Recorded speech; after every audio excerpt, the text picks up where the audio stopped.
Hello, hello everyone. Time appropriate greetings, everybody.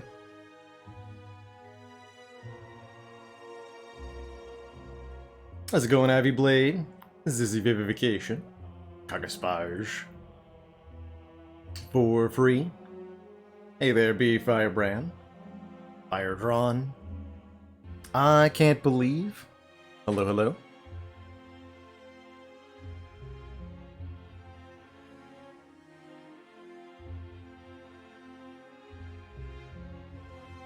Today I learned the distinction between an herb and a spice. Herbs are the leaves of plants and spices are any other part of the plant. I admit I am not a food nerd, but I do have one more piece of knowledge in there now, so thank you for that definition, 3 Chosler.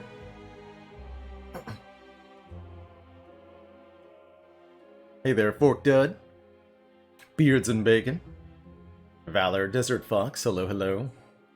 Spicy Noodle Bucket. I've been quite pleased, Chicken Man, with how quickly we've been going through these boss swamp start wins. It's nice not having to set back our progress when we suffer a defeat, which we have been doing a whole lot whenever the Busted Crown shows up. Still eluding me as a win. But there are 5 relics remaining. We did get our Coffee Dripper win with the Silent, thanks to good old Bag of Prep Runic Pyramid, one of my favorite relic combos. And some pretty cool stuff with Chemical X in this one, and Dead Branch generating endless copies of Doppelganger for us to boost with the Chemical X. It's pretty entertaining. We almost got donked by the Time Eater because of Hand Clog, but for the most part we were able to make this work really well. We also picked up our Choker win with the Watcher, and I gotta highlight this one for the YouTube because we did it with hacking pressure points, of all things. And it was pretty strong, too. Well, maybe not that strong. We almost died to heart, but we didn't die to heart, and that's what mattered. It was a sweet, sweet run.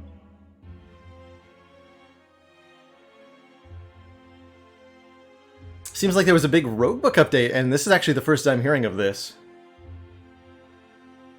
And that is exciting news. I'll have to, I will have to check that out. That might be today, might be tomorrow, but definitely in the near future we'll be taking a look at that. Especially if it is in fact big.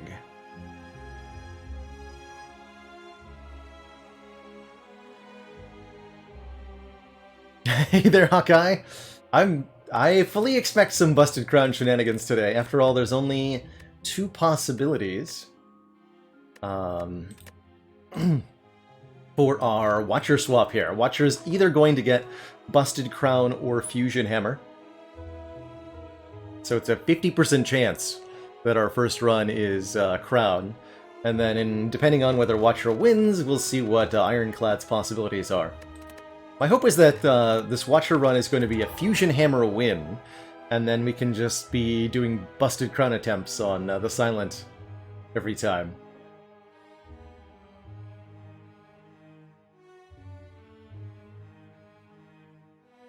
A whole new area in Roguebook. Oh, that is exciting. So does that mean that there is a new boss? More than one new boss? Question mark?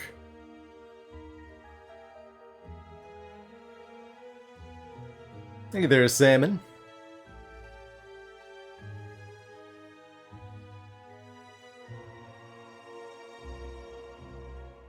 Time Eater did come really close to killing that that pressure points run. Time Eater's come close to killing me an awful lot lately, although notably hasn't actually succeeded. Except in... we had a Busted Crown run, died a Time Eater, right? Hold on. Oh, this one died to Ma. Or the previous Crown run died to. Died to Giant Head, died to Reptomancer. 2 Choker runs in a row died to Act 3 elites. That makes sense, actually. That's kind of when that starts to fall apart. Died to Hexaghost. Died to the Hearts. This one died to Donu Deka, but took a lot of damage to Time Eater. Oh, there's a death of Time Eater. That's right, the Iron... I knew there was one where we had lost a Busted Crown Run to Time Eater. The Ironclad, well, not really died to Time Eater, actually. Looks more like died to Reptomancer, right? 75 damage over 8 turns, and then we only had 22 health going into Time Eater. I guess we'll give that one to Time Eater. Oops.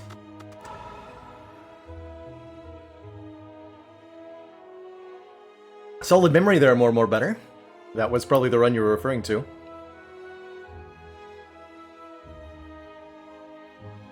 Side area to Act 2 via meta progress, and entering that area costs 2 brushes. The gem mines. Oh, neat. Well, that does sound really cool. That does sound really cool. 18 seeds. There were only 2 possibilities after all. Which one do we get? It is the Busted Crown. Alright. We've got a crown start. And very notably... Oh, no, there is an early merchant. Okay, I was going to say there's not an early merchant we could go to. But that would be a lie. Now, I think Watcher can do reasonably well with a Busted Crown. I know that, for example, on Ascension 1... it's very much possible to win with just the starter deck. Just get upgrades on your starting cards, remove some starting cards as Watcher, and you can actually get all the way to and defeat Act 3 with some help from relics and potions. To that end, it should mean that Watcher with Busted Crown almost always has the ability to get past her first boss, and I think with Guardian that's doubly true. Especially with 4 energy to start. I don't necessarily feel like I need any cards at all.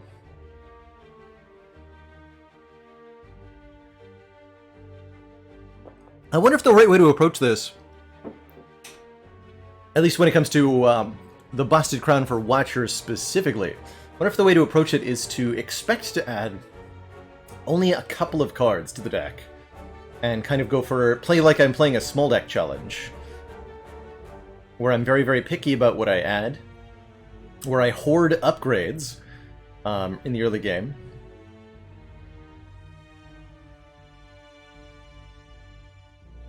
Hootie Baba asks, could the seeds repeat with such a small set? No way, no how. There are... So, what you saw at the start there, that number 18, is that that number increments by 1 every time the game finds a seed that did not start with one of the relics we wanted, and then discards that and tries again. So we had to discard 18 different seeds because they did not start with either the Busted Crown or the Fusion Hammer. The total number of seeds is 10 to the very many number, like billions and quintillions and more than you could possibly hope to ever randomly encounter the same one twice. No, not a total of 18 seeds. We actually haven't found any way to search or look at all of the seeds in Slay the Spire at the same time. A couple of people have written seed searching programs that can look at very, very significant quantities, billions, even trillions of seeds.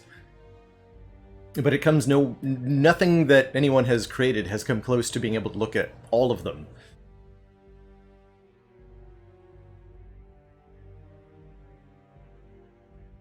To that end, some pretty cool ones have been found, particularly when it comes to Pandora's Box starts. And there's a spreadsheet there for that. Okay, so if my philosophy is don't really add cards, just get upgrades, I guess I'm going to need some cards to beat an elite? Question mark? Maybe I just need a potion.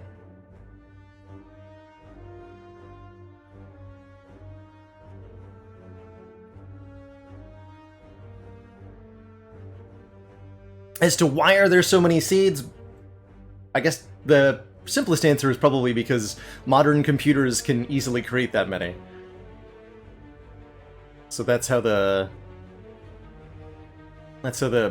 devs, when they were coding the game, chose to implement it.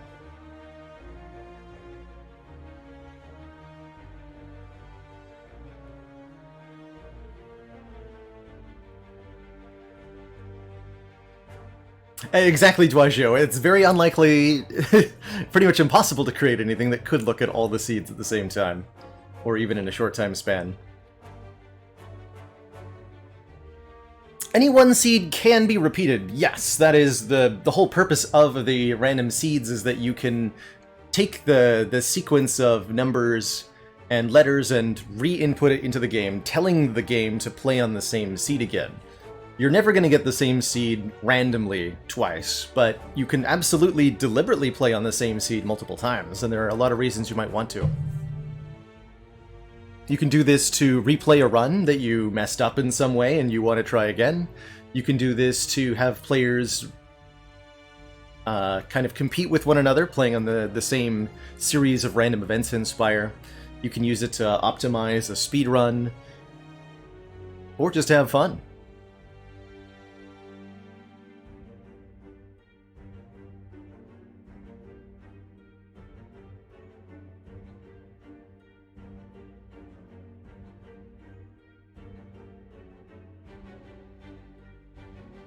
And yeah, the odds are very small that anybody has ever seen the same seed randomly. The number of seeds greatly exceeds the number of times people have played a game of Slay the Spire, and will forever be true. Because it's so many orders of magnitude away, basically. Felt 3000, thank you so much for the 7 months and the Prime sub. Hope you enjoy the Banners of Ruin.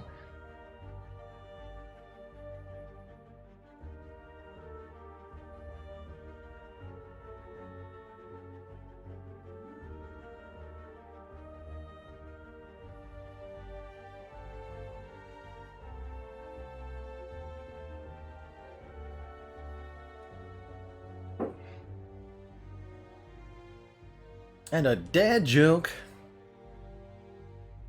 for the crowd.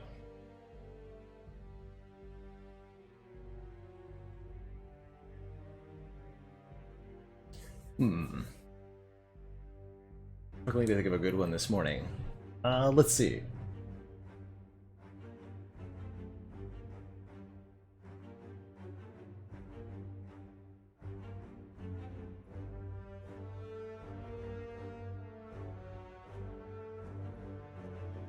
What do you call... Oh, hold on. Brain isn't fired up this morning.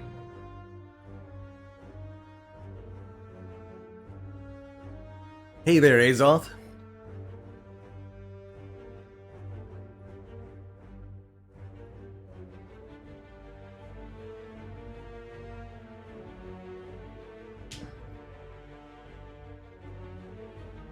Alright, we'll go with an oldie but a goodie. Two atoms are sitting next to each other in a bar. One says to the other, "Oh my god, I think I lost an electron." First one says, "Are you sure?" And the other replies, "I'm positive." What's in the mug today? Smoothie, actually. I've got banana... Can't really... I can see a little bit in there. Banana smoothie that I made just before stream.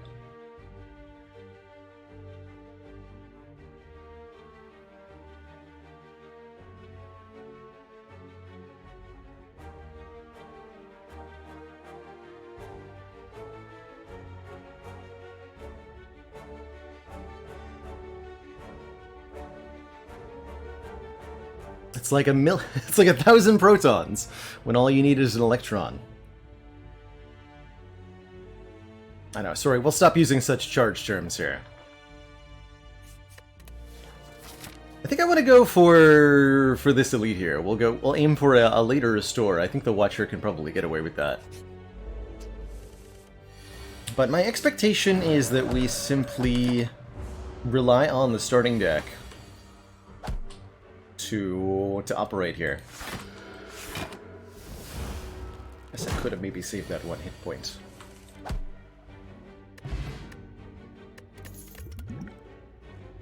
But I don't think I'm not going to take a third eye, because I think a third eye is a fantastic card. Big Blanc, Big Scry. One of my favorite defensive options for Watcher. It just lets you set up your future turns for success so consistently.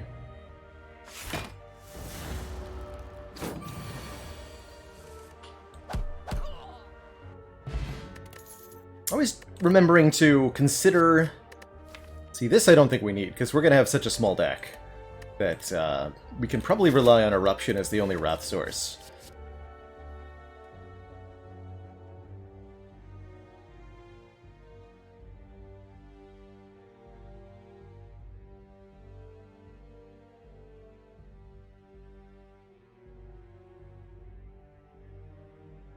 Hey there, Faylee. Good morning to you. Small deck, small deck. Small potions. Oh, a fairy and a flex potion, both very, very good potions. And definitely enabling me to bonk an elite, for sure. I think we'll take both of them. I do like colorless potions quite a bit, but these are exceptional potions right now. You'd have a hard time convincing me to take the first copy of Pressure Points with a Busted Crown. The second copy is an easy sell, but the first one, like, what are the odds I see another one, right? Seems pretty unlikely. Yeah, give me Eruption, Strike, Strike, or whatever. Actually, I probably want to have at least one defend, right? Because it could attack for 7 next turn. Indeed. Okay, let's actually do this then.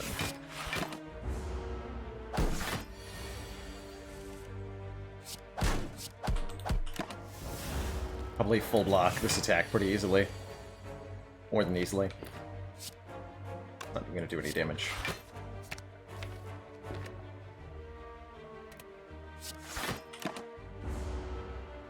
So we could have played Eruption for free, but there was no point to doing so.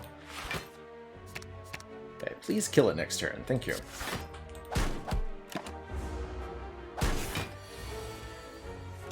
You can see here, though, that 4 energy really, really benefits the Watcher's starting deck. Simmering Fury would be an interesting way to get into Wrath more. I don't hate this in a small deck. An interesting option.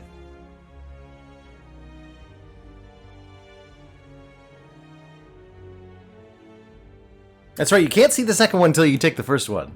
But I'm not going to take the first one.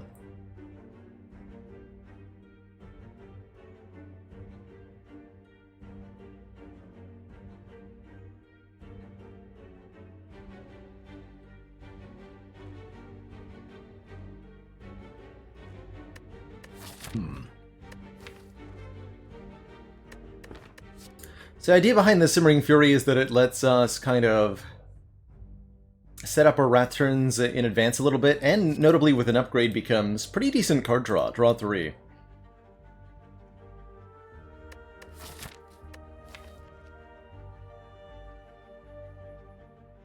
We're really going to need another damage card if I add this.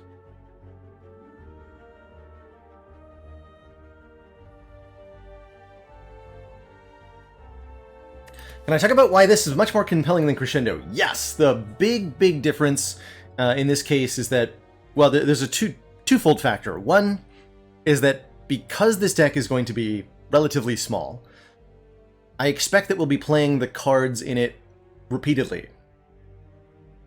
You know, we're going to have only a few cards that we rely on playing multiple times. Crescendo exhausts. We only get to use it one time. And ultimately, in a deck that's looking to be not that many cards, that's a non-starter then. And the other aspect is, yes, the card draw is a big deal. Being card positive versus the retain, which is definitely not useless. I really do appreciate the retain on Crescendo. But for me here, the big difference was the exhaust versus not exhaust of Crescendo. I'm gonna take this and try it. This might well be the wrong choice. But I want to see how it does for us. And I'm going to believe that upgrading the Simmering Fury and the Third Eye is what we want to do from here. All the deck needs now is one good damage card. Doesn't have to be amazing. One Carve Reality, one Through Violence, or Reach Heaven, or whatever it's called. One, even a Flying Sleeves would be fine. We just need one. One damage card. Do I want an event or a combat? We have 2 potions. I don't feel like I need another card to be able to defeat the elite, although a card would help.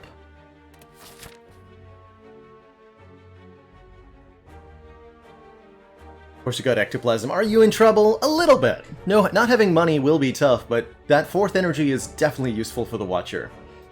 Keep your eye out for opportunities to get card removals from events, and for opportunities to use your boss relics to get removals. So I would rate the Empty Cage, Astrolabe, and Pandora's Box very, very highly in your position.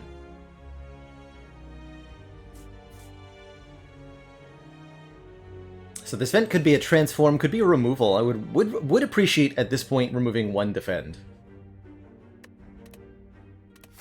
Let's take an event, see what we get. It's a merchant. We could buy a Simmering Fury, my god. Actually some really nice stuff here. Empty Fist, Sash Whip, and card removal. Deck definitely wants another way to leave Wrath. With now the Simmering Fury and Eruption with only the Vigilance as an exit, it's a little awkward. So either this Empty Body or the Empty Fist, and I'm personally thinking the Empty Fist. Real shame we can't afford the Abacus here, because I think this could be a really good block generator for this deck. No damage? You kidding me? This is absolutely damage.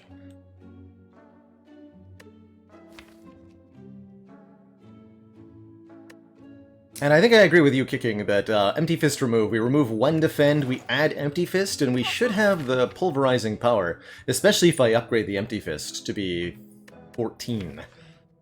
Got that insanely good upgrade, right? Bonk. Big bonk.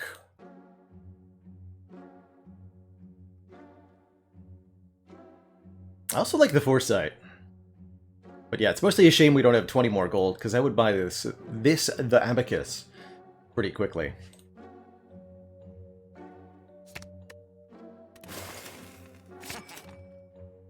Generally speaking, you'll see me removing my defends over my strikes on a Watcher run. I want to upgrade Simmering Fury and Third Eye also. I don't know. We get the damage upgraded first. We'll be able to upgrade all of this, I think. This run's going to be upgrade heavy.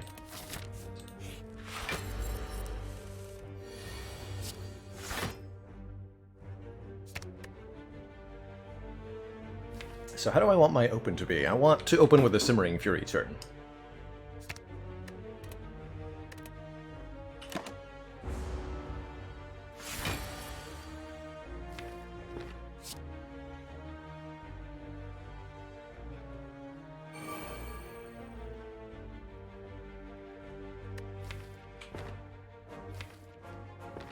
It's very unfortunate that we bottom decked the Vigilance here.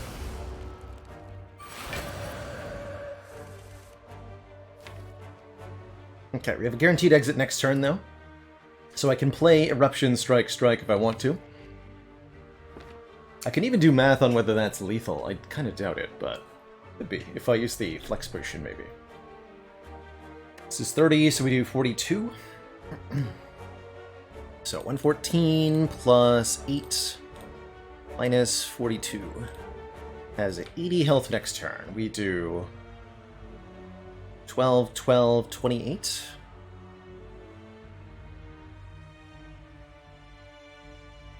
Flexpot adds 30 to that. That is a kill. Okay, we just do this then.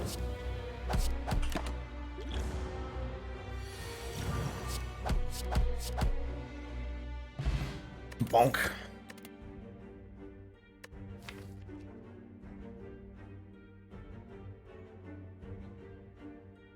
Do we want to Consecrate?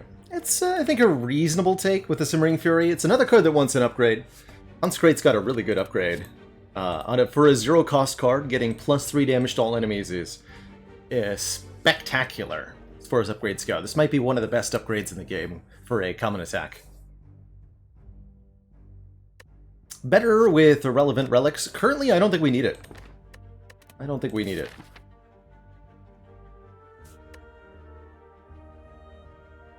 So do I want to continue on the current path? It's only 100 gold to remove another relic. Not, to remove another card at the shop. Excuse me, to remove another relic. Ridiculous. Okay, I wanted to believe that upgrading the Simmering Fury is correct, so I'm just going to do it. I'm going to see what happens. So if there's money in the chest... Well, I'm going to another store if I commit to this path. I'd like the elites, so yeah, we'll do that. Give me money. Thank you. It's not a lot of money, but it'll be enough to guarantee that we can afford a card removal here. Do I want the Juzu bracelet? Juzu guarantees events... Well, and guarantees that we don't get combats. What the Juzu bracelet actually does is take any combat outcome in a question mark room and turn it into an event, specifically.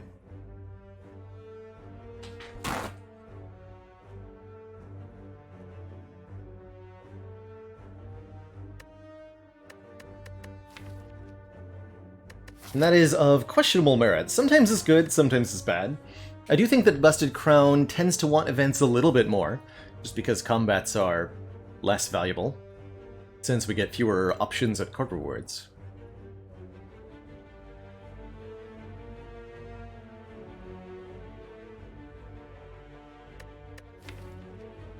Alright, we'll give it a chance. Not often I deliberately take the Juzu.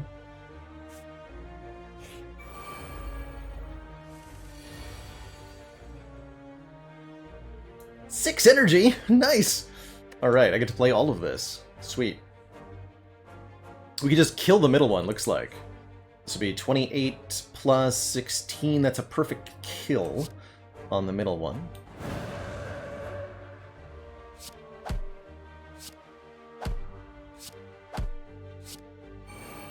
And then I'll draw Guaranteed Vigilance because we draw 8 cards next turn. And there are only 8 cards in the draw pile. We can Strike, Vigilance, we'll take 2. I could even take 0 by playing Vigilance, Third Eye, Defend, but then neither of them die. I think it's definitely worth it to take 2 just so that one of them is out of this fight.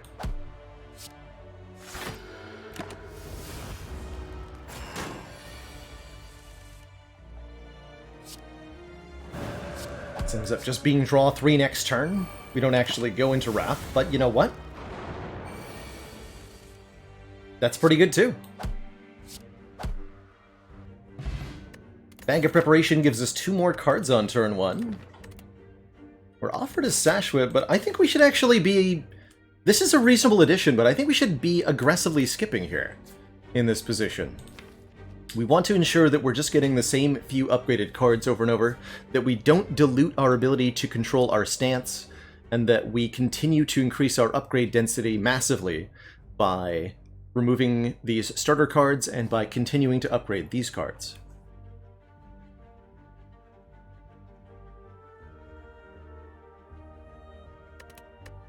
And I definitely think the extra draw from Simmering Fury, particularly the upgraded Simmering Fury, did wonders there. Big time. Really happy with it so far. Ooh, Bag of Prep did wonders here.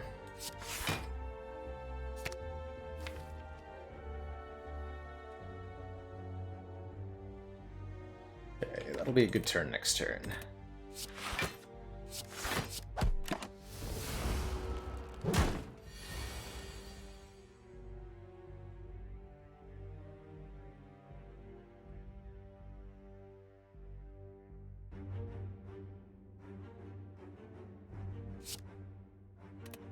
I think I'm going to do it this way. There's a lot of ways to play that turn. I could have split immediately if I wanted to. This seems like it worked out okay.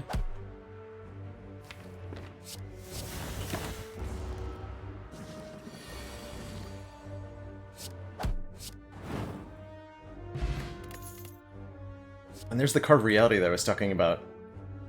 think I do want a Carve Reality. Carve Reality does 6 damage and adds a Smite to our hand. There's a retaining damage card. We are offered a Rushdown. That's a big deal. Drawing us cards whenever we enter Wrath stance. Definitely seems like a good card for the current deck. Do I buy that over removing a card?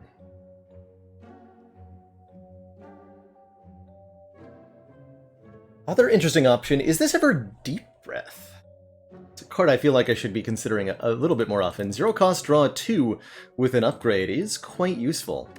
And in such a small deck, putting a card back into your draw pile can be a very useful thing as well.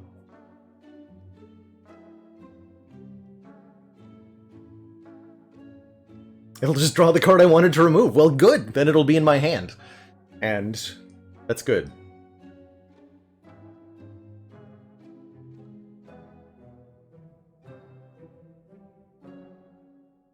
Not as helpful as removal or rushdown as the Deep Breath, and that I think I agree with. I think I should probably take this rushdown.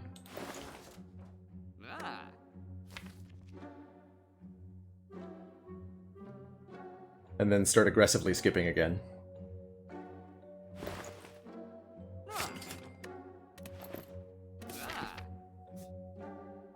And I'm going to actually use the Juicer Bracelet. It seems ridiculous to have taken this if I wasn't going to opt into events sometimes.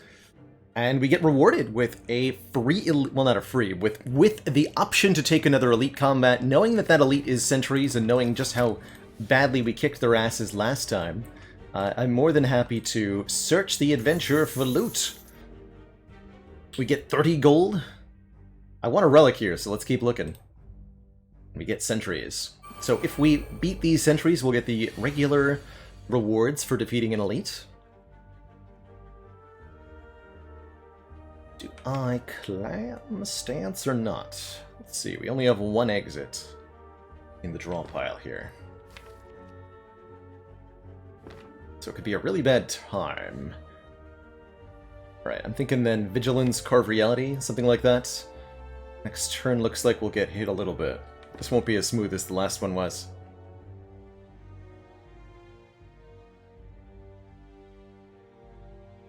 Exactly, with Simmering Fury that's drawing 10, we'll draw a full hand of 10 cards. And it will be the big turn.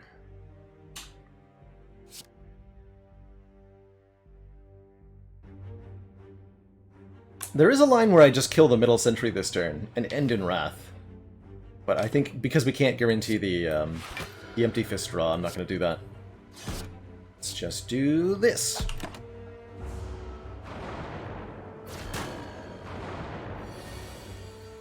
We did get it. Coulda, shoulda, woulda. Didn't. Can still kill one, though.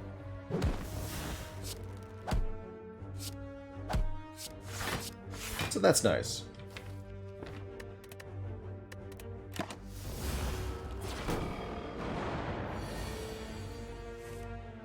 Alright, surely if I draw 10, we're gonna hit some good stuff, right?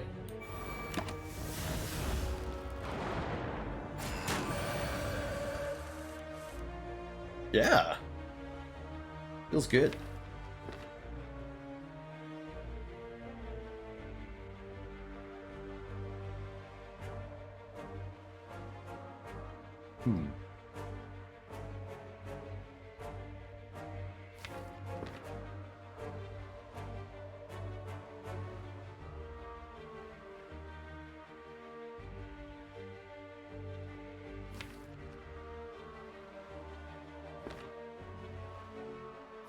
Look at the draw pile. I think I want to try to kill this one for next turn. So I kind of like strike, Empty Fist, Vigilance here. We could also kill this one with like Eruption, Empty Fist, letting us strike this one, taking 0 this turn. But then with a relatively high chance to take, if we opt not to kill this one, we're quite likely to take damage next turn, since there's only a 5 out of 8 chance that we draw the third eye. So I think because of that, I'm going to opt into this line.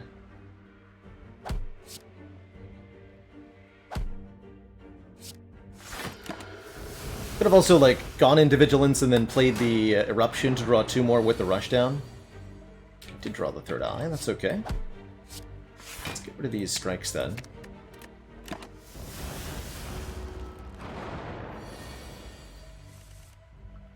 Cool, and that's a kill. I'm gonna go with that worked out. Our reward is the Whetstone. I really, really like that, because that's going to massively increase our upgrade density, and we're playing our strikes a lot, so even if we get upgraded strikes, that'll be good. This Battle Hymn offers to let us generate a smite each turn, and I kind of like that with what we're doing, but I think the Carve Reality obviates the need for it. We can just draw and play this Carve Reality repeatedly. Yeah, hopefully hitting Eruption Carve, but even if we hit double strikes, I'm cool with that.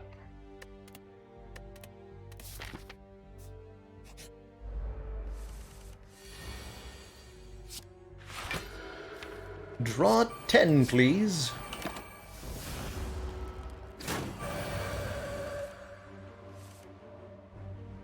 And note that there's only 3 cards in the deck that aren't currently in my hand. That's going to be the power of building small with the Watcher. Or, well, with any character, really, but on this run especially.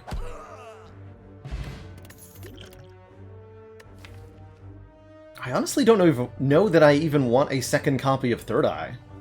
That's kind of what our position looks like right now. I mostly just want to remove more cards. Build could really use a Singing Bowl, definitely, definitely. I would love to gain hit points from every combat instead of card rewards. Please. Please, please. Normally Rushdown's an upgrade I like a lot, but with the way this deck operates, I don't think it's as important. Let's get this 3rd Eye upgraded. 2 more block and the 5 scry. And I think Vigilance might be next on my list, giving us more efficient block for some of the later game foes. So we can guaranteed draw the entire draw pile with Simmering Fury. So cool. Any of that I don't want to draw. I do want to draw a Center Spain. We're not going to need that Defend, though. And we're not going to need this Eruption. If I really needed to, I could upgrade the entire deck at the same time here. Not that we're going to need it to beat up Port Guardian. Might as well.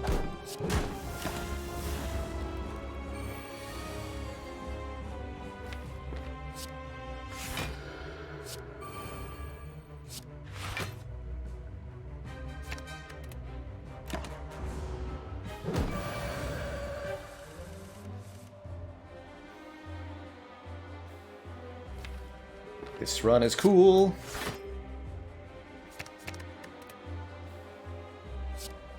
So we can play Simmering Fury and Vigilance basically every single turn. That's extra neat.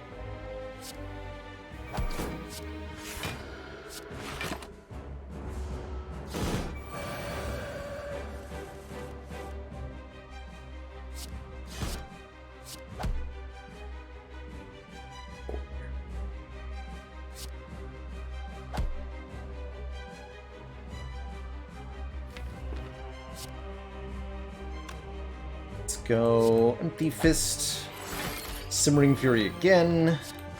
Discard these so that we just draw our Vigilance again.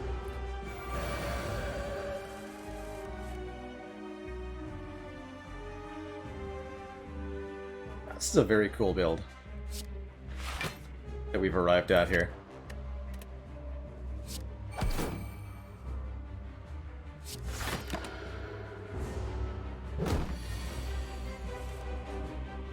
Uh-oh. My face?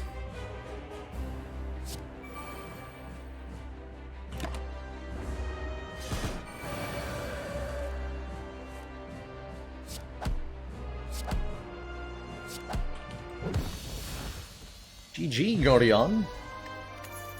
GG. Lesson learned. Yeah, welcome. Welcome. Please upgrade the entire deck for me. Absolutely.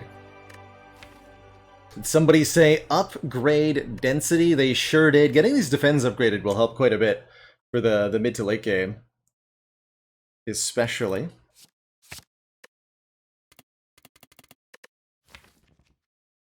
Do I want the fire potion?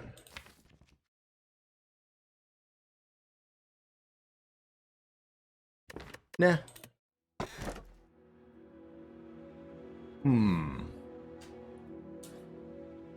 Well, 5 energy sounds fine, I guess. It's not like we can't use it. With a fairy in a bottle, I'm a lot more okay taking this coffee dripper. Prevents us from resting at rest sites, but we have a rest in a bottle that we can use. I really don't like an ectoplasm because we're relying heavily on the shops for the busted crown. And I'm not a big fan of getting curses either. So I think what I'll do is lose the ability to rest here, and we'll go up to 5 energy.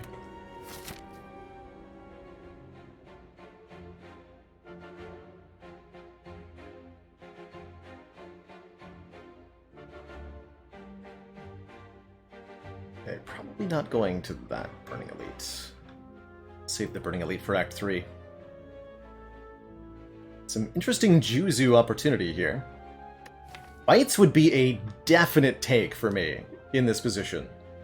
I would really like to add Bites to the deck. Even though we'd be losing 2 upgraded strikes, we can get the Bites all upgraded with the Lesson Learned. Would really like Bites. Please give me Bites. This deck wants to bite. Nom nom. Please give nom noms. Immediately. Thank you.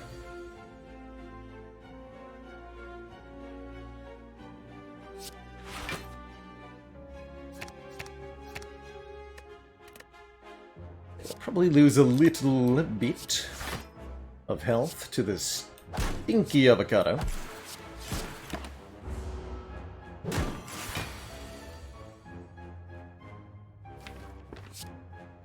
Probably a card I would have preferred to draw this turn.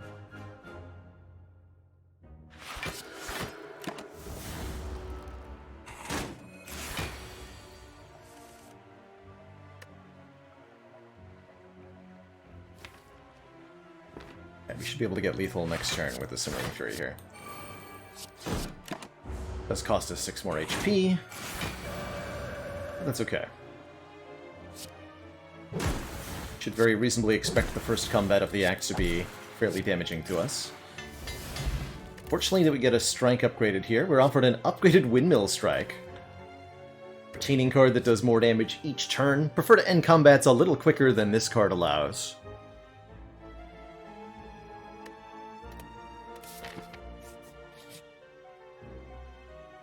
Relic for a curse. That's going to be a no deal for me. No thank you. Lights? Long line of hooded figures offer us a Ritual Dagger. Ritual Dagger is a pretty cool card, but it does compete with the Lesson Learned, unfortunately. How committed am I to trying to get bites? I think they're very good.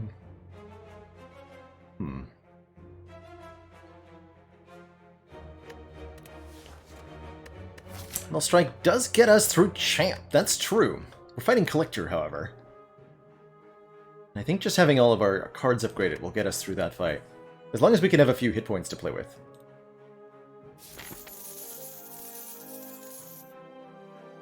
Alright, I'm gonna make a couple more attempts. I should have taken the Windmill Strike! Well, Strike Dummy is a big boost to our damage output immediately. That would dissuade us from taking bites, but we, for the most part, have missed our opportunity to get the bites. I guess you could say, Boss Born, that we struck out on our events. We do get a card removal, so that's pretty hype. Just remove the 1 unupgraded strike that we have. And then 3 strike pluses that do 12 damage is pretty dang good.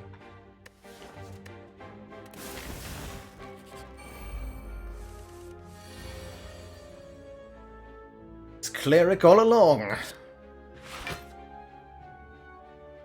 Stinky boy.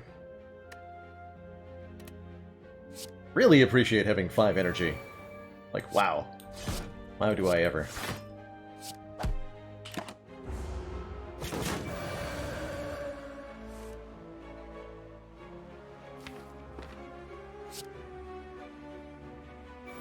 Do I Vigilance and then Eruption? I think so.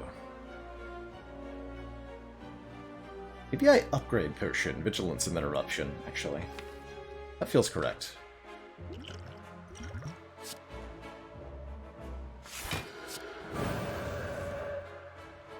Well, that lets me Simmering Fury.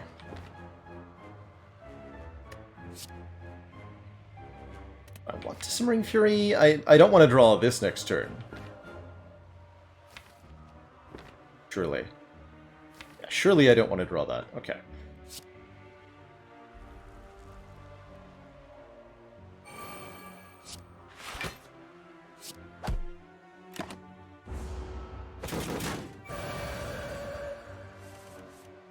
Perfect. This looks like a kill.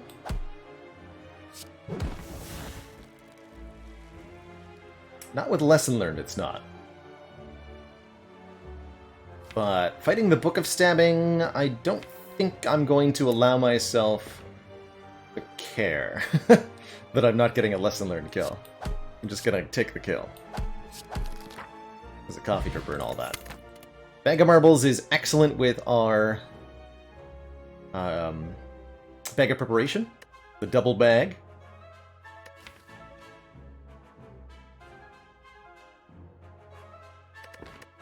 Do I want the immediate card draw offered by Sanctity? Kind of. Kind of. I really like Sanctity in conjunction with Third Eye.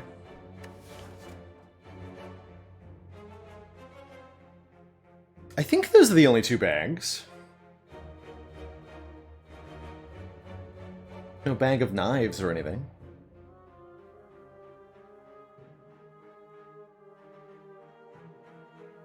Didn't have the 2 energy to finish with Lesson Learned there in Lithiel.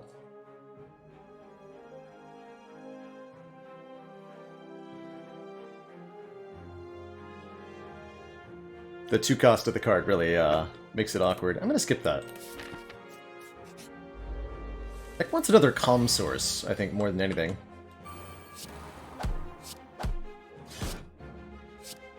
Do 18 now or 24 later? Let's do 18 now.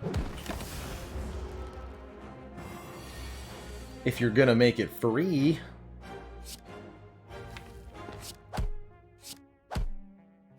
Let's see, that'll be the exact draw. I can scry away the days. Or no, the days will be in my hand. I'm gonna choose to take 4? Because we could be attacked for 31 next turn, and that would be... Yeah, we want to be able to shuffle the deck here. Right, yeah, exactly. So we do this. Scry for lethal. Let's discard 4 so that there's a I draw the guaranteed lethal of the Strike Plus, and then maybe we can land Lesson Learned the next turn. It doesn't look like there's a way to full block, right? We can't Eruption defend, Vigilance defend. Actually, wait. That would be how much? 15. That would not be a full block. It's just... don't take 63 damage.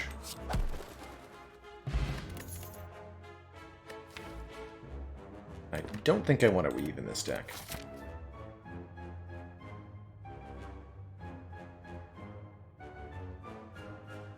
Like a bit of a waste to spend Rest Sites upgrading.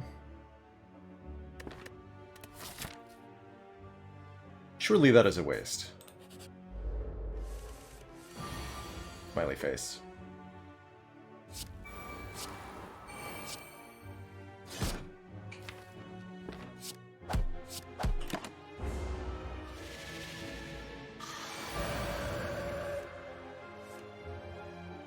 Because what if free upgrades instead, you know?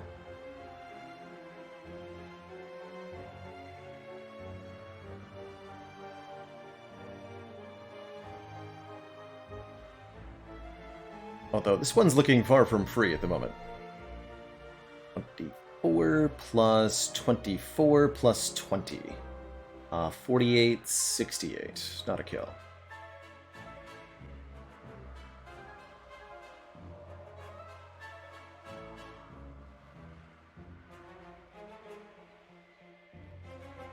I could do Vigilance, Empty Fist, Third Eye.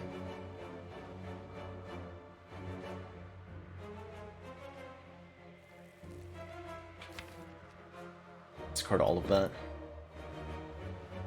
One energy left, and we can finish it off with either the Smite or the Defend. Do that. Try not to lose any hit points here.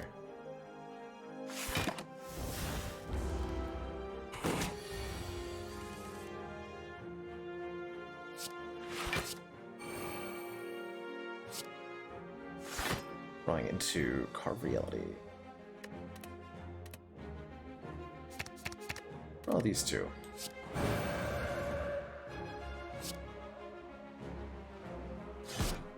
Okay, so we could kill here, of course, but lesson learned.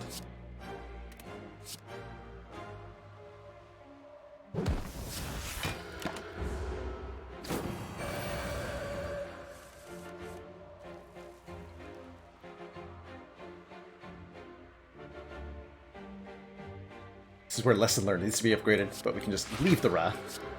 Then. Oh no. What have I done? It's the very wrongest damage value. You kidding me? I guess I needed to Empty Fist there instead of striking. That's really funny. I didn't even realize that would be a possible outcome. Let's see. We can defend for 14. Big 5. Has science gone too far? Has striking gone too far? Alright, I'm gonna take the 4, the 5, and take the 5 and get the upgrade, because I'm tired of missing these. Bruh. Not again!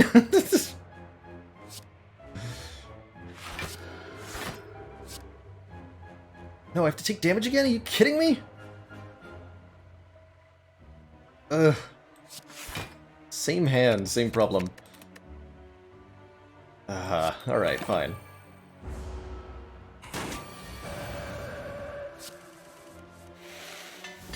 There, I got upgraded, so that'll never happen again. I'm not gonna go for 2 elites, though. That seems dumb. Letter Opener seems pretty good, doing AoE damage if we play 3 skills in one turn. That could also maybe help us line up our lesson learned more properly. How do I feel about events now? I'd really just like to get these remaining cards upgraded. Let's go maybe along this way.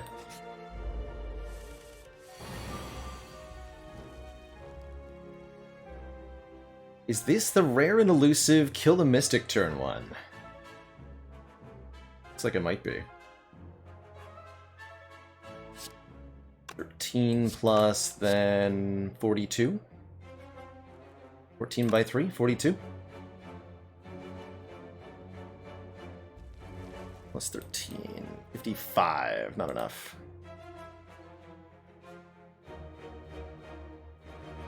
I still take 9.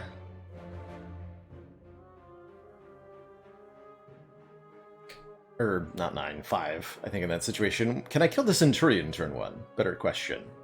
That'd be what? Eruption, Strike plus Empty Fist? And then we could Third Eye. Is that enough damage, though? This would also be triple damage, so 13 plus 36 plus 42. Just 36 damage? Good lord.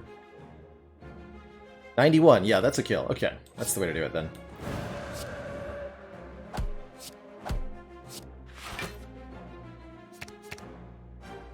She can't attack us next turn. Ascension 20 Mystic can never attack twice in a row.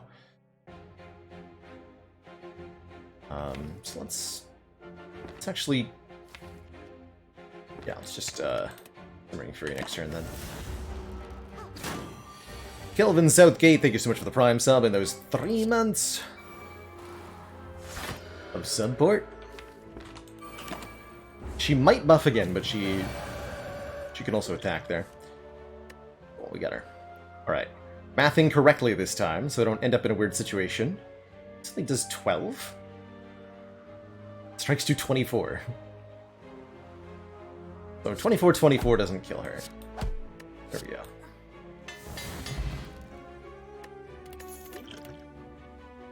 Would have taken one of these earlier, but now feels unnecessary.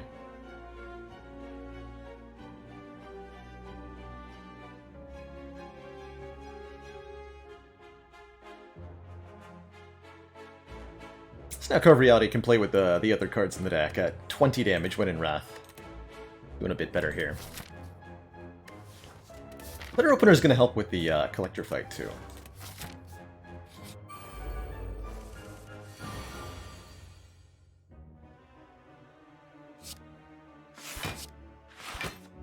Okay, we need to include a block option for next turn. Unless I think I can get lethal.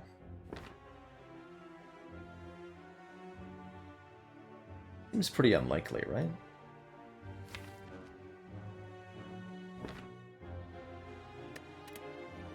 We might get attacked for 8/3 next turn again.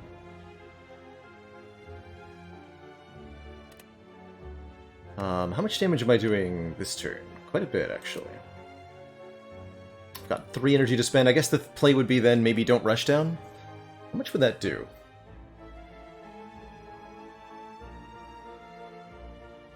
That actually looks like a very likely kill next turn. Let's do some quick math. So, enemy has 80 HP. Carve Reality is going to do 15, and then they gain 3 block. Then we play Empty Fist, which does 21. And we'll gain 4 block. And then we'll play a Strike Plus for 18. And the turn will be over. They'll be at 33 HP, and we definitely kill 33 HP next turn. Like, easy peasy every time. Okay. Sweet.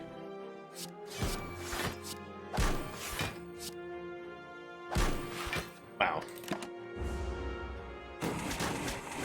That's a lot of damage. Okay, let's just do a little bit of math real quick here. Surely, let's see, 33 minus 9 leaves it at 24. With 3 points of block. So yes. It's actually just off from a lesson learned kill, but we can play the strike without killing. Then lesson learned. Getting a pretty powerful Gambler's Brew. Perseverance is an interesting block option. Not sure about this path with the current health total. Gambler's Brew definitely helps, though. Let's see, what are we doing? Upgrade versus getting another Relic?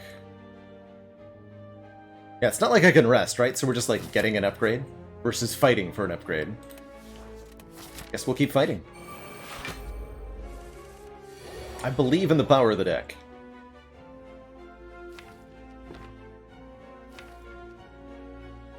Gonna have to kill the sentry first here. Take the extra energy this turn. No.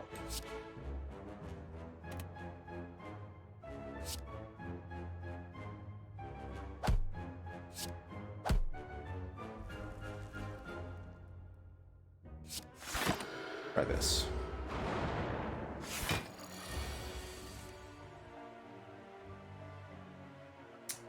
You'll unfortunately take a hit here. Unless I'm willing to invest the Gambler's Brew. It's only 6.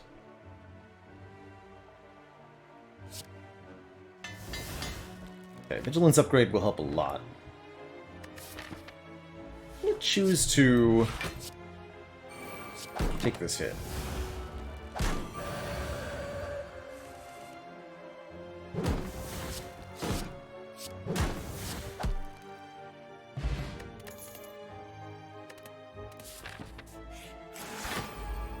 This might be where I use the Gambler's Brew. Looks like it's gonna have to be. Because we really need to draw Vigilance turn 1 here, or else I mean, or else it's using the ferry right now, of course. And that just won't do.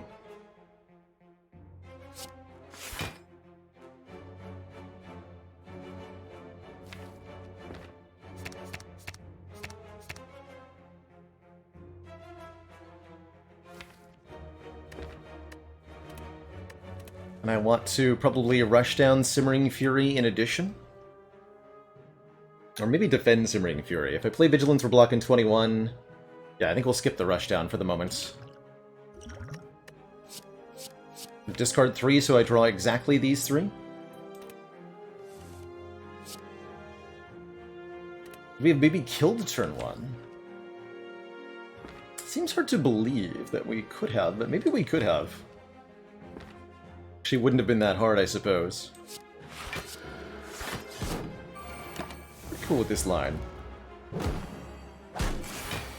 But that is definitely something I didn't math that I almost assuredly should have. Could we have killed turn 1? Looks like we're definitely going to try to kill on turn 2 here. Let's see, 20 plus 24 plus 24 plus 18. Tell me that's a kill.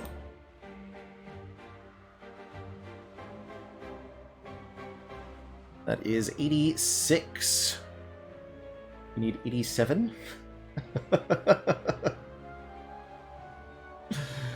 Okay, we can get that though. Okay, we got it, we got it. We got a letter opener, and that's 4 energy? Alright, alright. But I mean, can't make this stuff up, right?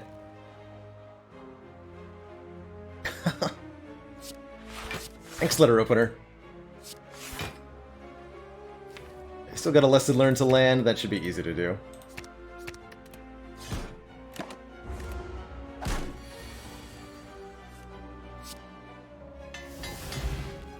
And we do get a potion back, so I don't feel bad at all about what we chose to do. Indignation could be a renewable source of vulnerable. We're certainly going to want that if we're looking to survive the late game, you know, scale up for the late game. And with a rushdown, it's definitely worth thinking about. But will it mess with us? That is the question.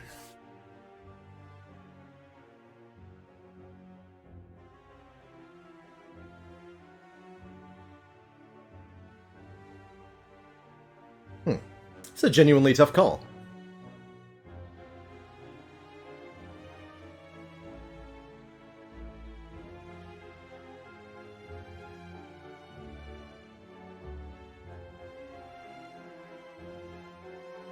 Don't often see Crescendo be better than this, and we are really going to want Persistent Vulnerable for the Collector fight. I'm going to grab that. And I think it's actually really good on this turn 1 as well, enabling us to score, I think, an additional kill here.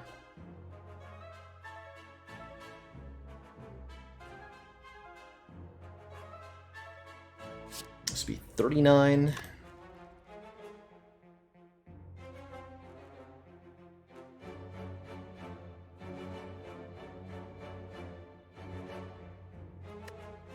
So I have to play both block cards to survive. So that I'm only playing Strike and Empty Fist. Empty Fist does 42. Real shame it's not slightly higher than that. Power Pot for Champ seems reasonable. Doesn't seem like it would help us a whole lot here, and we're living this turn, so I don't see a huge reason to do it, you know? Actually wondering if I want to prevent Weaken more than I want to prevent Vulnerable.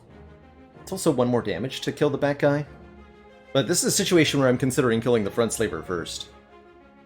Hey, Bart, good to see you as ever. Start by looking at the draw pile.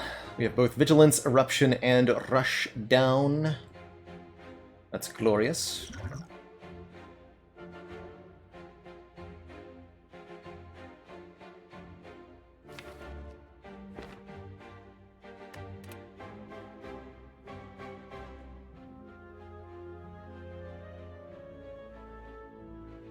I go Strike Empty Fist this turn, which is what I'm going to do. Then we kill one. We should be able to kill the other one next turn, right? Like, with this hand. Not gonna play that, though. Okay. Let's do this.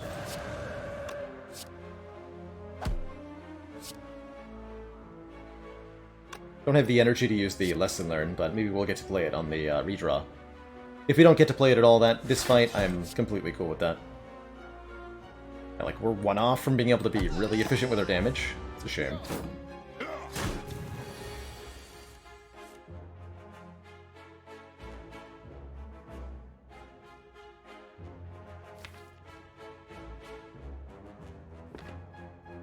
Let's see, 9 plus 10 plus 12, or well, plus 9 plus 20 plus 24.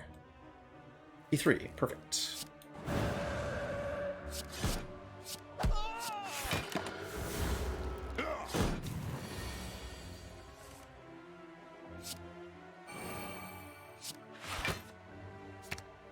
And we'll kill him with a Lesson Learned.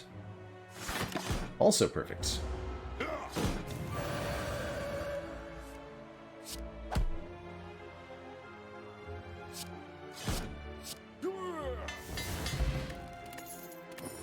Healing? What do you mean, healing? Also, another exit card. 10 block and exit your stance. Not terrible. Not terrible at all.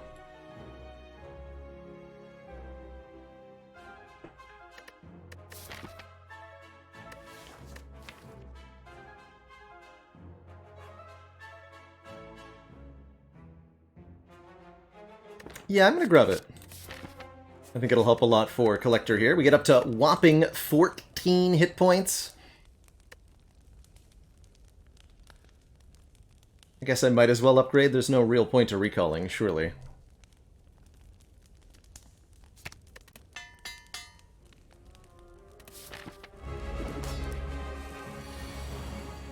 Hey, Clintako. So, Watcher's a relatively difficult character to wrap your head around first.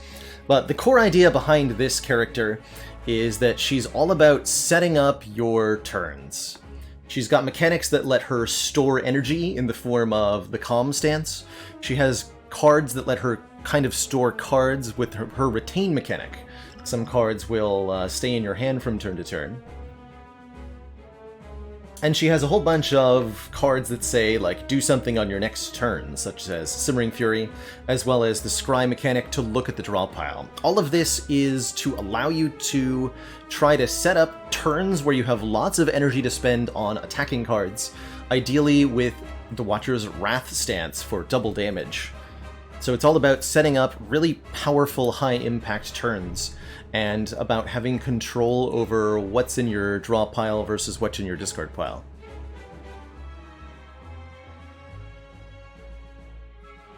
If you're brand new to deck builders, she might be really hard to wrap your head around at first. If it's not immediately apparent, for example, why you might want to put cards from your draw pile into your discard pile, then some of her cards might not make sense to you initially.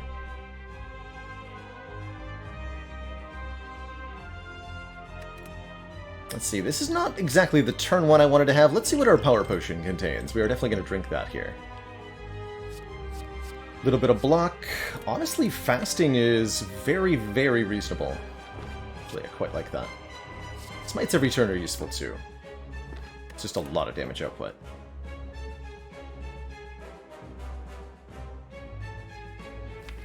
But I think this deck really appreciates having some more energy. It gives us more efficient blocks and attacks.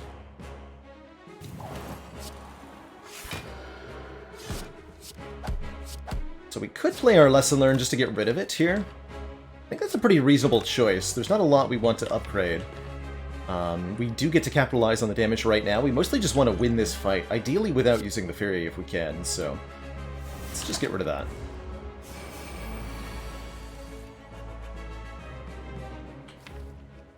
No rushdown in place. 12 block. We can kill a minion though, hold on. 26. We have to kill both minions if we want to live. Can I do that? Yes, because I played the fasting, right? This will be 34 damage. 12 plus 34 is 46.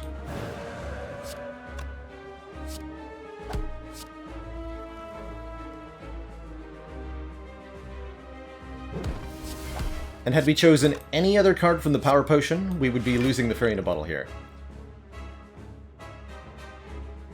Collector might attack again next turn.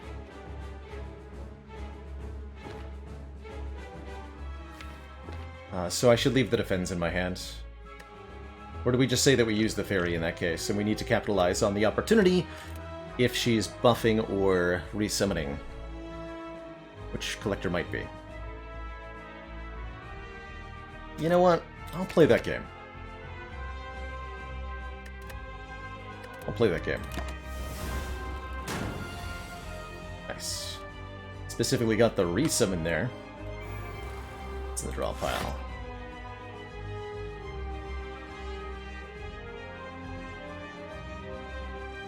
Okay, next turn the Collector will be using her Mega debuff. Haven't managed to land the Vulnerable from Indignation yet.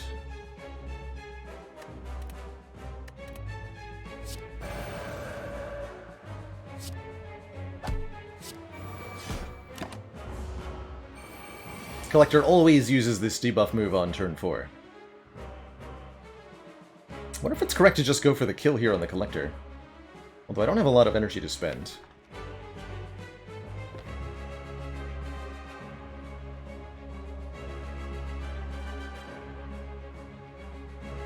Howdy, Rufio.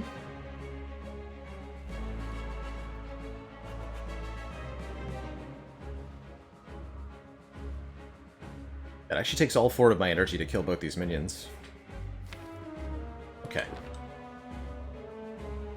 I suppose I'll do that, since I can't quite get the kill here.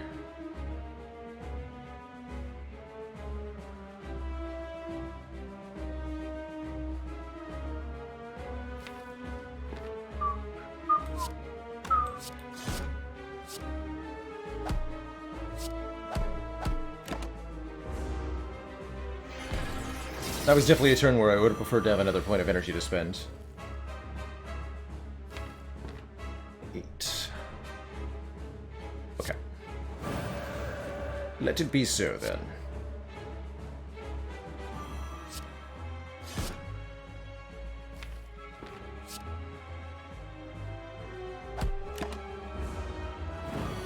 Thank you, Fairy.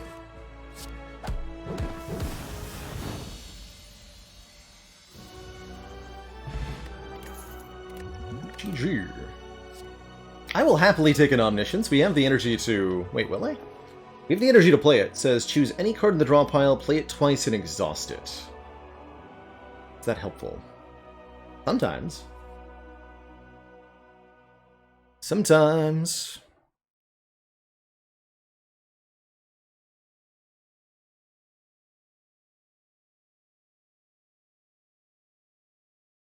We don't have that many good Omni targets. Omnis, one particular Omni target that I really do like is Indignation, because if you Omni Indignation, you go into Wrath and then make everything vulnerable. Which is pretty sweet. You get to use both functions of the card. Double Vigilance for lots of block could be good. I'm gonna grab it. Grab it. It's also like a free letter opener activation at the same time, and oh my.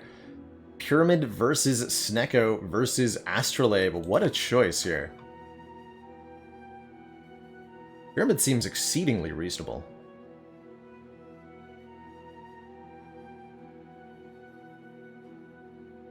Especially with Bag of Preparation drawing us more cards on turn 1. Pyramid is so good. Snekoi would let us draw more cards per turn. Makes the Omniscience theoretically better. The Omniscience will be very strange with the Runic Pyramid. Or Astrolabe, which lets us get some extra upgraded cards into the deck. Although, depending on what they are, we may or may not really want them. We're starting to get to the late game phase where we're going to need some kind of scaling, offensively and defensively, to survive.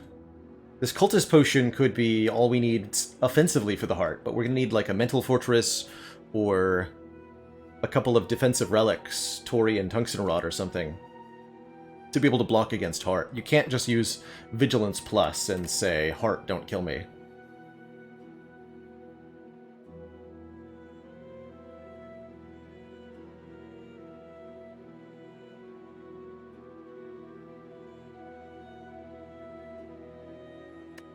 And the Astrolabe could fix that. Some kind of Rushdown Infinite could also fix that, and the Pyramid gets us pretty close. I'll grab the Pyramid. I'm always a fan of the Pyramid. Always a fan. We do have our Burning Elite remaining, right? That's right. With a shop immediately prior, which is fine by me. No rest sites along the way, which is a little stinky. Don't get to use the Eternal Feather then. Although we could heal up here if we needed to. Overall, a relatively rough start to the act. Let's go to the shop before the Elite.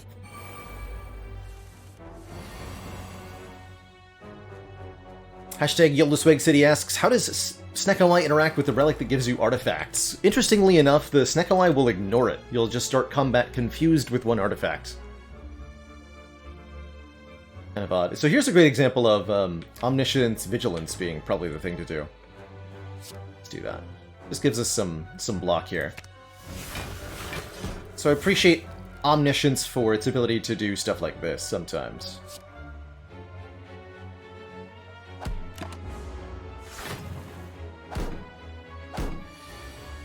Where we can just bail out of our situation a little bit. Let's try to make sure we draw the Card of Reality. Good.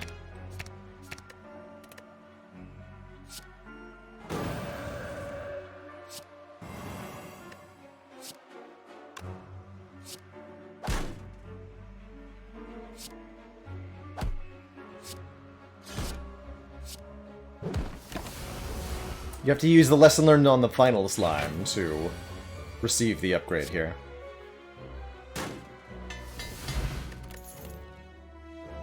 Halt is exceedingly good with Runic Pyramid, and this is one of the ways that we can block in our late game, especially with stuff with so much Wrath entry in this deck. The Indignation, the Eruption, and the Simmering Fury. A Halt Plus is exceptional. 12 cards, match them to keep them.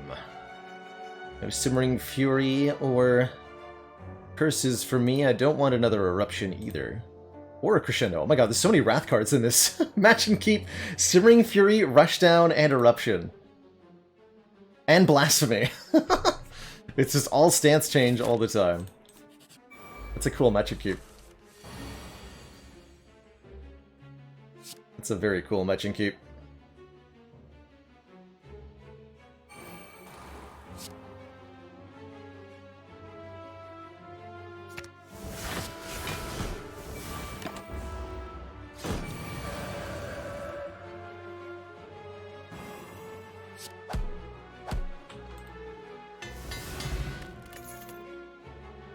Okay, Cut Through Fate is somewhat reasonable too, offering us Draw and Scry.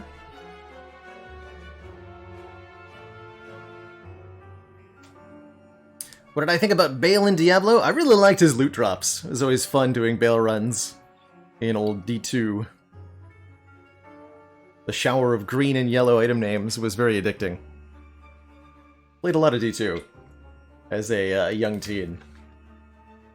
Definitely a big part of my my game upbringing.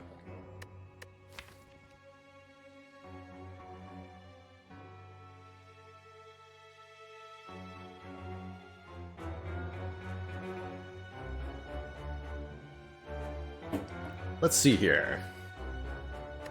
Do I actually want this card? What is it doing for me other than just like a little bit of damage?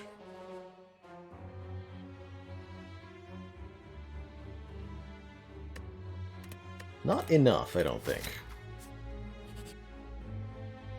No deal. Franco played some D2 right now. Well, there you go.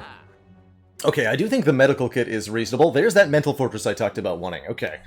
This is looking exceptionally good for us here.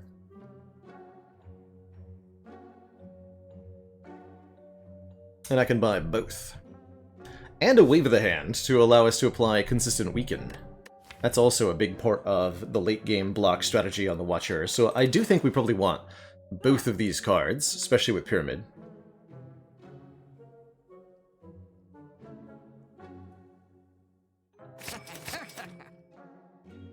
That's unfortunately not enough to then Medical Kit card remove, but I think probably just taking the Medical Kit is the play here. That'll also give us protection against Nemesis. Although I think with Pyramid, we're not in trouble against Nemesis. Purity could be the other line. Instead of taking Medical Kit, we could do card remove and a Purity, letting us just exhaust some targeted cards. And you know, maybe that's even better, actually.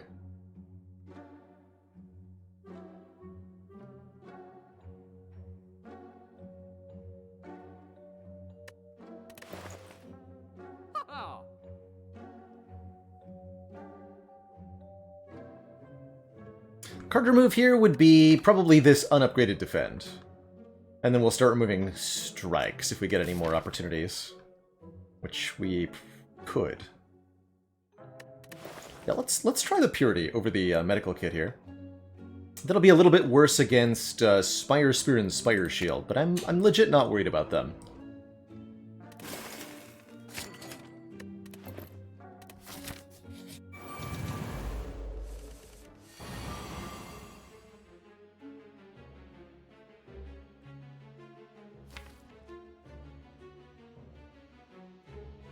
And Mental Fortress is a great Omniscience target now.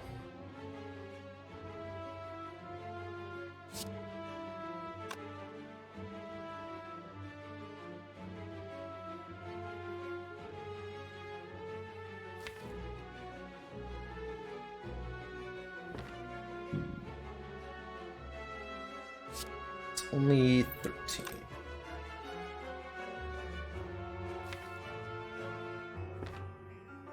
Okay.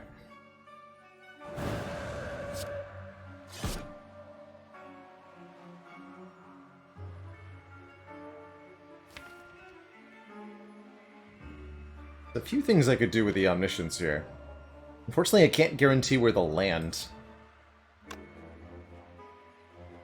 So I should probably just Smite. Or even Smite Empty Fist. But I'd like to be able to apply Vulnerable to the daggers next turn.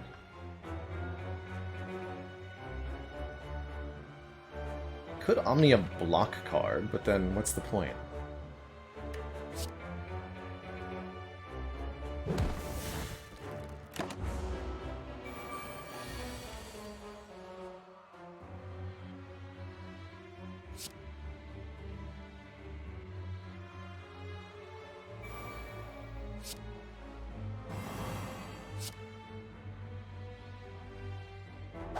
Guess I didn't need to play the Indignation there. It's okay. This Reptomancer has 4 strength. D7 divided by 2 is less than 30. Still not gonna be enough, right? Right, okay.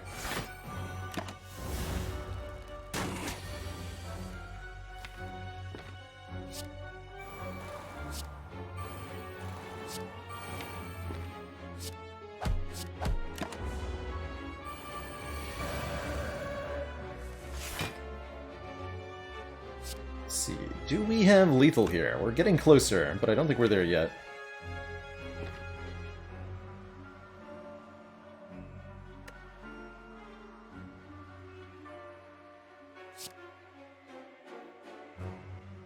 This is 20 by 2 because she's no longer weakened. Understood.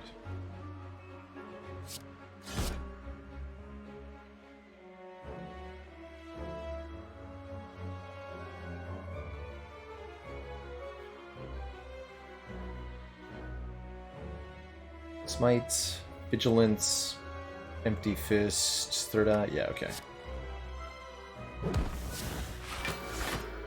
Give me the block. I want the block.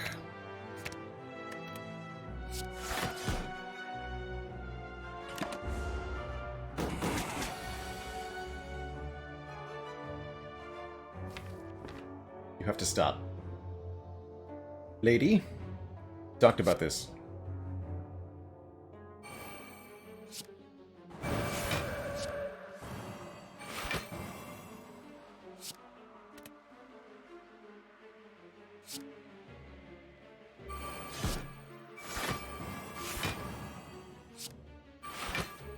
Yeah, damage cards next turn, please.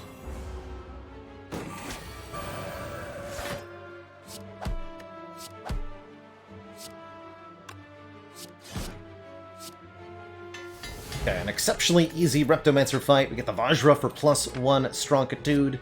Do not need another Indignation. We're on our way here. I'm feeling really good about where this run is at. Take one more event. Wouldn't mind fighting Double Orb Walkers or Mind Bloom. Mining Halls is not what I wanted, although 2 Madnesses actually could do some interesting stuff here. Feels like overkill.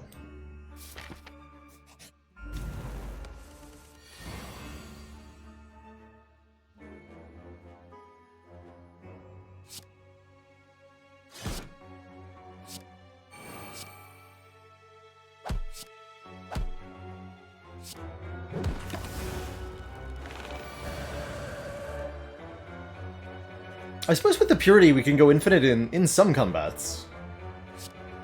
Or get close to it. It's kind of interesting. Any card that playing twice would do enough damage. No. Well, then I block.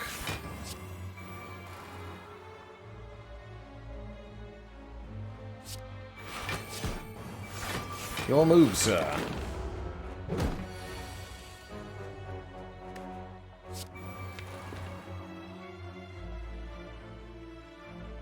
I have no exit if I... Actually, no, yes, I do have an exit. Never mind. Okay.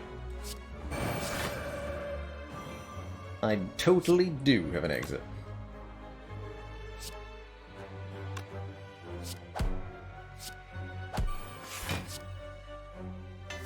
It's called a winning. Hey, the Fairy in a Bottle's back. Welcome back, Fairy in a Bottle. Warship would be an interesting Omni target. Oh man, Warship's an interesting addition to this. Giving us Divinity. Triple damage and +3 energy. But with so many cards in the deck relating to Wrath Stance, I'm not sure that we want it, you know? I think we'll say no thank you. We'll take the Sapphire Key, and having gotten one of the worst events out of the pool, I'm going to aggressively look at more events. Harder move is great.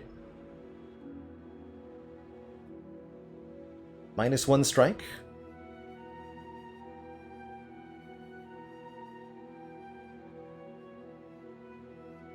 -1 strike. And there's the Double Orb Walkers, whom we'll absolutely, positively choose to pick a fight with, even if it's a bad idea. Which it might be. At least we have a Purity to get rid of some of these burns.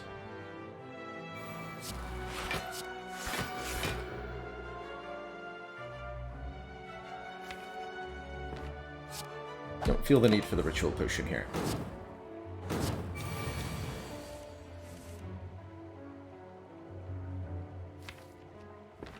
Time. Yeah, I think it's time for Omni Indignation to happen. This looks like the perfect turn. I can kill one of them. Easy, okay.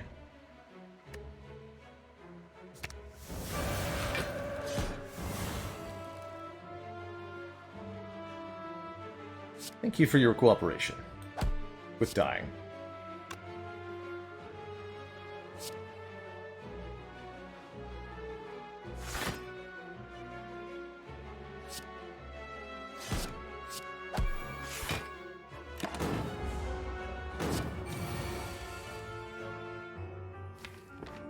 I would draw these more frequently than one at a time. There we go. Not that it's going to matter, because I'm about to win the fight. But, you know, in the name of formality and all that. Dead Branch. Whenever we exhaust a card, add a random card to our hand. That's a very interesting option here, and certainly a way to win a Busted Crown run, is with the Dead Branch. At the same time, I'm not sure that it will be necessarily useful to us. It's great with the purity, but having to retain the newly created cards could prove a problem, especially with a deck that can generate so much card draw already.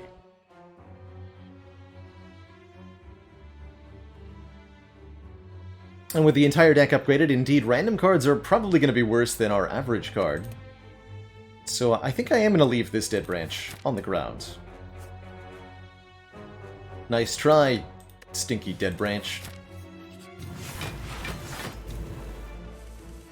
Eternal Jester, thank you so much for the 7 months of support. Many merry moments. You too.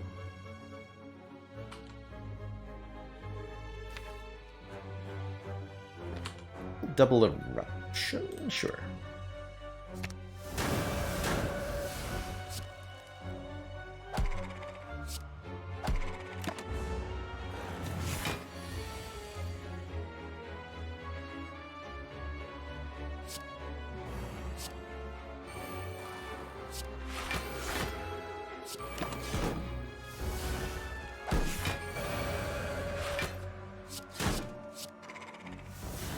No lessons left to learn, but an Ambrosia's incredible. Ambrosia says, enter Divinity Stance, instant triple damage, instant stance change, instant victory. Thing is, I do think we want this Cultist Potion, so do I take Ambrosia over Fairy in a Bottle? That is the question. I'm gonna go with yes, I do. Ambrosia could let us instantly end the Spire Spear and Spire Shield fight, which is very, very valuable to me to be able to do. One here.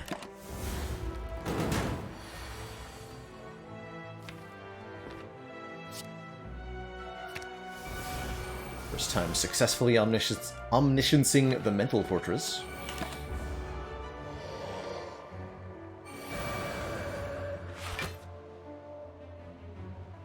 Okay, buddy. Nice try, nice try.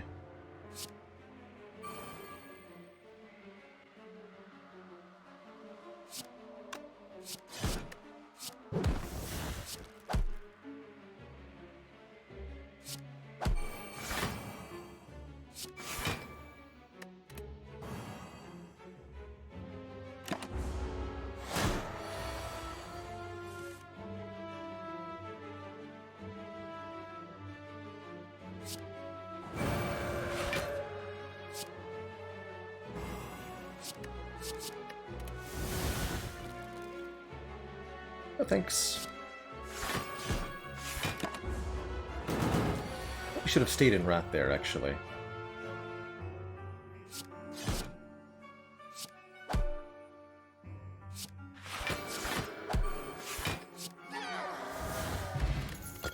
Molten Egg to upgrade future attacks, if we get any.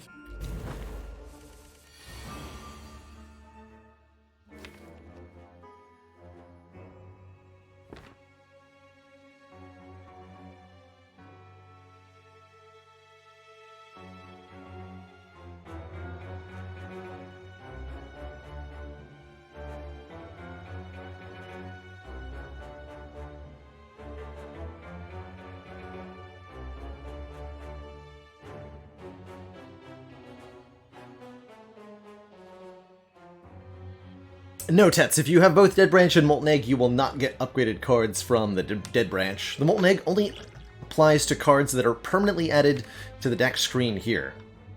So not anything generated during combat, such as Dead Branch cards or attack potions or any of that.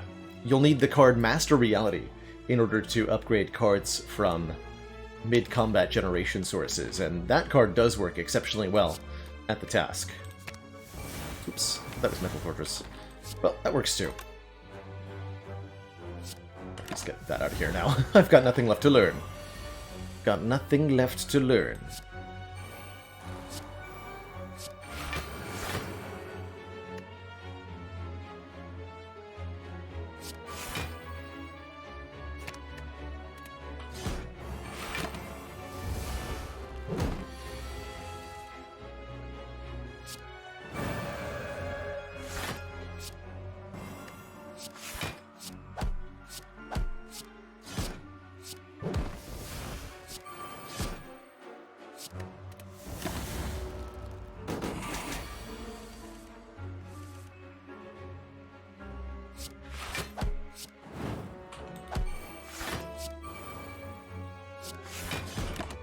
Taranko, what is the Watcher's favorite Star Trek movie?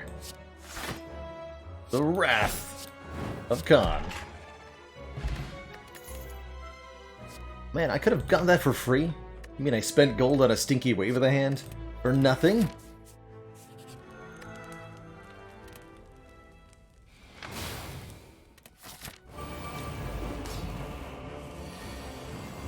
No refunds. Not even once. Not allowed. Let's see. Turn 1 is pretty spicy here.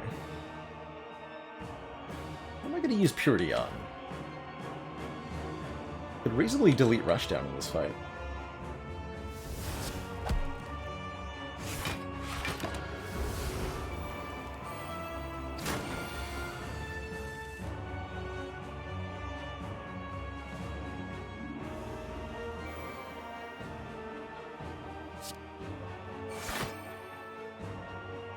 Those are good for next turn. Omni Mental Fortress can happen if I wanted to, and I probably do. Okay, it's actually a good draw next turn then. Weaken up.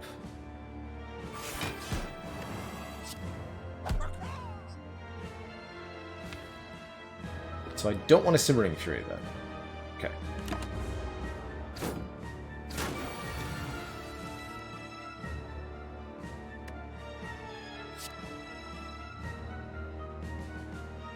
So this will give Awaken 1 4 points of strength, which is a little intimidating. But I believe super worth it.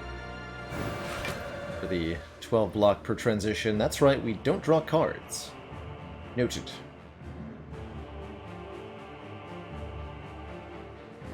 Noted.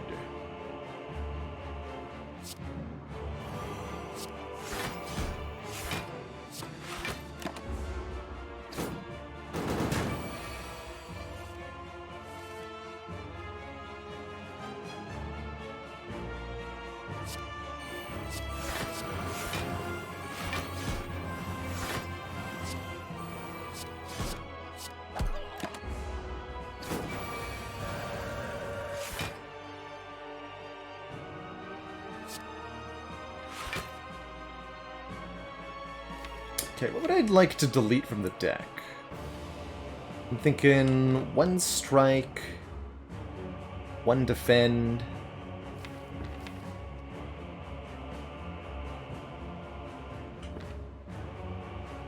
Two strikes? Could probably get rid of Eruption too, actually. It's even worse than a strike, if I'm already in Wrath. Sure.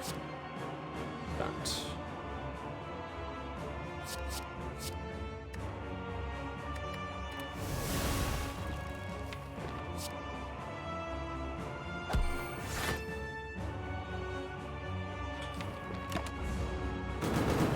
We have less cards to redraw, and we can get access to more of the deck each turn.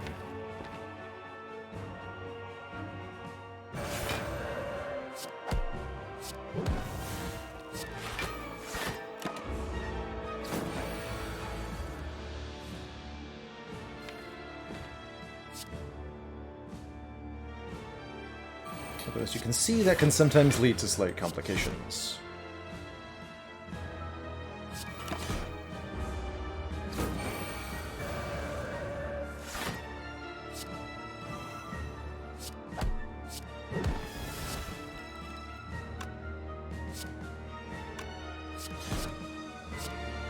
Quite a kill.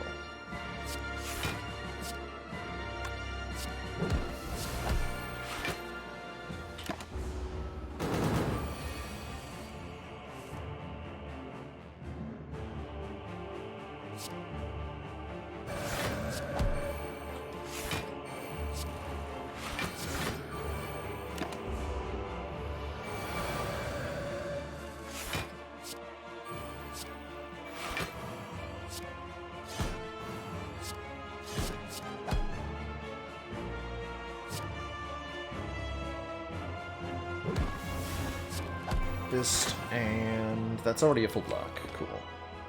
The third eye is not actually that helpful now either. Interestingly.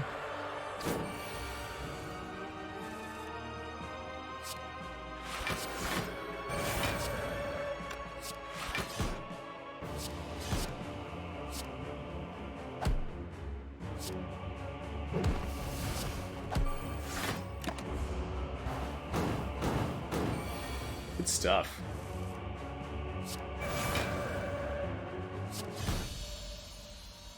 Alright, boss 1 down, no problemo here. Who's next? The Shapes, Stonu and Deka. Happy to try to deal with these nerds.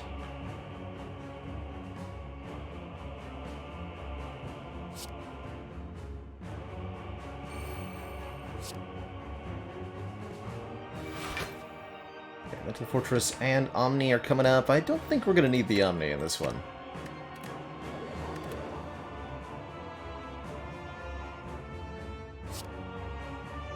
Corruption, Indignation, Empty Body.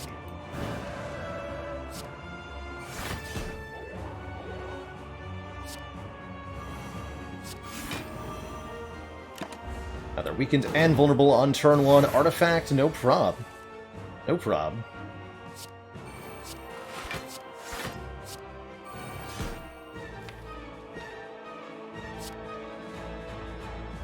I think we'll kill Deka first, because these days are pretty annoying.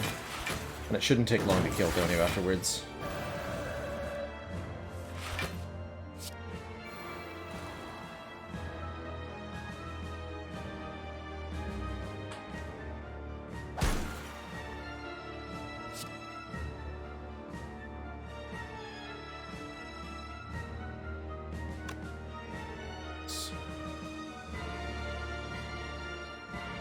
Perfect.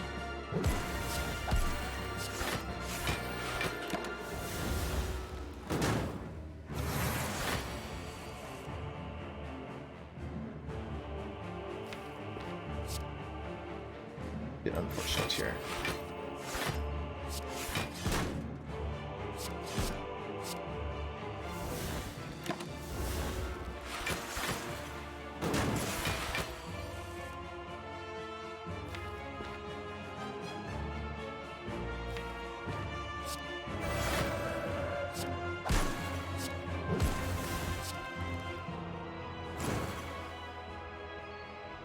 Okay, let's then go...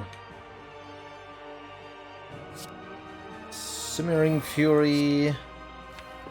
Just Purity. The letter opener to finish.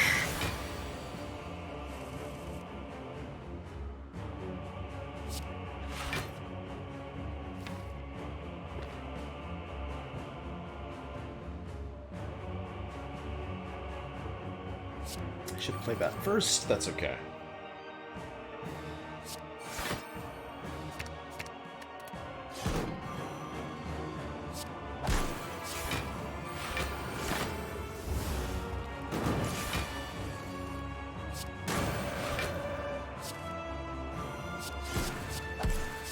Once we create these attack openings for ourselves, fight's not too hard. GG.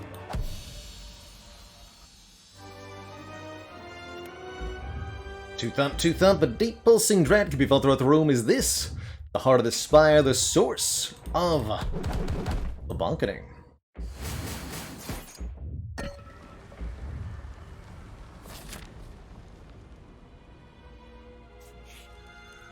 Get up to full HP here. And some very interesting offerings in the shop here. Ragnarok Plus for big damage. Little Turd says, you've never understood the amount of damage you do to the heart at the end of the run. That is your score, which is based on your performance through the run. Notably, how many elites you fought, how much gold you got, and whether you took damage in your boss fights. Mirror Mental Fortress, definitely an option. Mirroring the Omniscience, also a fun option, so that we could potentially more easily dupe the Mental Fortress and or something else.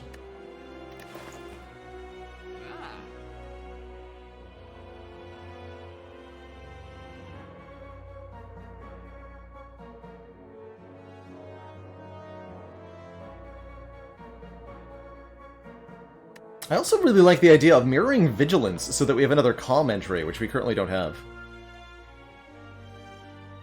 I actually really love that idea, since we never found any card that says calm on it for the entire run. Lots of Wrath entries, and we even saw Blasphemy, but no calm sources.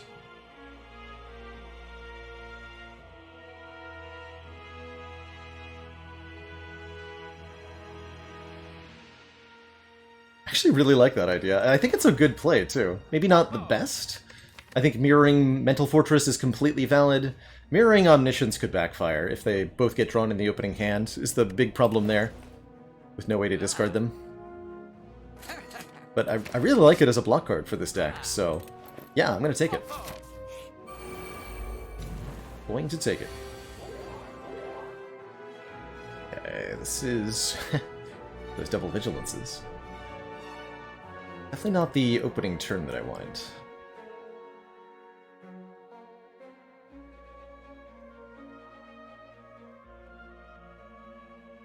Down, I rush. Looks like a rush down double vigilance. We draw 2 burns next turn, unfortunately. Nothing I can do about that. -1 strength is going to be annoying as well, but better to just hold, I think. Better to just hold.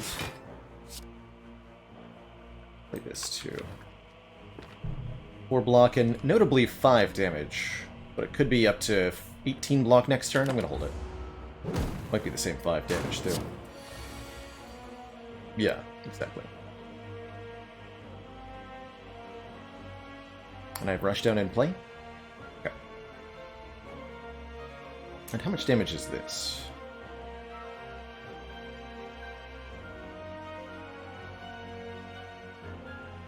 $12, $13, $14, $25, $39.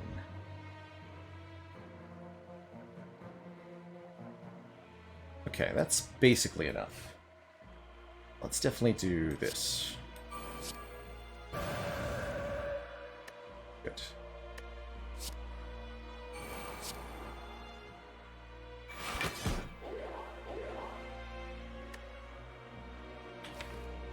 Could Ambrosia here? We would be just shy of killing the Spire Shield.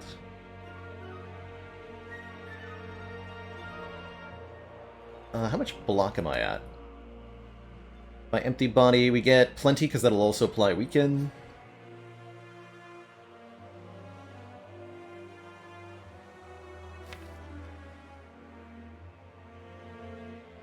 Okay, let's go this then.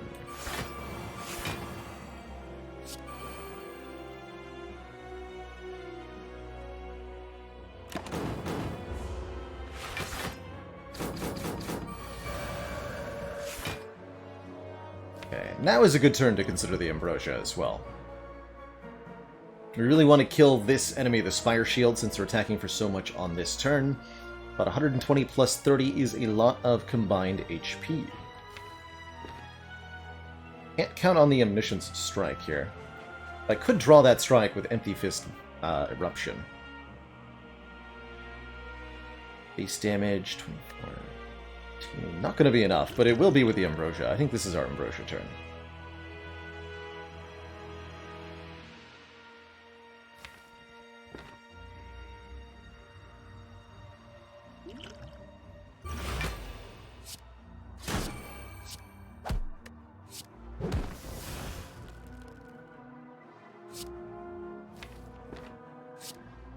First.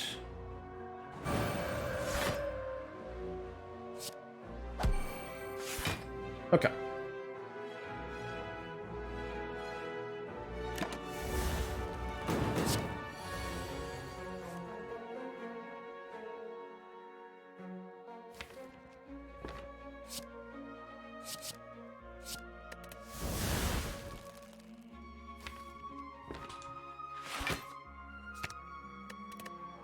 By Omniing here. Let's Omni the Indignation.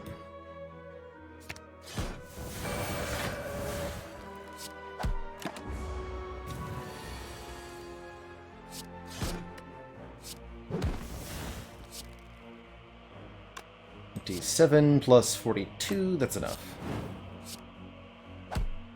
Okay. We're through the fight, and very notably, we keep this Cultist Potion for the heart. And this is absolutely a very important piece of our heart combat plan, is being able to gain strength from turn to turn, such that we can do the full 800 damage required by this combat. Mental Fortress in the opening hand means no Omniscience on Mental Fortress. That's not necessarily a big problem, though. Caw.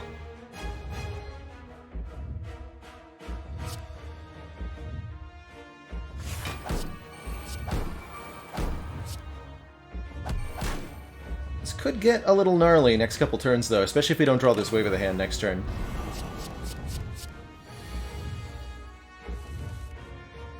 Oof. Okay, this is a really good hand, though, because we've got Vigilance, Indignation, Halt, back into Calm Stance.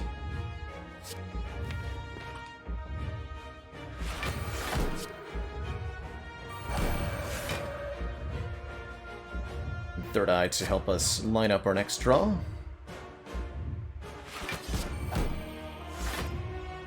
Get rid of that, get rid of that. I could Omni the Wave of the Hand. Kind of an interesting option.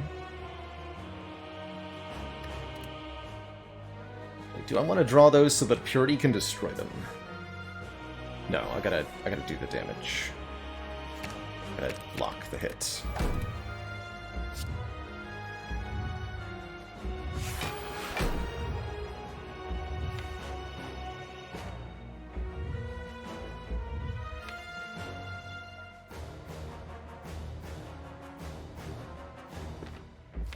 This turn is gonna be spooky.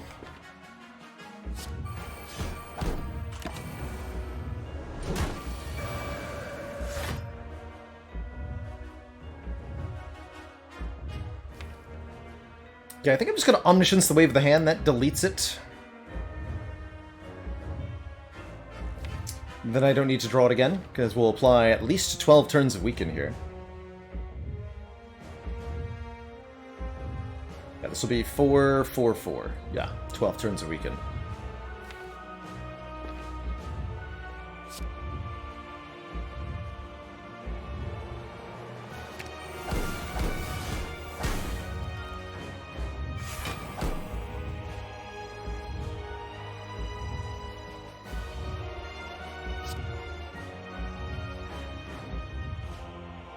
Get rid of this the old-fashioned way.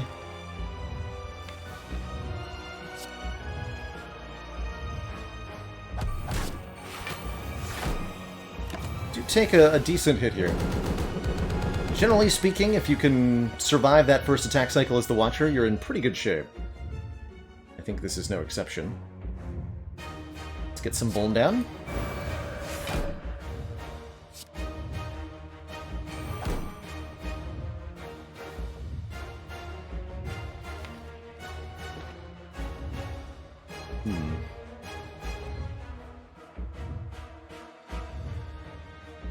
Still alive. Only one Mental Fortress is definitely making this a little awkward.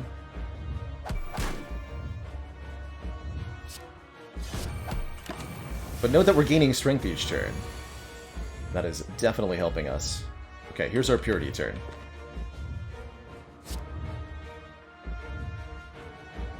Is this enough block? That's the important question.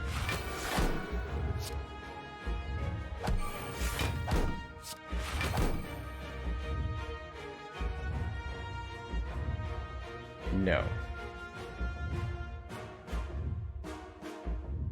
It's 37. If I play another card, we're dead. If I don't play another card, the burn kills us.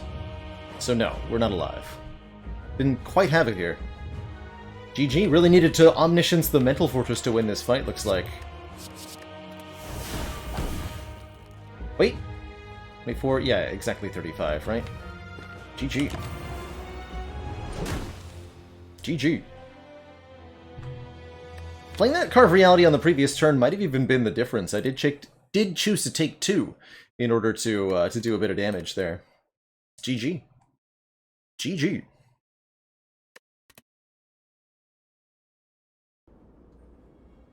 The Busted Crown claims another one. Feels like we could have maybe done differently by Dolly's mirroring the Mental Fortress, perhaps. Although I do think that the double Vigilance was necessary, too. Papa says, just too many cards in the deck, potentially. Yeah, potentially. With the right play getting smaller and smaller.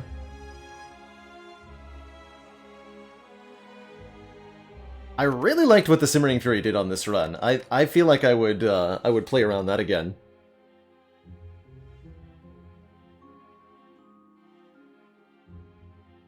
I would definitely play around that again.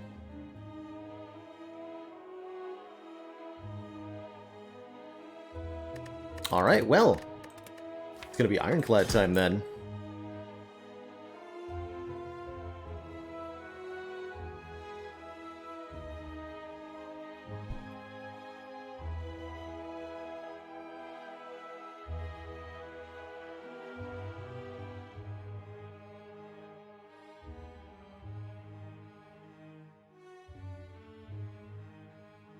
My man. Before we do an Ironclad run, I am going to take a quick break, refill my legs, stretch my water. When I return, we'll see which of the 4 remaining options for Clad that we get to try.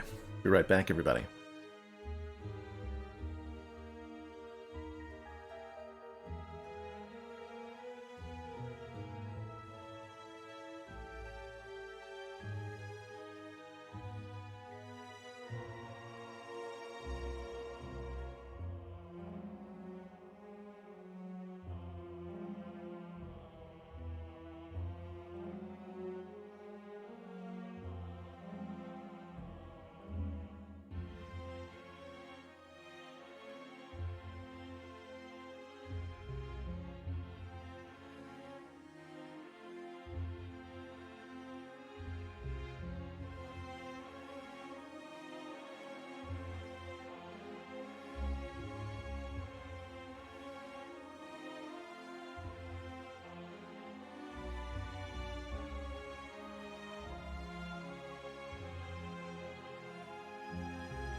Alrighty, folks. We are back.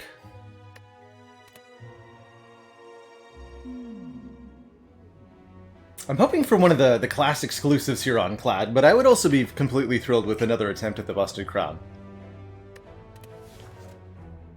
Well, that's the only option that exists that wasn't one of the things that I just said, so... Alright, Fusion Hammer start it is.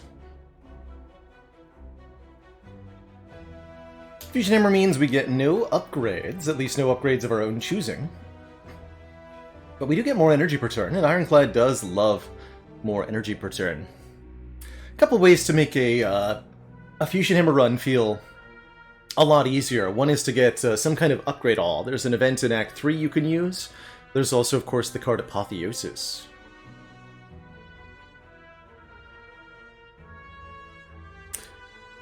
I find the Fusion Hammer start to be one of the tougher ones. Our Fusion Hammer ladder attempts did not get all that far, from what I recall.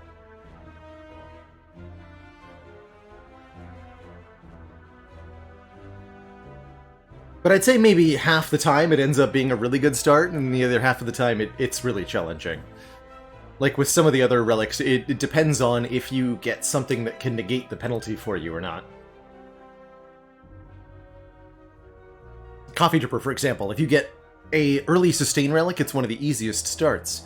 If you don't, it can be really tough.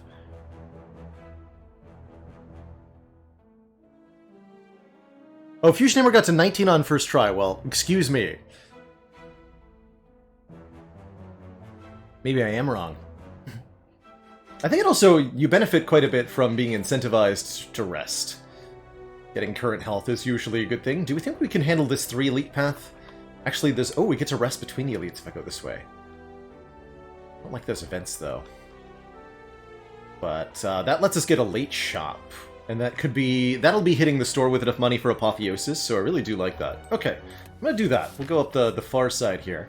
This first elite could be a little tough if I don't get a random combat. But oh well.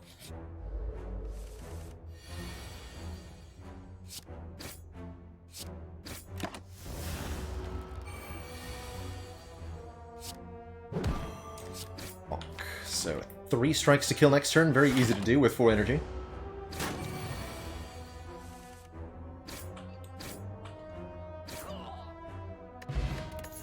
Blessing of the Forge is a fantastic first potion.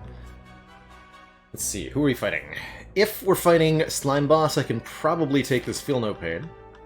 We're fighting Guardian, though, and I think that makes me want a Metallicize for the turn-to-turn block. Metallicize is a really good block card in Act 1. It's also helpful because it removes itself from the set of cards once you play it, like all powers do, so you don't draw it again, while it's still providing the effect. Good stuff. One of the disadvantages of most powers is that instead of playing immediate block or immediate damage, you're doing that. But the Metallicize is immediate block in addition to being that per turn power, and I think that's what actually secretly makes it so good. Metallicize is, sure, it's 3 block per turn, and there's a lot of powers that are, you know, X value per turn, but not all that many of them instantly give their effect. For example, Infinite Blades doesn't give you a shiv as soon as you play it. That would be a cool buff to Infinite Blades if it gave you a shiv immediately. Anywho, I'm gonna use that as a reason to take the Metallicize, especially with this Blessing of the Forge, which could really help beat that first elite. And we do get a bonus combat. That's good.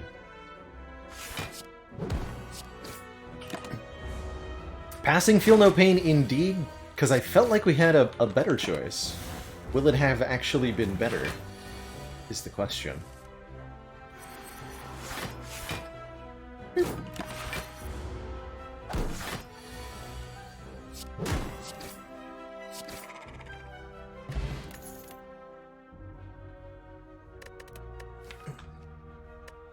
Do I continue, like, the passive blocking by adding this Iron Wave? Iron Wave is not that good a card if you can't upgrade it. Ruby Ranculus, thank you so much for the 4 months. At the same time, I really don't feel like I can afford to be skipping. The only attack card offered here? I need some help for Nob, I need some help for Sentries. I guess I'll take it. Yeah, it could go well with a Juggernaut. But we really needed a damage card there. We could actually get a kill on you next turn, right? It's only 31. Let's do this. 3 strikes will kill.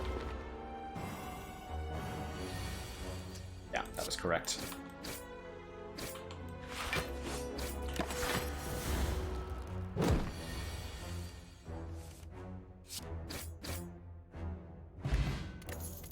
An excellent first potion, encouraging us to take big risks here, so we're definitely going to go full steam ahead into the path that we've already locked ourselves into.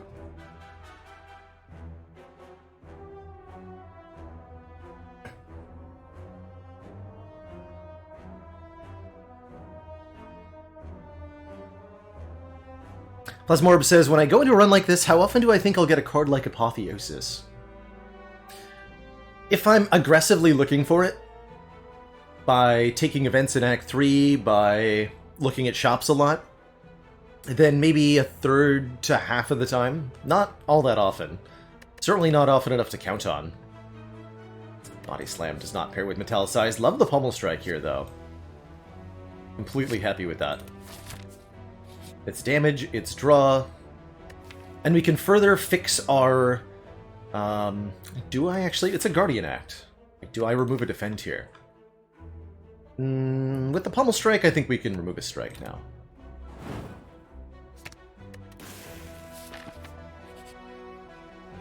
And I've got a lot of health to... I was actually just thinking, with the Fairy in a Bottle, I have too much health. Well, this is one way to go from having too much health to having no health real fast. You want to see how high this percentage can get? Okay, only to 35%. We do get a Bag of Preparation after 2 clicks. That's more cards on at turn 1. It's been a long time since that Scrapooze event has really punished me, but mark my words, the day is coming. The day is coming when it will get me again. It's gonna let me forget the pain before it strikes when I really need it most. During like a streak or something. I was gonna upgrade any hand of cards. This is a reasonable one for this fight. I think we should think about using our Blessing Potion because we are not that good at this combat.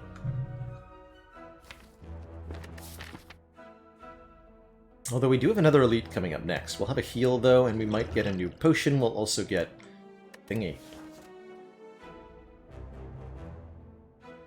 A screenshot at 105%? That's glorious. That's glorious. I'm gonna go ahead and use this. Just donk the one with the lowest health. Get it in range of 1 strike. Easy peasy like. And do I set up the Metallicize now? I think I should. Could even go like strike, Pommel Strike, defend Metallicize, take 2 on purpose because I have too many hit points? Is that how that works? No, but rather what I'm thinking is we'll save more hit points over the course of the fight by getting some damage out now. Probably by killing this one next turn.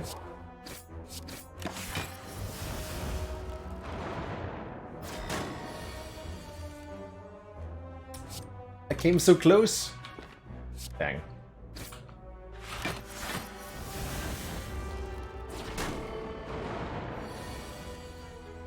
It's all good though.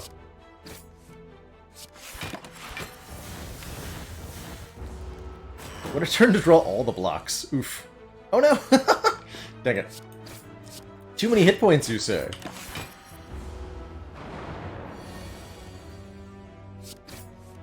Ah, we're fine. Get the defense.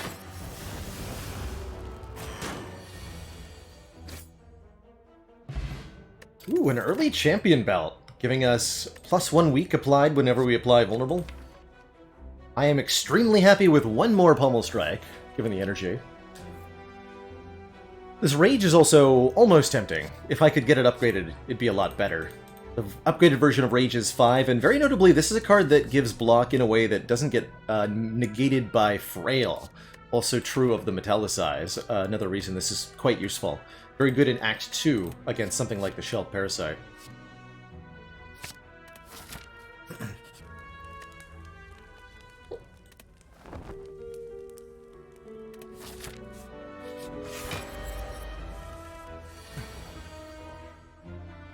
Now, we just had a Forge Potion for that fight, Shrieking Eels. We don't have any upgraded cards.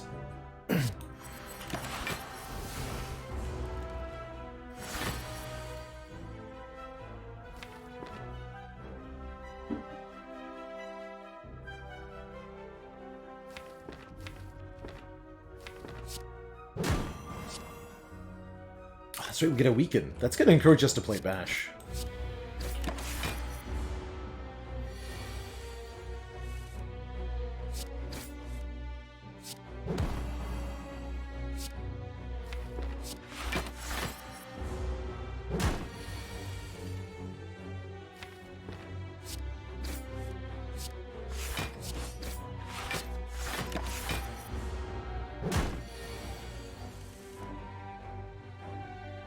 Kind of delicately choosing when to play defends versus strikes. The goal is to kill Lagavulin on this next turn, the turn after the first debuff. There's a little bit of I should be doing, you know, actual hard arithmetic with numbers when it comes to these early game elites, and I would encourage you to slow down, figure out how many cards it takes to kill the Lagavulin, and determine whether or not you can truly afford to defend or not.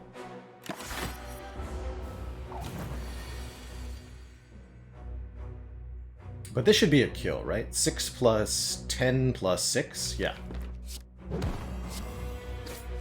So we played exactly the correct number of defends for this fight. Because had we played one more defend, the Lagavulin would have more health, and I'd be taking one more turn of damage. Had we played fewer defends, then we would have taken more damage earlier and wouldn't have killed here. Or, well, I mean, we still would have killed here, rather, but we would have had less health now. A Bird-Faced Urn encourages us to take further power cards. Already good with the Metallicize, healing us 2 per combat. I love an Inflame here as well, for 2 points of strength plus 2 points of healing. It'll augment the cards we've already taken, the 2 Pommel Strikes and the Iron Wave, making our damage output quite a bit better, making us good at the Guardian fight. I quite like it. The Intimidate is relatively mediocre, actually quite mediocre, and the Hemokinesis is reasonable damage. We can afford the hit point loss, especially with the Bird-Faced Urn. But I think the Inflame is ultimately going to be more damage than Hemokinesis in a lot of combats. Happy with the letter opener? Well, am I though? It's a relic I really like, but I don't think it's actually very good here. Currently. Could become good, of course. Ironclad has lots of ways to spam skills. Corruption, Dark Embrace, Havoc. Plan is to take a shard and find an Apo. Tell you what, if there's a shard in that shop, I will buy it. Let's go with that. If there's a shard and Apotheosis, I'll probably buy the Apotheosis, though.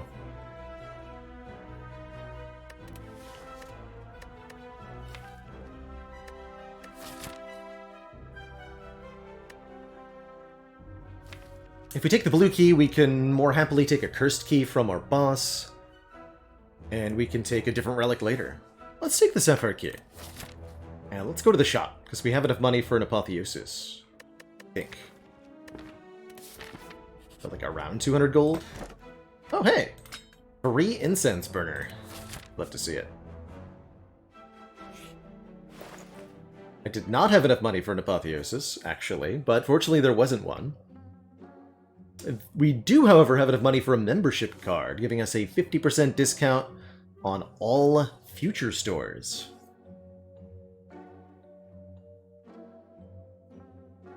There's also the Vajra for an innate point of strength here. I think that would be an excellent pickup as well. But I can't get it alongside the membership card, and I think in the long run the membership card is going to be better. Long run being, this will have been better by the time we get to Act 3. And with a fairy in a bottle, I think our odds of getting to Act 3 are extremely high. So I should buy that membership card. If I was really, really worried about Act 2, then the Vajra is going to be the better take for that. How do I feel about Twin Strike? It's a reasonable strength scaling card. Not upgraded. We don't need it for this act. I don't think I should take it. We should remove a card.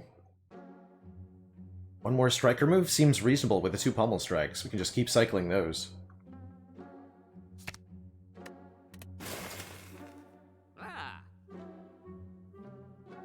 Okay.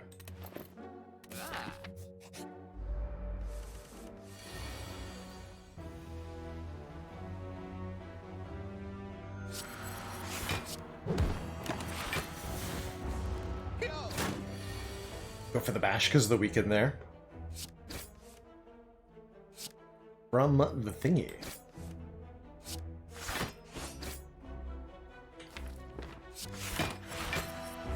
Let's see. I think coming up next is either Sentries or Knob. Go with turn 3 intangible for Gremlin Knob. With the Incense Burner here. There's a corruption! Okay. Well, Letter Opener is sad now. I mean, I'm not going to not take a corruption, right? This makes it the easiest snekoi in the world if we get offered that.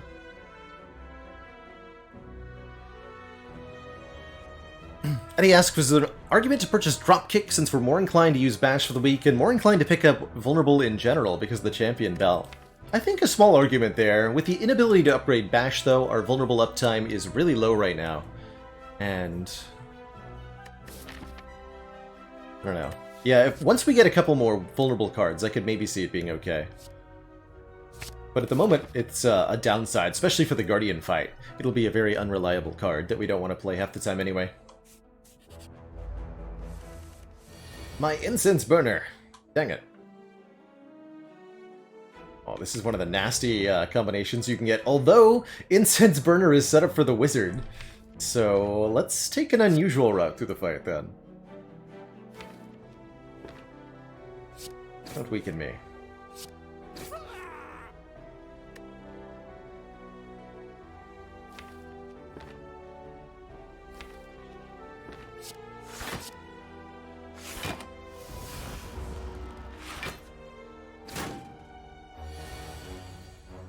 Perfect.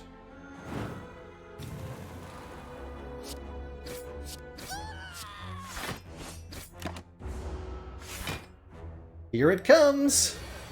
No, it doesn't. Get dunked on.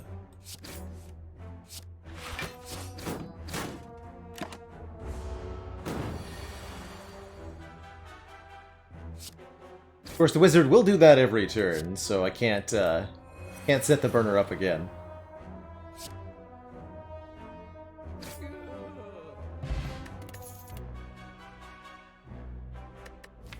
Armaments! That's a way to get a thing upgraded. I'd much prefer an Armaments Plus. There's maybe a chance this Armaments could become an Armaments Plus, but I think it's also reasonable that future us finds an upgraded Armaments. There's another power here, although I don't think Fire Breathing combos all that well. I guess at the end of the day, it's another skill for Corruption, so I'll pick it up. Got Sentries. See if we can find a powered upgrade.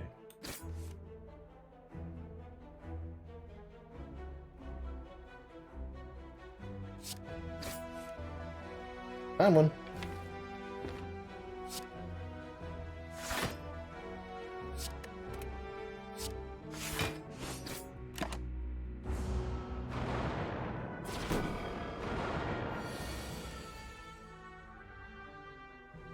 Pretty mediocre turn. Upgrade potion doesn't change our fate here, so everything. Doesn't change our fate, meaning it didn't give us lethal on this guy.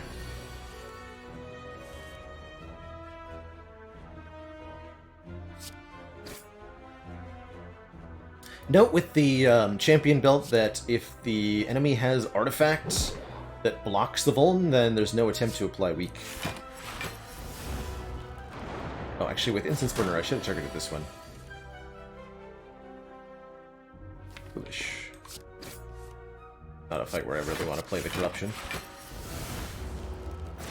Icky Monster, thank you so much for the Prime sub. Oh, well.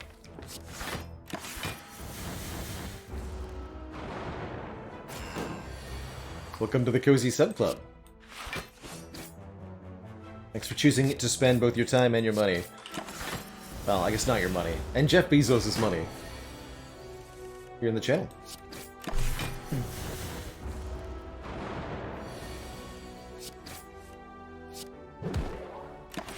Surprisingly painful encounter.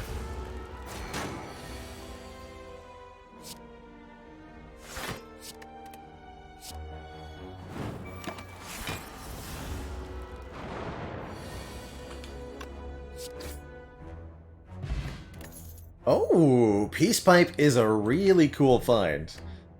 I was deliberating about resting versus recalling, but now we have a third option, which is toke a card. Get a free card removal at a rest site. That's an incredibly good find for an early Peace Pipe.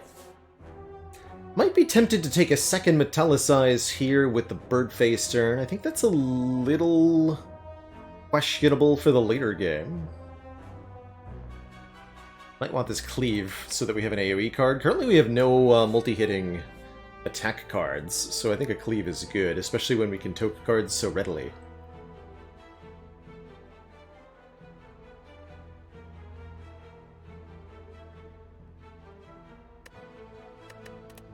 But if we go into Act 3 without any cards that can hit multiple enemies, we're gonna have a bad time. Or Act 2, excuse me. But yeah, let's start token cards. We can toke a strike in replacement for that Cleave.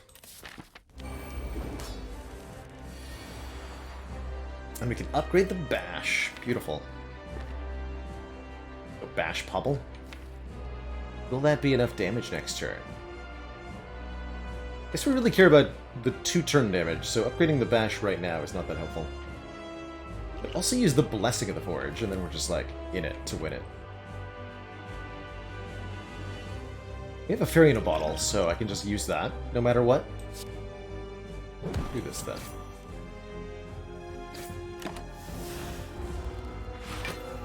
Just gotta make sure we get the transform down.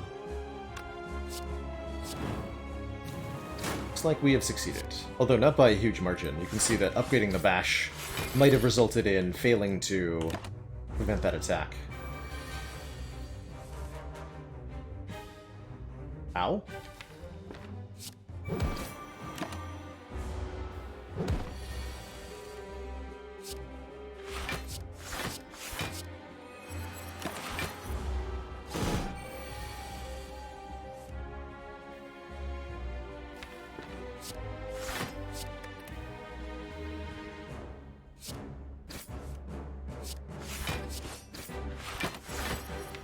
Alright.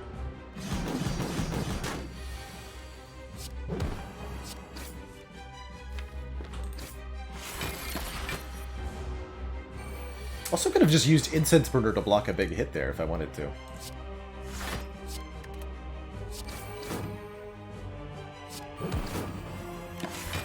Good turn to be intangible, ultimately.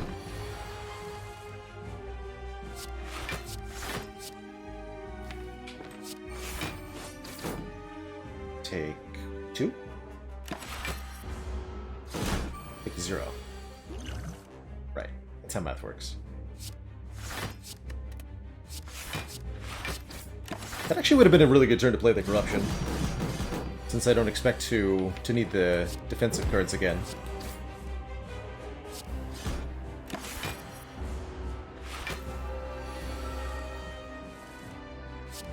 Of course, we can just win without playing the Corruption. That's fine, too.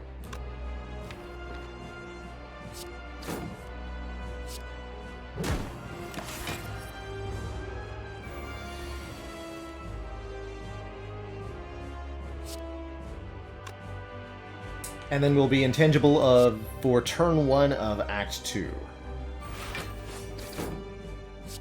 Can't be unhappy with that outcome. Cool. GG. Demon Form, Limit Break, Reaper. Interesting.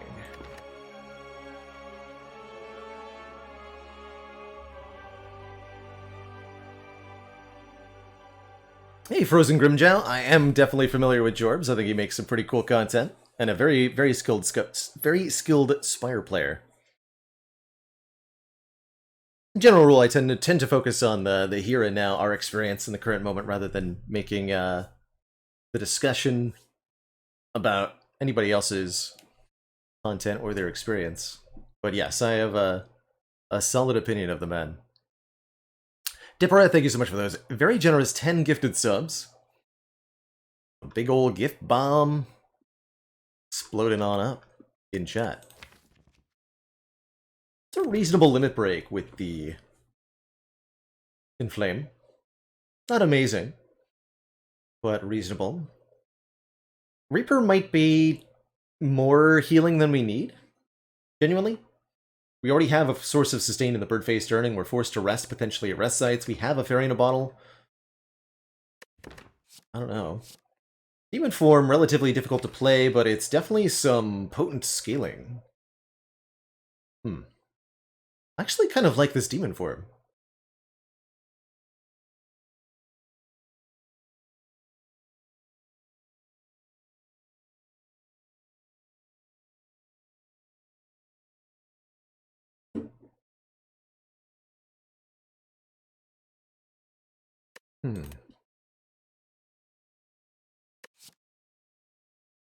Let's try it. It'll give us the scaling we'll need for the late game. Kind of sorts it out a little bit prematurely. And I've got hopes we might see a snekoi very shortly. Pyramid Runic Cubert Crown. Actually, Pyramid I could get behind too. We've got Bag of Prep, which makes Runic Pyramid exceptional, and that'll also make this armaments exceptional if we can get it upgraded. The Runic Cube gives us draw whenever we lose HP. I suppose that's all fine and good.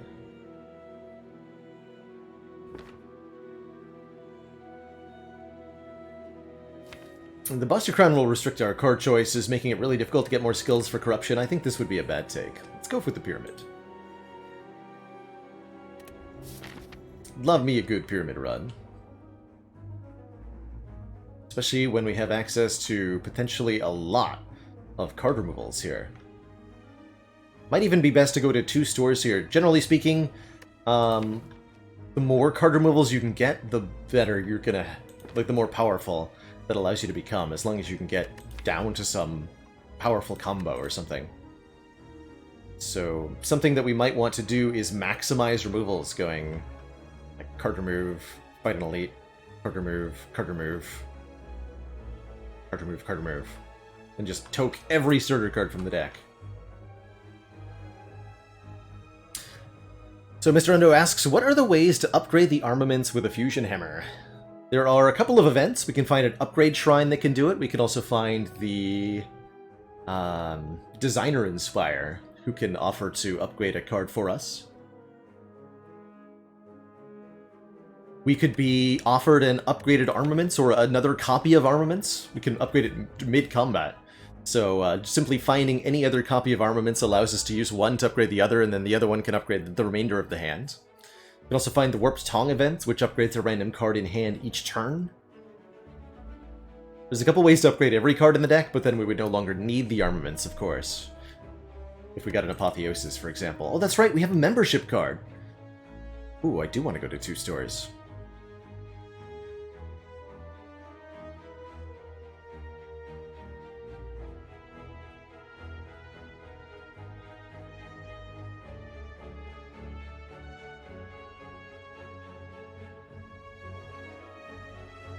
But yeah, at the Warped Tongues event, we can also just upgrade a targeted card, and maybe that's just armaments.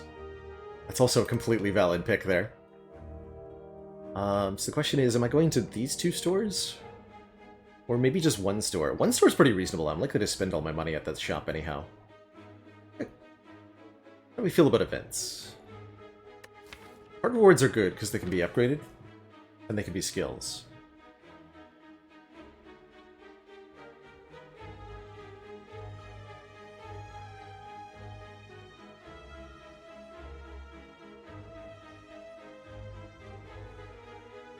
Let's go to the shop, not going to this one. I'll go through 1 event.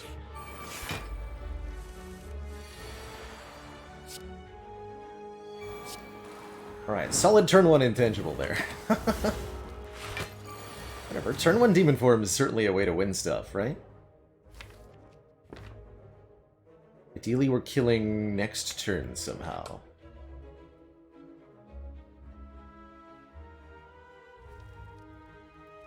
What's the way to do that? What do you think? Wait, Pummel Strike, find Iron Wave? Armaments the Metallicize. If I want to win next turn, though, that's not going to be the play, right?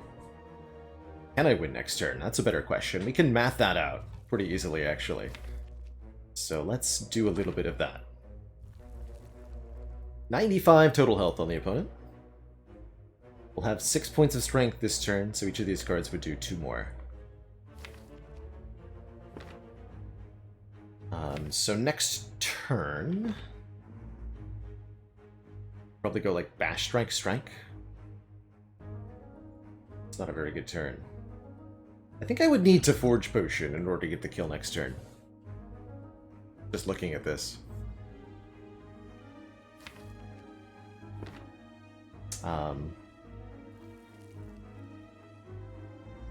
Later, though.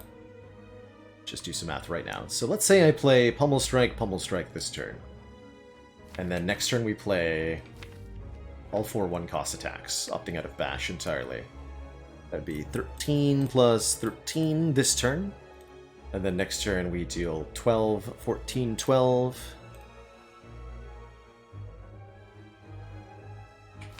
Plus, this will be 11.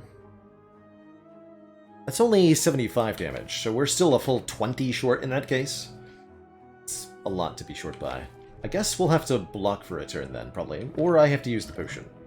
Potion would be 3, 3, 3, 1, 1. That's not 20 either. I think the math says I can't kill it next turn. So I will upgrade the Metallicize, I suppose.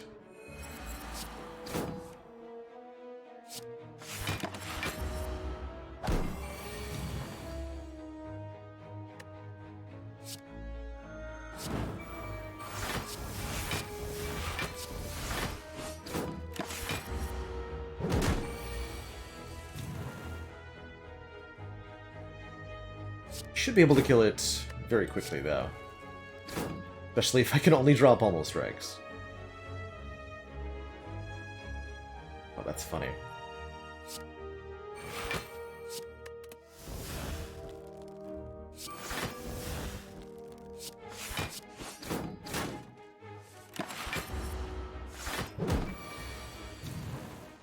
But we're able to get down to just these cards now already.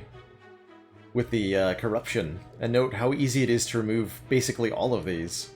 So there's some interesting options available to us.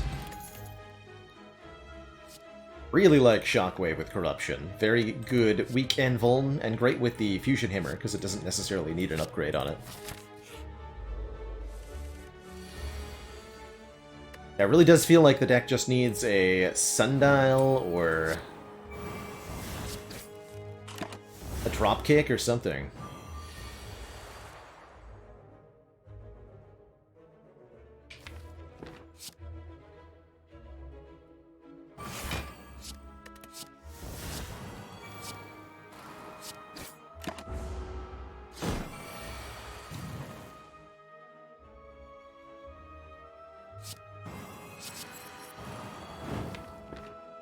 Okay, this is the last vulnerable turn, actually. I gotta be a little careful here.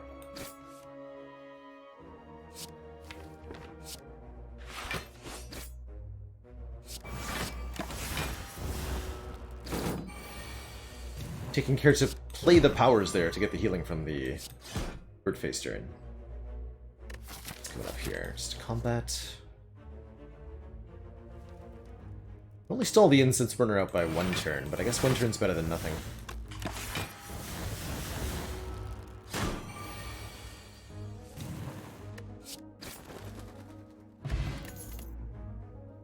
And there it is! We see an upgraded armaments just offered to us randomly, and we'll happily take that. That'll upgrade every card in hand, and that can then upgrade the other armaments, so that one can then upgrade all the cards in the next hand. That'll provide very, very solid upgrade density for the deck, especially given that we'll be starting again with the 7-card hand. Cool. And as Mr. Undo foresaw, yeah, turn 1 intangible would have been nice here, but that's okay. We've got hit points to lose after all. Oh, by the way, the Shockwave is 4 weakened thanks to the champion belt. I didn't even mention that when we picked it up. That extra 1 turn making a potential difference in boss fights, notably.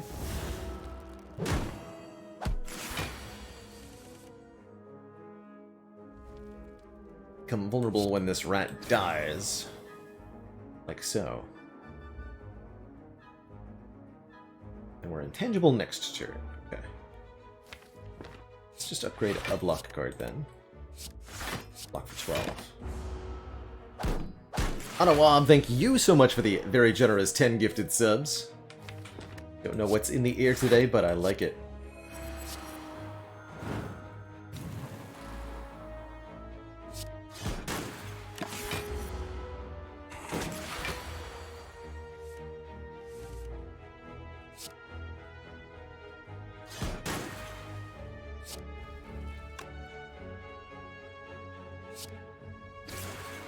Actually, speaking of, did you know that we're coming up very close to our 3-year anniversary for the partnership of this channel?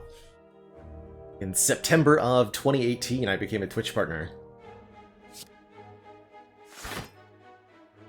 Seems like so recently still.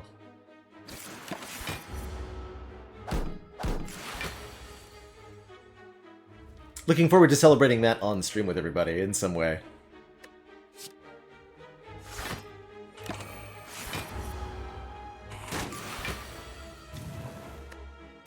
Fighting... I am going to this store, right? I decided that? Yeah, okay. So, the Elite Fight is next. I'd like to be intangible turn 1.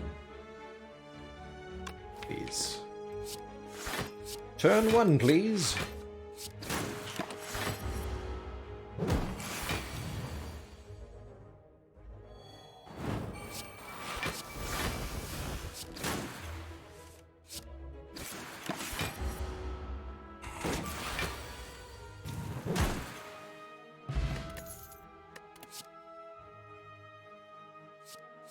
I think I would have taken this if we hadn't seen the upgraded one.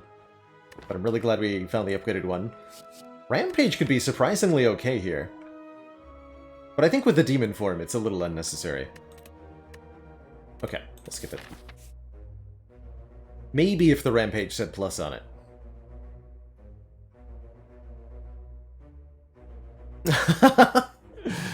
The bet comes through.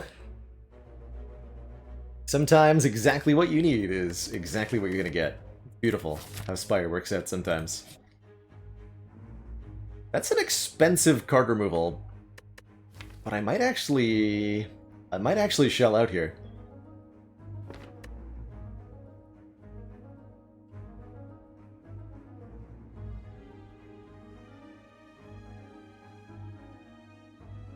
Essentially a 150 gold card removal that doesn't increase the cost of other card removals.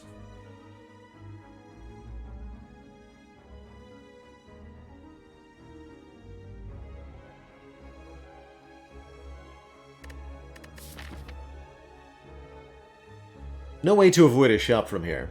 Have to go to a store. Removing a card here does put us under the gold threshold for a rare relic at the shop. Losing out on gambling chip would be pretty stinky. I would consider buying a Gurya, although with the peace pipe I really don't want to.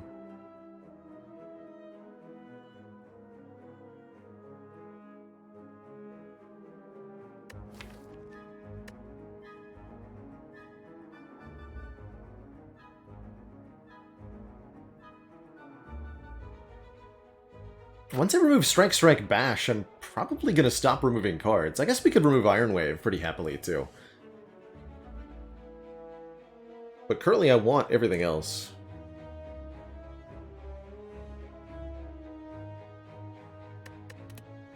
Alright, I think that's enough reasons not to. Doesn't feel like I'm going to want that one extra remove necessarily, although I might just buy... Oh, there's an Apotheosis. But I already have 2 armaments. Dang it. If we want to buy removals, Wing Boots is a way to do that too, by the way. Do we even need Apotheosis now? I don't think I'm convinced that we do.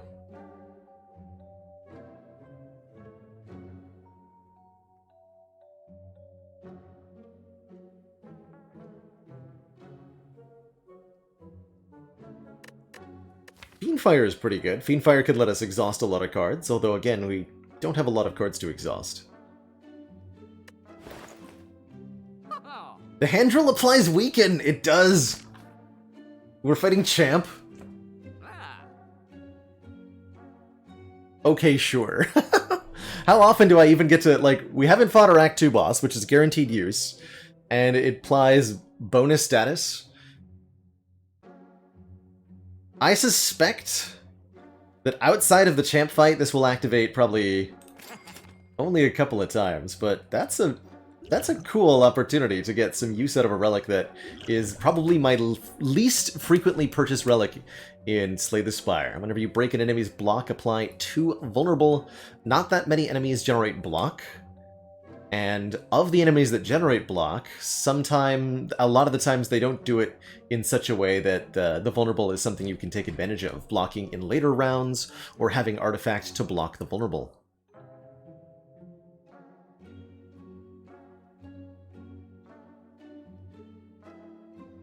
What's that description say? Spirals are dangerous. That's good stuff. I will remove a card here. I do want to remove a strike. We're not taking that Apo. Found the Apo, we're not even buying it.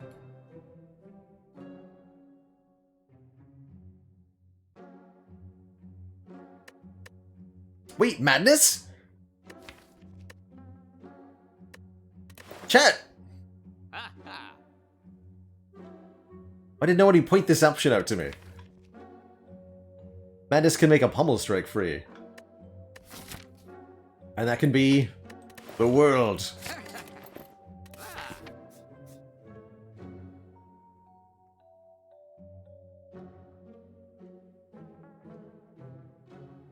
And maybe not literally nobody. Why did I not notice? Why did I not read their comments? Oh, it's fine. We got there. We got there.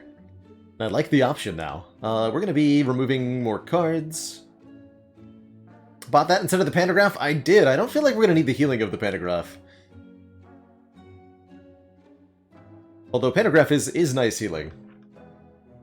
I guess with the Peace Pipe we kind of want to sometimes do. But right now I'm considering heading towards this Burning Elite. That's how I feel. That's how I'm feeling.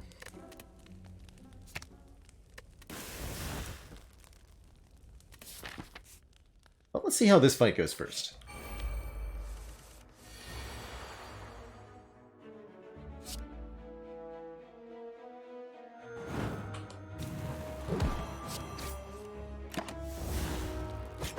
Ow. My face! Okay, Madness is really an after corruption sort of thing, you know?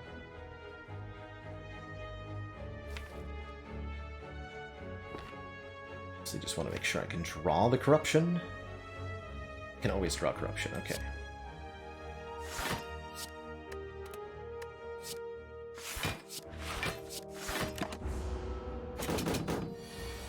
Bonk, bonk, bonk.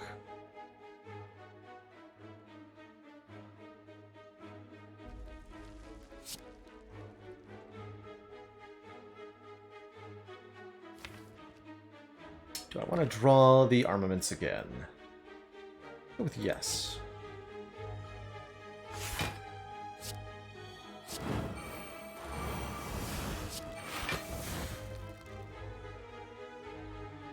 I'm cool with whatever Madness wants to hit here. Works for me.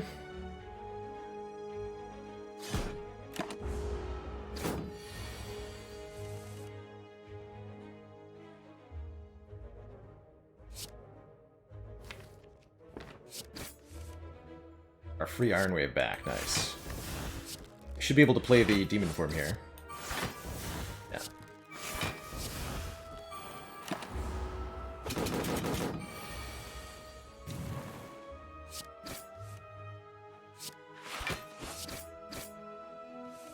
And actually, it almost doesn't matter what the madness hits, because we can just keep drawing that card again with the Pummel Strike. Oh, I like this deck right now. Tiny chest gives us treasures in question mark rooms. Flash is theoretically tempting. Flash is theoretically tempting. No. If we get any amount of statuses, that'll ruin us. Dex Potion's not bad. Especially for this Burning Elite. Over the Forge Pot now that we have the 2 Armas. Don't feel like we need that potion anymore. And I'm thinking we take out the Burning Elite. That's how I feel.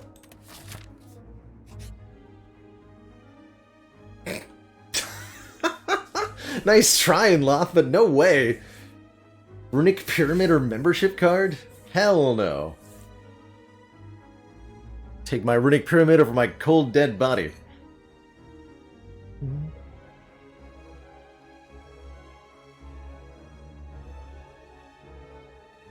How dare you? In return, if we were to offer up either of these, Inloth would offer us more rare cards. Which could be good. You know, an offering would be nice. But hell no.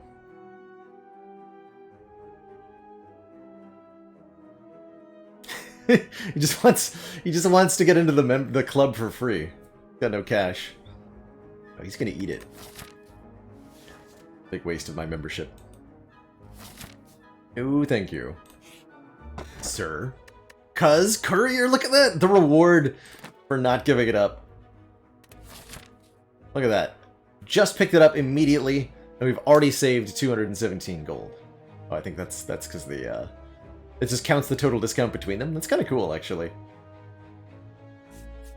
999 gold? This run would love to, right? Because we can just toke the curses instantly. And he knew! Yeah.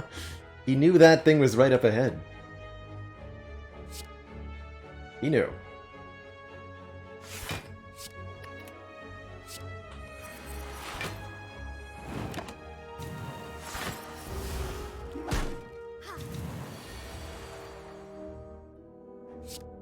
Stinker knew. He knew the whole time. That's right, it's gotta be 22. I should have played the Shockwave. Now she just attacks again. How rude.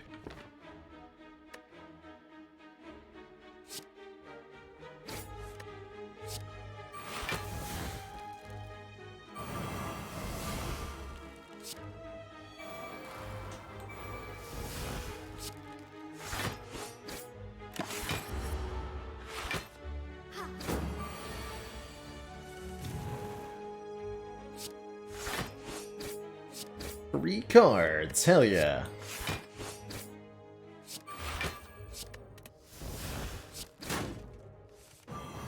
Hand drill! Doing, you know, absolutely nothing.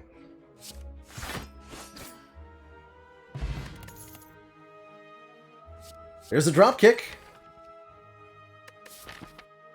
I'm taking it. Alright. Metallicize. No. Well, I tried.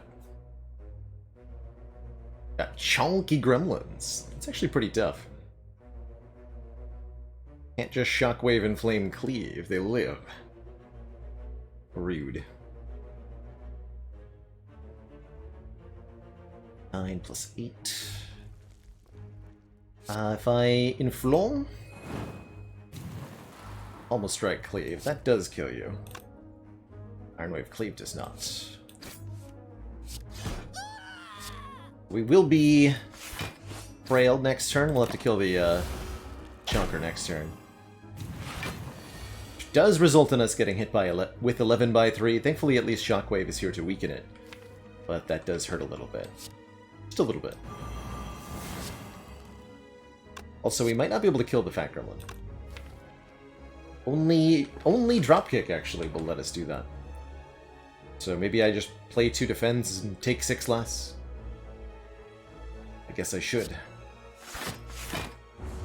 Would have been a reasonable time for the Dex potion then.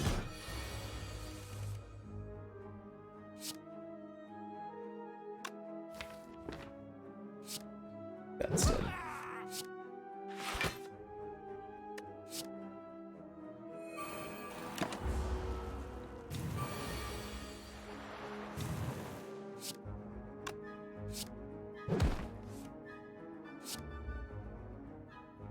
We're just like there now?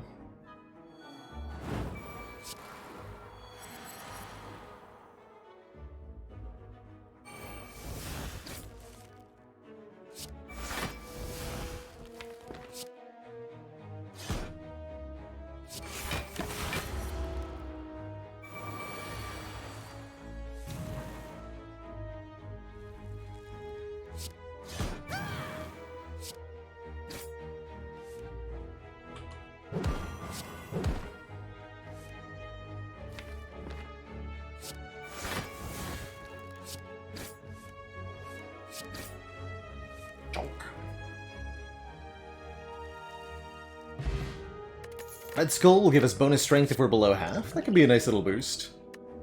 Clean Fire could help us exhaust the hand more quickly, or could let us get rid of statuses. We currently don't have an answer to the statuses, other than just having Runic Pyramid. I guess that is mostly an answer anyway. Flex could help with our immediate damage, but none of it really seems necessary with what we're doing here. None of it at all. We'll need some kind of block engine for Heart. Yeah, either a Rage or the Abacus or something. But that's a long ways away. Unfortunately, don't have to worry just yet.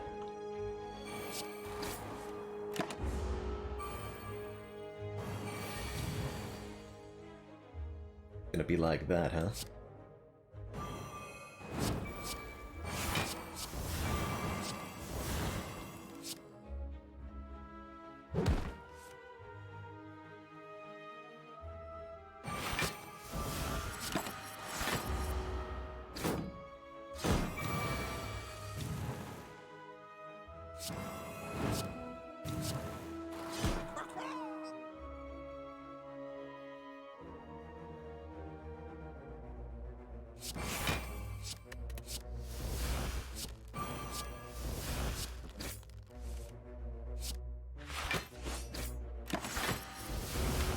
Oh.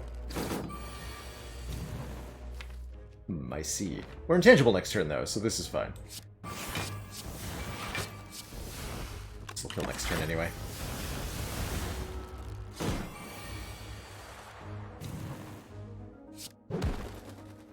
Bonk.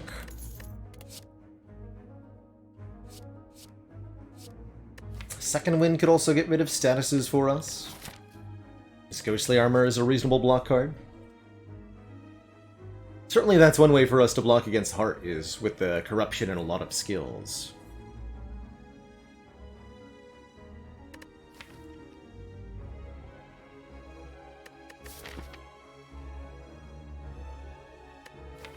Feels like we definitely want to fight elites now that we have a gold multiplier. Grab this Ghostly. Alright, it is the Slaver's turn 1. I maybe should have actually taken this path so that I could set up the Incense Burner in this combat and then fight the Elite, but whatever. We're here now. All good.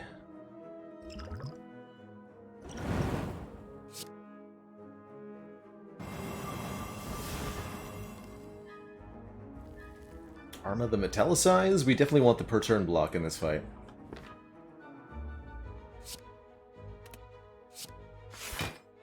Or could get more immediate block with the defend. But I think we want the per turn effect. Kind of invest in our future a little bit. If you're going to invest, it's going to have to be on turn 1, realistically, right?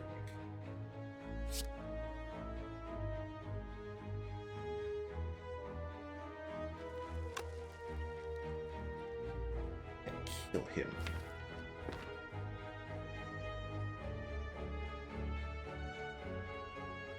It's a bit spooky. Is this just armaments, the demon form? I think we'll play the madness, actually. Let's see what we hit here. A defend, not surprising. That does let me play demon form without taking any damage. I'm cool with that, actually. And we'll block through the entangle turn. We'll be made vulnerable potentially. Although, if you get the entangle attack pattern, it actually can be, and that's actually what happened here, is that the red slaver goes for their more powerful attack again, and you just don't get a vulnerable by the red guy sometimes. Just chooses not to. Unfortunately, we're weakened and Shockwave is worn off. That's a slight problem, but we can definitely KO some nerds now with 8 points of strength.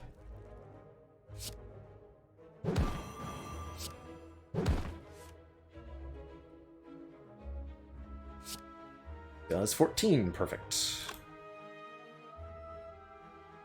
Ghostly Iron Wave, block for 19. Perfect.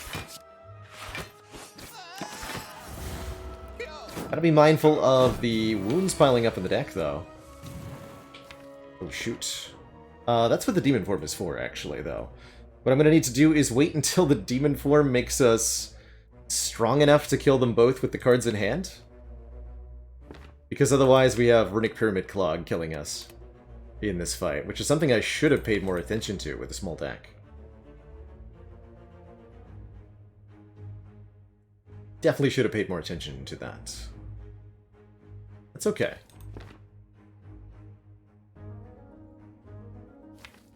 Yeah, we are definitely dead unless we kill with these 3 cards.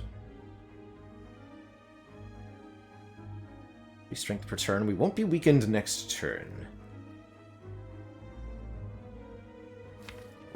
Okay. Okay. Noted.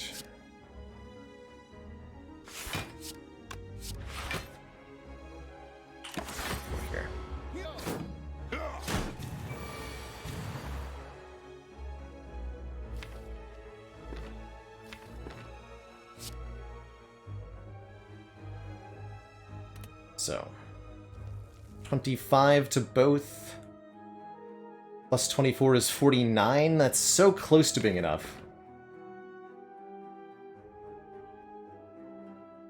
Looks like we're gonna have to take some damage to the face, though. As the weaken will complicate this, of course. Cannot draw any more damage. Okay. Oh wait, armaments wouldn't make a difference here. We'll just wait a couple more turns. Oh, I could have killed the one that was weakening this turn, and then waited on the pommel strike. Actually, that might have been the play. Probably was the play.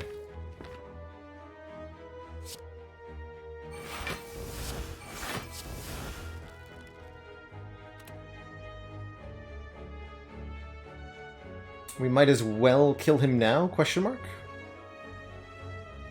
And then we take 1 hit next turn. We block anyway. Right? Okay. Now we just have to wait for this to kill.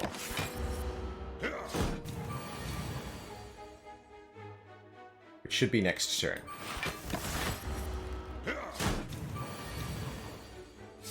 Cool. Okay. Good, we're not dead. And we get a strike dummy, making us do 3 more damage with each of our strike cards, notably the 2 pommel strikes.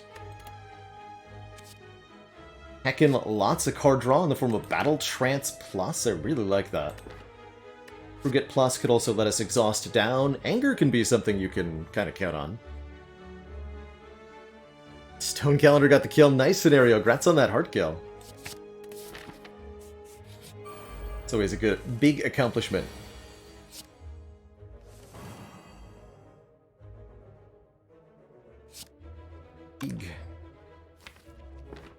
Big accomplish.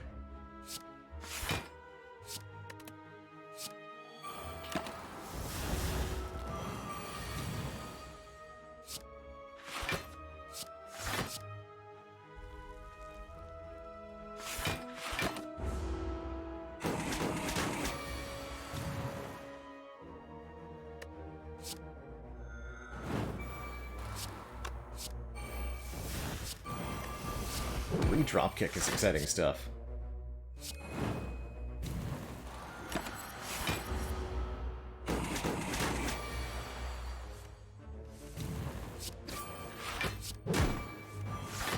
Handrill again doing actually nothing, even though it ostensibly procced there.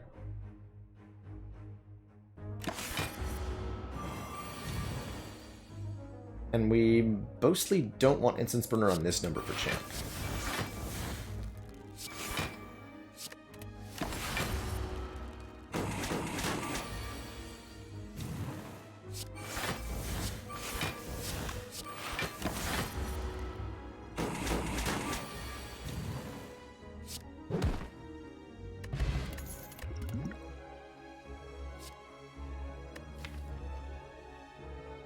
Surely if we have hand drill, we don't need uppercut, right?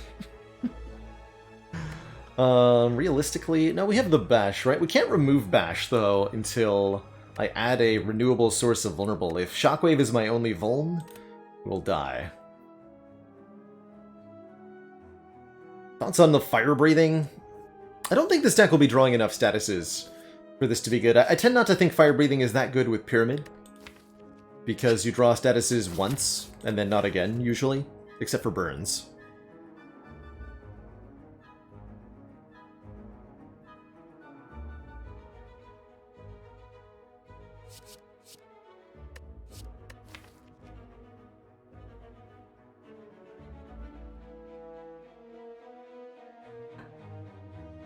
It's also really good artifact removal since it applies one of each. I'm gonna grab that. And then I'll toke the bash. Consider yourself replaced, bash.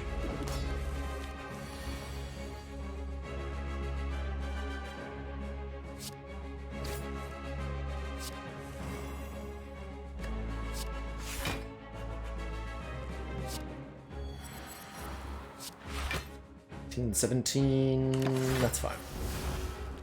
That's my belt! Sure is, Mr. Champ. It sure is.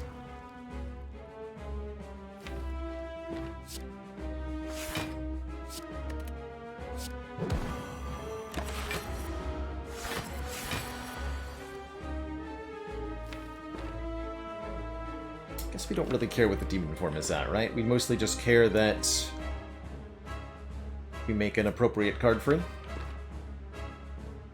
We have the upgraded uppercut, so I'm pretty sure I can play Corruption now. So we have a win con.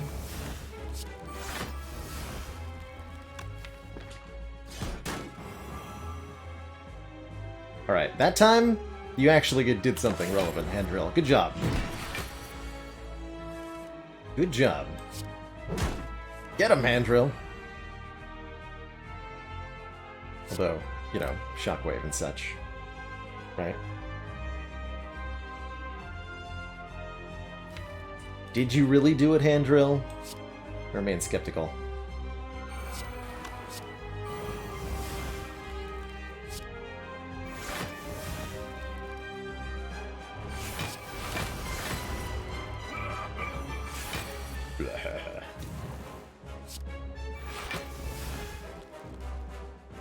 Parts out of hand that I don't want to be free.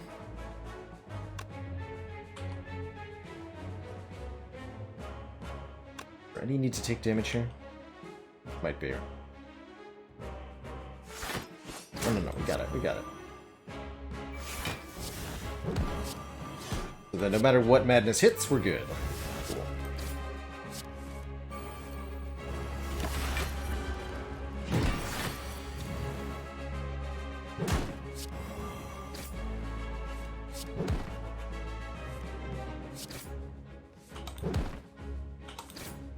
Get him.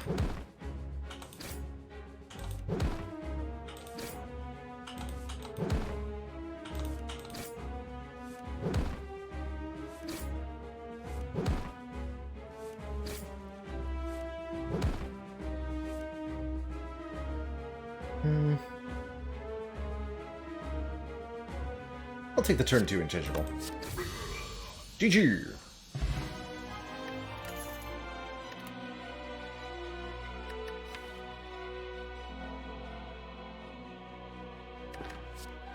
Limit Break is an option. Letting us double our strength means we can scale up quickly so that we can fill the heart in relatively few card plays. Then we don't have to worry about any kind of like infinite going. We just have to play 16 pommel strikes that do 50 damage each.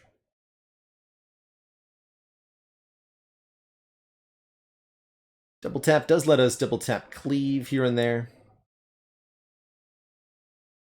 I think I'll take a limit break with our with Bag of Prep specifically.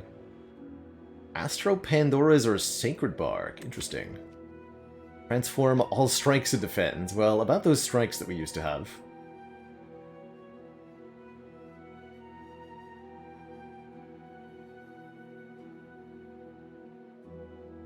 I'm actually pretty reasonably happy with a Bark.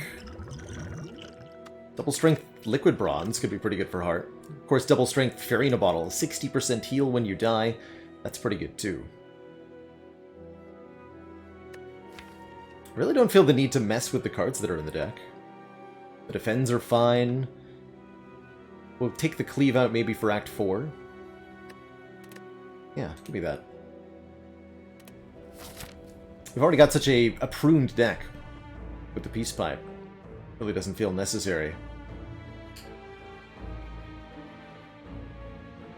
Okay, is there any shop relic that I think would be exceptional? The Abacus would be exceptional. And I'd say orange pellets are pretty exceptional too. I'll look at 2 shops.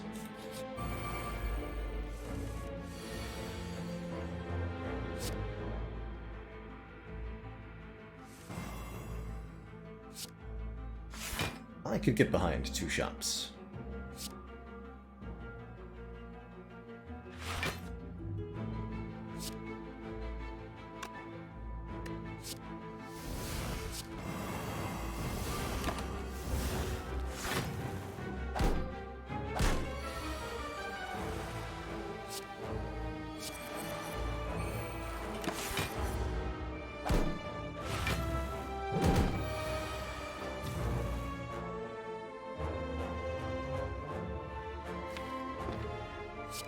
Strength Tar.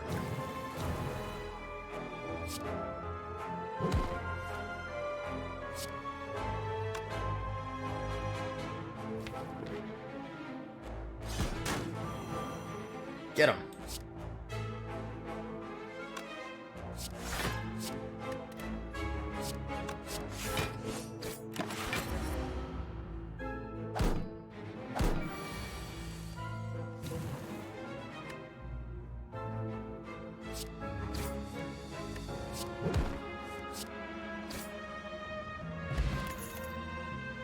Shrug Plus is pretty nice, giving us block in the short term. Always a good card with a Corruption too, or another chance at a True Grit. We're good. Okay, there's a Dolly's Mirror that can let us duplicate any one card of the deck, potentially duping Madness, duping one of the powers. Or perhaps we don't need to duplicate anything. Maybe we want to Feel No Pain for block when we exhaust. That could be somewhat useful. Could dupe the Limit Break.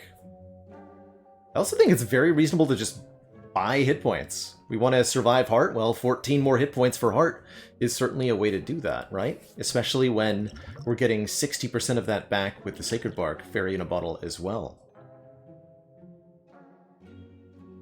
Or dupe Dropkick, of course. That's an easy way to do thing. Let's see, 65 gold for the Relic. I think I'm going to buy the hit points here. And I'm going to go to the next store. Still looking for the Abacus. I'm going to get a treasure here, by the way. Next to the Tiny Chest. Flower. The Tiny Chest. Oh, this kind of draws a card already. By making room in hand.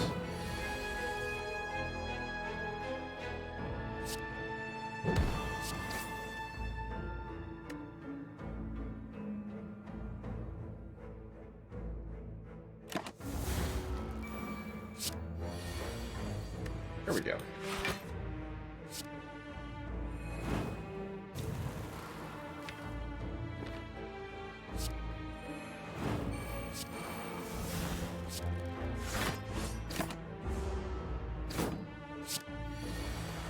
Tangible turn is, of course, the perfect turn to kill the Spiker here.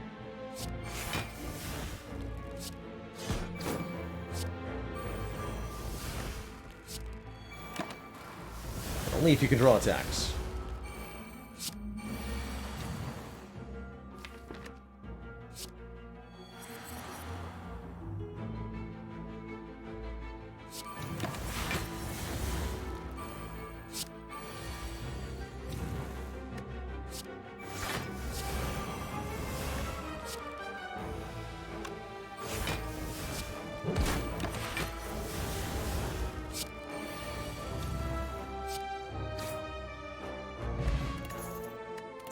Two artifacts is pretty tempting. Sword Boomerang Plus also a really good way to capitalize on the strength. Grab that. And let's take the Ancient Potion for now. Peeper Frog makes enemies with vulnerable take even more damage. It's Chemical X that we're offered.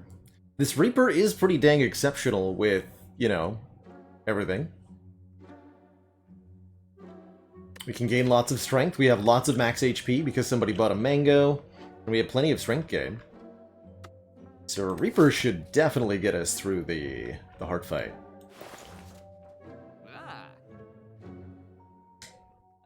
There's another chance at another dropkick too.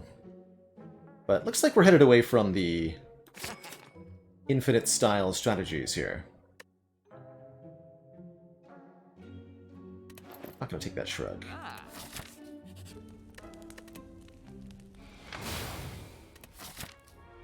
Where we're headed, we don't need no stinking infinites.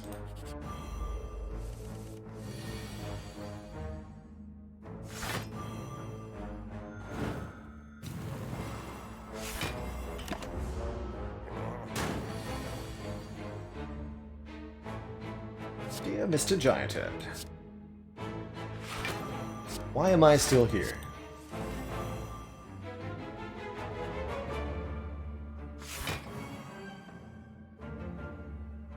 Sincerely, me.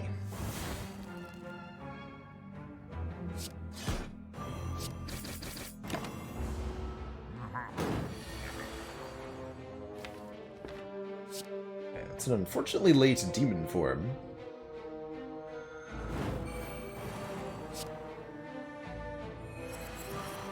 Shouldn't matter though. HH Don Vito, thank you so much for the 20 months and the Prime sub, the 2 metric years of support.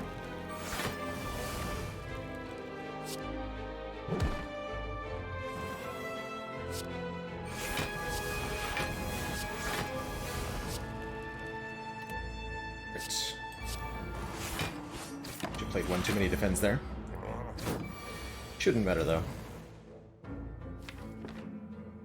We are up. Primed and ready here.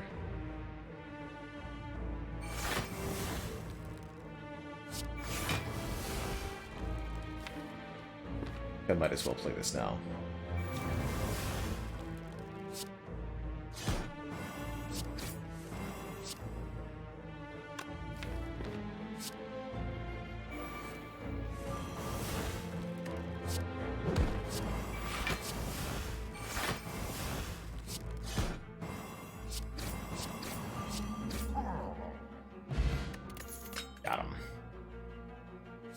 Good old barricade gives us incentive to just play all the cards at once.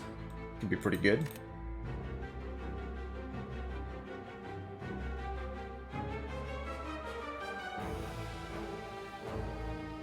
Or we could take a second Inflame to get our strength started more quickly. I think I actually like the second Inflame more. This deck does not need a barricade. We're blonking with our face here. Is it time to remove Cleave?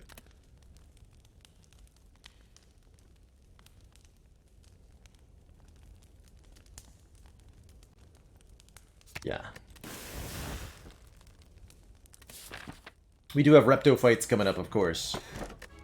Oh, I love the Potion Belt with the Sacred Bark that we took, right?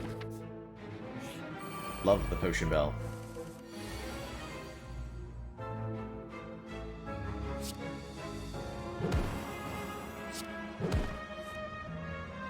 successful A20 Clash stack is going to have many copies of either Sever Soul or Second Wind Skyline.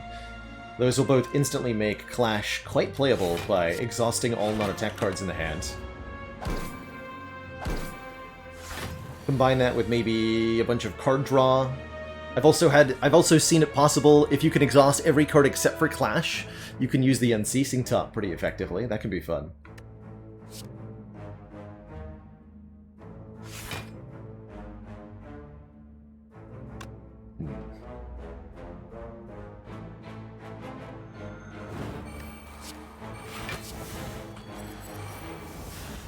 Free Reaper, you say?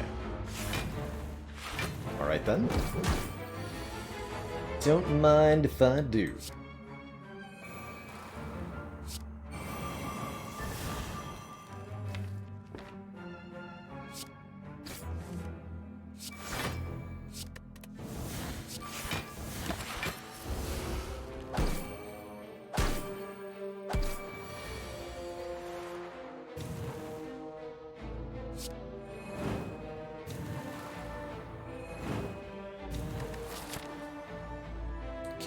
So I'd really like turn 2 intangibility, actually. I'm gonna be a little deliberate here. I think that's a reasonable pick.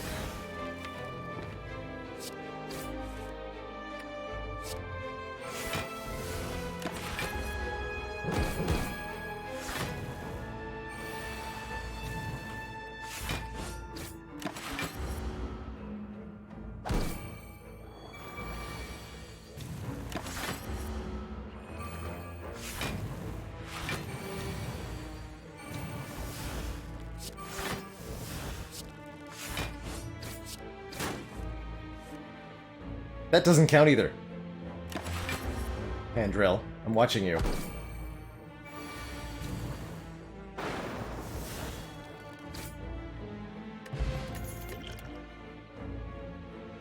Okay, definitely too late for Searing Blow in a Fusion Hammer deck. No thanks to these. Alright, bleed number 1 is in fact Reptomancer. I did set up my own intangibility, so I'm pretty happy just playing Armament's Demon Form turn 1, knowing that we're safe next turn. We'll take some damage, but we know we can get that back with the Reaper. And with the Birdface turn. So, have at me! Use all your stinky attacks. Good luck.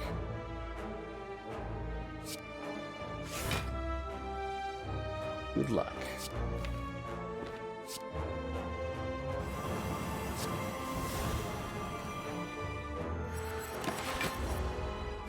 The daggers in the bottom are doing their turn 2 attack, which causes them to lose their own life. These two will do that on this turn. But I think we should block their attacks. Or, well, kill them rather, to prevent their attacks. I'm trying to say here. Lack of cleave definitely noticeable in this moment. It's okay.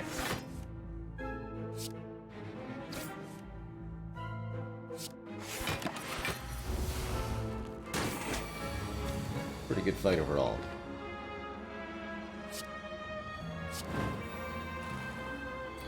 Just the first attack adds a wound. The second attack does not add a wound. It's 25 damage flat.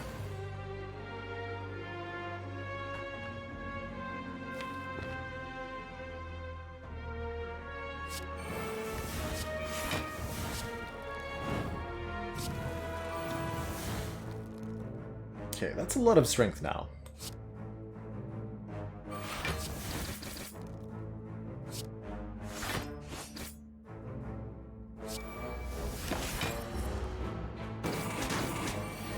B. Braun, thank you so much for the Prime sub and the 9 months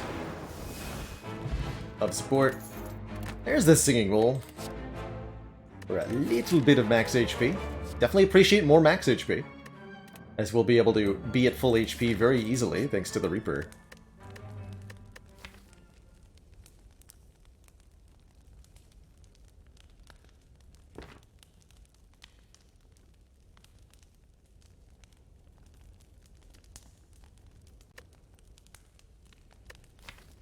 Do we toke another card?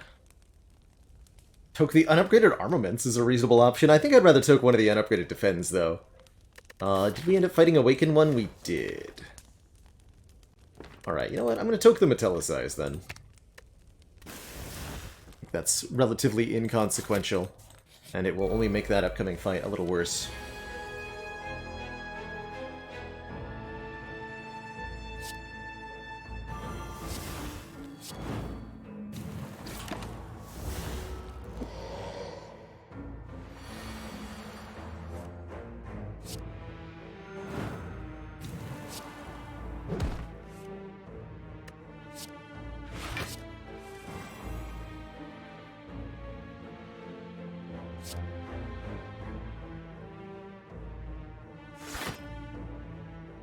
An OWM, how do you tell when a nemesis is really hungry? It turns into an Omnom-Nomesis.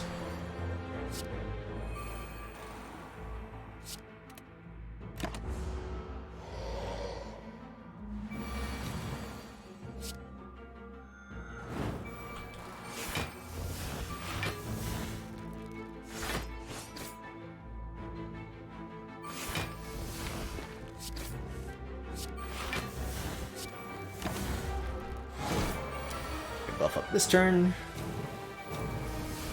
Generally only need to limit break one time. It's good, because that's all we get to do with Corruption. T-Clap with Champion Belt? It's okay. Seems entirely unnecessary, though. Hit the uppercut. And let's take one more event here. Tomb of Lord Red Mask, no thanks.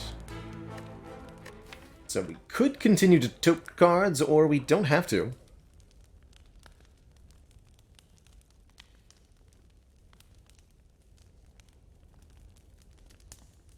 I think I will toke one of the defends.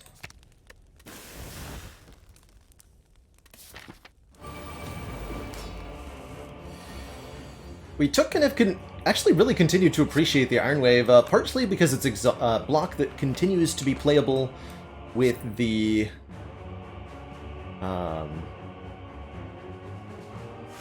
once the Corruption's in play.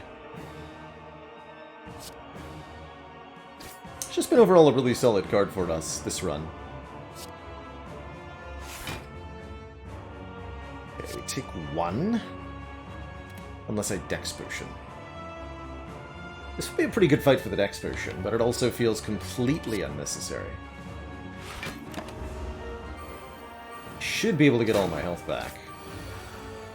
And I should be able to assemble an infinite combo here.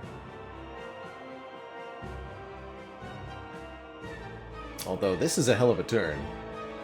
Oh wait, we're an intangible next turn? Yeah, I'm just gonna go. I'm just gonna go.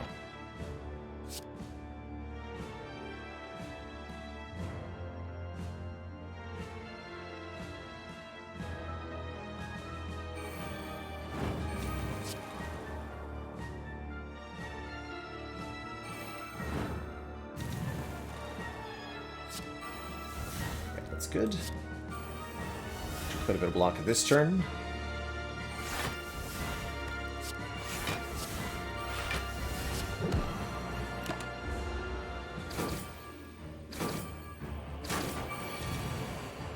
Intangibility here, which is, I think, pretty key.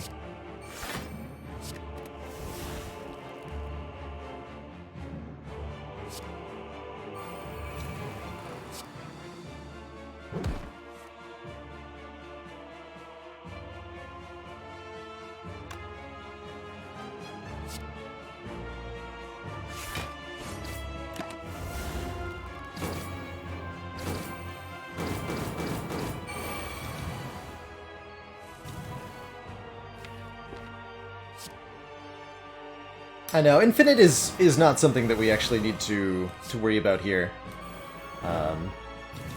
Because we're just going to win with a few card plays.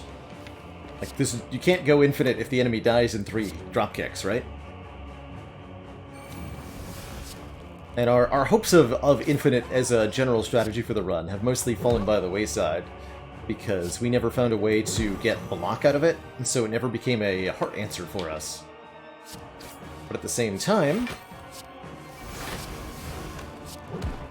we were able to get Runic Pyramid plus some very seriously powerful attack cards. that lets us have an entirely different sort of survival and winning strategy here. I'll heal 1. So even with only, quote-unquote, only 24 strength, we get to do this.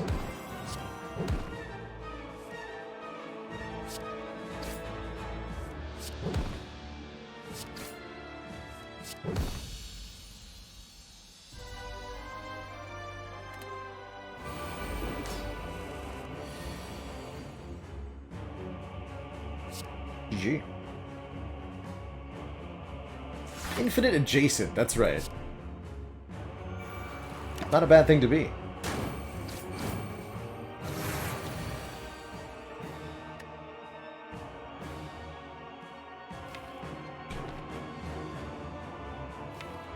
Dazed are a little problematic here. Hand drill's time to shine. I think it's gonna legitimately be useful starting next turn. It's got the potential. And free sword boomerang is pretty high. It just bounces off the artifact anyway. I'll draw the armaments.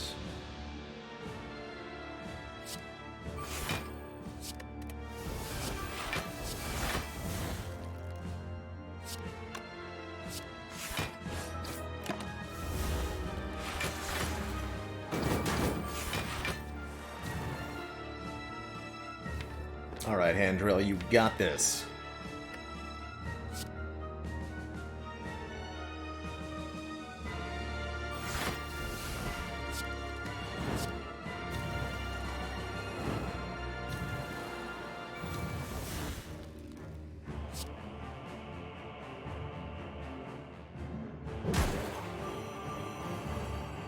Or vulnerable. Artifact removed.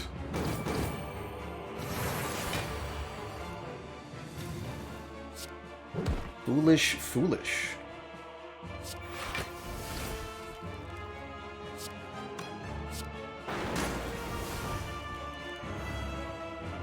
That's right. Show that stinky deck who the boss is.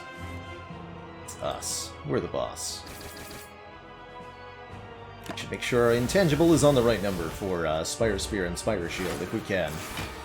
Though it looks like we might not want to. Yeah, we don't really have a choice, huh? Well, I only have to take this one hit to the face. Not that bad. And I can just choose to rest at the fire anyway. Yeah, let's set up the burner.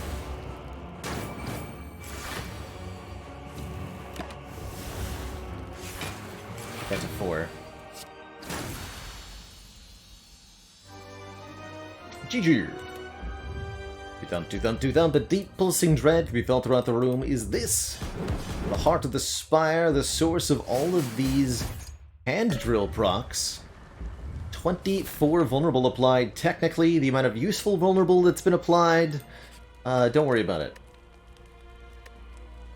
Just don't ask that question, really.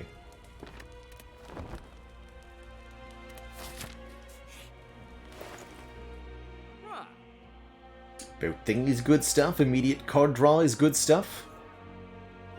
Feel no pain is pretty good stuff. Some of these potions are excellent. Cultist Potion is 2 strength per turn. Don't forget, we have Sacred Bark, so these are double strength potions. Heavy Blade's a good way to capitalize on our strength, although it's less strength scaling than this upgraded Sword Boomerang is. Of course, we can upgrade it for more. Definitely hard to go wrong with being a boat, although Incense Burner on 4 does take away half of the value of this at the moment. I mean, we'll still really appreciate it for heart, of course.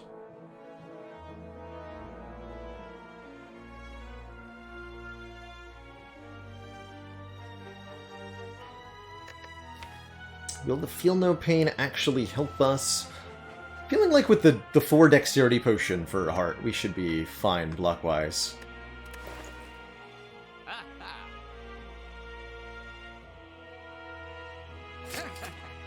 Like, take the card draw. We could take another card draw card, Violence. Puts attacks from the draw pile into our hand. End up with Hand Clog. You remove Demon Form? Heck no, it's still here. Hanging around. Being a useful way to gain strength for us. Bark does make double caca. It does.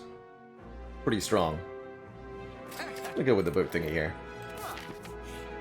Use the explosive potion on these nerds.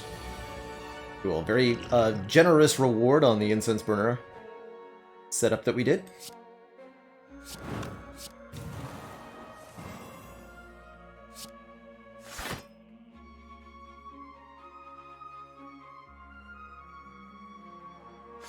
Just gonna play this.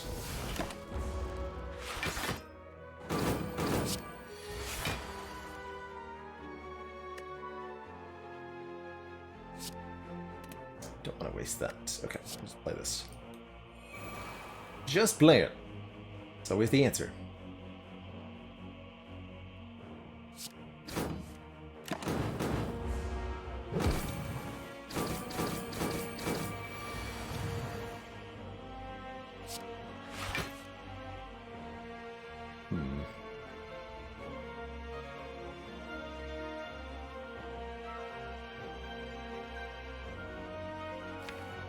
Bit awkward.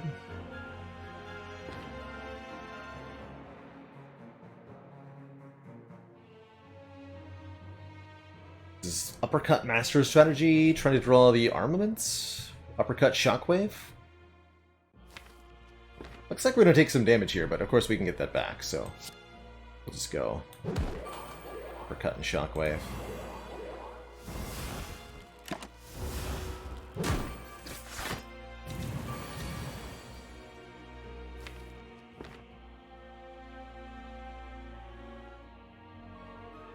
I want to play Corruption this turn, if possible. Cool.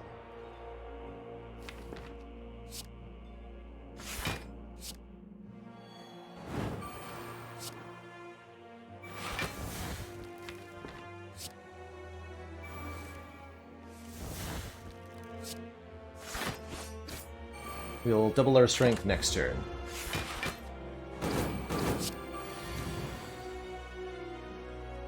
Probably. This looks a little spooky.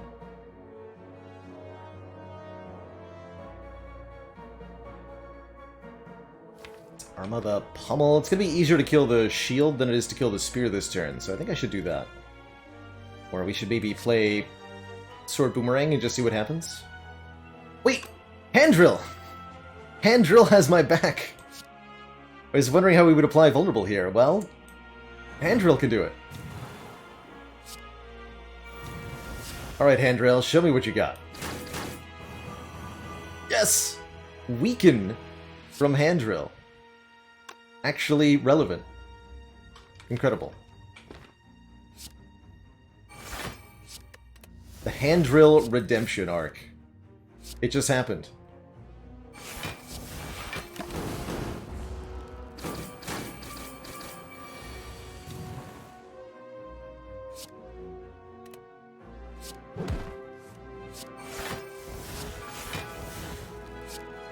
This should be a full heal with Frog. Yeah. Incense Burner's on 4. Perfect.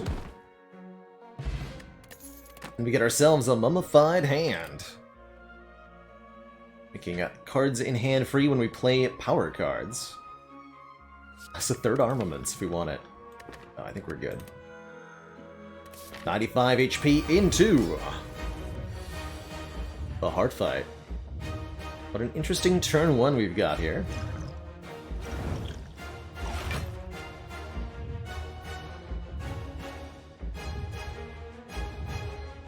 Do I Corruption right away?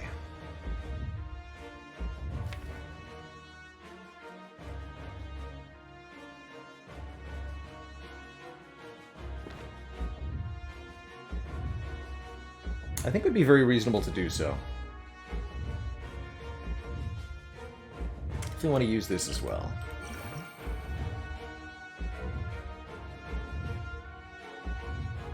Burn a bottle? Yeah, I think we should just corruption immediately.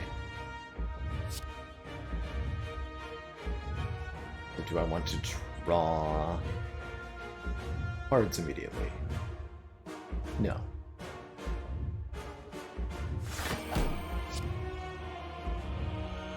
Yeah, this is not the same fairy from earlier. We actually found a new one. Let's get this out of hand, at least.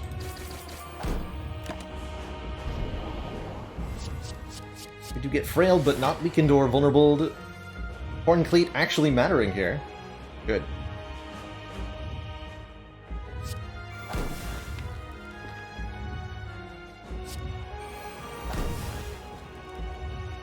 Okay. To draw towards stuff.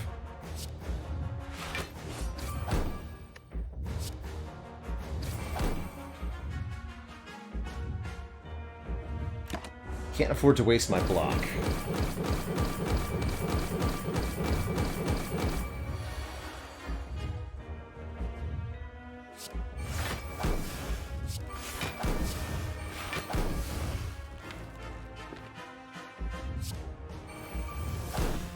There's Demon Form. No weaken for Heart on this turn. A little unfortunate.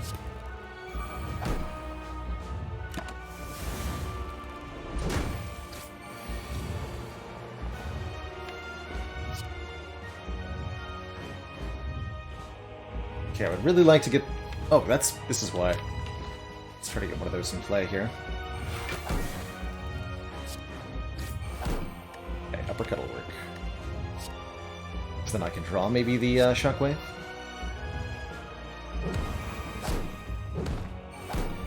Oof. Sting.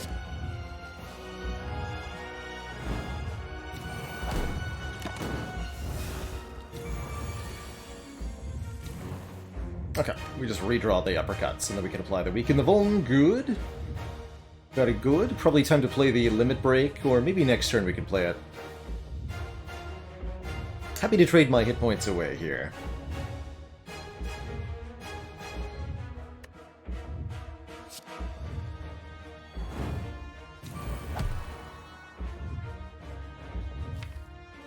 I want Madness to hit Reaper. It really doesn't actually matter what Madness hits.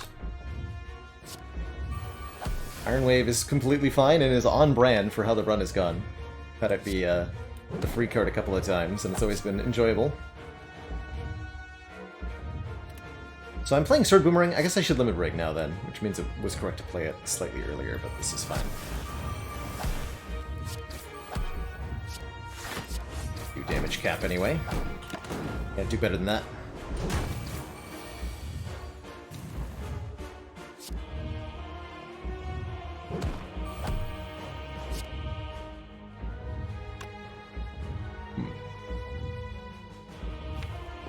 Not a lot of block left, but no problem.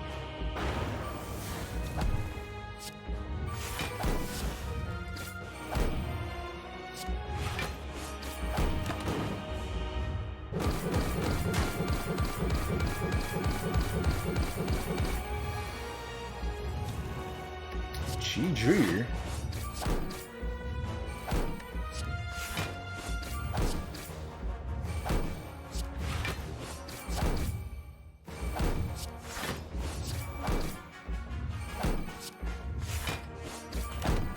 Mr. Hart.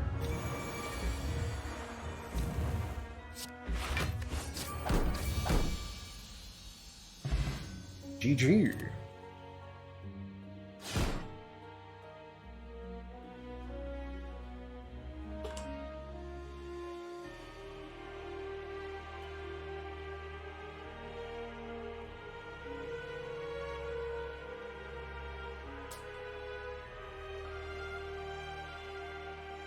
Be free, my fairy friend. Be free.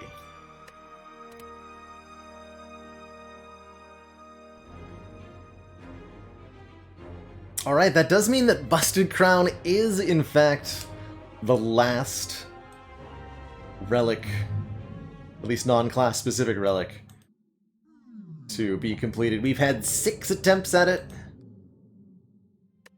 And we're about to get one more. First. So here was our successful run. Not a lot of cards in this, only 24 cards. Pretty small, and the whole idea was get some strength, double it, and then heal any damage we took back with the Reaper. It worked out marvelously to get that glorious, glorious win.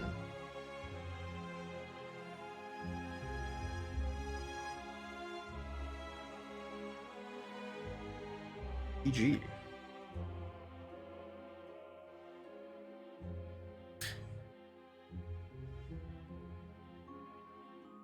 I could see myself potentially going back to Hades Trainco. We do have a couple hundred hours of Hades, which will be somewhere on the YouTube archives that we streamed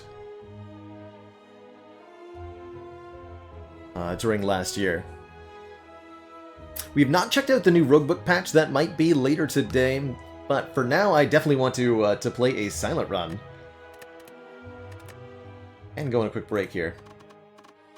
With the Fusion Hammer off the table, the only option for both the Silent and the Watcher now is the Busted Crown. So we will be getting a Silent Busted Crown run, as Silent is next up in rotation, and then Defect has a 50% chance of being Busted Crown from there.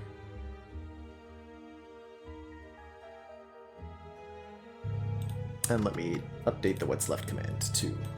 Before we jump into this Silent run, I am going to take a quick break, refill my legs, stretch my water, run to the bathroom, all that jazz. When I return,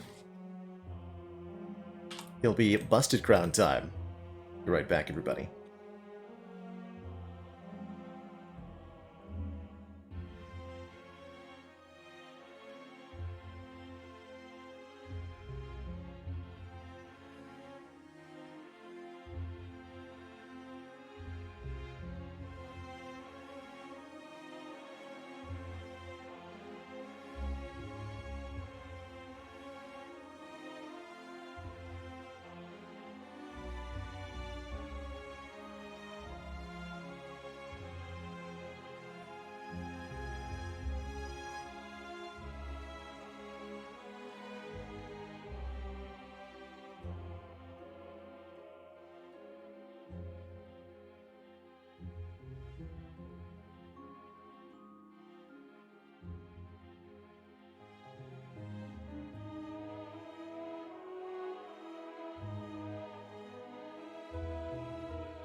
Alrighty, everybody, thank you so much for your patience. Let us begin a silent run with the busted crown. 38 seeds to find the desired suffering. Can we figure out a way to not die? Maybe. Maybe.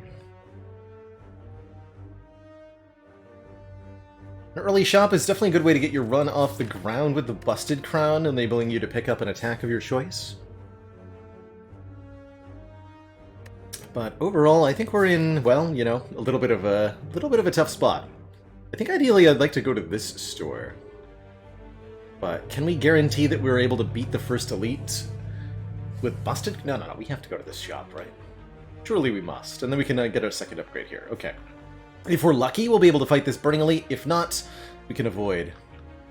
Need to keep in mind Hexaghost. Very much need to keep in mind Hexaghost. At the end of the act, Hexaghost is a big showstopper for crown runs. A boss that requires you to do a lot of damage output. And if you don't get offered damage cards, well, too bad.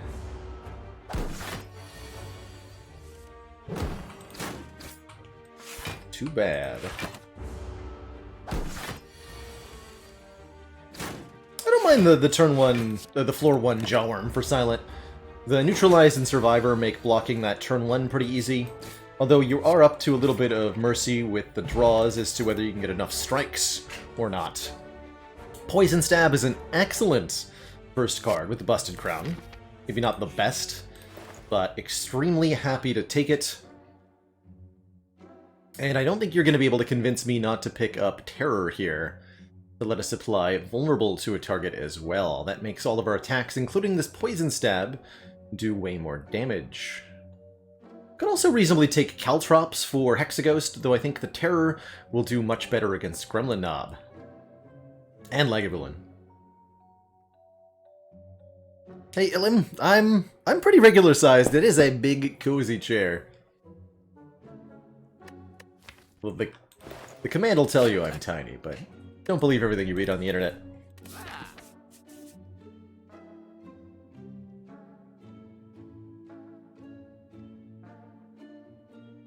And we want to get some potions, so I will pick some fights with some nerds.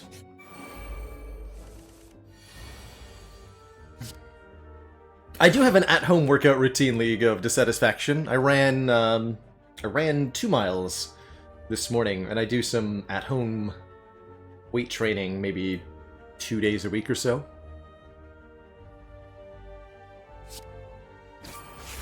I do not consider myself massively active, but I am trying to do my best to make sure my body stays in shape and is maintained.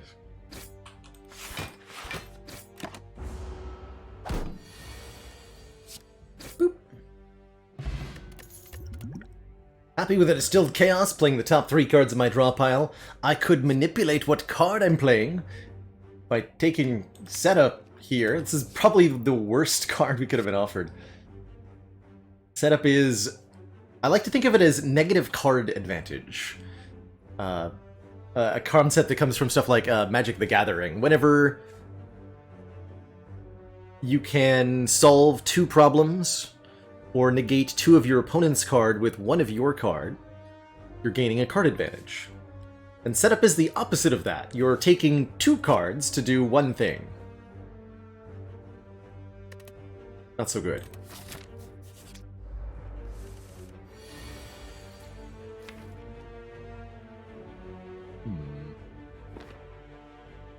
Do we ever attack this one? 2 cards to do 0 things. Yeah, sometimes.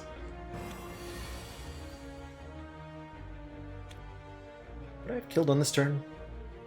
Hold on.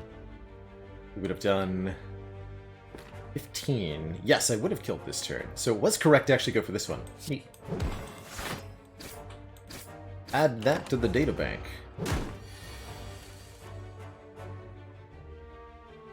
Very correct. 5 hit points I just lost. Noted. Oof. Not what I wanted, but the potions are excellent. So despite the health loss and despite the mediocre cards, I think we're in pretty good shape here for the first elite.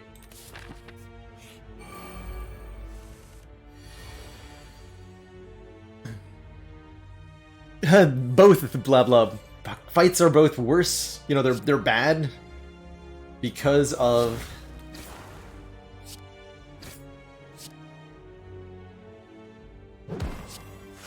the reduced card rewards, and they're necessary because you desperately need potions, because you desperately need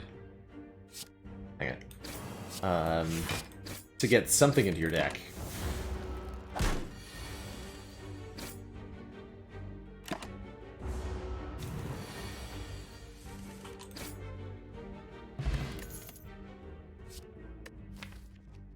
And I think with the Terror, a Blade Dance will just have to do.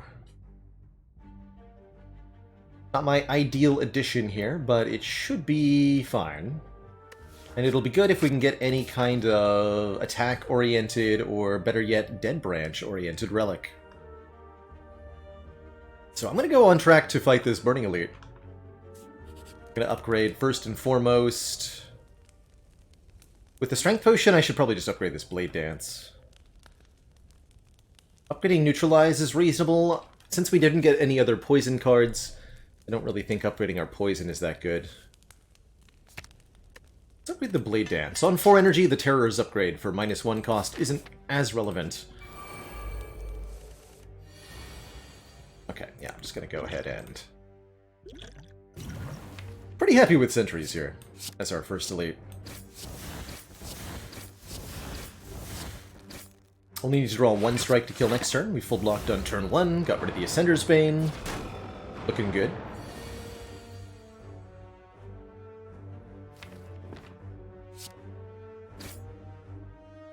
And we'll block next turn, so let's kill this one.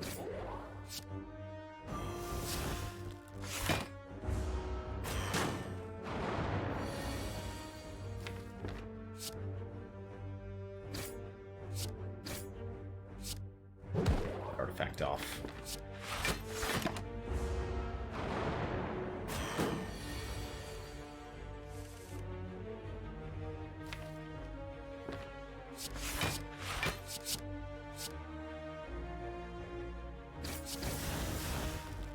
-12 would bring it to 15. 2 strikes would kill. I'll give myself the chance to kill this one next turn, since we full blocked this turn. Okay, this is fine.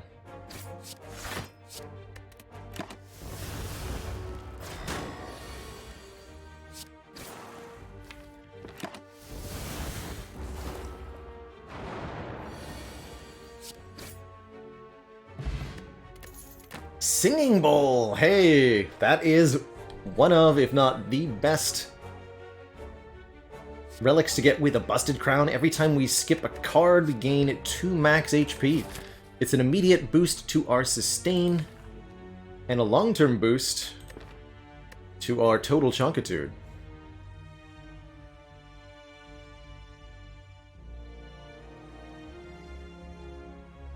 Oh, definitely, Danny. I think if you're playing with a Busted Crown start especially, you just have to kind of lean into some of the starts that you get. Or take something that you hope works out, because you really have very few options. So, whatever you can find, whatever you can scramble to assemble, it's gonna have to do.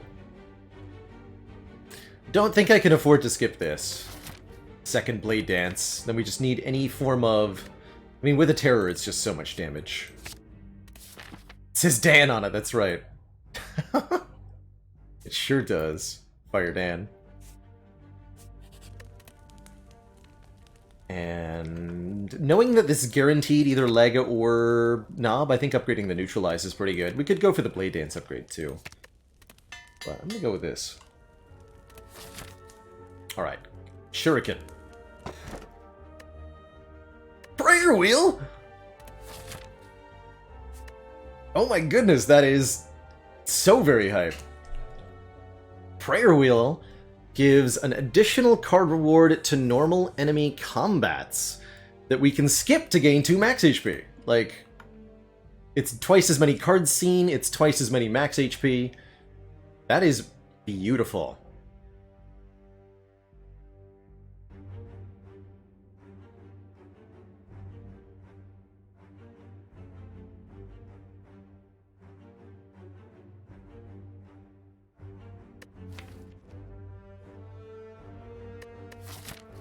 I'm wondering if that actually makes me want to take regular combat here over... There is a chance we die to the knob, right? There's definitely a chance we die to the knob. And this would let us get our max HP going immediately. We can easily fight this elite.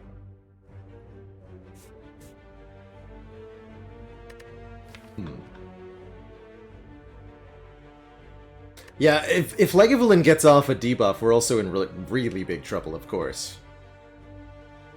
We could try to YOLO a Distilled Chaos, but there's no guarantee that will work either. It would just help. I think I'm gonna go for the regular combats. They're like massive value now.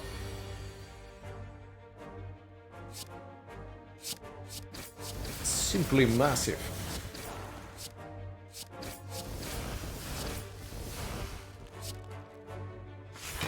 And I think our deck actually matches up quite well against the regular combats in a way that doesn't necessarily do so against the elites right now. Both Golden Deflect, probably not. Sucker Punch, maybe?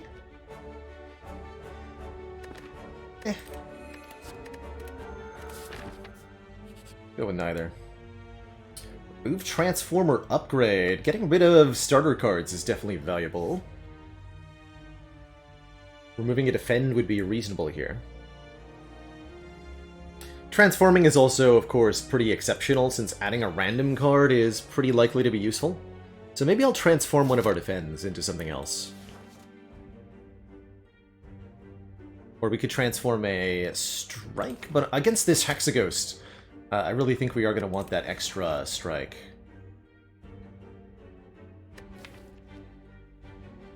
And the Terror makes the strikes comparatively better cards. Transform a Defend. See what we get. Choke! Hey, Choke double Blade Dance with 4 energy. I like it. Choke applies a debuff that says whenever you play a card this turn, the enemy loses 3 HP. And with our Blade Dances, or with the Distilled Chaos, which I'm going to be using from the looks of it, unless this is 31 damage, 12 plus 18 is, you guessed it, 30. So, save me. Good.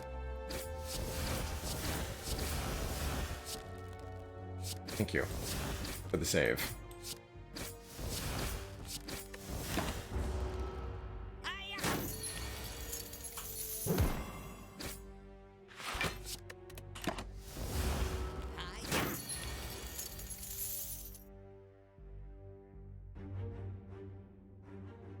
Terror first and then Choke is the correct order for max damage.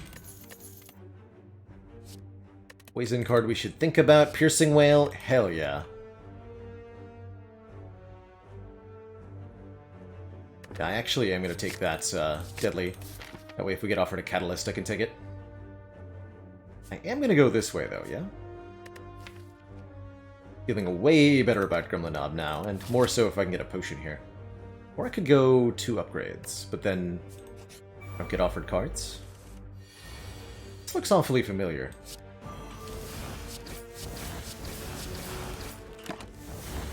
Ow.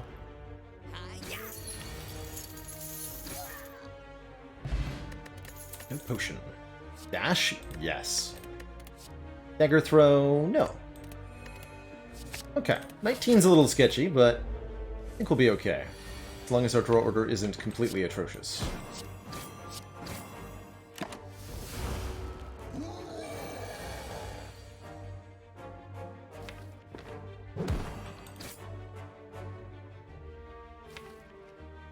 Which it might be.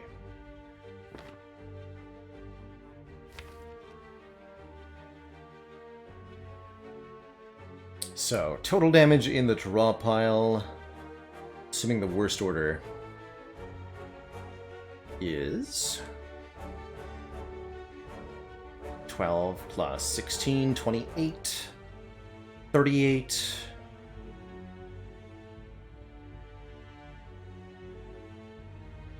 plus 9 is 47, 52. Okay, that's plenty. So, mostly that means I don't necessarily need to play Blade Dance, although maybe I should. Problem is, if I play the Blade Dance, I may not be able to survive next turn.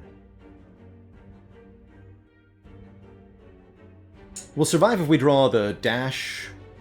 Probably Piercing Wail and Survivor gets there too.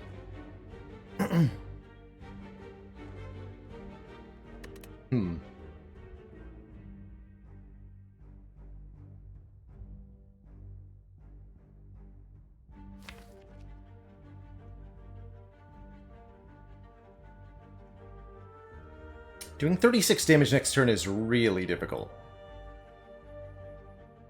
But doing 48 over 2 turns is very reasonable. So I think I play nothing here. And it was correct. Good.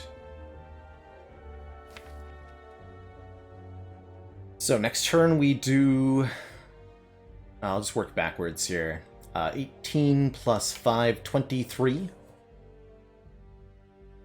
So I need to bring the knob below 23 HP.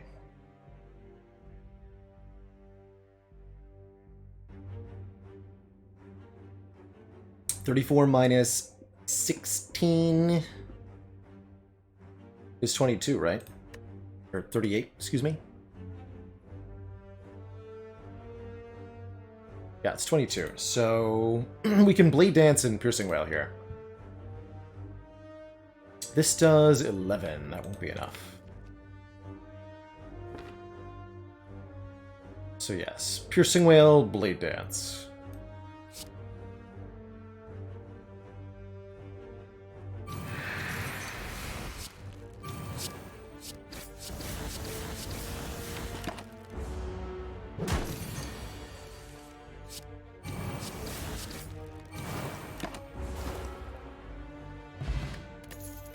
Helix prevents the first instance of damage per combat. We don't need Stinky Sneaky Strike.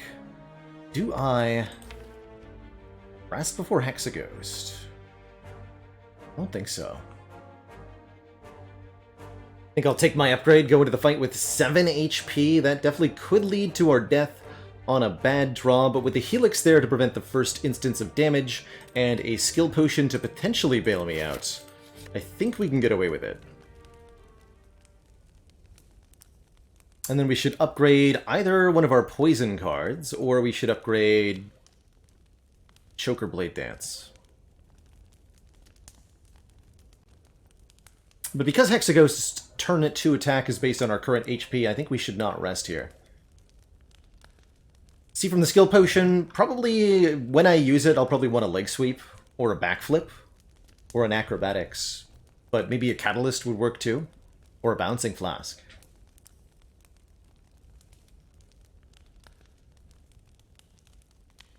I guess the question is, what's better for Act 2? We want to make sure we can kill Slavers and Book of Stabbing. Choke and Blade Dance are probably the way to do that. Alright, I'll upgrade the Choke. It goes to 5 damage per card from 3. Pretty dang potent.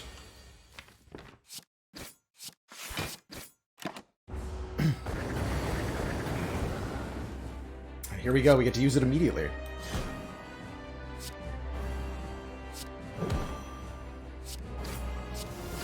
So only one by 6 from Hexaghost on that opening volley.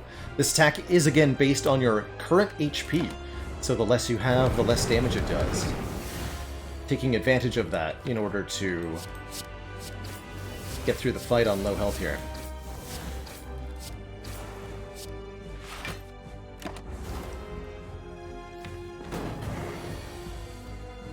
Ooh, Well, that's going to be the skill potion then, because otherwise we're going down to 1 hit point. I think that would kill us. The Crippling Cloud lets us save our HP. Not the buffer, though. It's got to be better than the Corpse Explosion. Okay. We're in a bit of trouble here. We might end up dead. Just with the way the draws have come out.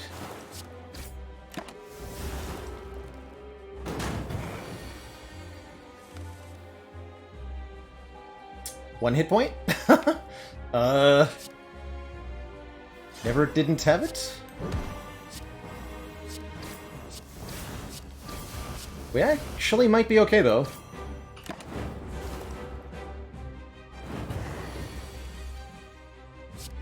I think we have it. Yes!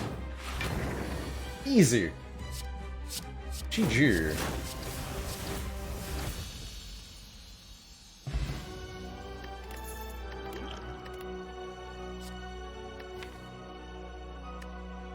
And Venom might actually be the perfect rare card here. It ties the two halves of the deck together.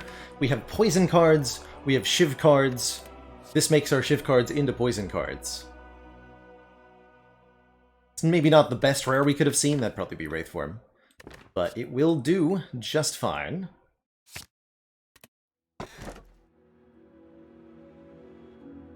What about these, though?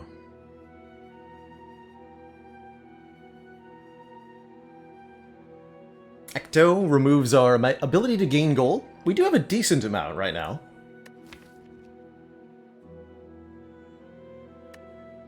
Velvet Choker is more energy, but we cannot play more than 6 cards per turn. No thank you. Or Sacred Bark for double strength potions, giving us a 24 block potion, and, you know, maybe more stuff later. Stack really, really would appreciate more energy with the Choke, the Dash, the Envenom.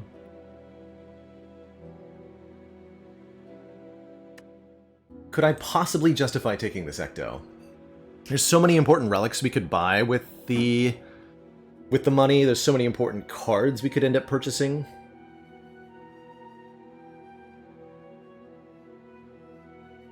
This is a very difficult call. Going to 5 energy is absolutely exceedingly useful here. Giving us crazy powerful front load.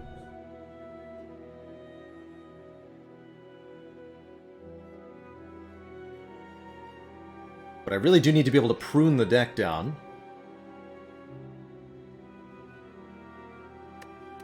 And we really do need to be able to purchase, a kunai shuriken if we see one. Okay. We'll go with the Sacred Bark. But I am a little bit worried by that.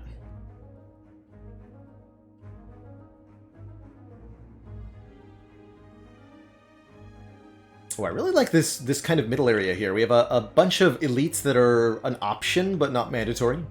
So that you're able to visit them kind of depending on your flexibility. I think we should prioritize regular combats to begin the act, avoiding events almost at all opportunities, so that we can maximize the Prayer Wheel Singing Bowl interaction, scaling our max HP, while also genuinely looking at quite a few cards.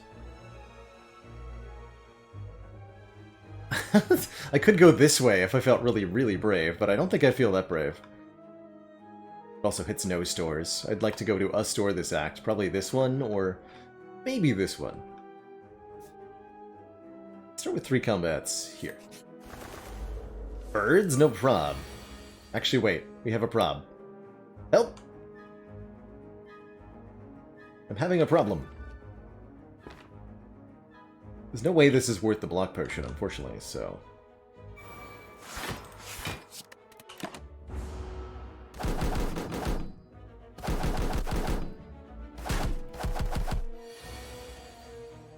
Alright, 4 hits to knock a bird from the air.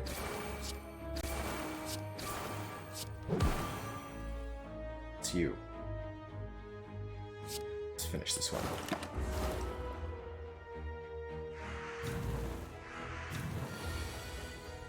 Ah!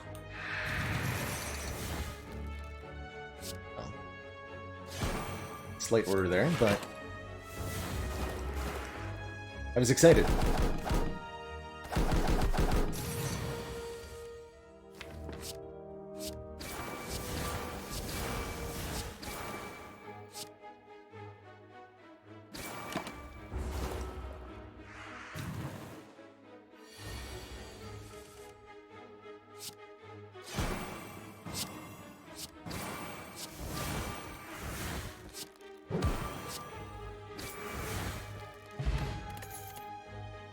Laid plans, that's a probably. Yeah, that's a probably. Well, laid plans lets us retain a card each turn, holding on to stuff for more important later turns.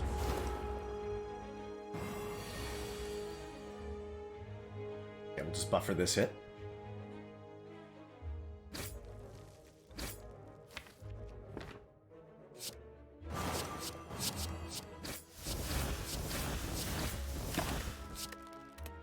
Hopefully get the multi-attack on the next turn. Or lethal. The attack it is.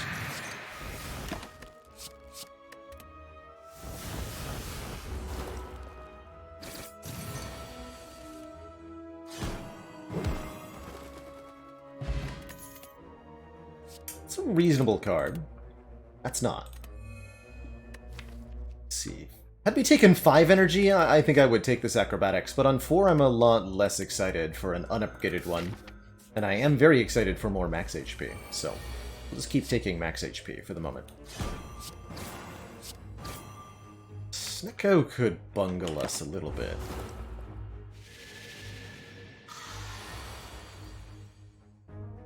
Okay. Would prefer this was the other attack. What can you do? Might have to use our block potion next turn. Yep. We sure do. Sure do.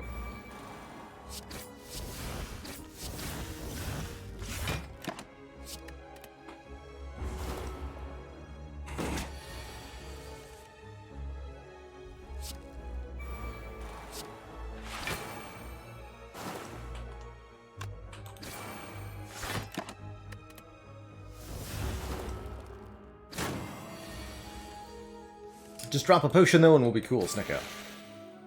Thank you. Nursing whales are excellent, especially with the well-laid plans. Flechette's actually not bad either, letting us attack once per skill in hand. With an Envenom, Flechettes can be pretty good. I'm going to avoid adding too many unnecessary cards here. How do I feel about this shop now?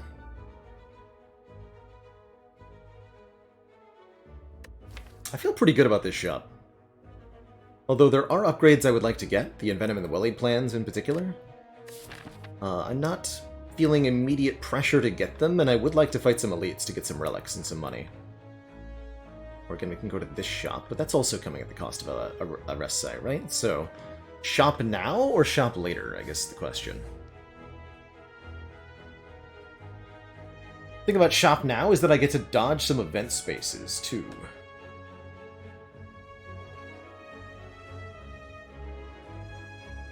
I could also do shop now and shop later.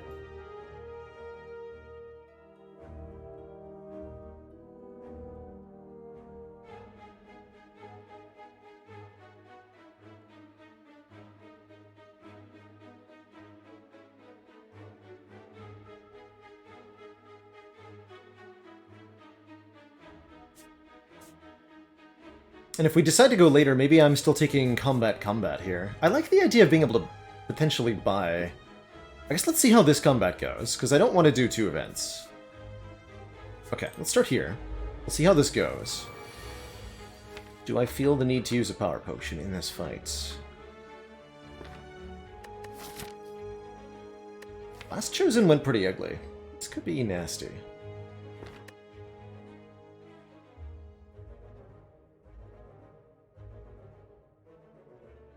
Why don't we have 1 events here? Because if we take an event, we're not gaining 4 max HP from the Singing Bowl plus Prayer Wheel.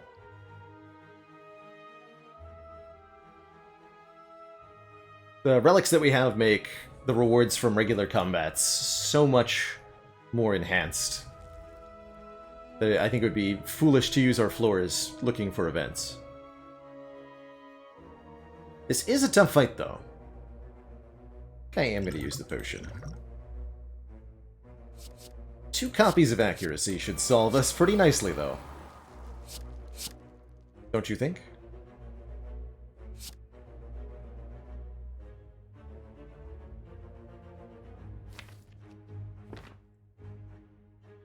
Should do it pretty well.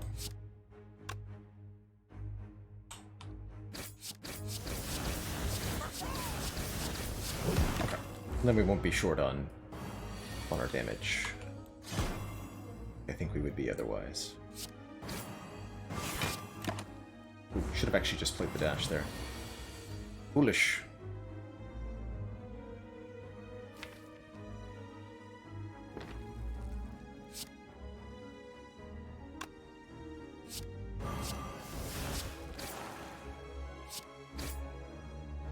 Not quite enough to KO.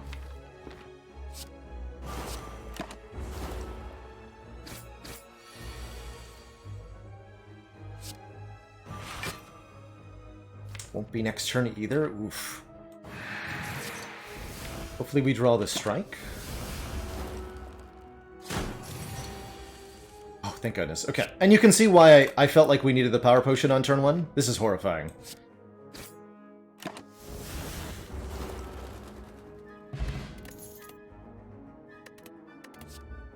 No to these. Okay, and yeah, I'm gonna go ahead and buy some potions for this elite. A real copy of accuracy. That can scale our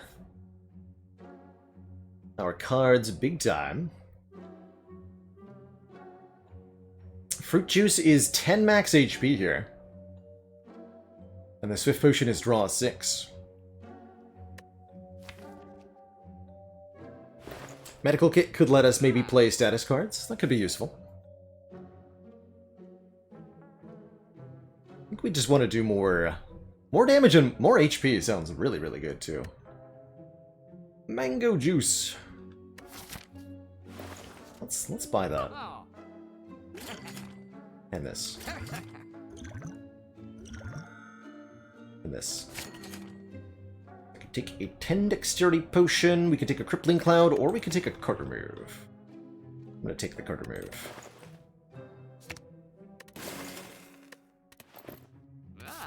Sweet. Is Panacea plus Flexpot good? Yes. That would have been actually a potential way to try to scale up for the heart. And maybe just having a Panacea in general with Sacred Bark is worth considering. Good lord.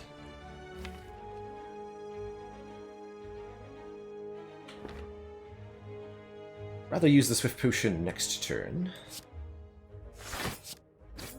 If I need to find Piercing Whales.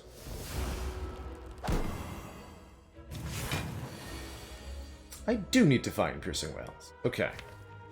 Well then, let's use the Swift Potion this turn.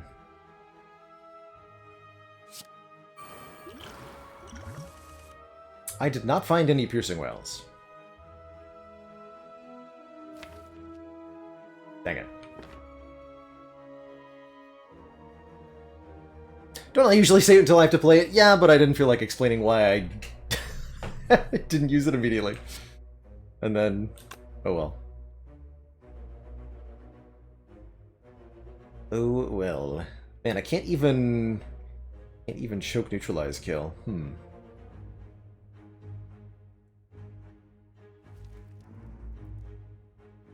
Oof.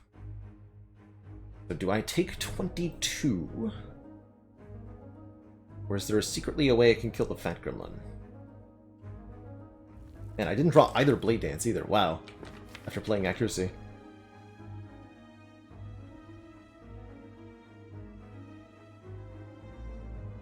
Can't block the Fat Gremlin's attack.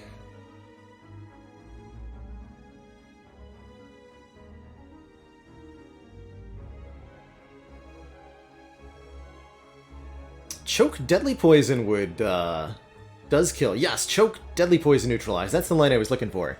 Thank you, Shlu. I knew there had to be a way to either kill the fat gremlin or save some more HP there. Doesn't get the well-laid plans in play, but I'm cool with that. Saved quite a bit. Double piercing whale next turn might be super useful, actually. At least we didn't draw them this turn, hey?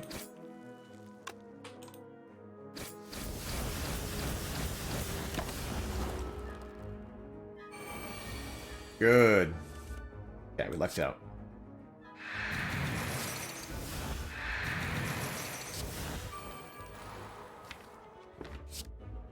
Waiting on later here.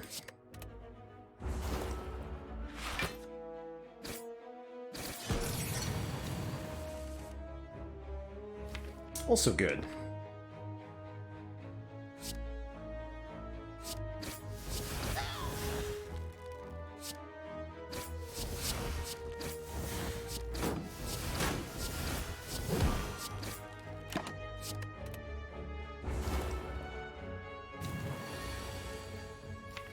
Very, very grateful we did not get attacked on this turn. We should have a kill on the next turn.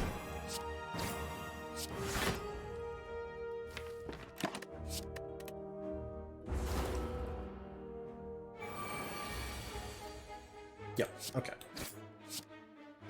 Through this fight on the skin of our teeth, but through it we are.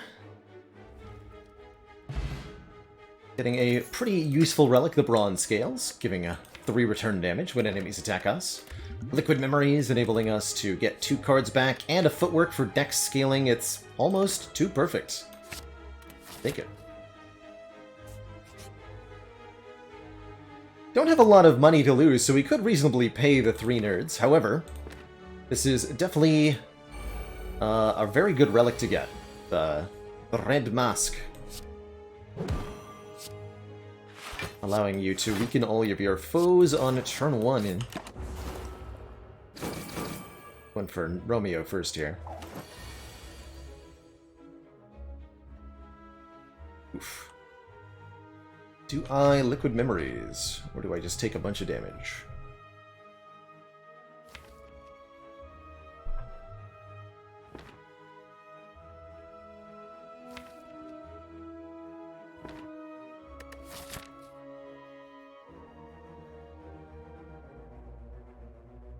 Was I planning on doing this combat? Seems pretty unlikely.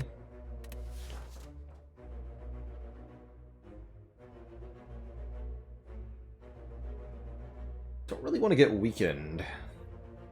Although we could kill Pointy to reduce the damage we take.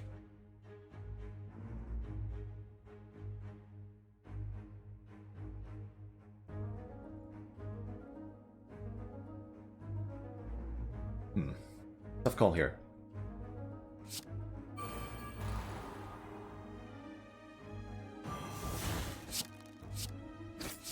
Definitely need to kill Romeo.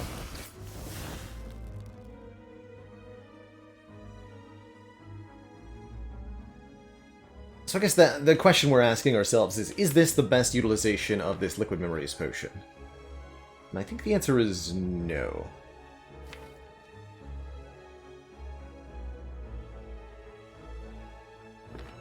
But next turn might make it so that it is. If I could kill Bear with the Liquid Memories, I might do it.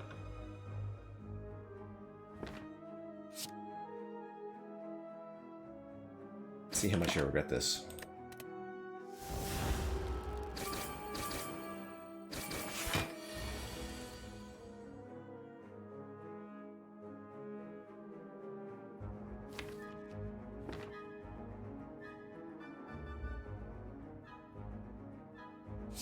Okay. And we would be taking this 20 damage to the face either way this turn.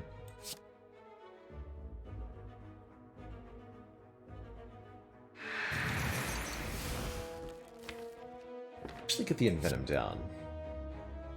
Well, not 2014.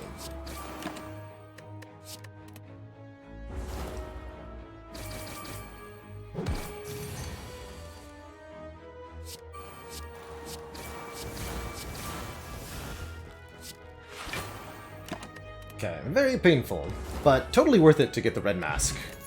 Allowing us to apply 1 week on turn 1, and we get a potion. And some more HP.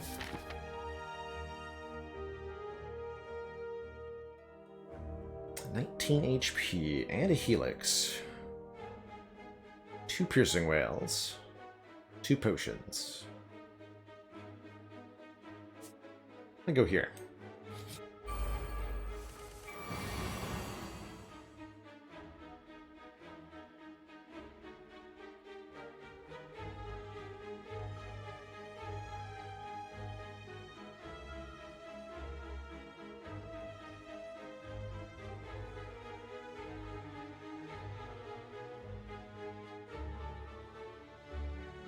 Not the turn 1 draw we wanted, unfortunately. This is only 22 by 2, so it does take the liquid bronze to kill, unfortunately.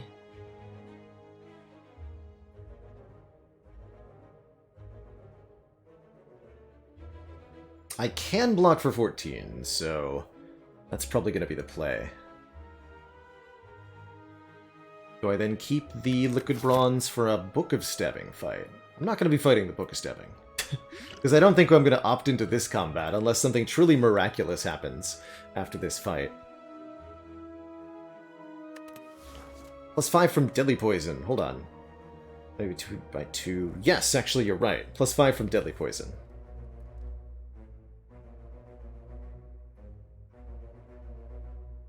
So I could kill the front one. And block and do that. So 2 different lines to taking 0 damage then.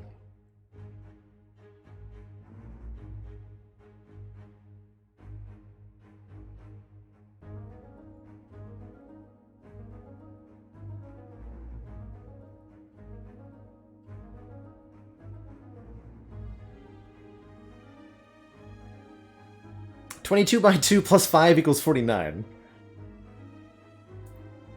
44 + 5. We can kill the last one with a combo, but then we take 5 damage from the Taskmaster, because we lose the buffer to the first hit. We don't full block the 9. If you kill the front one, then the defend full blocks this 5, we lose the buffer to the 10, we take 0.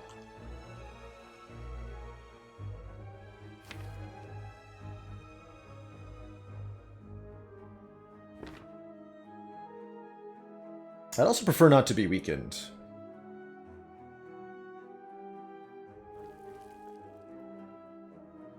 You get both Defend and Blade Dance? No, in order to do 22 by 2, we have to get Strike and Blade Dance out of the discard pile with the Liquid Memories. That's the only way to get the kill. And that also means not playing Footwork, notably. Because we have to use the energy on Deadly Poison, Strike, Blade Dance, Defend. So we have no Footwork in play for these turns. I think for that reason I'm going to do this play.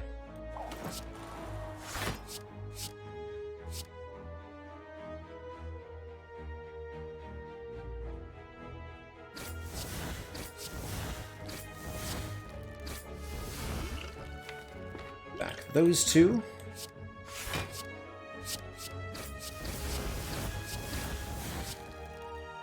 Thank you. Note how Red Mask enabled any of this in the first place, immediately saving quite a bit of HP. Sweet.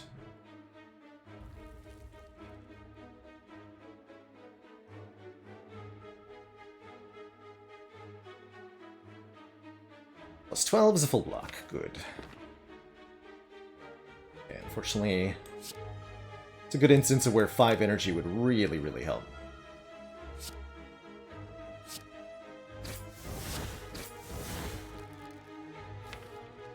For Weak Man next? Guess so.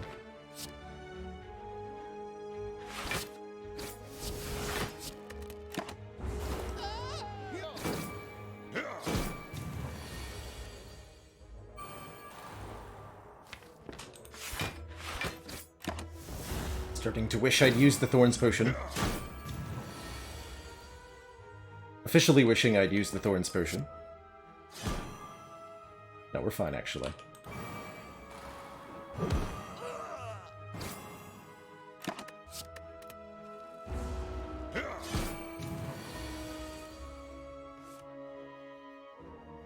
Okay.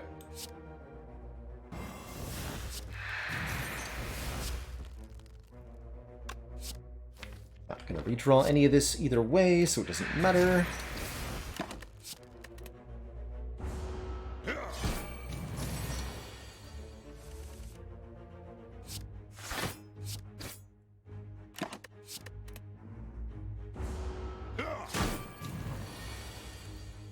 Okay. We lived!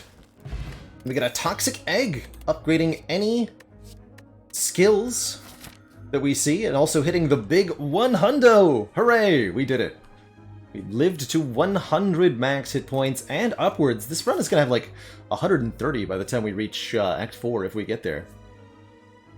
We're also about to be offered another relic right here, which is, in fact, the meat on the bone. Healing us 12 if we're at or below 50% HP at the end of combat. That means we only need to live through one combat. And we have a Helix, don't forget, so we do ignore the first hit. One combat. And we should be above board. Although Champ is going to be questionable, actually.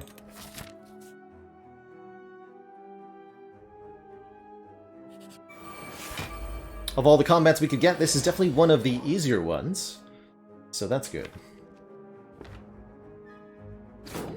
I'd kill the Spherical Guardian. Dark Magic. Let's try to kill you this turn. This upcoming turn. Aha, I was hoping.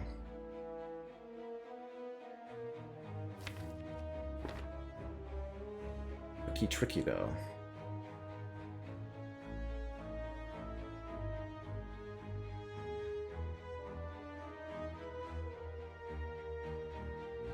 I think I have to hold on to the choke for next turn.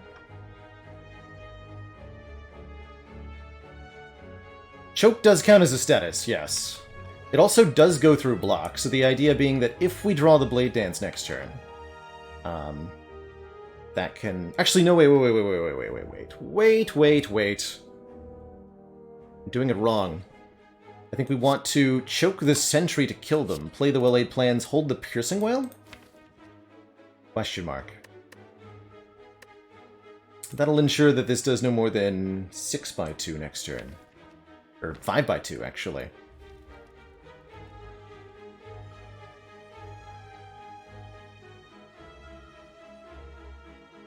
But the other option is hold on to the choke and, I guess, pray for Blade Dance. I think I prefer having Piercing Wail to praying.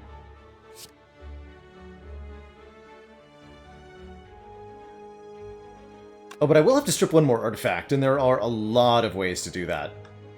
Terror, Piercing Wail, Neutralize. I guess only 3 ways to do that.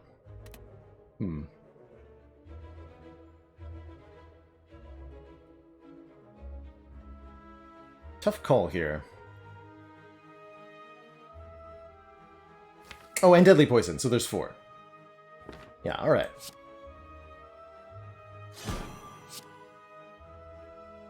Fortunately, the Survivor doesn't make a difference one way or the other here. Buffer this hit. Okay, and we got a myriad of options. Of course, this fight will continue, is the problem. Unfortunately, we drew the Blade Dance, which means it was correct to do the other line. We would have killed and ended the fight right now.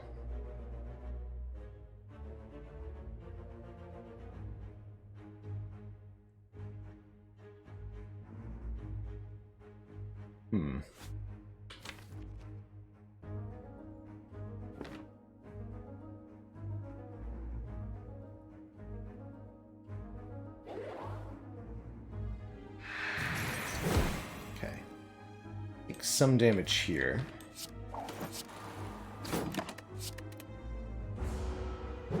That's true. Happened to work out does not mean it was correct to take the other line. And yet, I'm a little worried.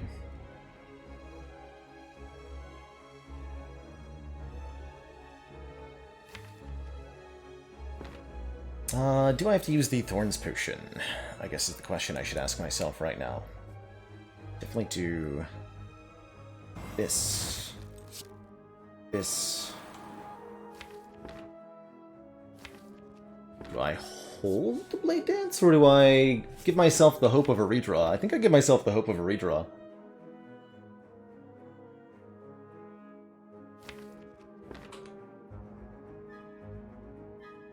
If you're concerned, good, you should be. Yeah, especially with Dazed in the discard pile. Definitely should be. So this does 9, which is not enough. Gaining 15 more block. Yeah, I think I should use this.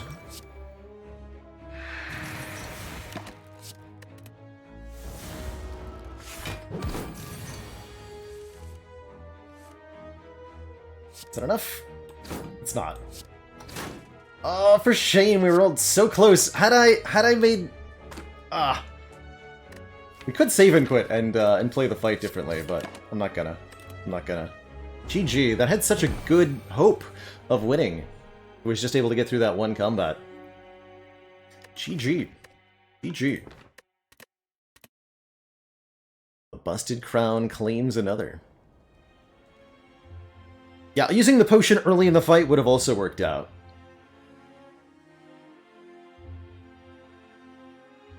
Would we have fared better against Book of Stabbing? No. No, we would not have. Not with that hit point total. Cruelty of looking back. And wondering what could have been. Why don't I reset combat? Because that's too easy. That's why. No, thank you.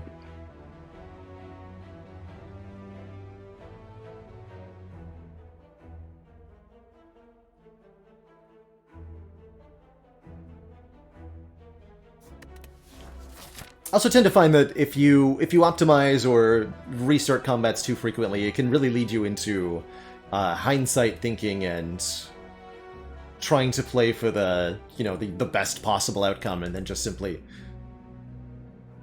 restarting when it doesn't work out. It doesn't make you a better player in the end.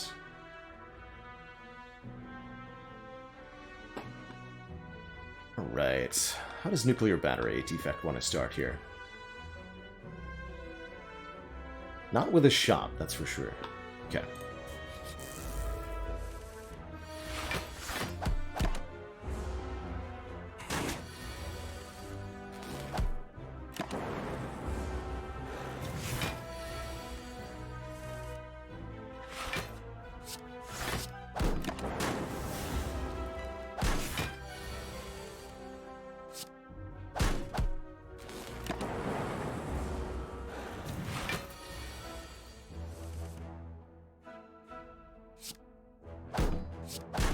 Oof. For example, I should have dual casted the Plasma Orb instead of keeping it earlier in this fight. Feels bad to just dual cast the Plasma Orb for nothing, but simply getting the front orb slot available does feel like the right thing to do most of the time.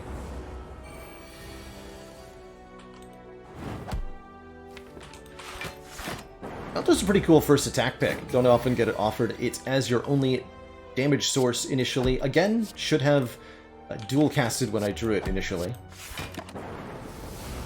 Guess I'll learn that lesson the hard way somehow. I mostly just hate that it's correct. Rebound's a neat second pick, but an early genetic's pretty good too.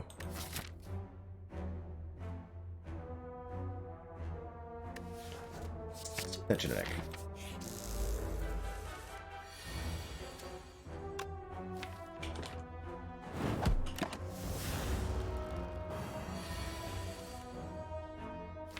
Okay, so the lesson I'm supposed to learn is that I should play this dual cast. Even though we didn't actually get any use out of the energy. Because it's beneficial to just delete the Plasma Orb for these early combats. Oh.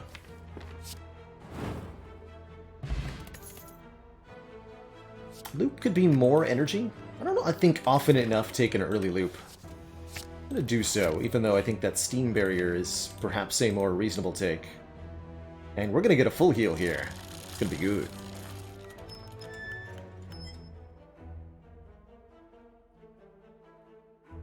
The ball bank! Alright, incentive to not go to shops. I'm in. Can I possibly beat that elite? Maybe if we get another potion?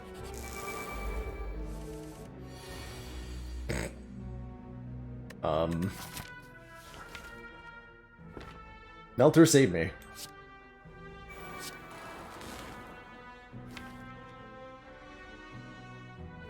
This time I think we do keep the thingamajiggy.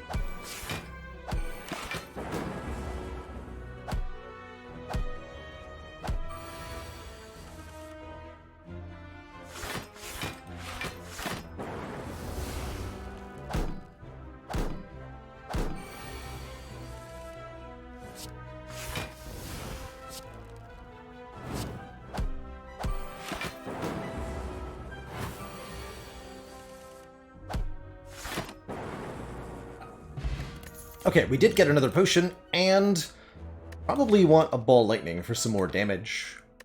Recursion's kind of interesting with nuclear battery, but we don't need more energy generation. Take a ball lightning.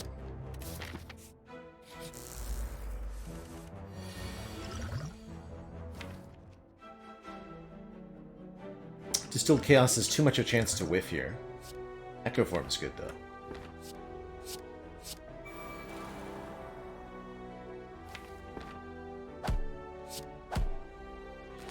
That 6 damage, or don't redraw the algorithm.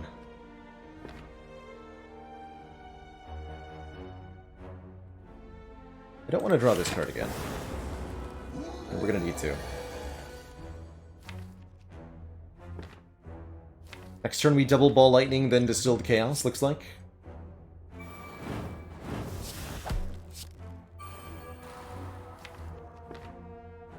That probably won't be enough.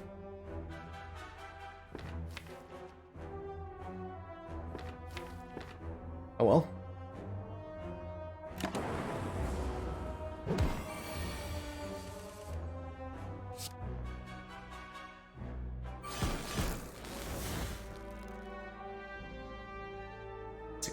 Actually, probably will be. Neat. More potion slots is good. More orb slots, less good. Vulnerable could be good, augmenting the damage from the ball lightning of the melter. Did not want to dual cast first there. No. We wanted to be able to dual cast one of the lightning orbs, since the lightning orb was pushed to the front by doubling the ball lightning. I am theoretically going to fight more elites. Alright, Beam Cell it is. Oh, before Chaos. Understood. Yeah, because that would add to the list of hits. I think that's a reasonable order choice. Ow.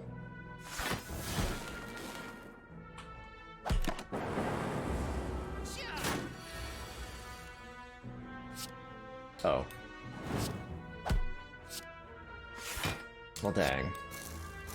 Don't make it to the fire, unfortunately.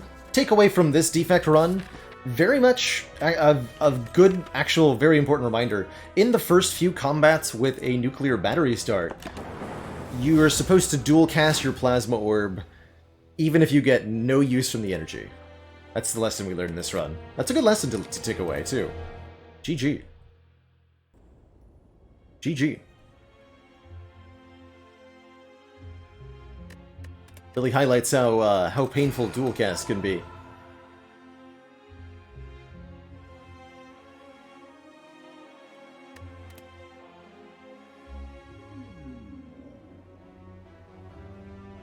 Alright, Watcher, you're on to Crown.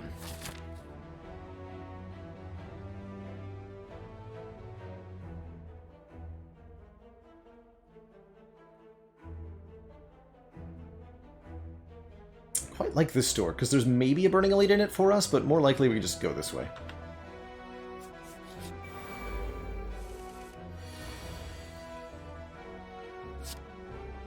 Two Watcher Crown runs in one day? Oh, fear not, we might even get to see 3, depending on how these runs go.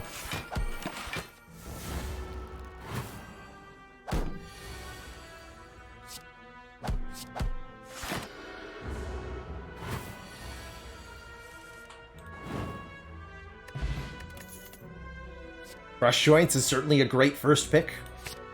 Watcher loves Vulnerable. One of the better ways for her to get it, too. In fact, there's only 2 Watcher cards that do apply Vulnerable, with Crescendo being the other one. Or Indignation, excuse me. Not Crescendo. Are you still here? It's not a kill.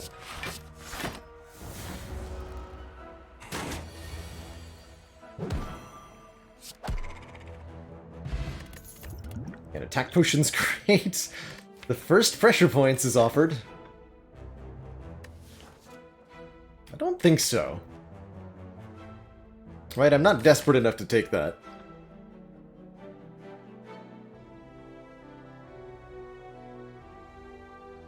Hey, happy to hear about your success with the heart for the first time there, Fal.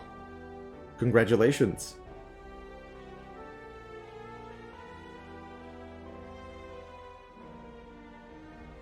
It's good in a small deck, it's true. You know, you can build around it.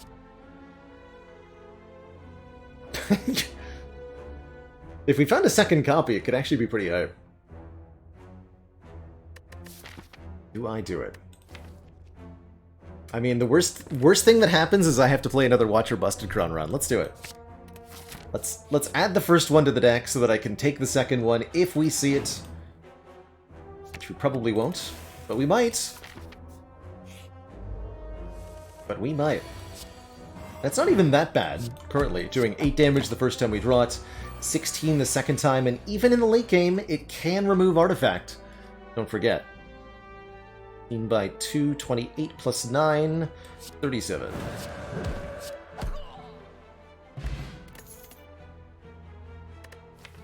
And a Flying Sleeves is a pretty reasonable damage card, too. I'm just gonna take the damage cards. Is that enough to fight a Burning Elite with? I doubt it, but let's see what the shop contains.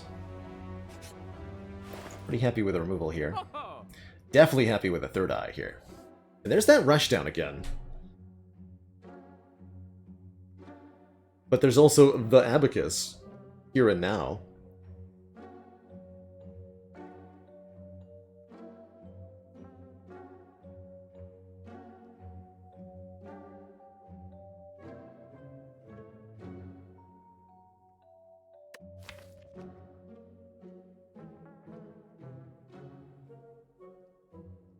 Definitely buying third eye. Question is between Rushdown versus card remove. I'd be removing a defend. You're removing a defend. Okay, we're not. Yeah, we're fighting Slime Boss. That's good. Okay, we're gonna go here. I get to upgrade a card. Might be the Flying Sleeves, although probably Third Eye or Crush Joints is better. I think Crush Joints will be better.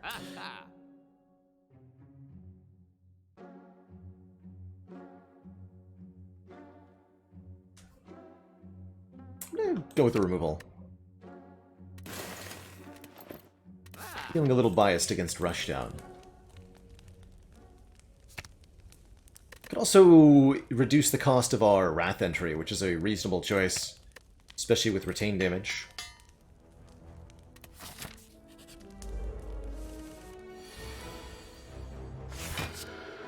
What's coming up? 3 strike. How about no strikes?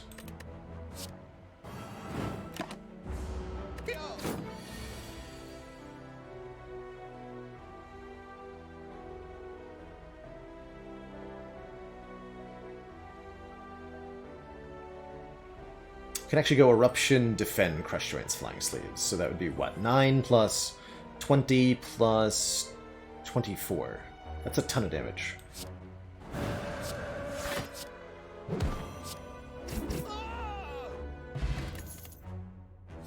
Sash Whip, the weak complement to Crush Joints. It's not exactly great, but not bad here. Hey, Yuliheart, my preferred pronunciation is Baylor Lord. But Baller Lord is usually fine, too.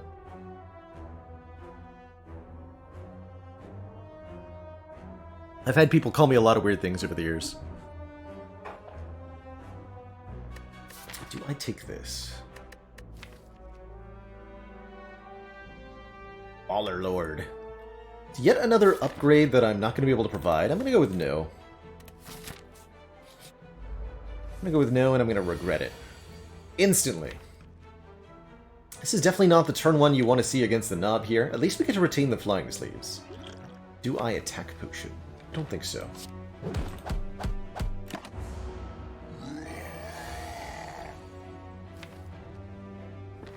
Probably be attack potioning next turn. Strike first. Then Vigilance, in case we redraw the Crush Joints.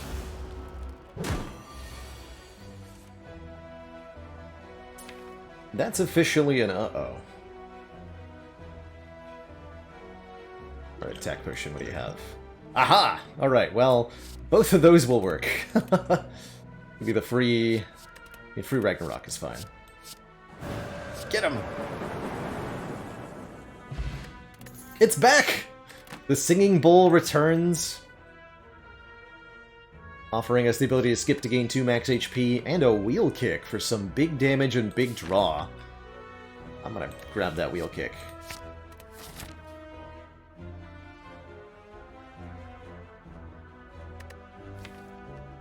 So do I want to start taking combats over events now?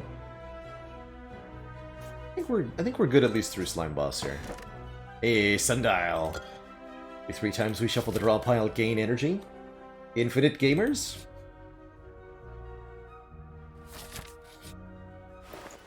Should have taken your stinky offer. No!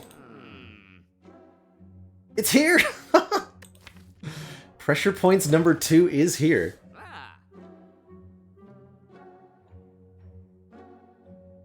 Gotta prove myself by taking it? Question mark?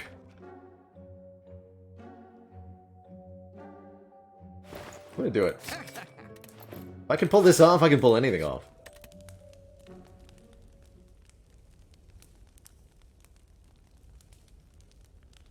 Well, let's start by upgrading the actual, like, good cards, though.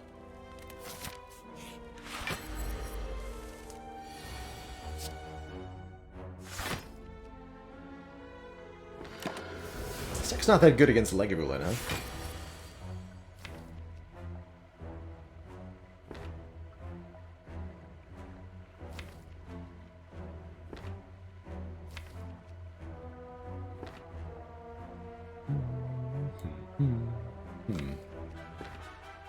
Well, I don't want to wake up this turn, because then we just get smacked next turn. Could Third Eye, Eruption, Wheel Kick? Eruption, Wheel Kick leaves us at 2. And I can't Crush Joints. No, that's not worth it.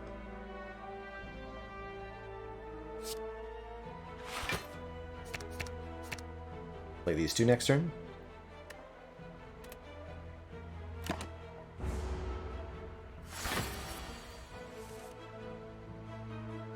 That's perfect.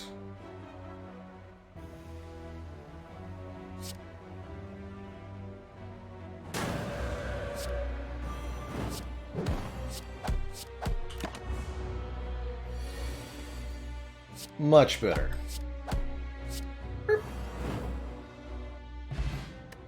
Toxic Egg will upgrade any future copies of pressure points that we should find.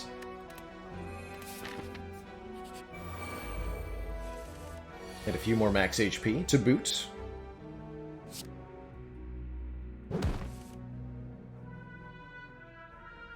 This blocks 8. The other options don't block 8.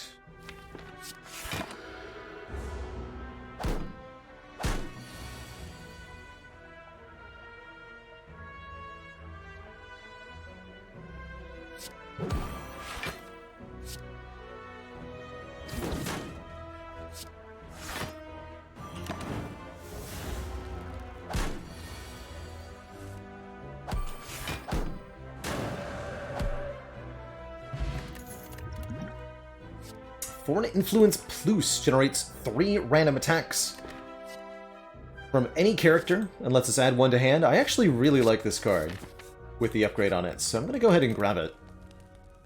And we're going to start upgrading... what? The pressure points? Question mark? Getting the Wheel Kick upgraded is good for some single target. No, Jamie Mars, you cannot carry over card plays between combats for effects like Crush Joints. Only counts within the current combat. Vigilance could be a reasonable upgrade too, since our block is a little short. I think Vigilance upgrade will treat us well in Act 2. Let's do that. We should have plenty of damage for Slime Boss here. Especially with this draw order.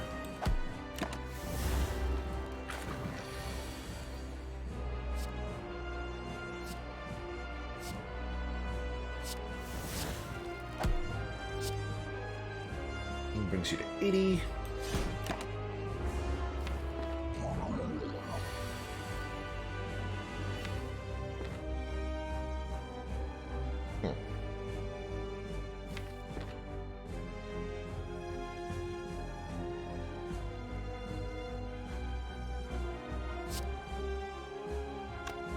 If I wheel kick to get the eruption, then we're shuffling without Third Eye or Vigilance. That's a bit awkward.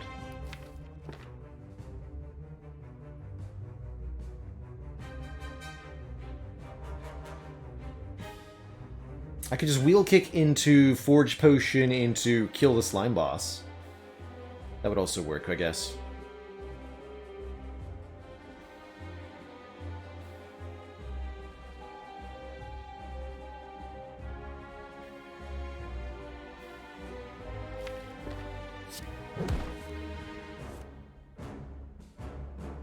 Yeah, let's just Forge Potion here.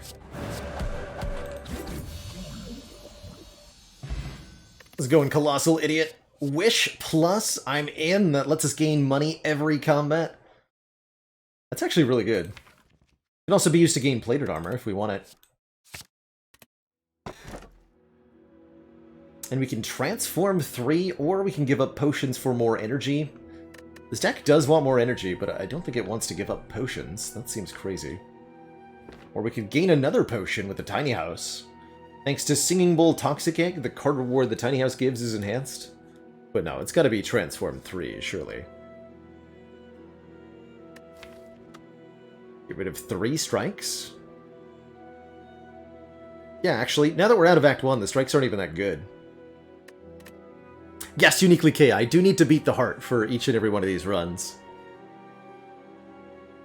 Or 1 strike and 2 pressure points. You know, you're not wrong.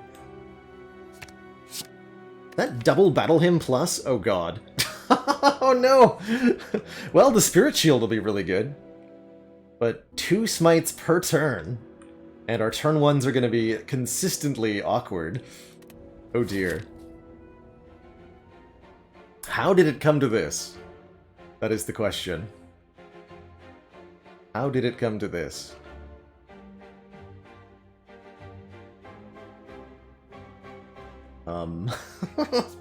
Oh dear. Oh dear.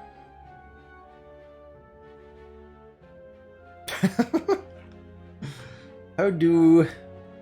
I guess we just remove one of them and we'll be okay with 1 copy of Battle Hymn Plus. That's fine. Oh, I have to go to the early store. Maybe not this one. No, not that one. I'll go to one of these two. Maybe we'll get an event removal. I'd like to keep my options open, whether we fight an elite or not. See how birds go for us. 8 plated armor, huh? At least the wish will make us relatively rich quickly, if we can play it. I think sometimes I'm going to choose the plated armor, like here.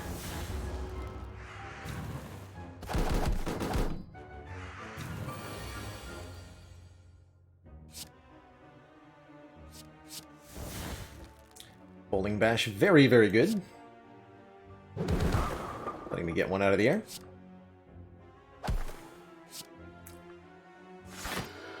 Take 1.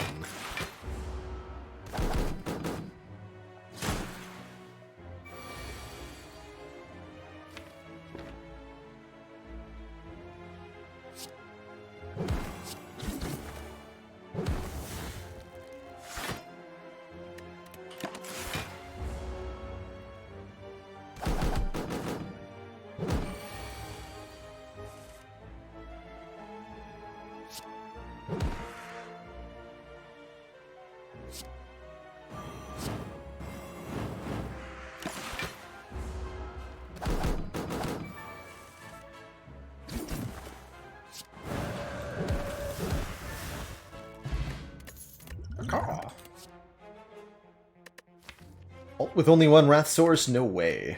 Although the free upgrade is definitely a little tempting.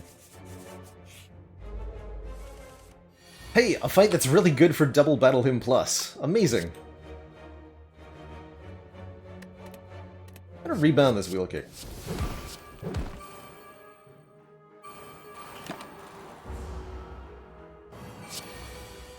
Souffle.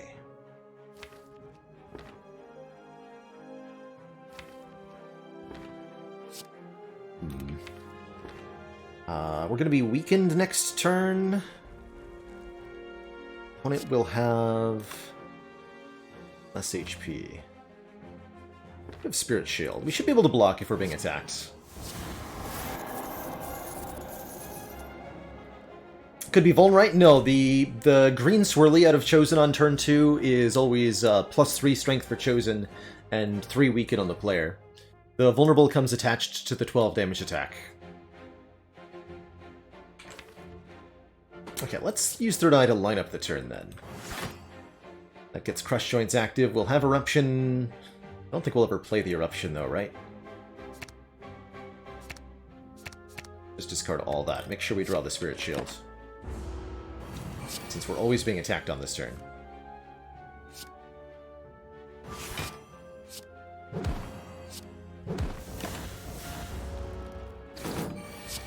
So this is the move that applies Vulnerable.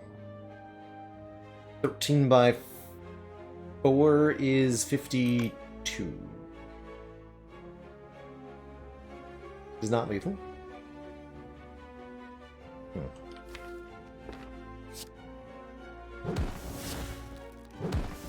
It is not.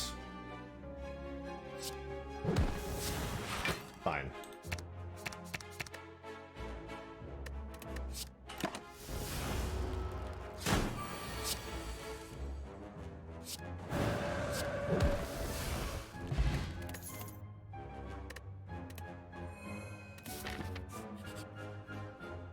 Transform a card. Don't mind if I do. Get out of here, Battle Hymn Plus. 1 copy only, thank you. Take a Protect instead for some retaining block. That's a Protect Plus, don't forget, thanks to Toxic Egg. Much better. Much, much better. So how are we feeling? Do I want to go for this elite, or would I rather limit it to here? With the Wish, honestly, feels like we might just want to take more regular combats. This is another situation where regular fights have become massively beneficial to us because of Singing Bowl and because of Wish. No, Stockfish Andy, you cannot get a transformed card to be upgraded unless you have one of the egg relics.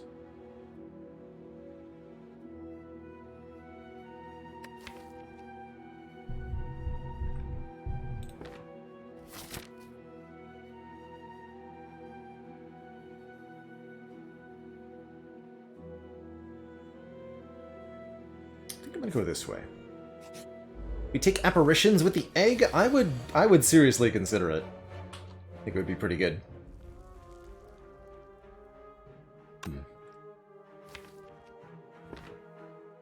Aronian79, thank you so much for the Prime sub and the 4 months. Thank you for the great support. Mystic will potentially be attacking me next turn unless I can do at least 21 damage to the Centurion this turn. So let's go Crush Joints Flying Sleeves, ensure we don't get attacked by her. Make my life easy. This should be a fight where it's pretty easy to play Wish.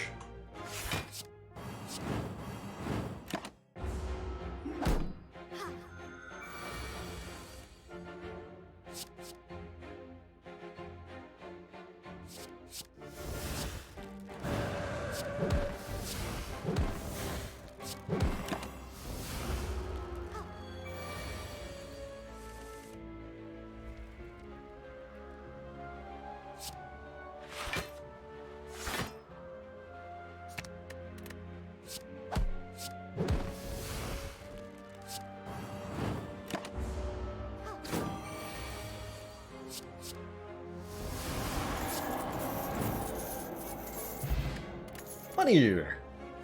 There's a real Nirvana. Talked about that. I only have one scry card currently, but I would like more. And it does come upgraded for free. Whenever you scry, gain 4 block.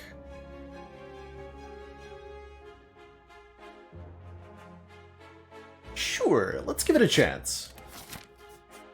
Don't typically like this card that much, which is precisely why I'm in the mood to take it. I think, here. Yeah, it's definitely going to be plated armor from me. Ouch.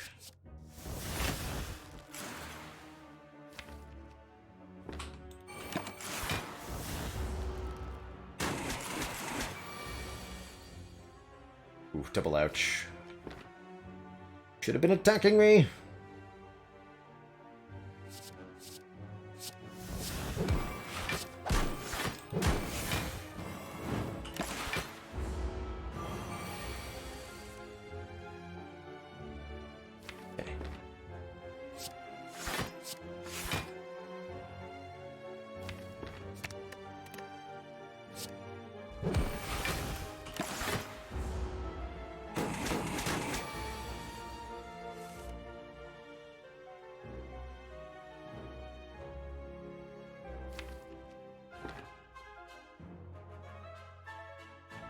If we'll kick draws Spirit Shield, it'll save HP, otherwise it loses HP.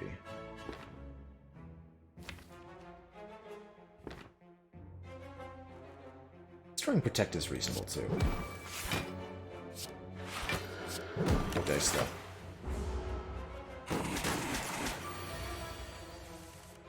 Stuff.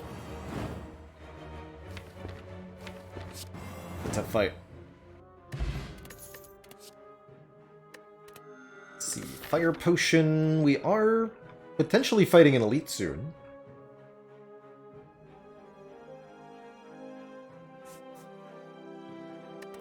Let's take the Fire Potion over the Cultist Potion. I don't think a Cultist Potion is all that helpful here. Could be useful against Bronze Automaton, but we should have stuff for that.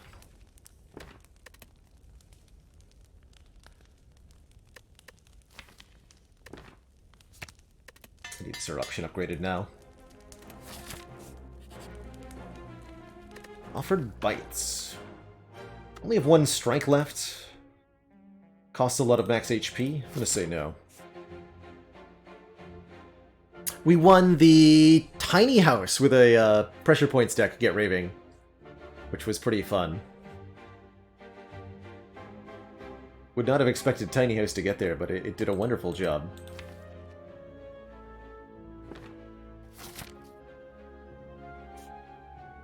Okay, we're gonna rest and fight that elite.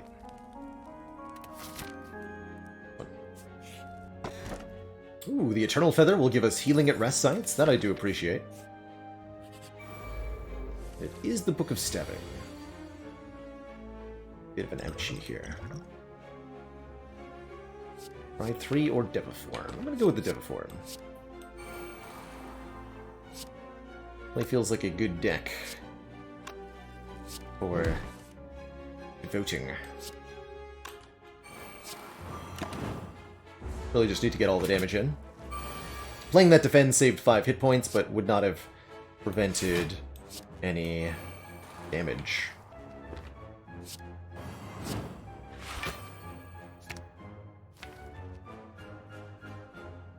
Okay, withdrawing those 4 cards next turn. I suppose that I am.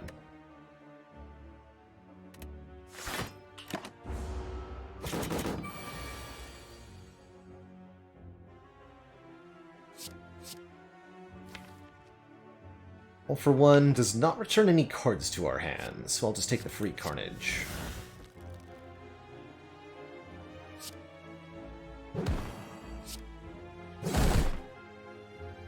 forget we get more and more energy each turn.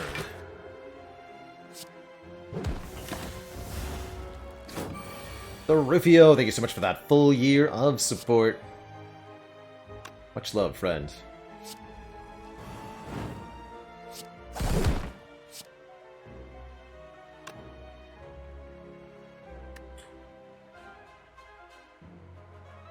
Dang it. Do I sell the fire potion for 20 gold? Yes, I think I do. Right? We're right in front of a store? Maybe not wise.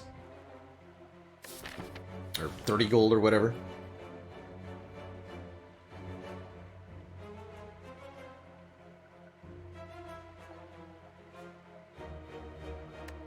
Nah, it doesn't put us over the threshold for a relic. Bag of preps, excellent. And there it is! Welcome to the deck, pressure points number 3. It's so nice to have you.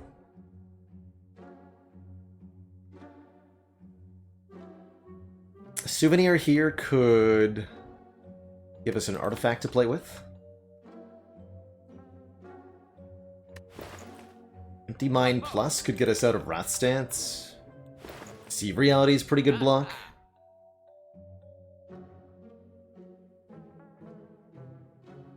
Cut Through Fate to go with our Nirvana is completely reasonable.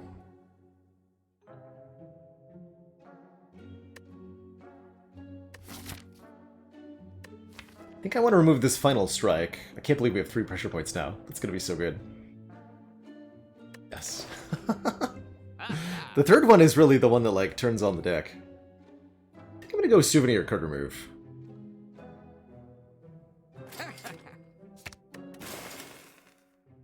Which does not leave us enough for anything. Okay. Okay. Good job, Souvenir. You did it.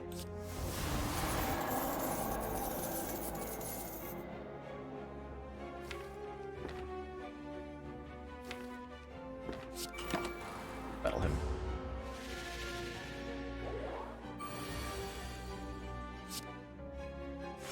Not always completely sure how I want to do damage.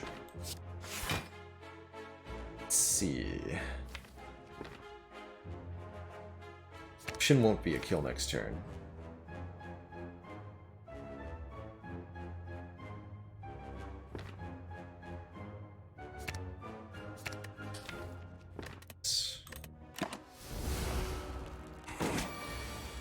Ooh. Maybe it would have been, actually. Not think about the sundial coming up there.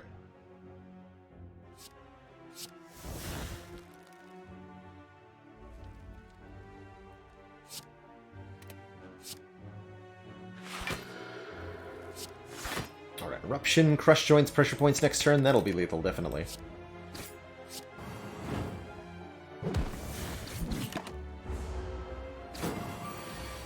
Even with the weaken that we get.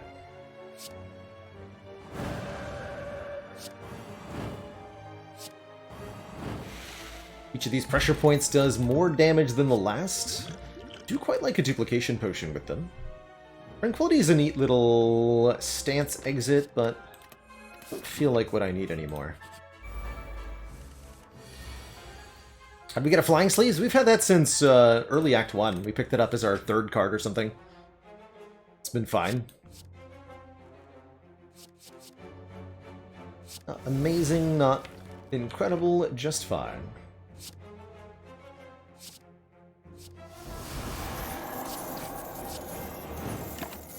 This may be supposed to play Battle Hymn there.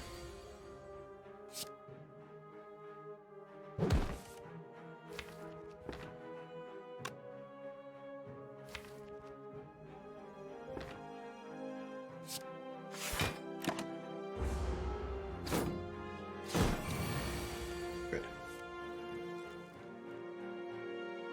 Thank you for being reasonable.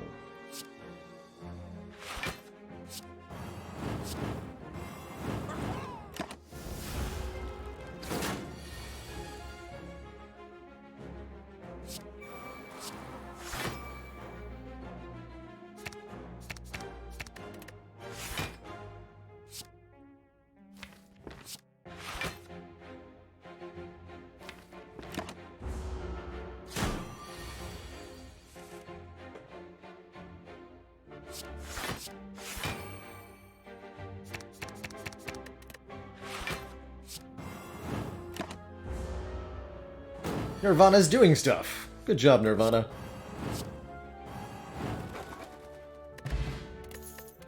I should have sold the potion.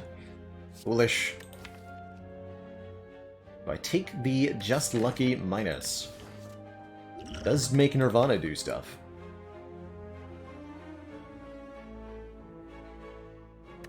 I don't think so.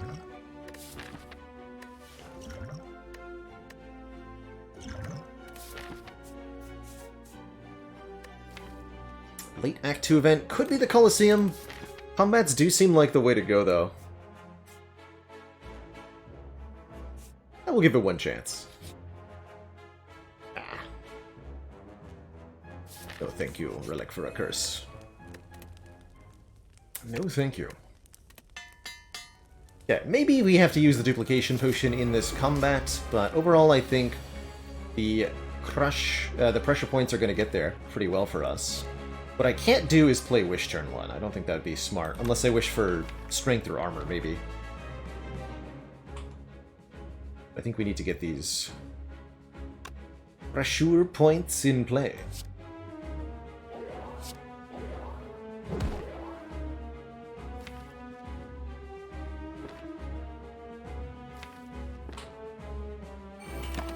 Yeah, we'll do that.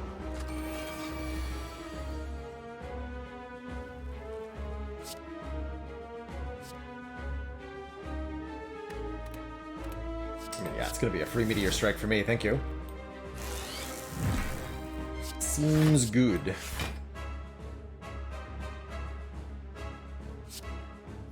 Stealing... This one is stealing Spirit Shield, specifically.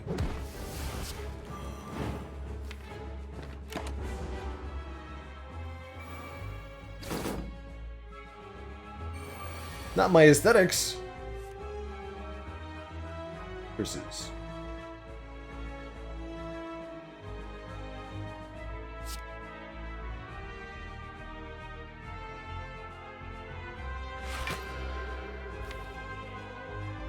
Actually, I'm just gonna wish now. We got this.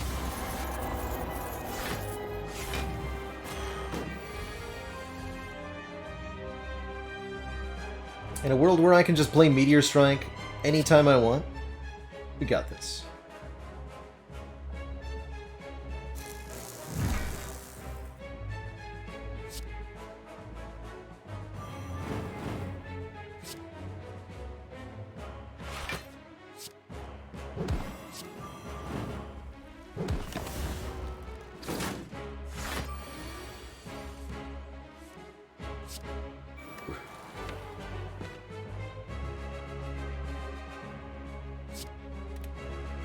You have Wheel Kick, okay.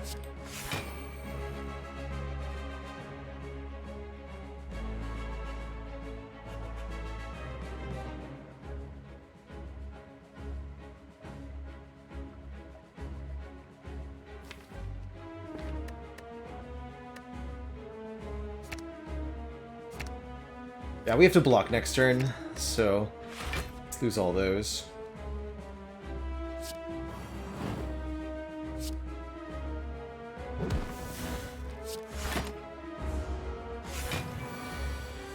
You get Sundial value, too. Pretty sweet.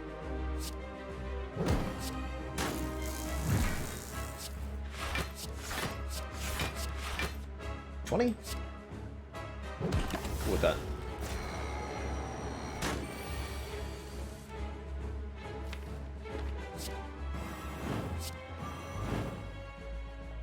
Just have to play 2 more pressure points.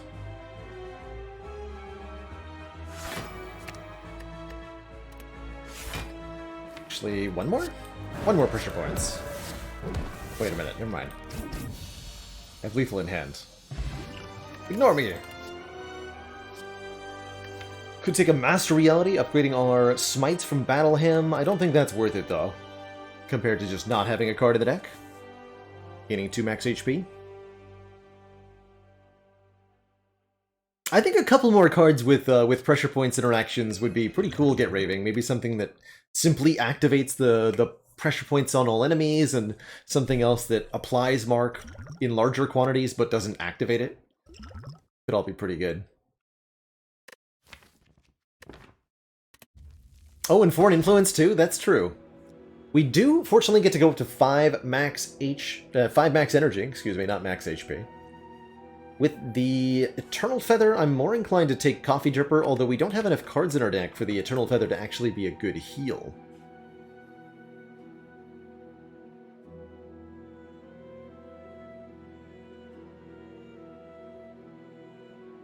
Whereas the Curse Key is a guaranteed curse, or the Philo Stone gives enemies guaranteed extra strength. I'll take the Dripper here, going up to 5 energy and preventing myself from resting, but at what cost? But at what cost? Don't forget we must fight the Burning Elite. The end of the act. Store.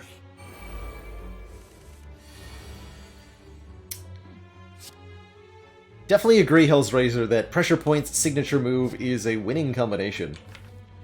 One of my favorites. Haven't gotten to use that in a while.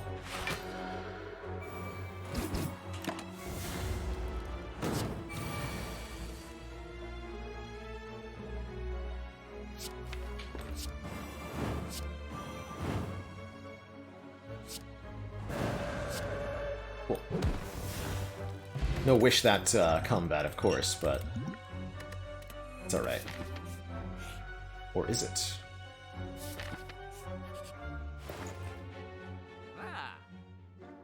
Meditate Plus lets us put 2 cards from the discard pile into our hand and retain them. Perfect for getting back pressure points. Excuse me. Exceedingly good at that purpose. There is the Prismatic Shard here, letting us get cards of all colors. Another Nirvana is an option. I think removing a card is good. The Flying Sleeves has definitely outstayed its welcome. And I think removing the Defends is pretty reasonable too. Discovery is an interesting option as well here, allowing us to look at random cards.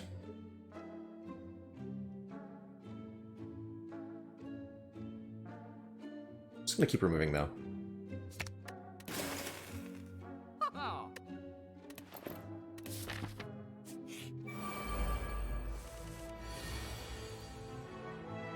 Enough energy now. Good. Can be greedy. Oh, it can be doubly greedy. Hand of Greed. Oh, we're gonna make so much money, chat. Alright, get him. The money! The sheer money. God, you'd love to see it. Alright, you need to be spiked next, sir.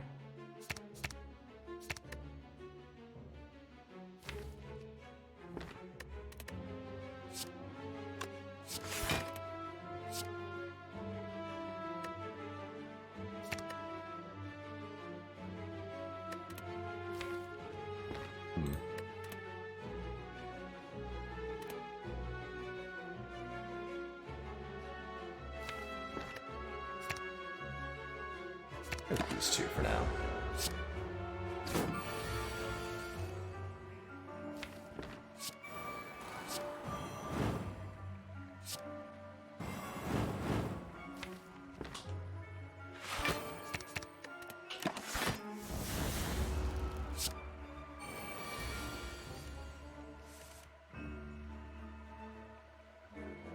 Right, Smites.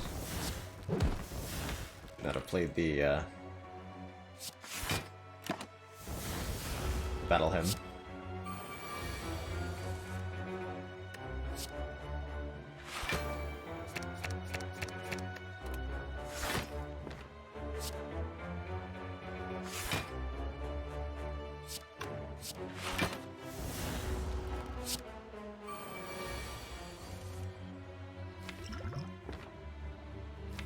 You've got to be kidding me.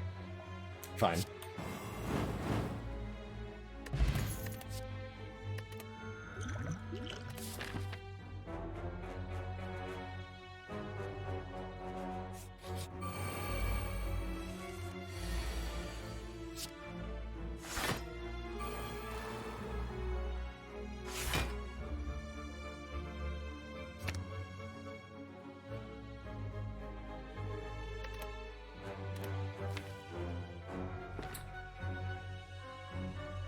That is not the draw we wanted.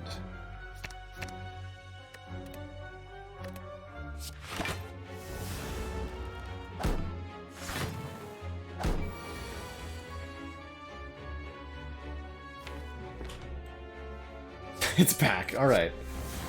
Alright, alright. I see how it is.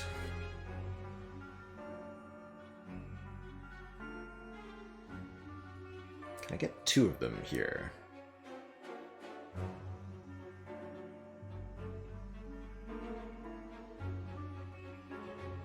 Yes, I can. If I use the Duke Pot, I can, anyway. Or wait. No, I can't. Yeah. Yeah, hand works like lesson learned and will only count if it kills the final jerk. Dang. I guess we'll do this then.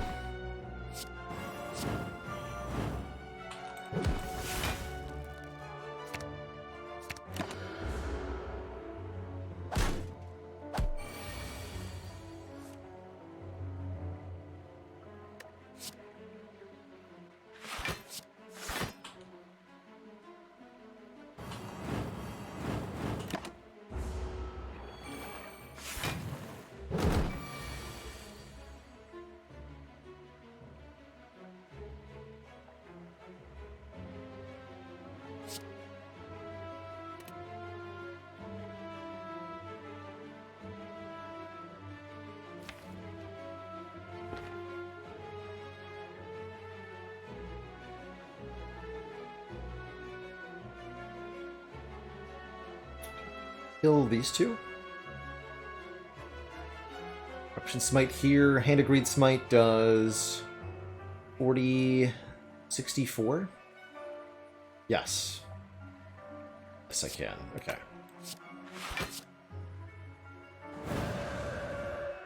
Good.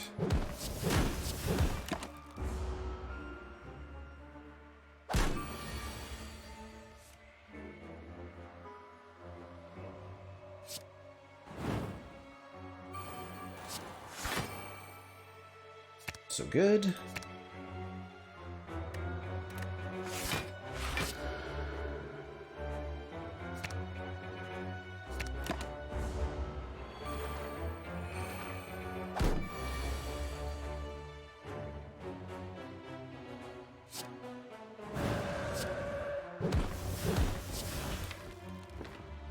Right.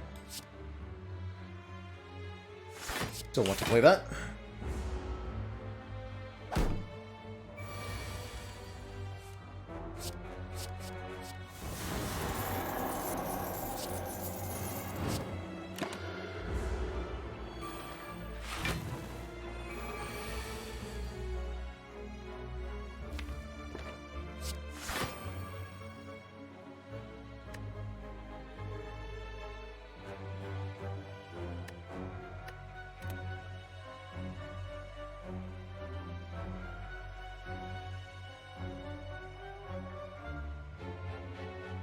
This is 38, currently blocking 13 plus 22. It's 35. Take 3 more. Not thrilled with that idea, but I could just play...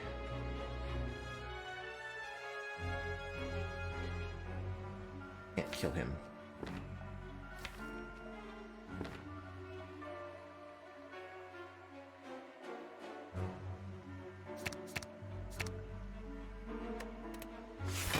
Then heck it.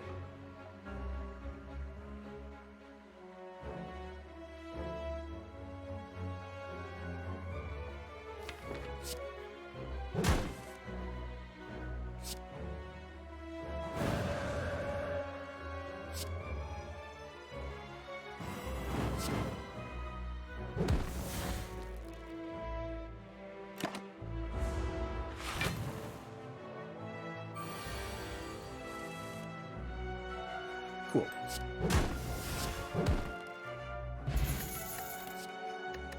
That was needlessly difficult to do. It's okay. I think we're very good at the giant head fight. Skip the mediocre attacks. Ideally discard a pressure points or two so that we can put them back into our hand for next turn.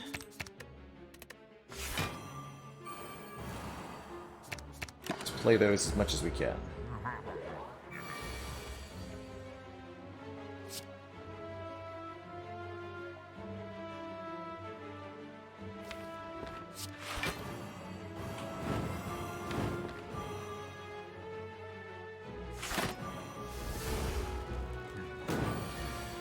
Last free turn.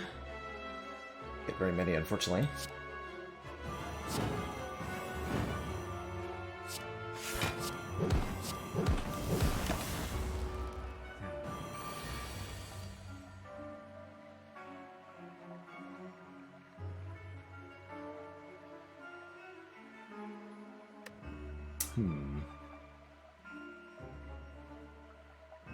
Playing the Vigilance anyway.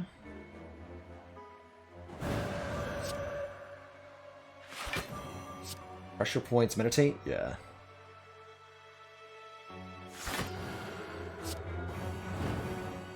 That one. Spooky. I think we're gonna need this Spirit Shield.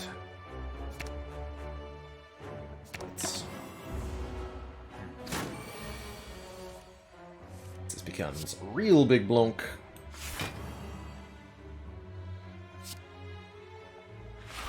Why, just the biggest blonk you've ever seen.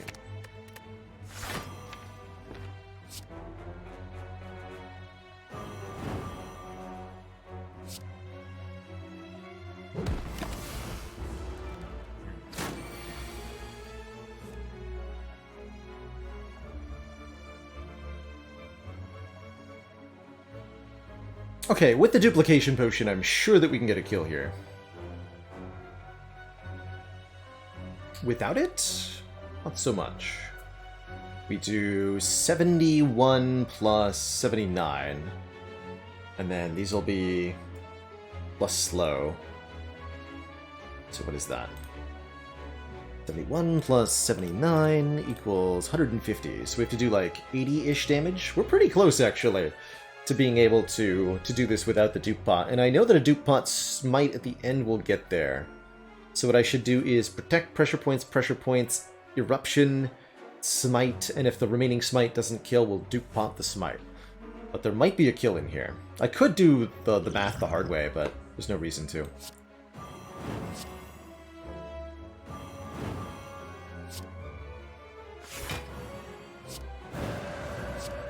$33, $36. Save the potion. Get a preserved insect, making future elites easier to kill. Sash Whip for some weaken could really, really, really help us. Actually.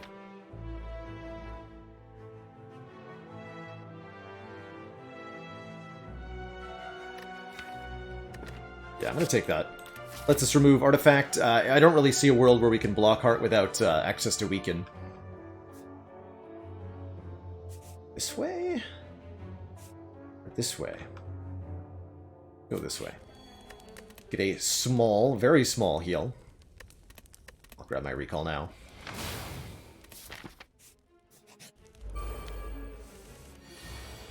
He ran somewhere?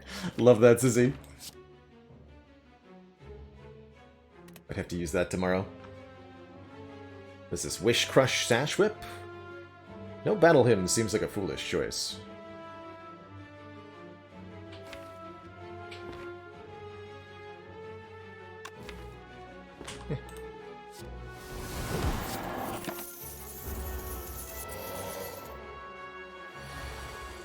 I'm a foolish guy.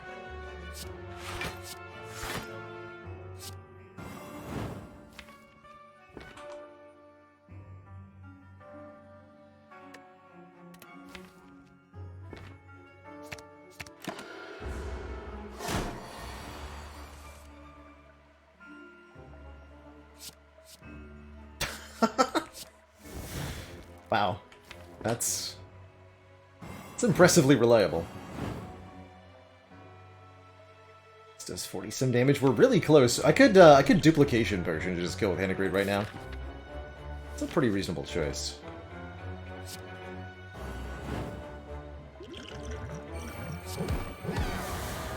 End this fight, please. Mantra's not a thing we're doing. Mantra is still not a thing we're doing. Transient, however, is terrifying.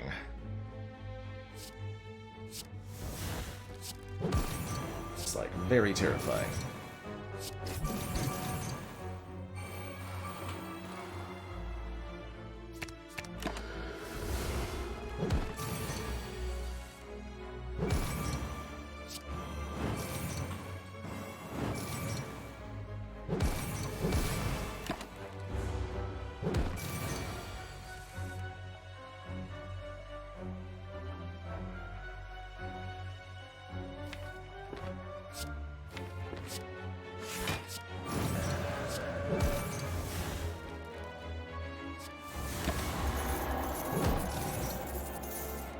Snuck it in there. Easy like.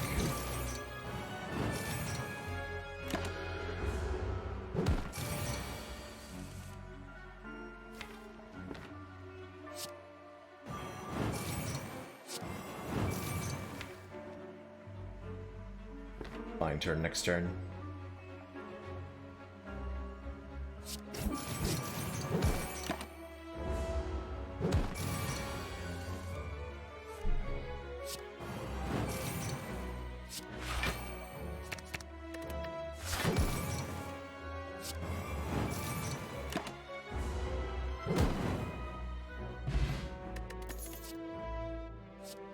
Upgraded Simmering Fury. Some nice card draw and Wrath. Don't think we want it. That's an interesting option. Okay, this is a fight where I shouldn't be afraid to use my... my Ambrosia. Let's see what's coming up next turn. Ooh. Shield, unfortunately, in hand. So should I just aim to kill her next turn with triple damage? I think I should, right? This is going to go really badly otherwise. Let's discard everything except Crush Joint's Wheel Kick. This. This. This.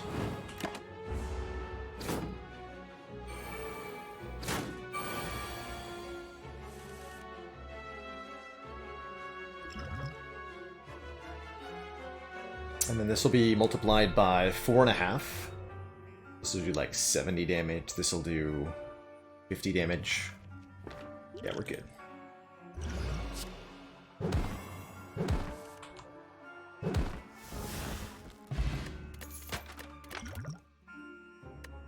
Second Nirvana.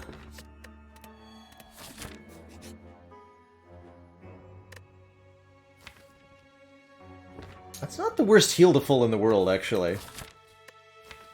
Take the boss fight, though. Rare Relic could be a...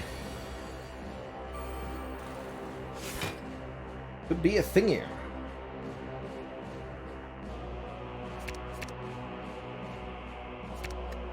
Some better block cards next turn, man.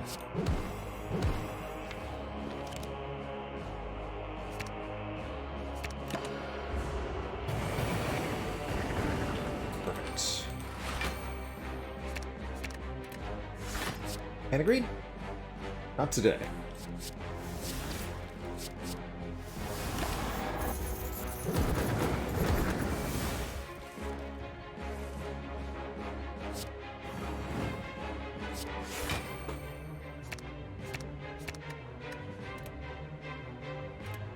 Got Protect next turn.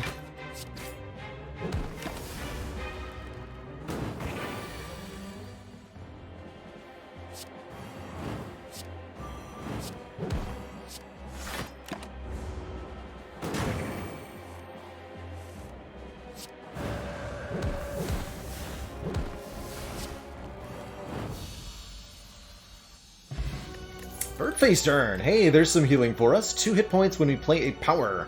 1 power, 2 power, 2 powers per combat. And the choice of a Tantrum for the Wrath entry option. Though I don't think it's going to be that good. Skip. Writhing Mass absolutely might cause me to take a whole ton of damage. Looks like that's going to start immediately. How unfortunate. I guess I'll wish for Plated Armor here. Looks like I need it.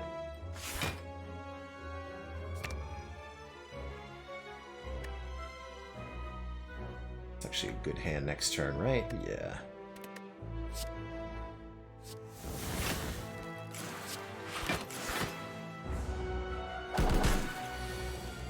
Right, because need an attack for that.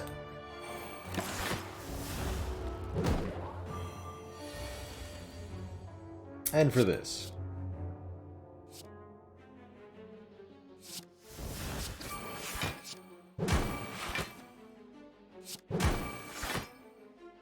Here.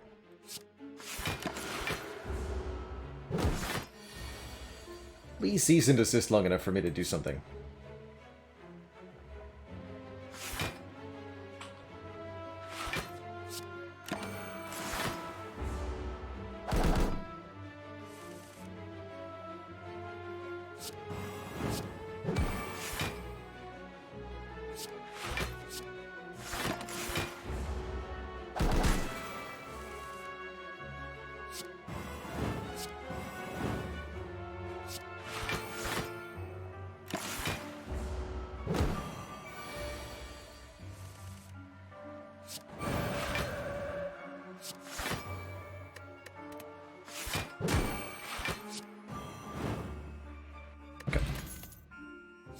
Upgraded Cut Through Fate to go with our Nirvana. That I'm more happy with.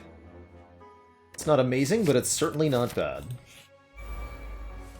Fortunately, we have Artifact to block this nerd.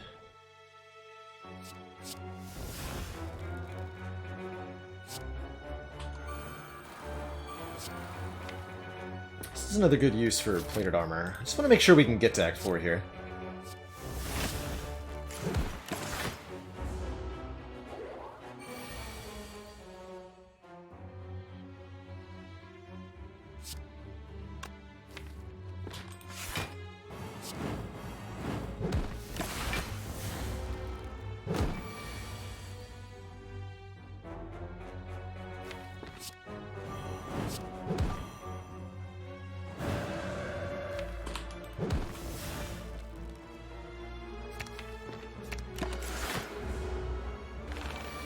Guess I could have taken the money.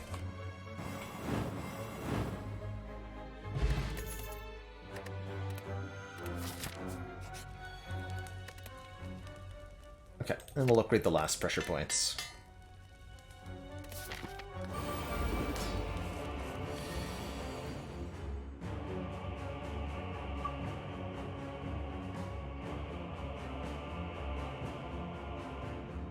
Do I even try to play this wish? I could wish for Plated Armor, it'll save me 8 health this turn, but I lose 2 of the Plated Armor instantly, and it comes at the cost of not playing some of these other cards. Definitely want to kill Donu first? Question mark? We're not that good at this fight, unfortunately.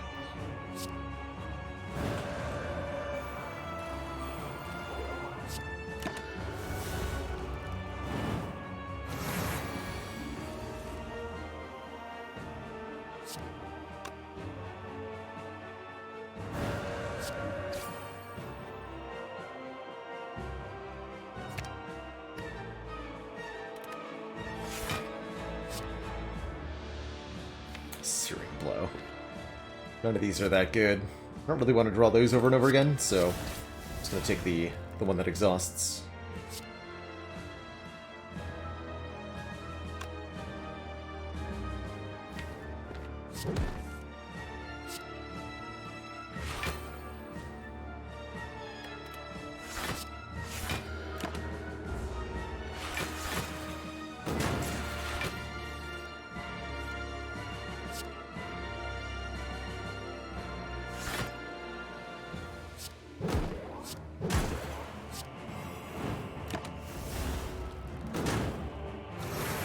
think it's gonna get real ugly very shortly.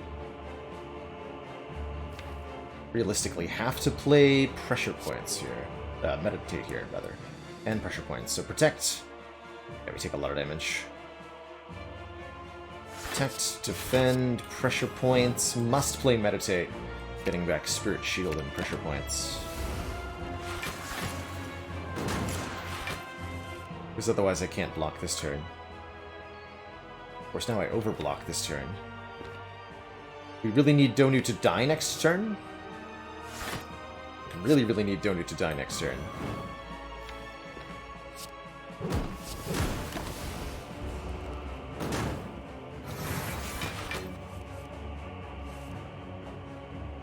Looks like I can make that happen, though.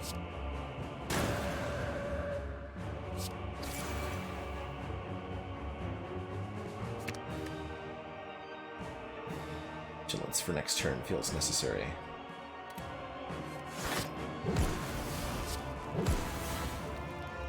It's a perfect kill, and then I could smite Dekka, or I can smite Donu and then remove an artifact from Dekka. Let's do that.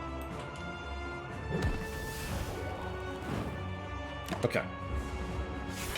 But can I live this turn?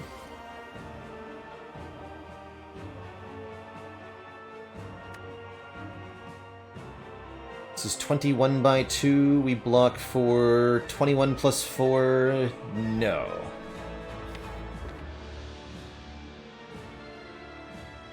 No, we appear to be dead.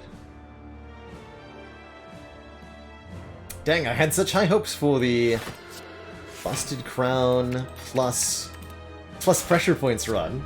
Not surprised to die, not in the slightest. GG. I'm just amazed we managed to get 3 copies of pressure points together and creating something that was almost a working deck. Definitely could have won this run by making some different choices, but there's no way I'm going to turn down the opportunity for a run like that. GG. GG. That wasn't an Ambrosia potion. That was a stance change potion. We could have gone into Calm, or we could have left Calm to go to Wrath, but neither of those actually generate energy for us.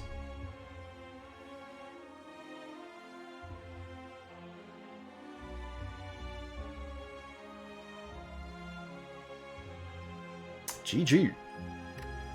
We'll be back for you, Busted Crown Watcher. So many Busted Crown failures. We're at like 8 or 9 failures now with the Busted Crown. That's tough. That's tough.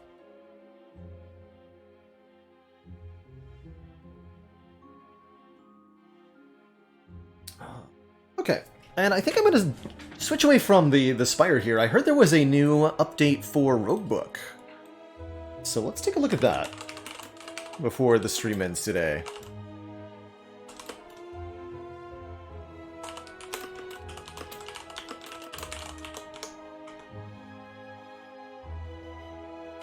We'll be back at the Slay the Spire challenge tomorrow, of course. I'm hoping we can get our Busted Crown win then.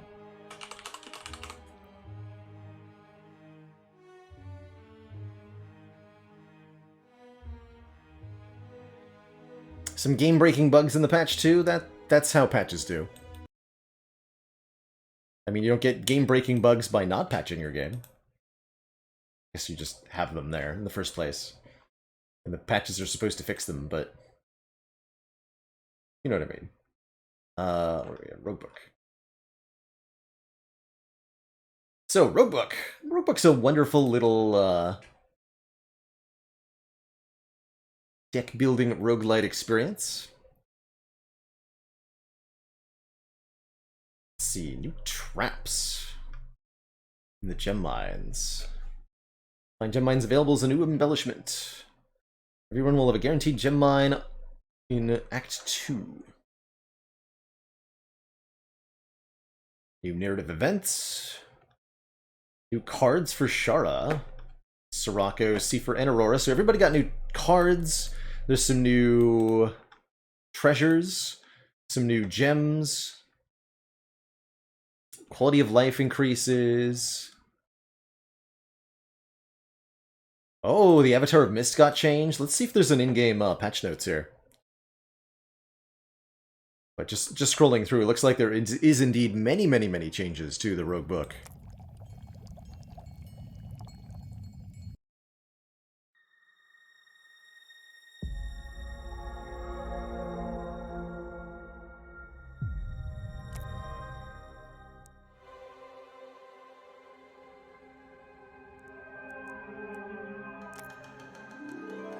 Alright, no way to bring up patch notes in-game. That's okay.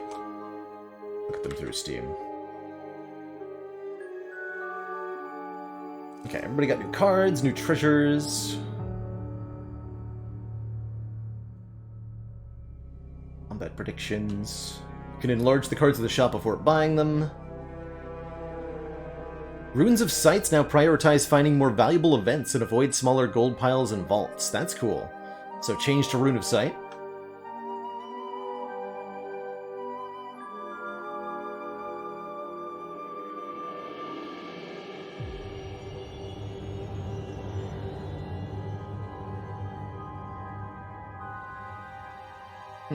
Avatar of Mist now changes how he destroys cards too. It looks like destroying cards from the discard pile.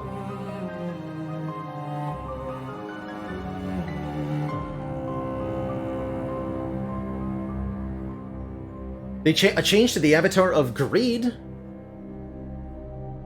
Only cards that start in your deck increase in price, so generated cards such as daggers are viable against Avatar of Greed now. Oh, that's cool. That's really cool. Some changes to Epilogue.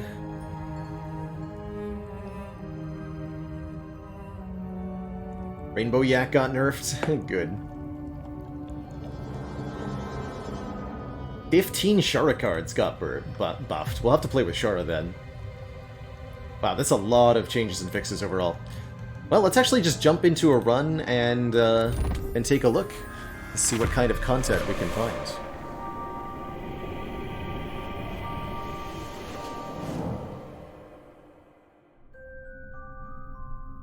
I would say that Roguebook has some definite similarities to Slay the Spire. The deck building and combat are quite similar. The biggest difference is in how map exploration works. We'll talk about that in a moment. The characters also work quite a bit differently. There are 4 characters in Roguebook, but you always have 2 of them on each of your runs. Let's go Shara plus Seifer, full damage strats. I like that idea.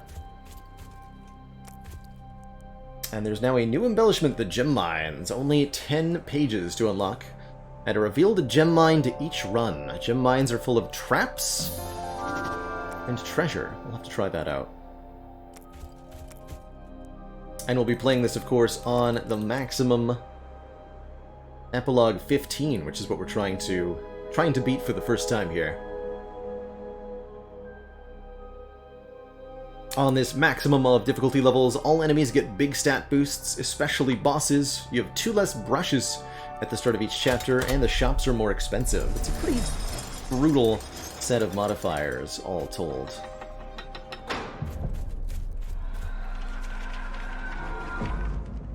Unfortunately, that epilogue command no longer needs any more updating. You'll do well at spilling blood.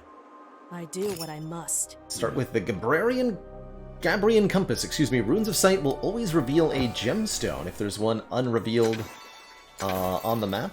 We also start with a pretty good gem, the Mighty Ruby, which is excellent in 1000 cuts, which attacks an enemy for 7 times 3. We can make that 12 times 3.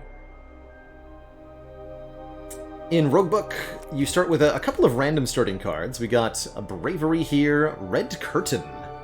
16 blocks, Seifer loses 4 life. I had not seen this card before. This must be one of the new ones. Must be one of the new ones.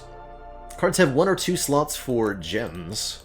Very well. Which can be socketed permanently into those cards for big upgrades. I just like to fight the spawn for this normal battle. That's interesting. Very interesting. We also start with Nadine the Shopkeep, who sells a few things. So, come here often? Starting with the Avatar of Greed. Okay. Frenzy for 8x3. Juggler adds a dagger to our hand whenever Shara swaps to the front. We could go dagger build on this one. Oh, they changed the Primal Skull. This used to be a weird cost-modifying gem. Now it says gain 15 block, but the card costs more. That's actually pretty dang good.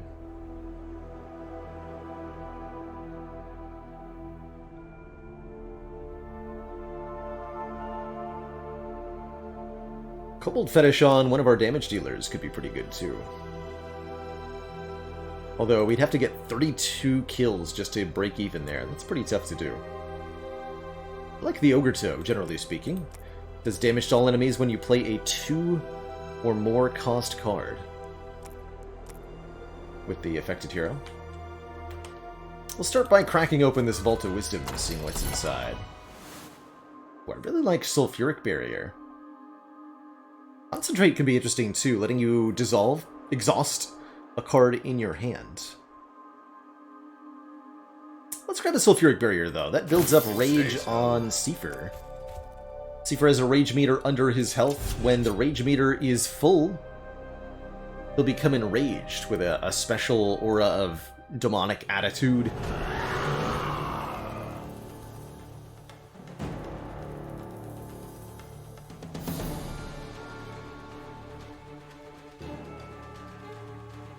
And if you've played a lot of Spire, this combat screen should look pretty familiar. Enemies have fairly obvious and large intents over their head for what they're going to do. And likewise, we've got our cards in hand. 3 energy per turn, 5 cards per turn, just like in Slay the Spire. But notably, we've got 2 heroes on our side. The block pool is shared between the 2 characters. And all damage is applied to whichever of our heroes is in front. You can swap your heroes by playing a block card or a card with a charge keyword. If a card would change your hero's positions, then you'll have these yellow arrow icons on the card.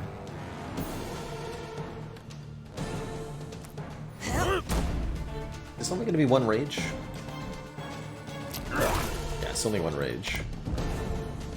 Seifer also gains rage equal to the damage taken whenever he takes damage.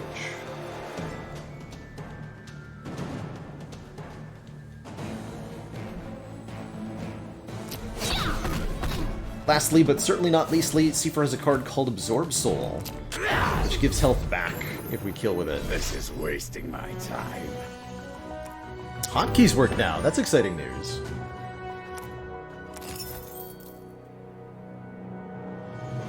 So in the Roguebook, most of the map starts unrevealed, and we have to kind of fill in the map by painting it with brushes and ink.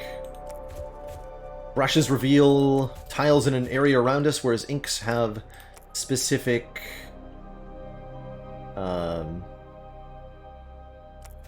specific areas of effect. Heal 4 on Seifer, I like that.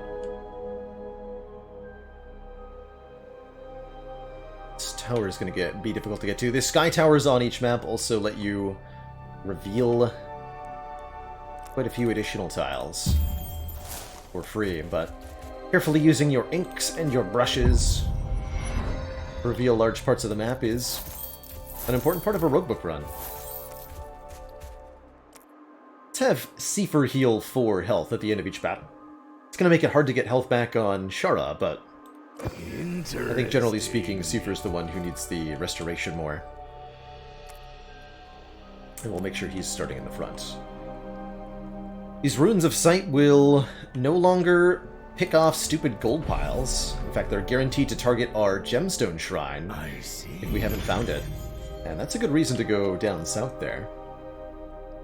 These contain a gem. You can suck it into your cards. It's good stuff. There's also an alchemist here. Oh, very cool.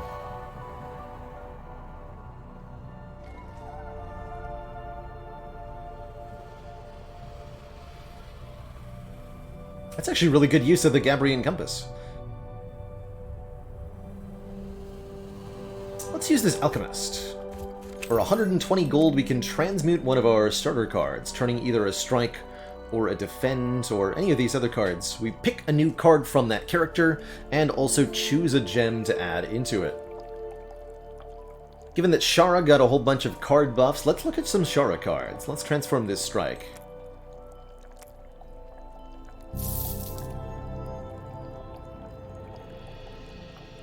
Warden's Diamond. This is a new one. At the end of your turn, retain. At the end of your turn, if this is in your hand, gain a block.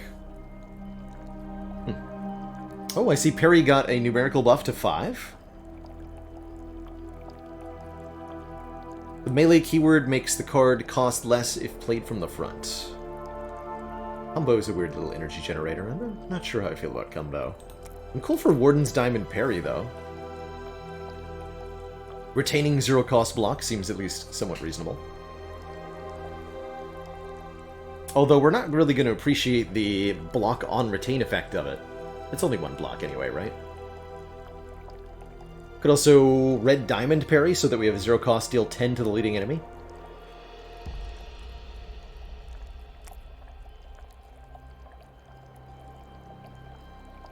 Welcome back, Tom. Yeah, this gem definitely not about the one block and more about the adding the retain keyword. I guess you could also make multiple copies, but one block per card per turn is not that much.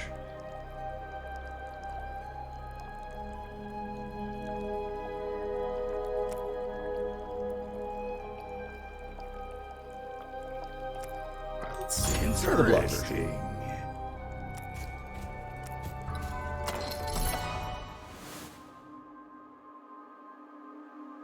Last Devil's kind of interesting, summoning a melee minion. Another copy of Rage could be fun. Let's go double Rages. Fine. Good way to trigger effects that do something when you gain block. Now that's true. That is very true.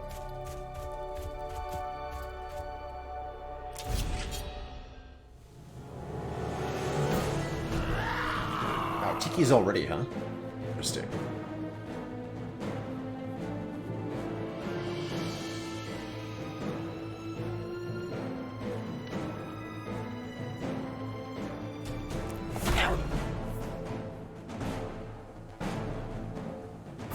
$18.21.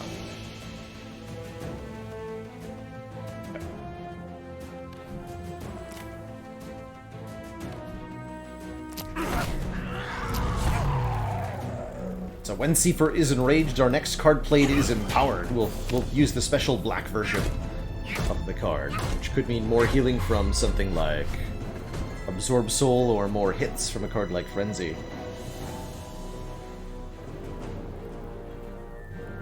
Or we just attack for good old 25 with a Rage. Could also opt not to.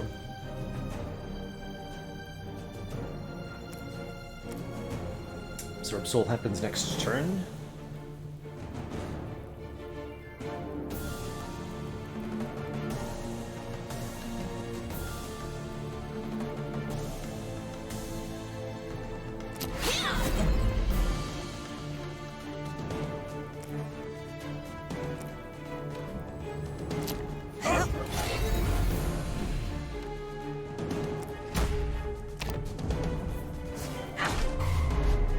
Like filthy cowards. Oh god.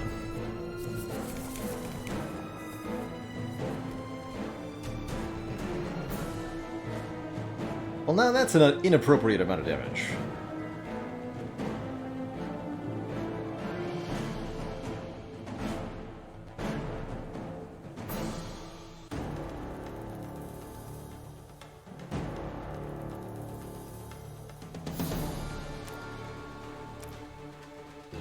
Stack does not match up well in this fight.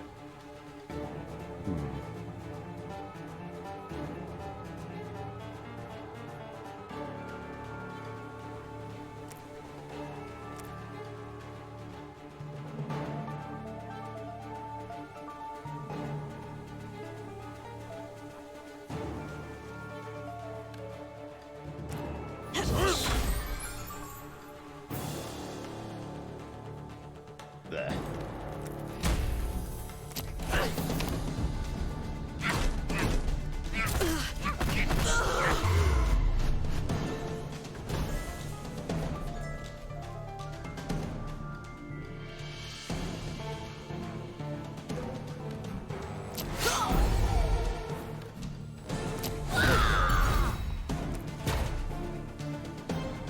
Oh, you can attack too. Good.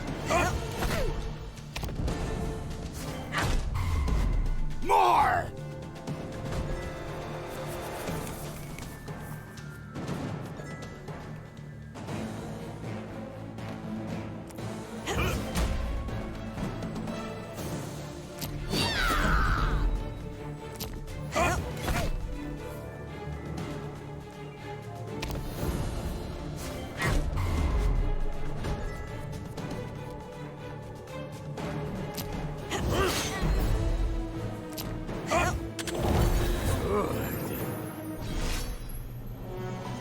little spooky. Losing some health on Shara was not ideal, but let's say overall we did pretty well for ourselves there. Can now use these precision inks to let us reveal one tile anywhere, which can bridge little gaps like this. There's another Warden's Diamond, or the ranged keyword, making the card one cheaper if played from the back rank. I think Red Curtain with Retain on it's pretty good. Ranged keyword would also be maybe good on just any one card, really. But let's grab one more of these. Putting Retain on Absorb Soul is also actually really good, because then we'll be able to consistently heal with it. Actually, that seems even better, right? Yeah. Let's do that. Then we'll also be able to take advantage of the block it gives.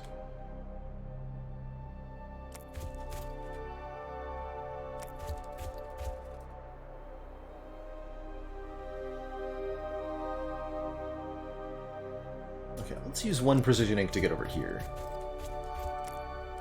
Get another ink from this fight. So do that here as well. It's reasonable.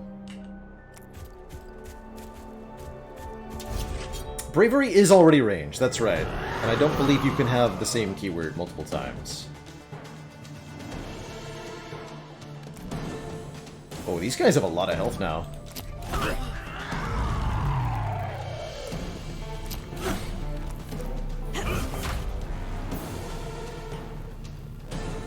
Important note for Shara. Shara has bonus strength in the front slot, so sometimes you want to move her up to do that additional damage.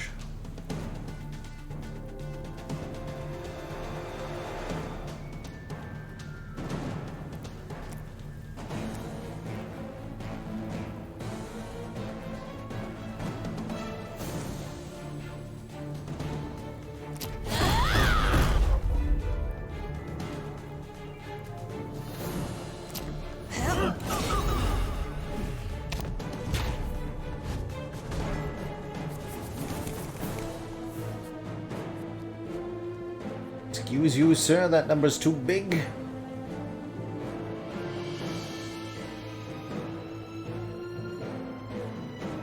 We have 1,000 cuts coming up? Okay, let's just... Blonk.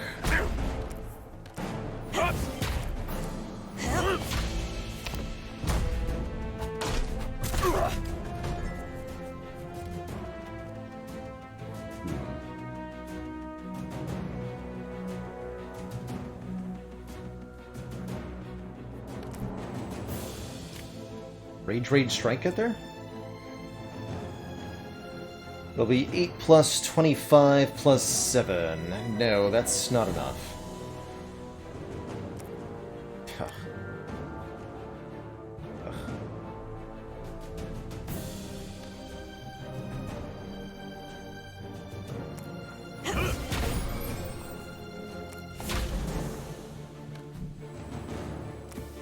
Won't be able to play the 1,000 cuts next turn. Even worse.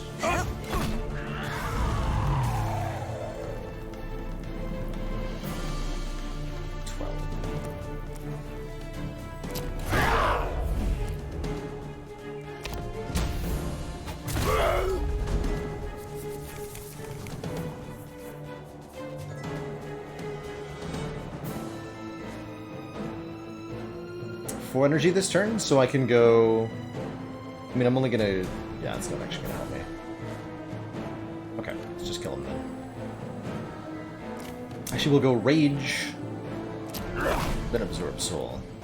So I start the next combat with 24 out of 25. That'll work. That'll work. One regular ink, please. We'll use that to go straight up from here. Or we could go down 1, 2, 3, and then I just need one more Precision Ink to reach the other Gem Shrine. Let's do that. Let's do that.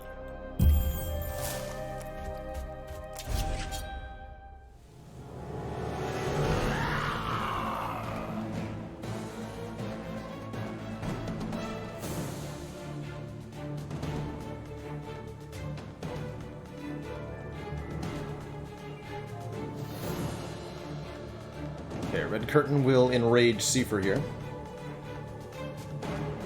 And we can hopefully pick off the Archer with him next turn or something.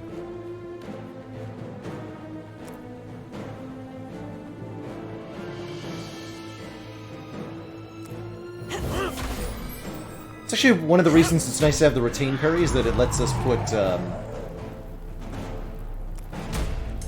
Shara in front for the bonus strength when we need it. Oh, do you get a new animation? I remember that from before. Looks hype, dude.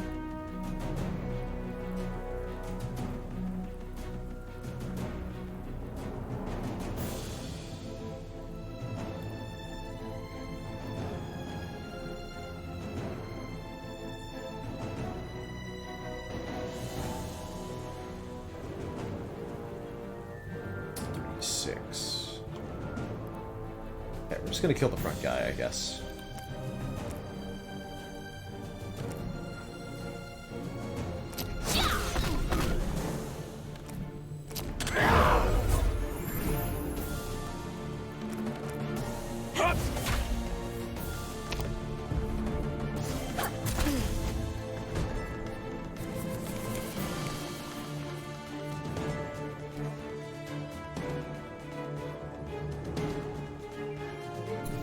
Damage output is so important in the early fights. Because of this.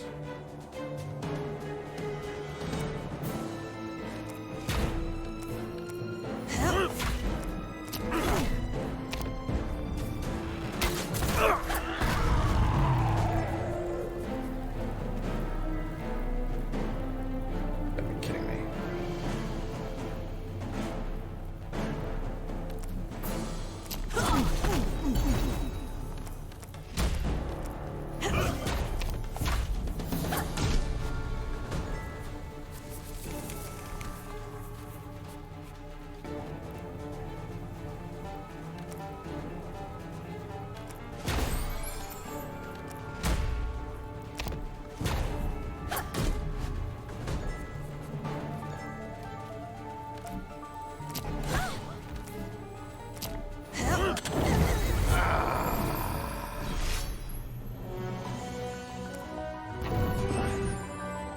Ooh, and an explosive pigment that empowers our brush, making our next brush stroke on the map reveal a much wider area. Way more tiles get revealed that way. Let's take the melee card, making a card cheaper if played from the front row. Pretty good for 1,000 cuts. Not any of these though. I do like me a good ritual strike, especially with Seifer in front. Especially with 2 sockets on it, too. It's a card that refunds its price, very expensive, but has both the melee and combo keywords. Kobold Tactics. Attack for 10 if this kills an enemy, attack the leading enemy for 8. Kinda like good old D&D cleave. I'll take that double-socketed ritual strike. Can you put more than 1 melee keyword on a card?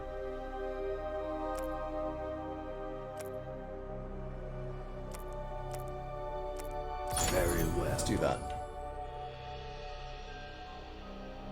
Sounds like you can, and it might even work. That's kind of interesting. Tiles revealed. 22 tiles. That's a pretty good reveal, actually. Gets us to this combat, gets us closer to the Sky Tower. Can't do much better than 22. Sweet. 2 vaults revealed, 2 piles of gold, 2 Healy thingies, and an ink. Good.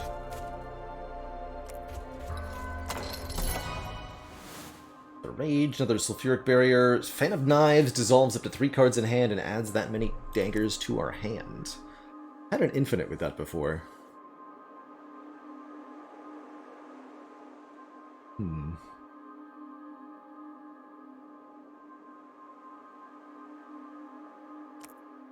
Yeah. Costs 40 gold for each card we add from the Vaults of Wisdom. And at some point we do want to get treasures instead. This is a tough combat. 29 on turn 1? It's wild. That is definitely something. You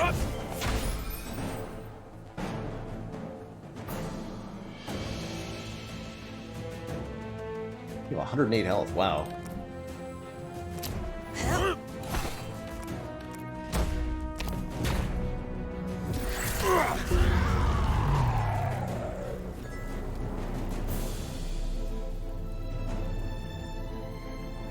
Five back.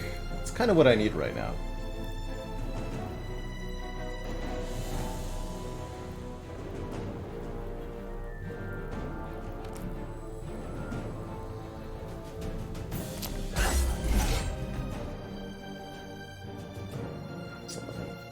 These are all charge keywords. Oof.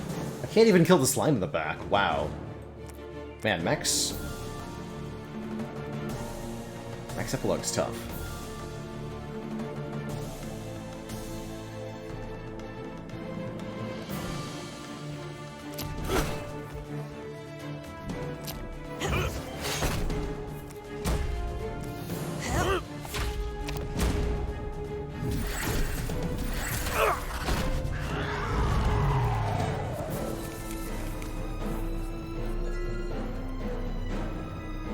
Ugh, why does it do the wrong damage? 16? Come on. This has to go here, though.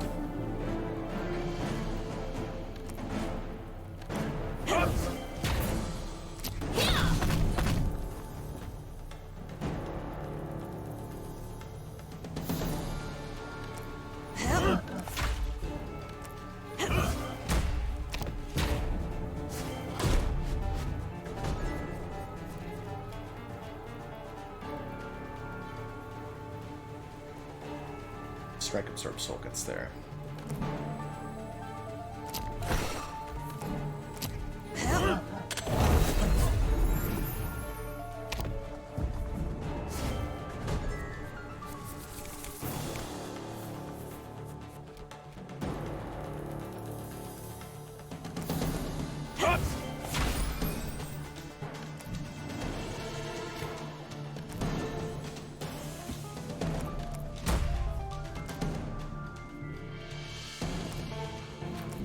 More damage.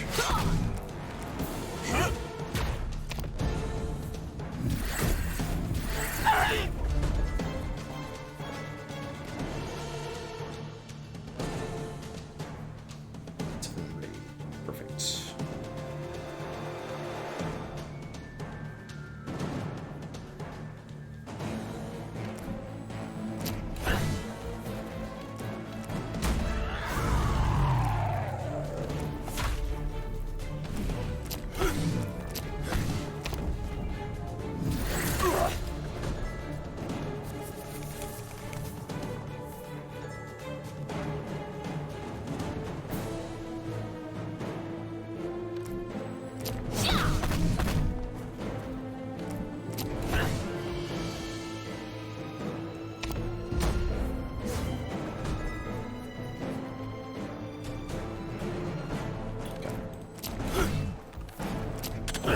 That was really tough.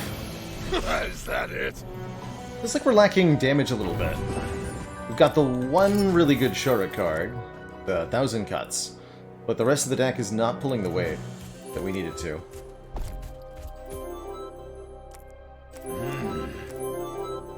Take those heals now.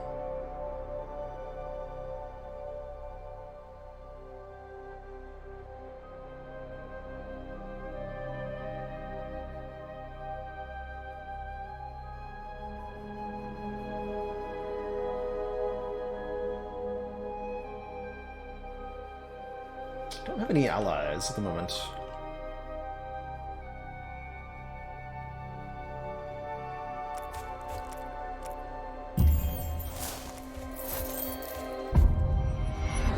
Okay, we got a Well of Feria. These are quite good, giving us The very energy a of fairy the orb. gods. That's more energy on turn 1, and as we get more of them, it'll be more energy on additional turns. Interesting. Oh, we reveal an event there. Very good. Yeah, the Runes of Sight being better is a huge buff to the player. Really appreciating that.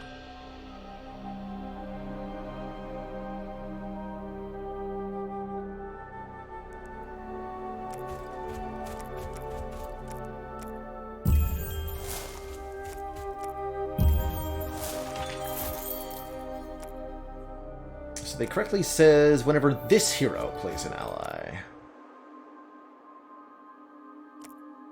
Buff Shara. Nice find. Sure, it's got a bunch of good ally cards, like the Horsemaster.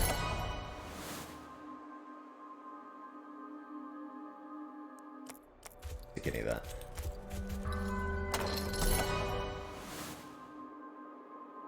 Frenzy's okay. Like we could also benefit by putting this Focus Prism into something. Put it in Ritual Strike. Interesting.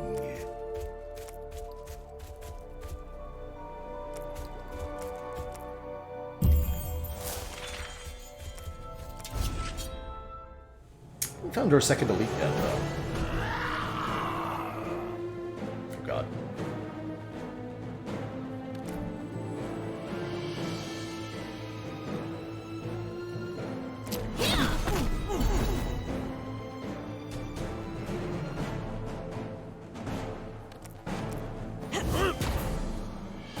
Take the one, keep the parry.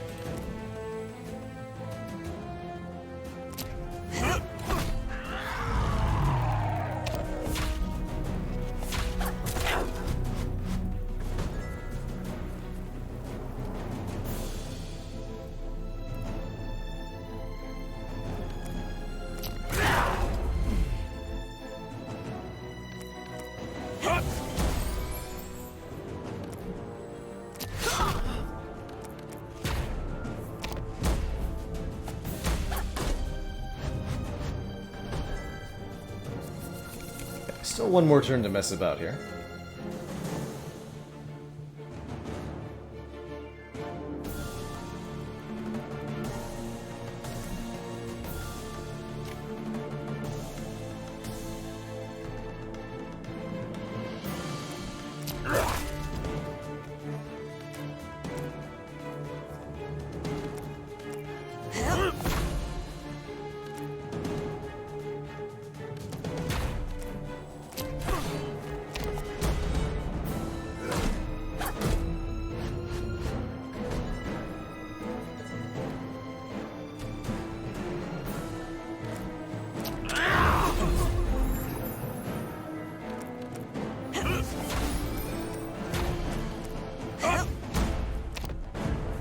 Oh, I should have... Maybe... No, I couldn't kill anybody with 1,000 cuts.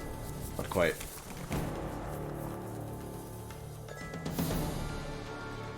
Not quite. Can't target the thief in the back until the others have been killed.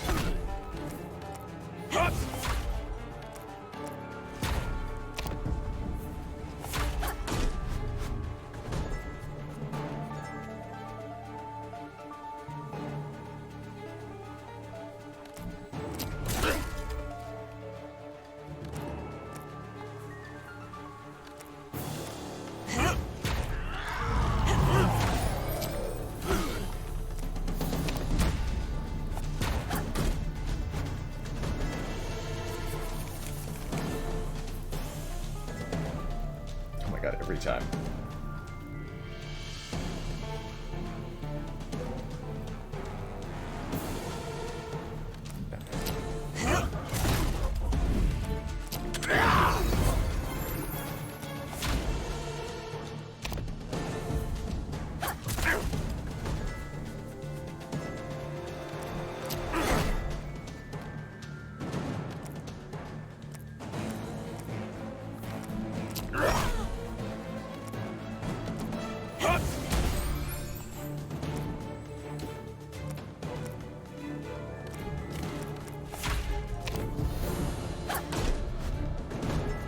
We can get C4 to heal for 12 here.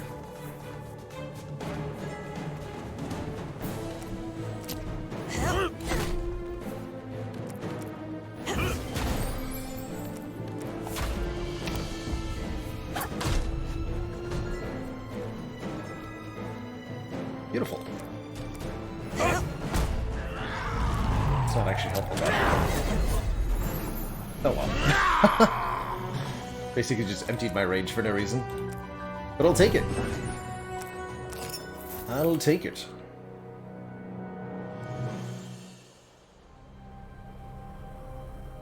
Okay, we'll go to the event first. Pay 100 gold and remove a card from the deck or flee the tribunal. A chance to escape with risk.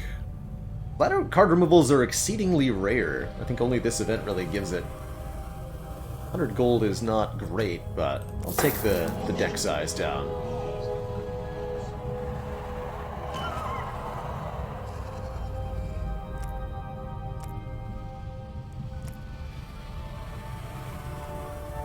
After receiving their punishment, they are absolved of all crimes. If only they knew what crime it was. It's the 6 power whenever an enemy dies? Good lord. It's doing something that I don't want it to do. Help me, I'm scared.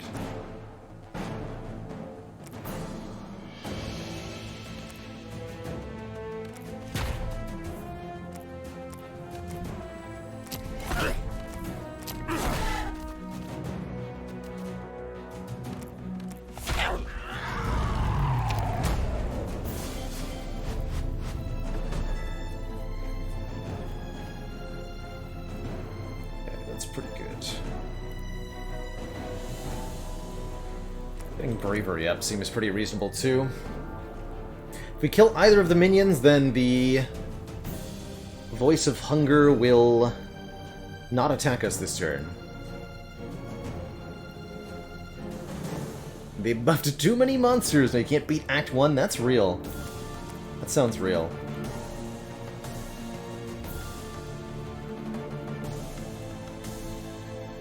Looks like things are pretty tough now. Or a weakness, that's right.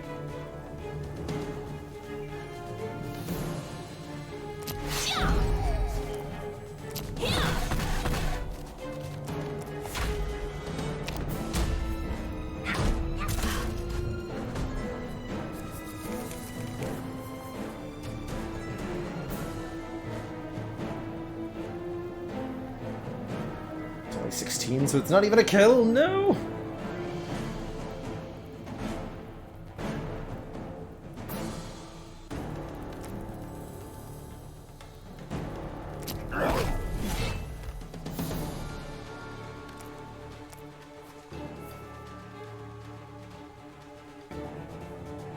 Apparently does more... Well, it's cheaper in the front, though, right?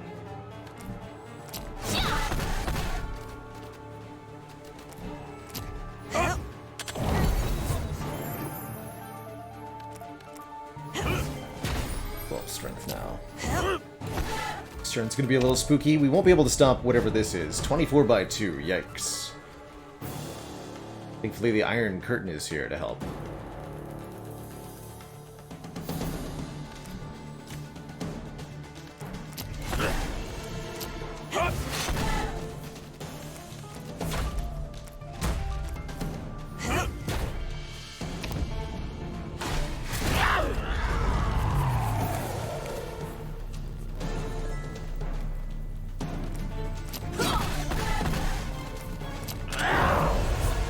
Not bad. That one tasted good. GG. Get another melee keyword stone, some money, some pages, and a brush with which to explore. I want to brush a little bit. Remind myself what was in the shop in terms of treasures. I don't think we're going to be able to afford anything. That's right, the Ogre Toe. Oh, I want Ogre Toe on C for now.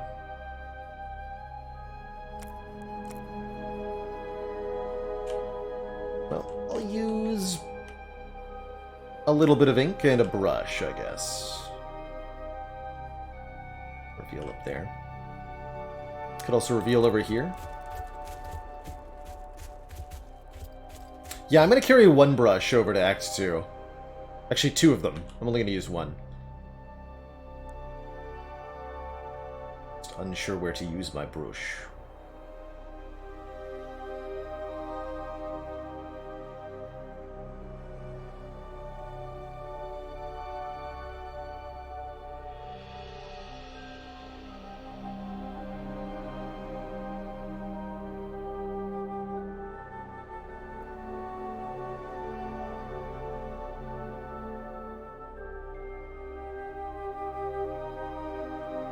Still a Furiowell, right?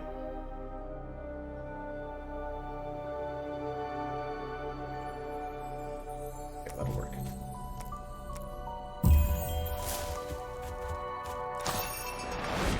Whiff. Swing and a miss.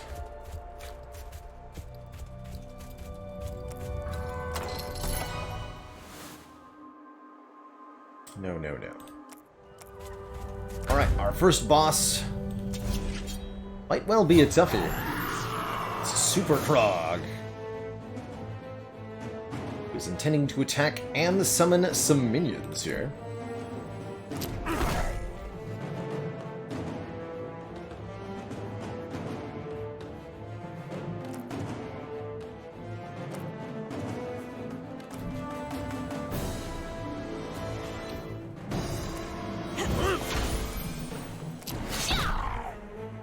Krog has a lot of health and gets quite a bit stronger over the course of this battle. I'm actually very worried he's going to kill me.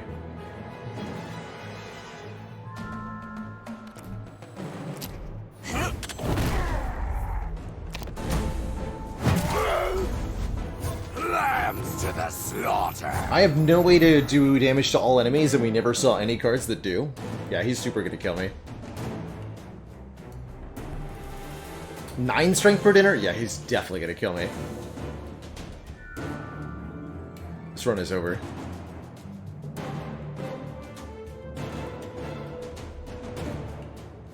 This 1,000 cuts is not enough damage. Yeah. So, do I just surrender now, or do we play it out? I guess we'll play it out, but...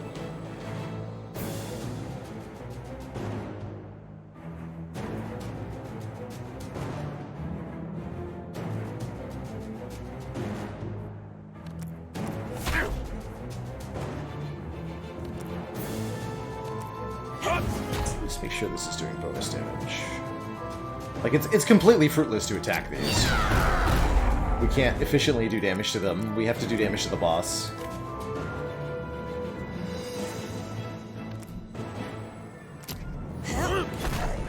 But I think that's just gonna get me killed.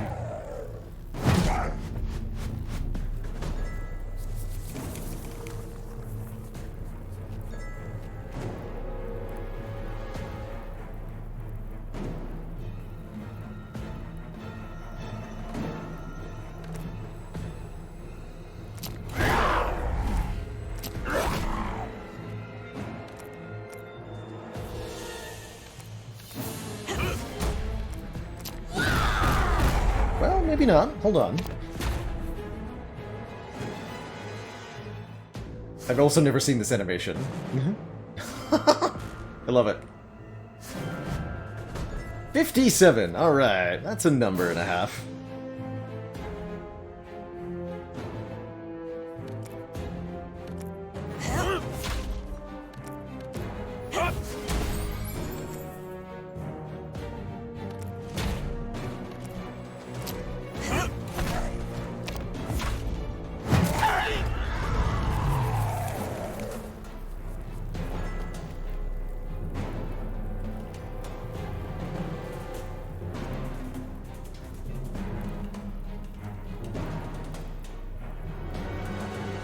And we're just short on block here. Ah, dang.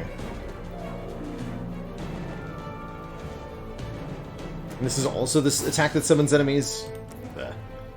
It's deeply unfortunate. If we were able to just barely keep Char alive, I think we'd have it here.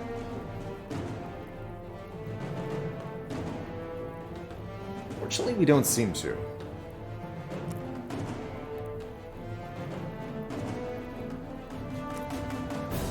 No way Seifer's going to be able to survive next turn, so we have to sacrifice Seifer this turn. That's the takeaway here.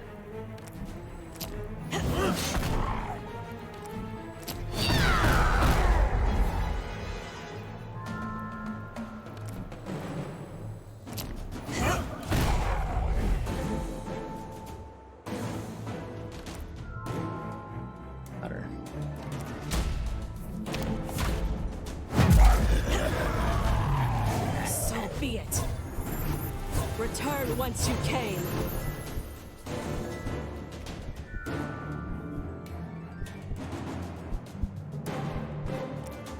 We live! Kind of.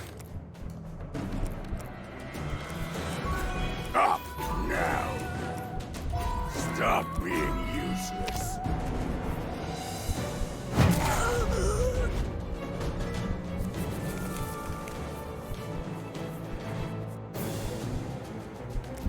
Wait.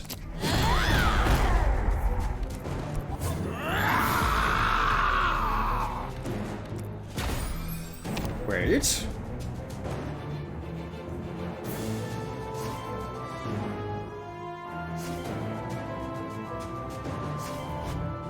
$90! But we have 2 people, so... Okay, C4 cards are coming up, so we should make sure Shara takes the hit.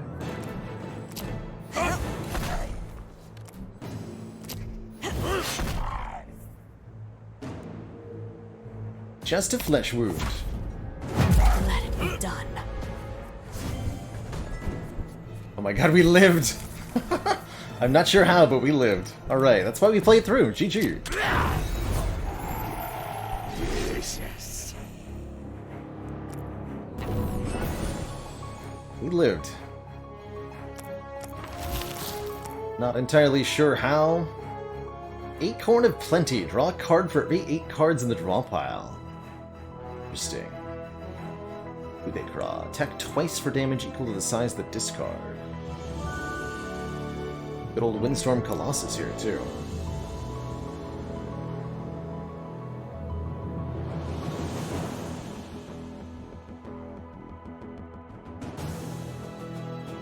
Interesting. Oh, really want these cards?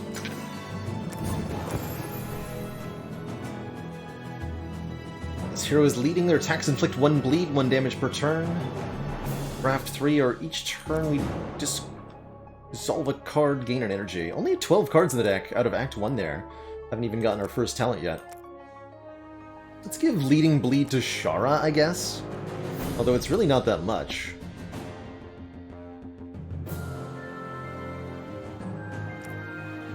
We could use this.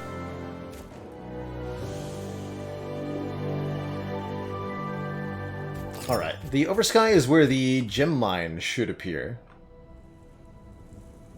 There it is. Full of traps and treasure, they say. Ooh, I love Magda's Fan. At the start of each battle, add a random card of this hero to your hand, costing 0 for the battle. That's exceptionally good. And I can just go out and get that right away, so I'm going to go ahead and do that.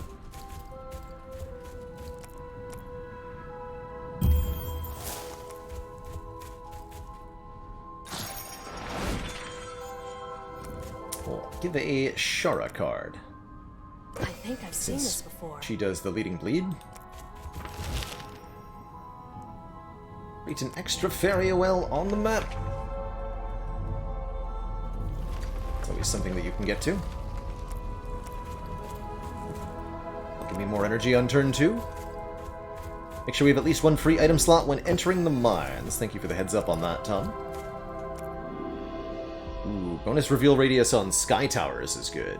I also like the Mask of Chaos. Or draw an energy whenever an enemy is destroyed.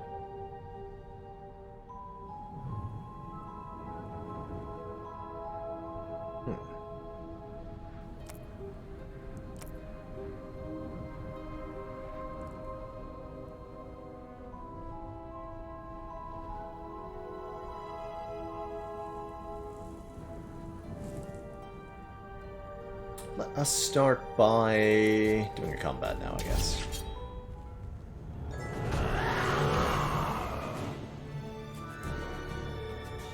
Heroes attack this turn, gain 2 block. Ooh. A charge keyword, interestingly.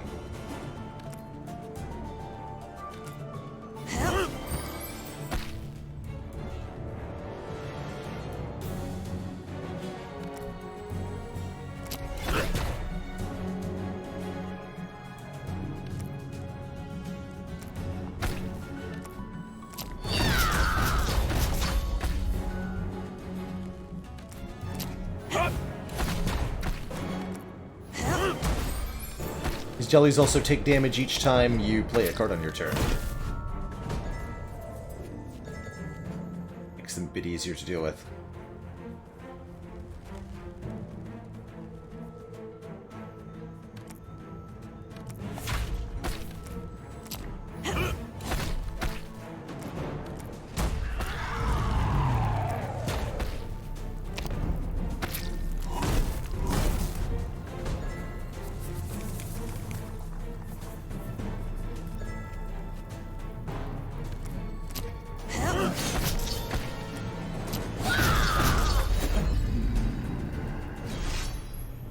I do not have a referral link for this game, but feel free to pick it up on Steam, Pinoche.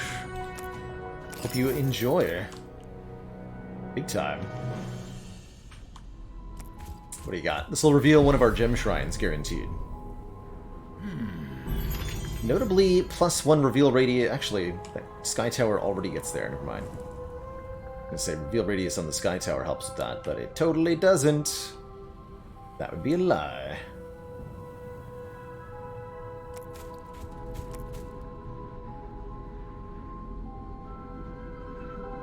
Okay, that would get me to everything here.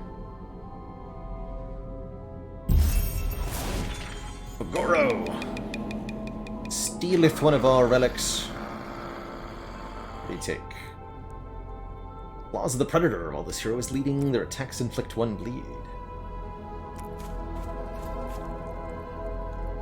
So we said there's traps in the gem thingy. I guess let's find out what that means. Spend 2 brushes to enter the mine. Holy crap, there's a lot of stuff down here. Trap. Start the trap to proceed. One path opening causes a cave-in in the other path. Okay, so we choose one of 2 directions. Oh, I definitely want Krog's Crown. Summoning Crystal. Start a turn, summon this ally. Just start with an ally in play is super good. Yeah, basically Star Renegades, indeed. So we choose... There's one of 2 exits. We're getting either the Summoning Crystal or the Acorn of Plenty. Plus one of these 3. The Royal Ink, the Fairy Well, the Radiant Heart. And if I go for the Fairy... Actually, sorry. Not the Krog's Crown, the Fairy Well, or the Alchemist. And I think I want to go Royal Ink, Krog's Crown, Summoning Crystal here. Pretty cool. Yeah, very, very Star Renegades feeling. Oh, the trap is a combat. I wasn't expecting that. What is this? If your hero attacks the trap, deal half that damage back to the leading hero. Whenever the heroes swap, this thing takes 10 damage. Defeat the trap before the passage collapses.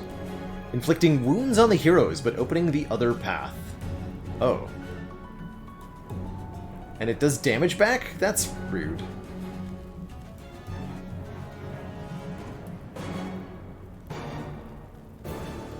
A Windstorm Archer, 10 damage, aggressive.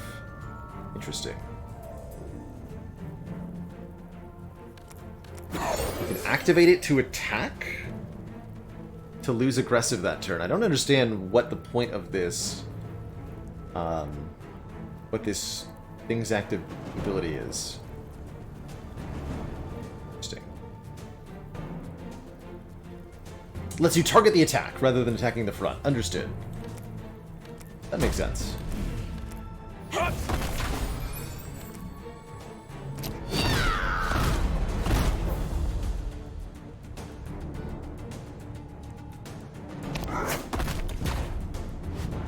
Don't forget that we can do damage by swamping, too. It's a weird sound.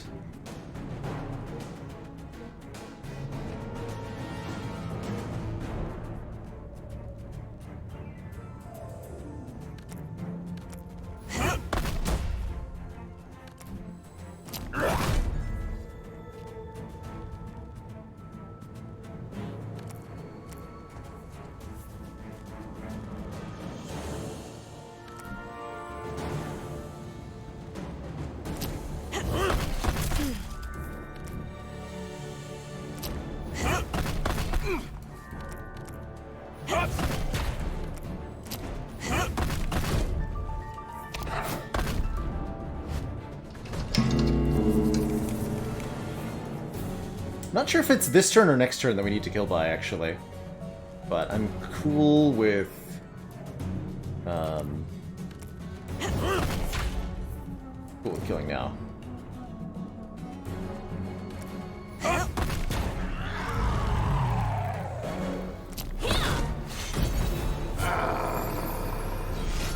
Nice. Okay.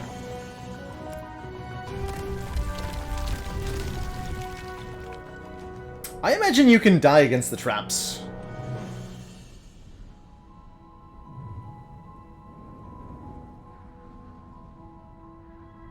And it also sounds like you can fail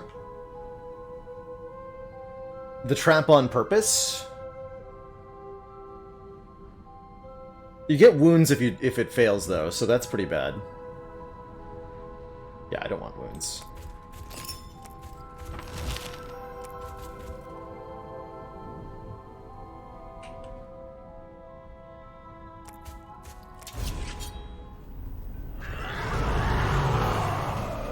And there are different types of trap. Same deal. Whenever the heroes play a card, this gains 4 block. Okay. I can deal with that.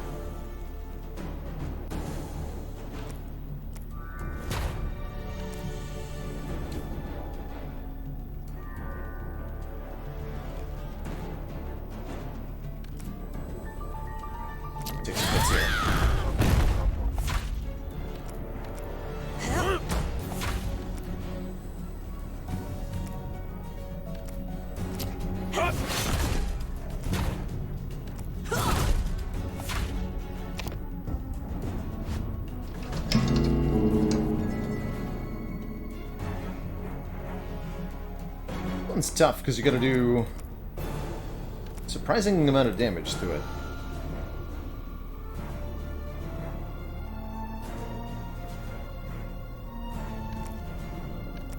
I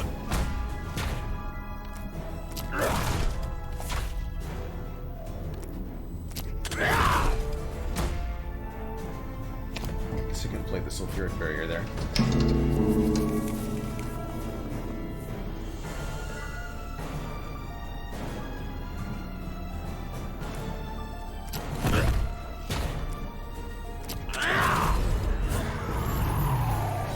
Wasting my time.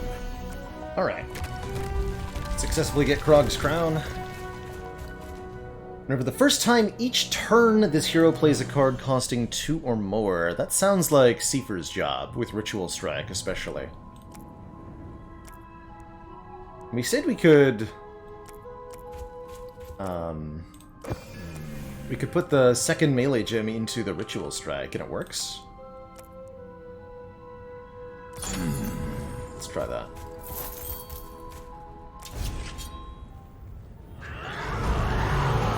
Alright, this one has even less HP. This one's actually attacking us. Crystal Door can only be destroyed by dealing exactly 46 damage in 1 turn. Excuse me? Whenever this deals damage, it loses that much life. Okay. It's laughing at us. 36. Oh, but check it out! This one doesn't have the reflection, right? Okay. 10.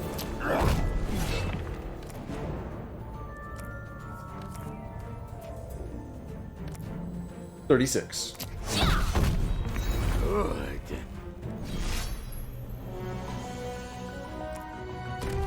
Got him.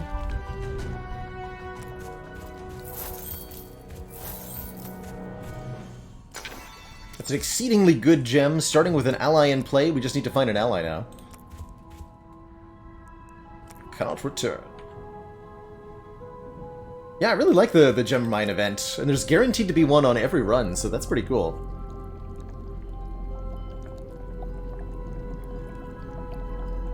Okay, do I buy the Sky Tower reveal radius thingy? That is my question.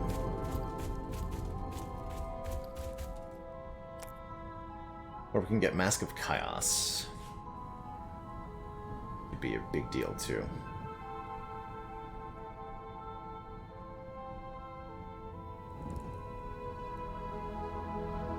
I'll go for the mask.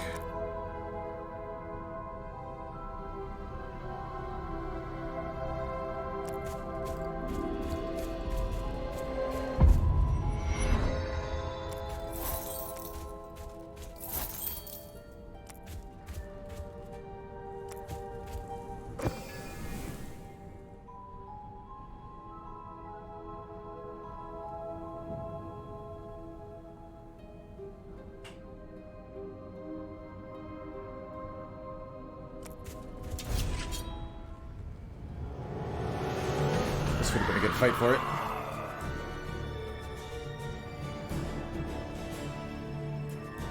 Combo gain of courage.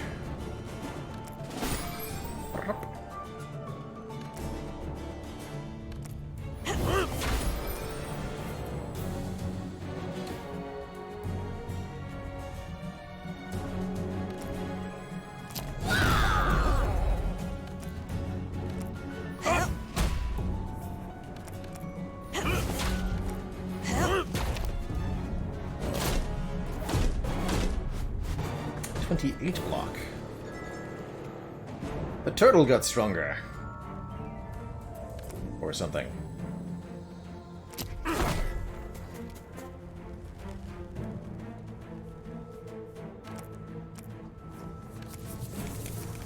Alright, do 2 more because of the thingy. 6 energy this turn somehow? Seems nice.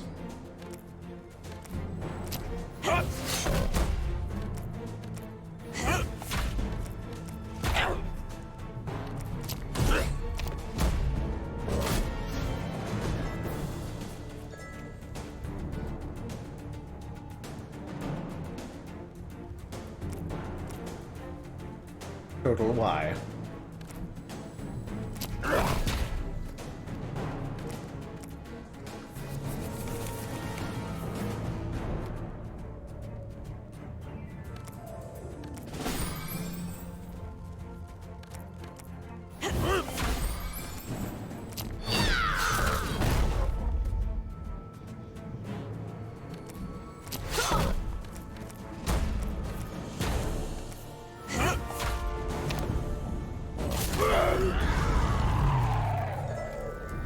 Remember, kids, turtles are not to be messed with. They are evil creatures.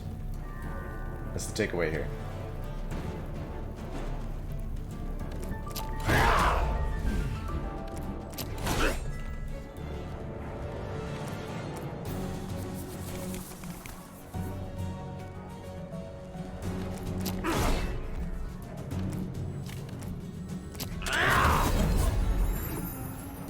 Is that it?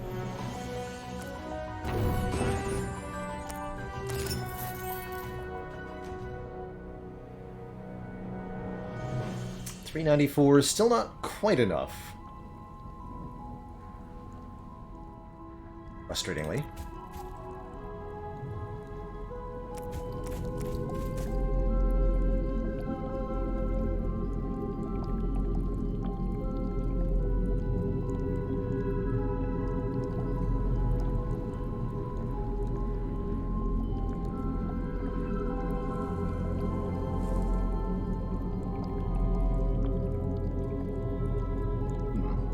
It's a very difficult Sky Tower to reach, actually.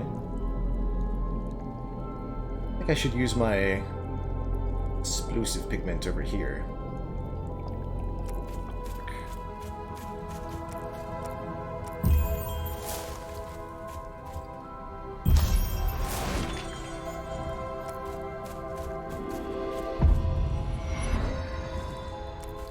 Excellent. Okay. Third Orbiferia means one more energy every single turn. We get access to a gem shrine. I can buy the mask here. +1 spirit. Sure. Okay, definitely keeping our eyes open for ally cards that we want to start the game with. But first, let's get that relic.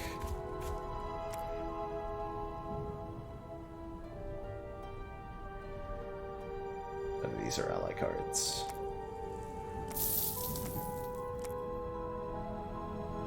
Okay. Ideally, a good spirit-based ally with 2 sockets.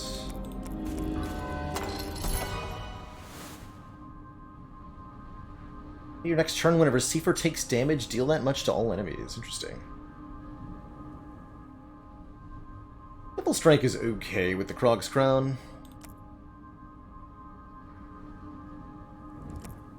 I think we need a few more expensive cards, so I'll take that one. Now, we can't even look at any more cards until we get some more money. Let's just pick a combat.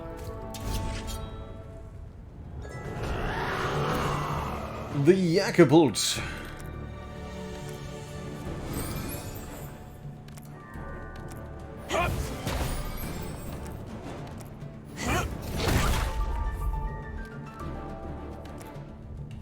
All bow before the might of the Yakapult.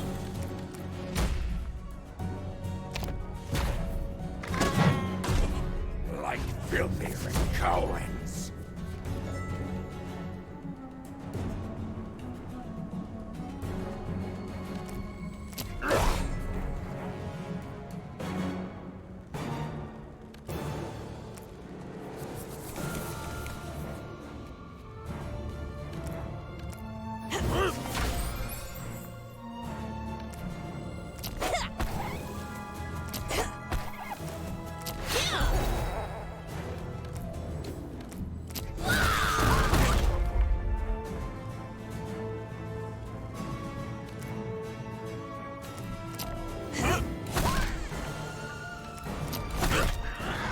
HP.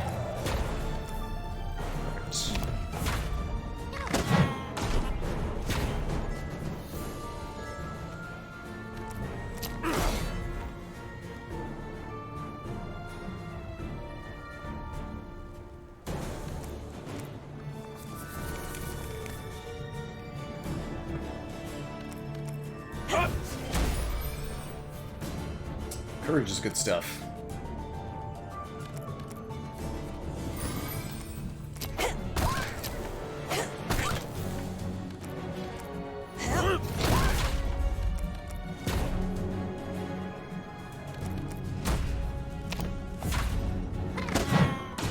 More!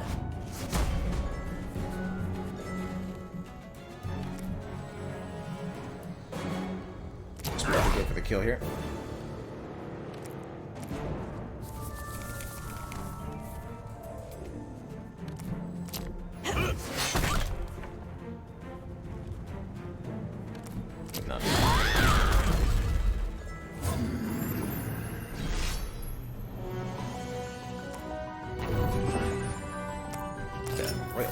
Makes it easier to get over here, I guess.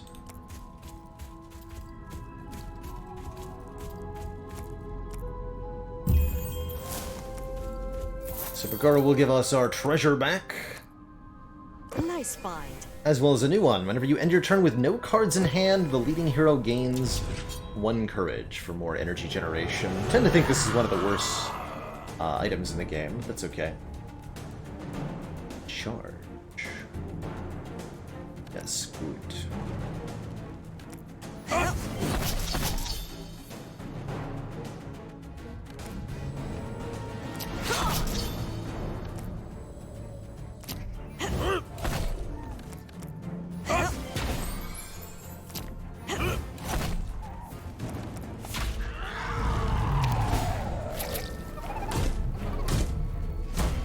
Bleed is per turn damage.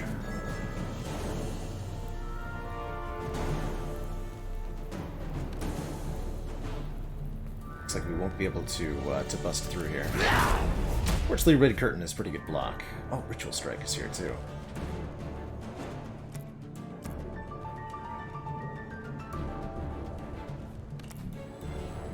Okay.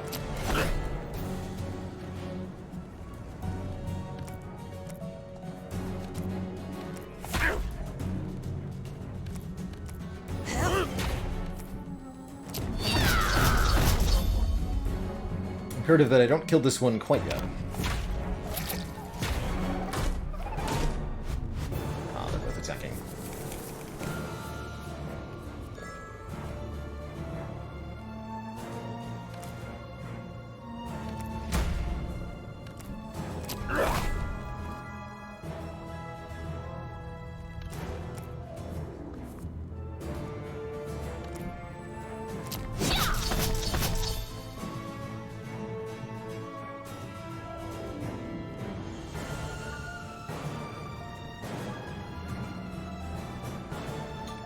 Aura of Weakness was not a good thing to get this turn, huh?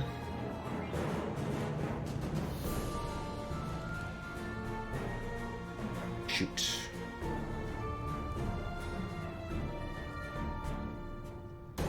Didn't realize we were going to be weakened.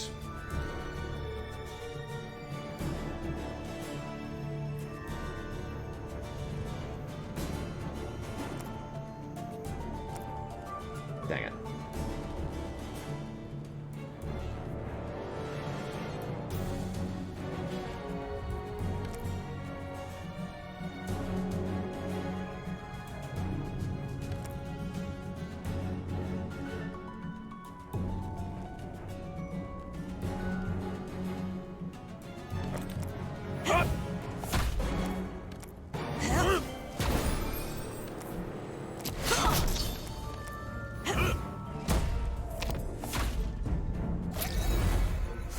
$26 by 2! Ow! Alright, we'll get some of it back.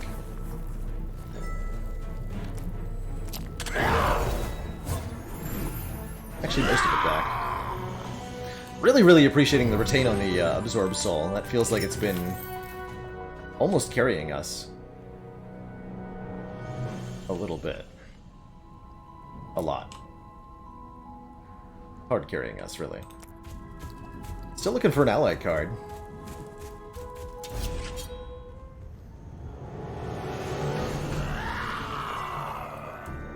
These jerks. 84 is too much to deal, unfortunately. These guys light us on fire, causing us to take massive damage each turn. It's really OP.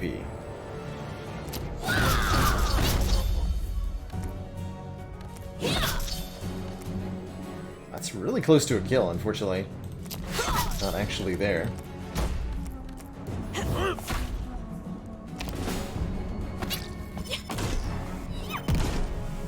Oh, they no longer ignite me. Wow, that's much better. That's much better. Strongly prefer.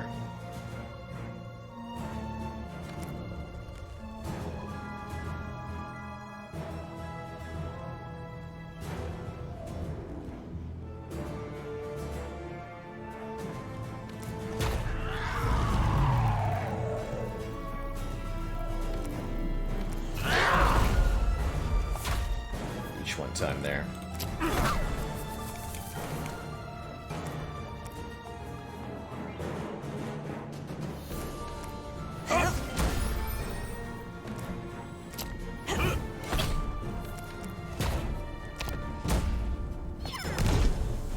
Okay, there's the on fire. I was expecting.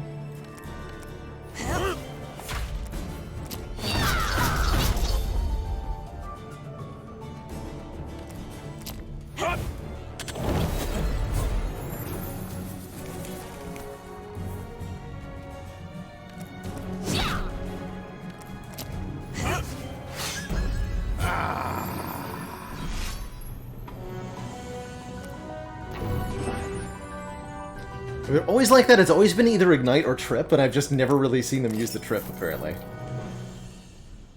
Noted.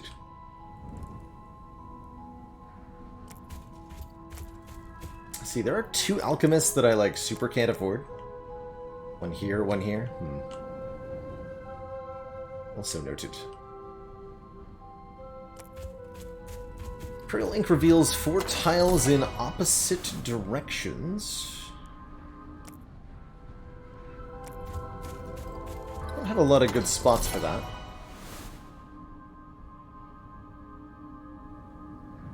Whenever this card is dissolved or discarded, add a dagger to your hand. Interesting.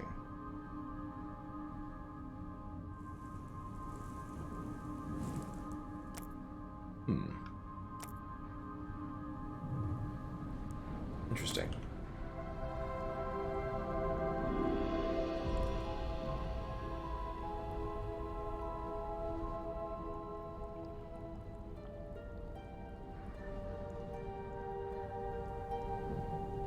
Not many spots that I can use the Imperial Ink to reveal more than 4 tiles. There's a few here and there. Here's a good one, actually.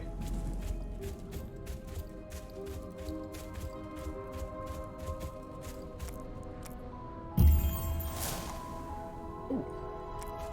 All that some hits. I see. And another Rune of Sight to go with. Very lucky.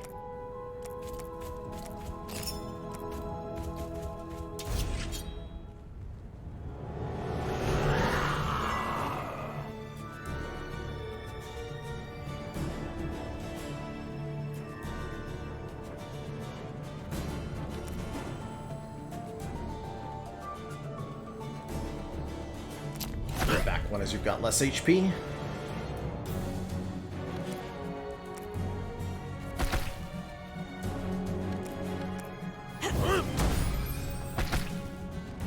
Seven energy this turn? Wow. Oh yeah, because of the Urn of Gabriel.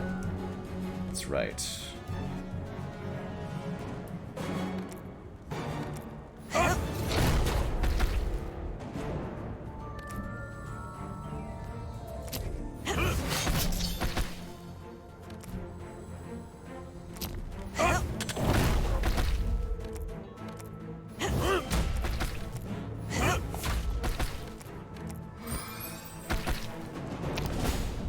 The piercing attack does damage to both of our heroes. It's a bit stinky.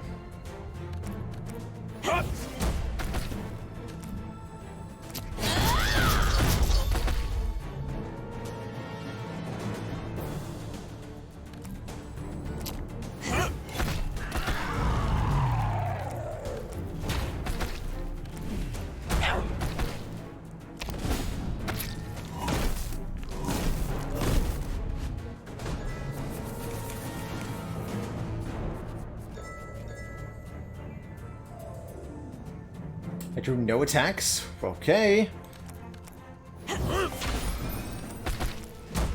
Oh wait, no, but we can kill one with the just the card play. Spam. Good.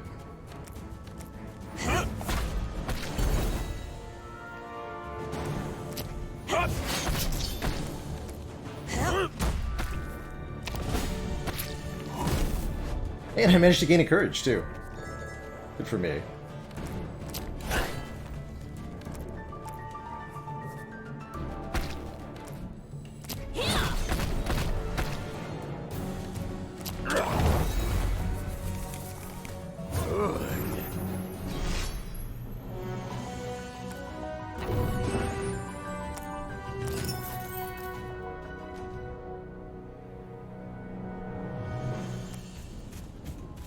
Over here.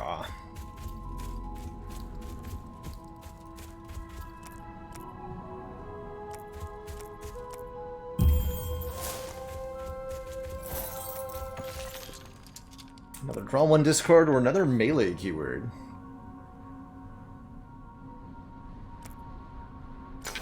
Take a melee. Interesting. Let's see. Just need to add one more card to this deck to actually gain our first perk. Do that.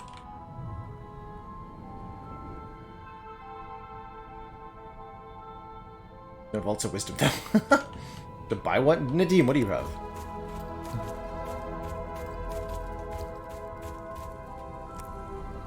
New in this update, a bunch of new cards, a bunch of new treasures, several new things, a new area to explore in Act 2 as well. And a few balance tweaks, more buffs to Shora. Quite a lot changed.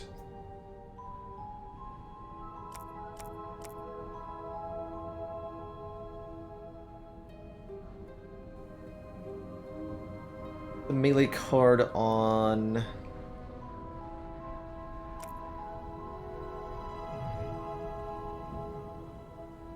On what? Double strike? No. I value it being 2 costs. Put it in rage. Very well. Alchemist doesn't give us a new card. Not in terms of improving the deck size for a talent. Still pretty good, though. We have that we would want to get rid of. Regular defends are pretty bad. Get rid of one of Seifer's defends.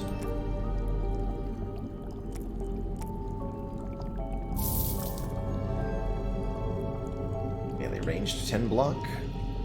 Flesh Weave. Heal life and dissolve. Interesting. Prefer Drain Strength for that purpose. It's a block and a heal.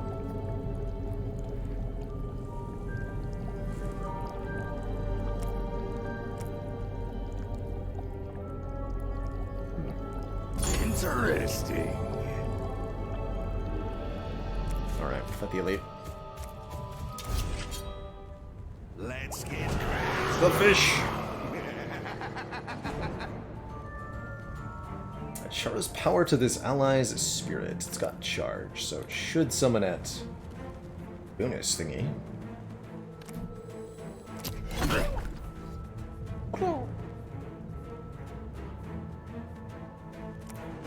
$24? Probably.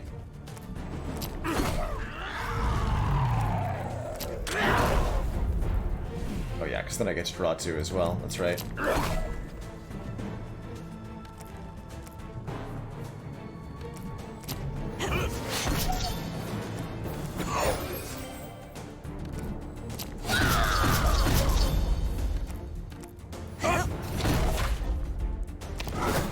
Not too bad at turn 1. Oh! Your power is added to its spirit. I understand. Hero in the front takes 5 damage when they play a card. That number's been tweaked a few times.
Heck.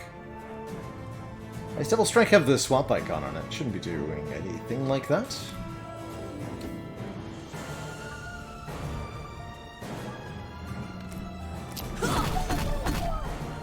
Yeah, there we go.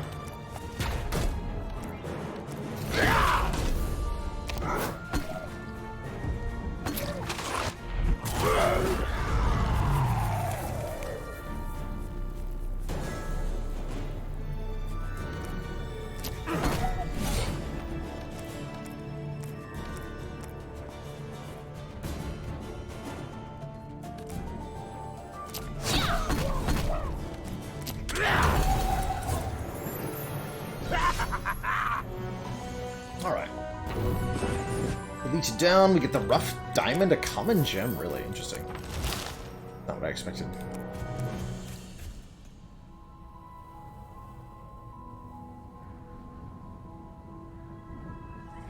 Okay.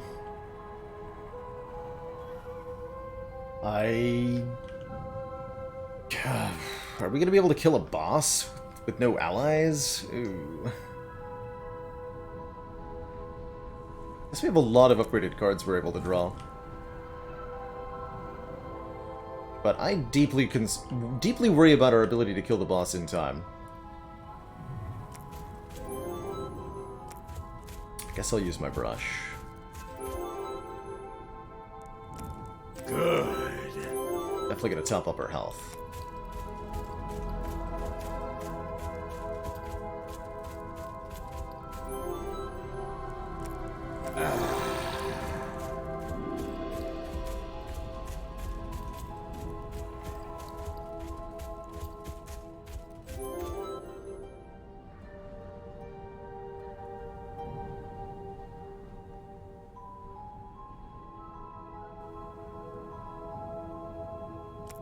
Spot for a brush.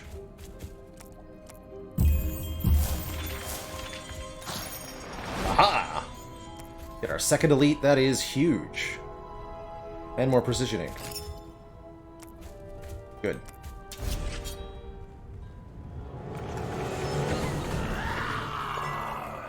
Easy elite too. Rakoan War Machine summons Rakoan shieldmates who are just fodder for the Mask of Chaos. Fodder, I tell you. That's a really cute sound.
Huh?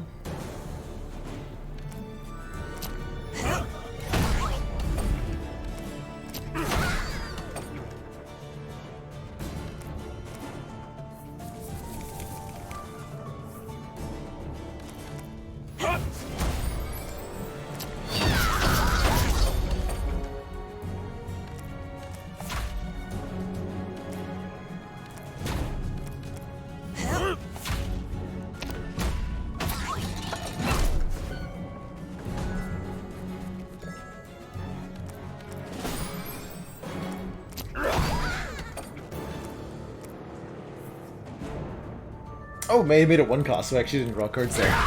Oops.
Crystallized Feria. Whenever you draw this card, reduce its cost by 1. More ideal in smaller decks, they're going to be drawing the same card repeatedly. Although I don't have a particularly good target for it.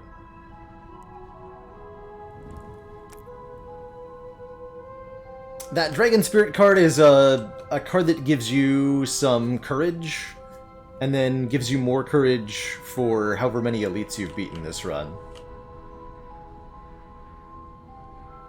It's actually kind of unfortunate. We didn't really get what I wanted here. Go ahead and use another brush stroke up top here.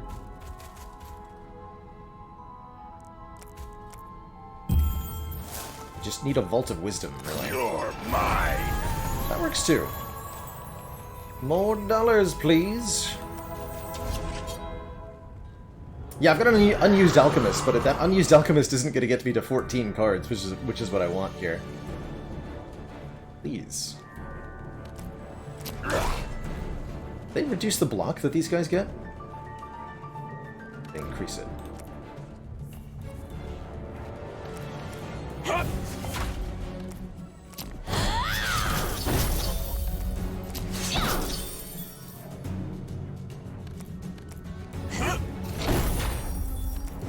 Enemies will flee after a few turns.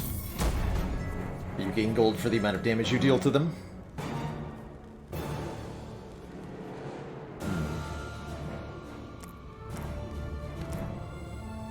Let's draw some cards.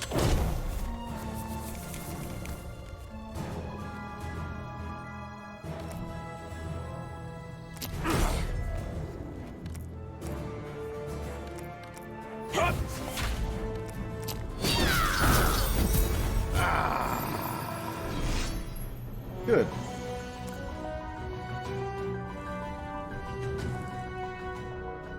Yeah, that made me a ton more cash, so we can at least afford to use the Alchemist here. But still. Any one card I want to buy?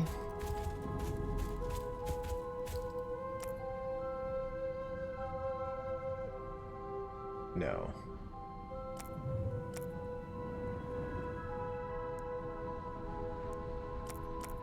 Like crazy expensive or anything.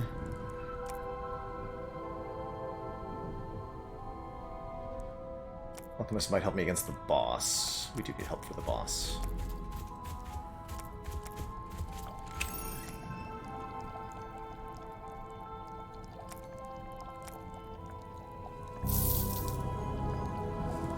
Ooh, there's a 2-slot recall.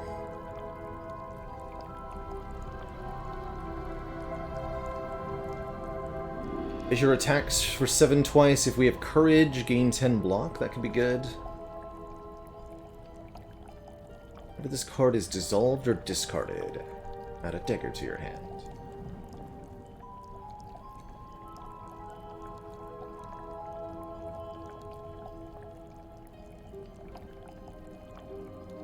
Horsemaster could be our ally. Starting them in play with 6 spirits for up to 6 swaps is helpful.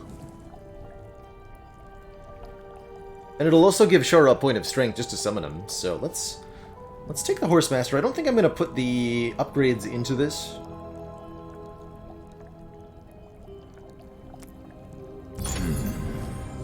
But it is nice to have.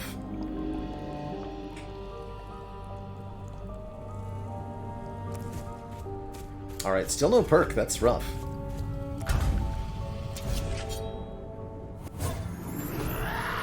We're fighting Majanata.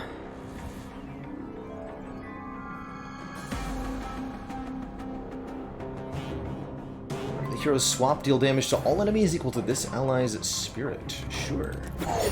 Also gives her a power to work with.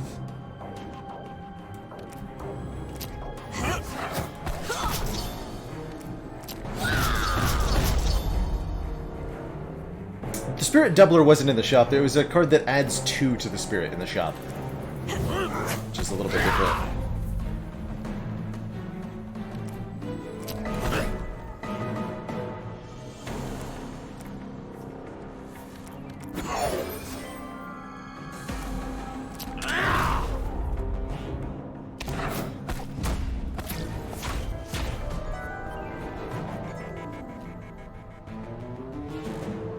Power every turn.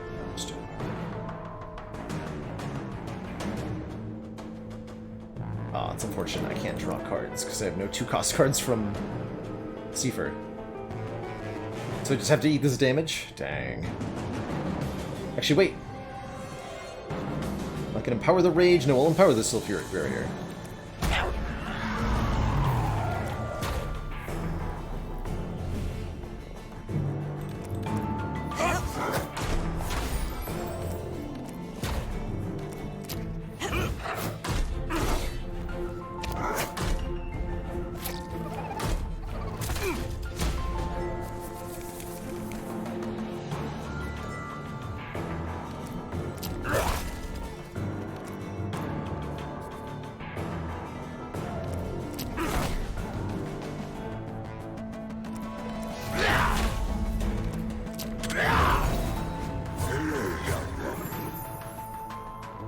And there's the actual boss, Majanata, the Water Spirit.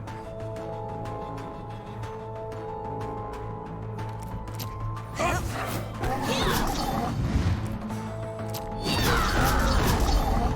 some bleed in there.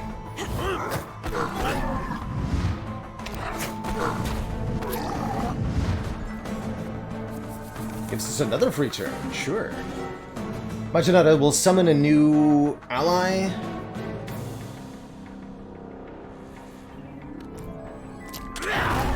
And then we'll try to kind of fly inside it.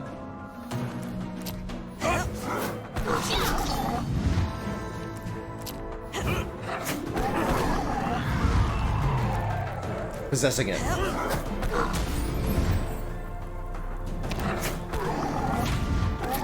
Return whence you came. Oh, and then the legendary boss's modifier means it immediately jumps inside this turtle. Understood. Pretty spooky. 14 block per turn, 8 power every turn. The Super Turtle.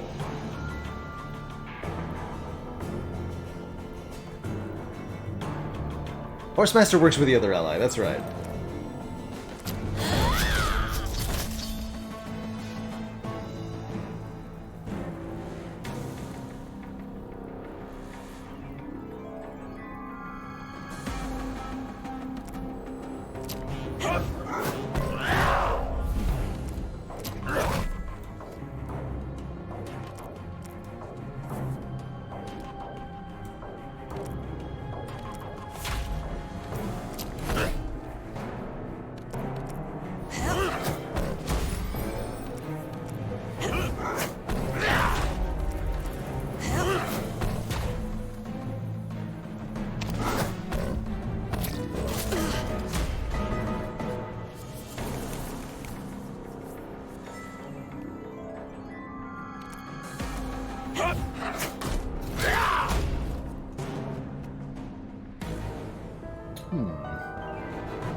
I don't think I can get through that much block this turn. So, is the thing. Mr. Turtle Man. Because I didn't draw 1,000 Cuts or the Ritual Strike. Unfortunate. Oh well, we've got pretty good block here.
Overall, a much easier boss than the first one.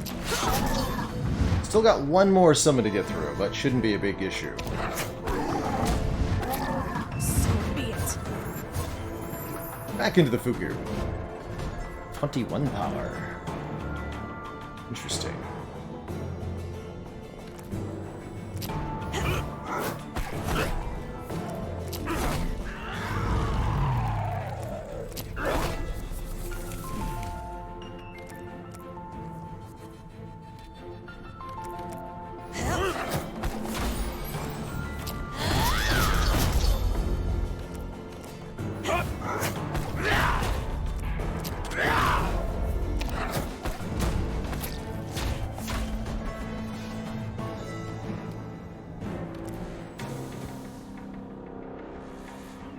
One block per turn?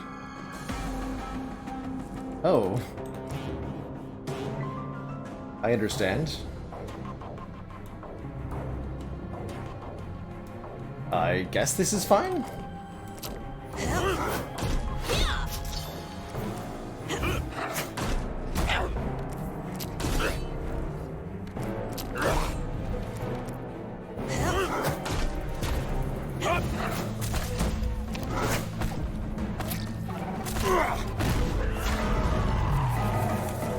Two by two.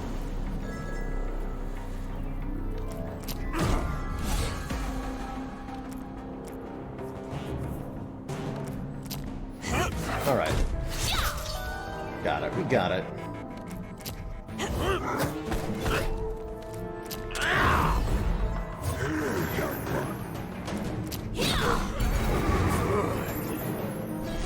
GG.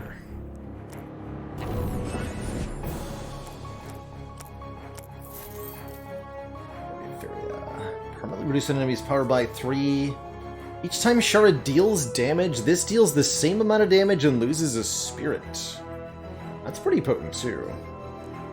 The frenzy's okay. Overall, not particularly good. Yes, energy stored between turns is really good. Draw one extra card each turn at the didgeridoo. Or apply 5 bleed if we can do 20 damage in one turn. That's also pretty good. Feels like energy carrying it over from turn to turn has got to be exceptional here. On we go.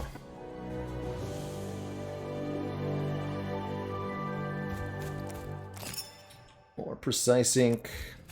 Alright, what do you got? We could start with Windstorm Colossus in play. That's pretty funny. Flame of Ignis. Whenever a card grants you energy, gain 1 energy.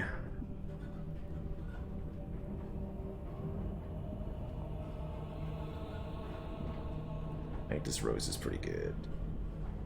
Only gains 4 spirits. Doom! The next 666 hits on this enemy are crits.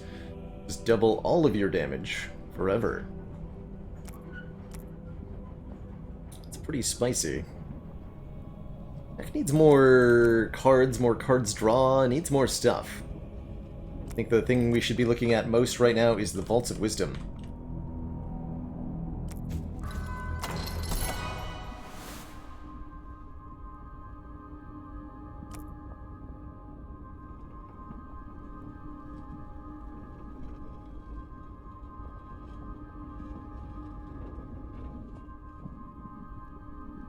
I guess I'll take a recall. A useful skill. Both heroes gain 1 power. Whenever Shara adds a dagger to her hand, add twice as many. Okay. I'll take double knives. Since I just took a recall.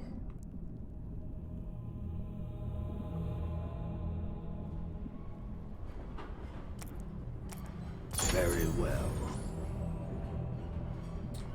Please make this card free. Thank you. Ooh, draft 3 cards, also very good. First time you discard a card each turn, draw a card. Do I have any ways to discard things? We'll have to look for some.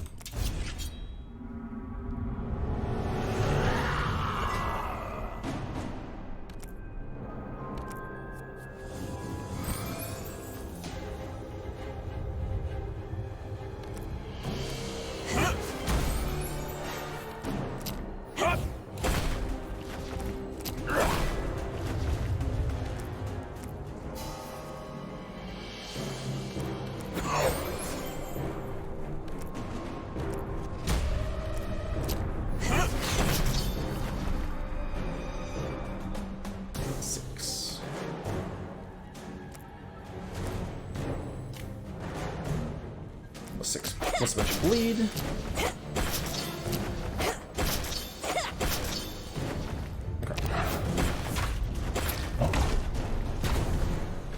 I love that we get to retain our energy now. That's extra spicy.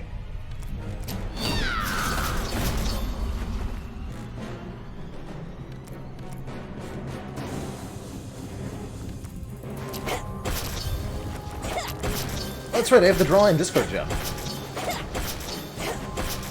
That's right. That would work.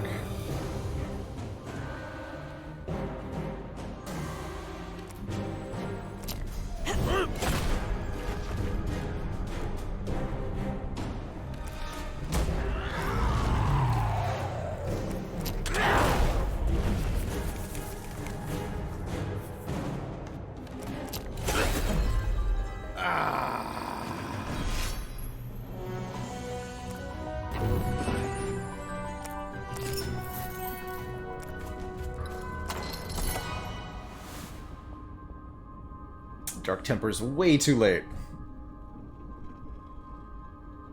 Getting permanently stronger whenever we add a card to the deck. We'll hits twice, which is fine or whatever. Don't need any of that. Him Shrine. Understood.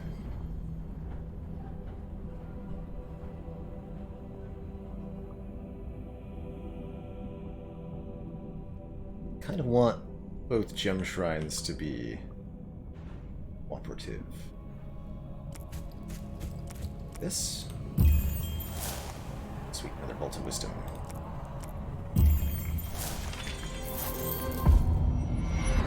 Hunt down the Predator! Giving us the Eye of the Apex. Allowing us to permanently gain power on a character if we're able to kill with the selected card.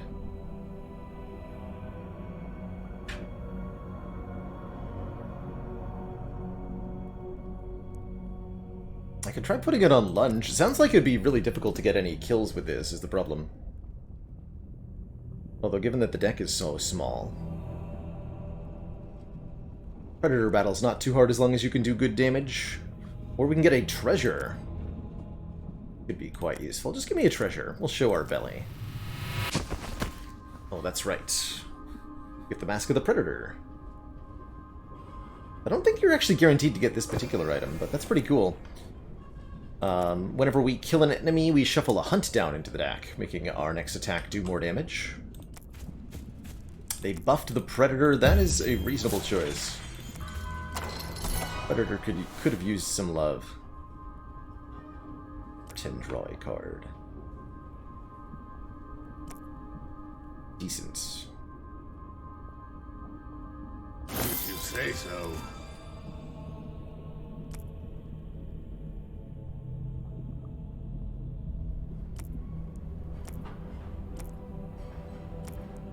Interesting.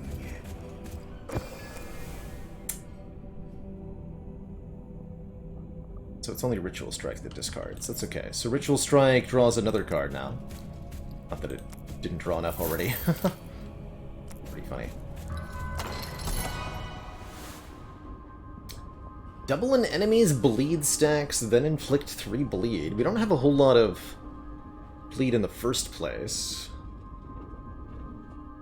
Fodder is pretty bad as far as allies go, too. Skip those.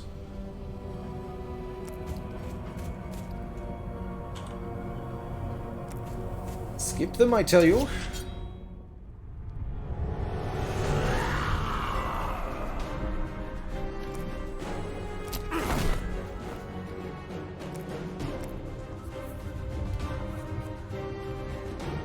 Cards. So this will only draw 1, right? That's right, okay. Noted.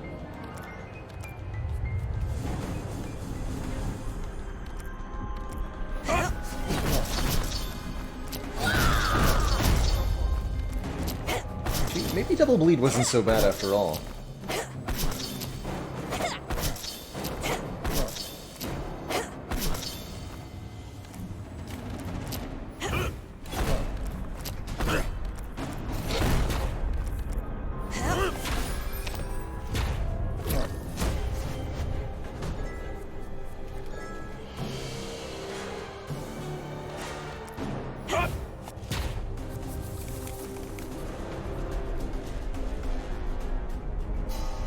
Fortunate.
Okay, just in.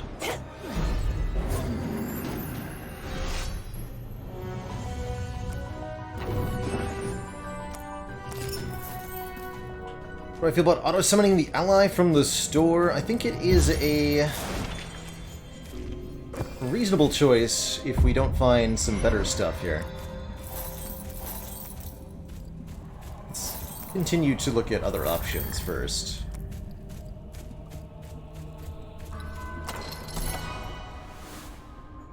I'll take another recall. Excellent. I might even socket the other crystallized Feria into it.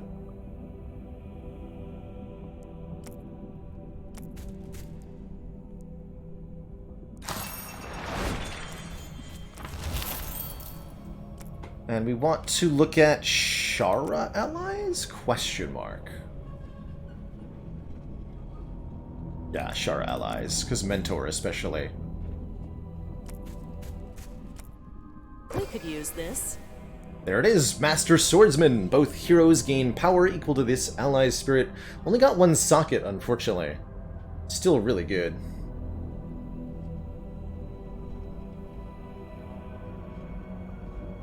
Perfect.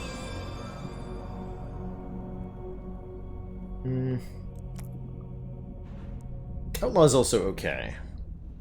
Makes a dagger each turn. Power Surge. Attack the leading enemy for 18.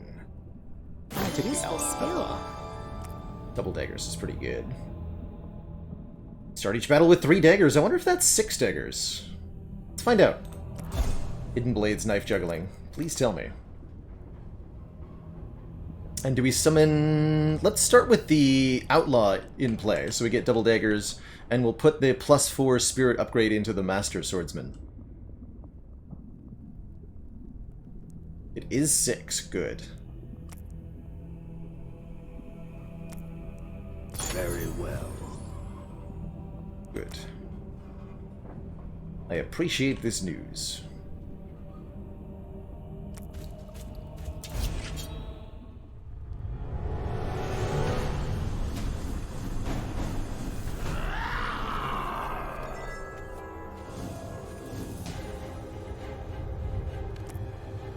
Does not give her a power, though. That's okay.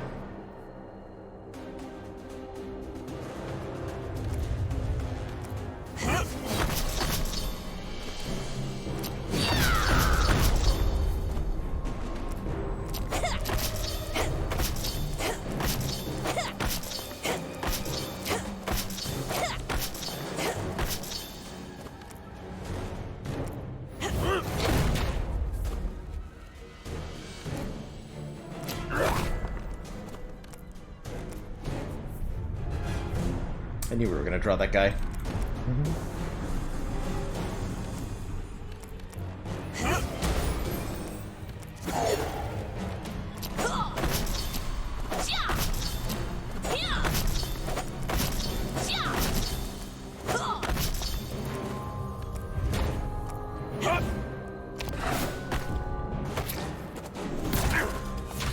She's able to get respectable bleed totals now. Might just work.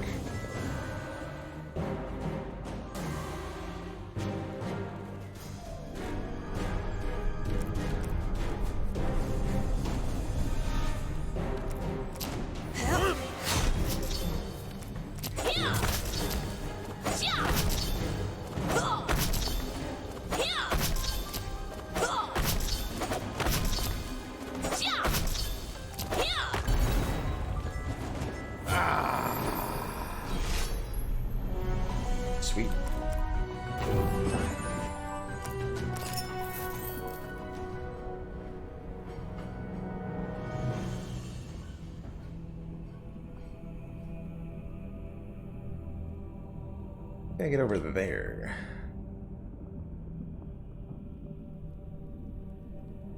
With a brush. And how much does that 4 spirit thingy cost? 600. Okay, we're pretty close to that.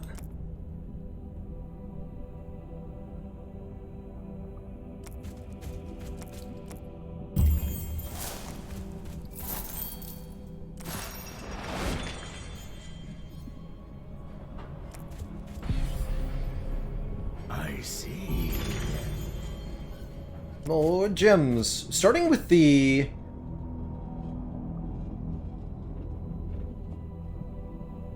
What was that relic we got? The Gabrian Compass has been shockingly good. I've been really impressed with... Oh, did they buff this to 2 power? Neat.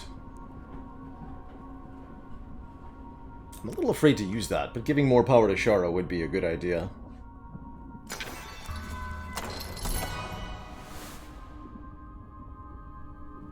Additional spirit equal to your draw pile size.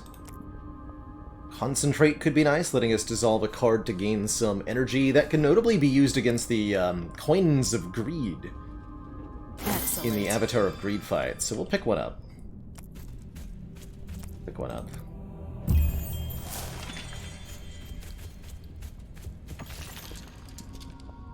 One draw card sounds good.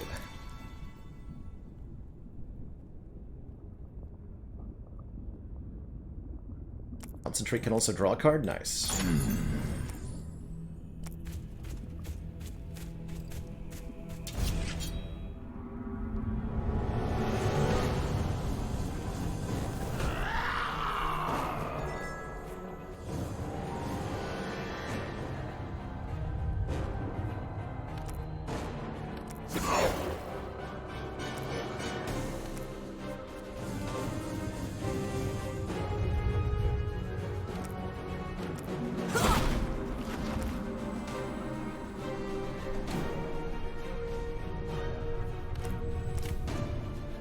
Alright, this guy... This taunt.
This is wasting my time.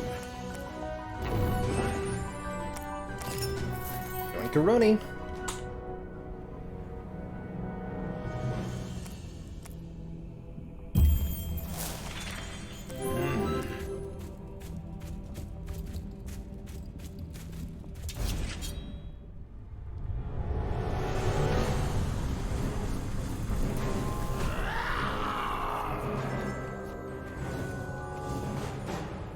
Hey, not often we get a better flame link than that.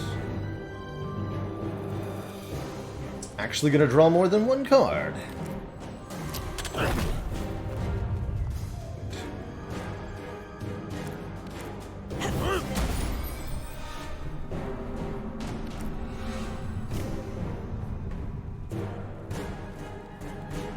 fan of knives, too.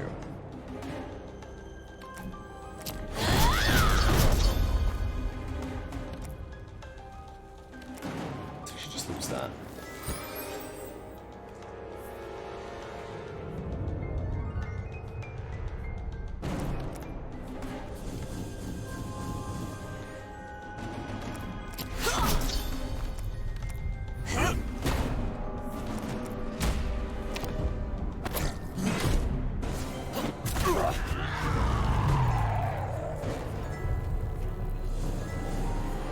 Ooh.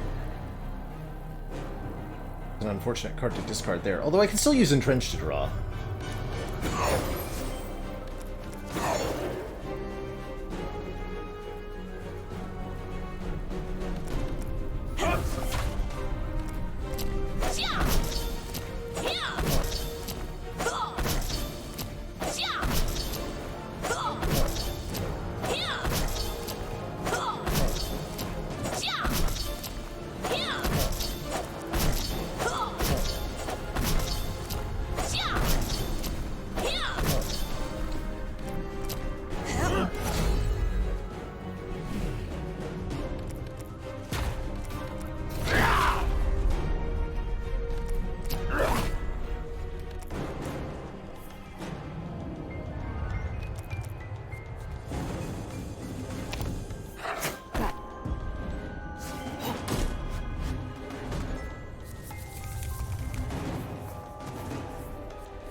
Okay, that's enough to afford the +4 Spirit Gems. Let's get that installed immediately. On the Master Swordsman, that means both heroes will gain 6. Interesting. Got him 6 power. That's so many gems this run. Let's make bravery blocks very well. Let's fight some elites now. I'm ready for it.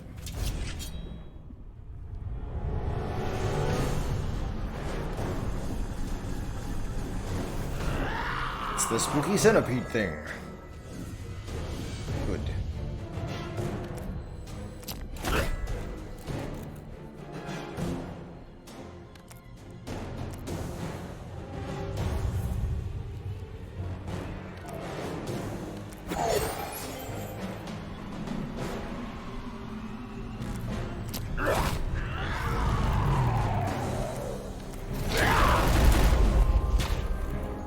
That's a sweet move. Go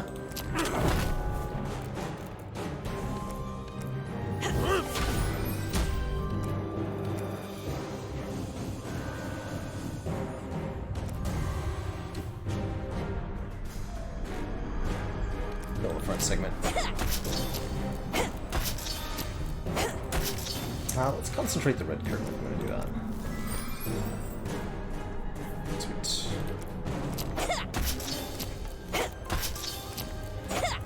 New area is a sub-area to Act 2 Cyberston. It's a mine that you can pay a few brushes to enter. It's kind of like a Star Renegades style mini-dungeon from there, if that means anything to you.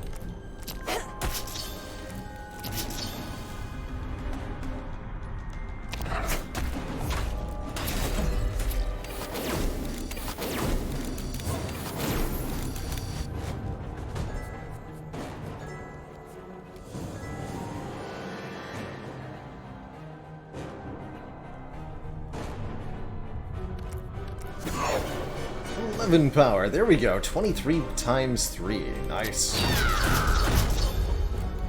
Boosting the rages is going to be very good too, of course.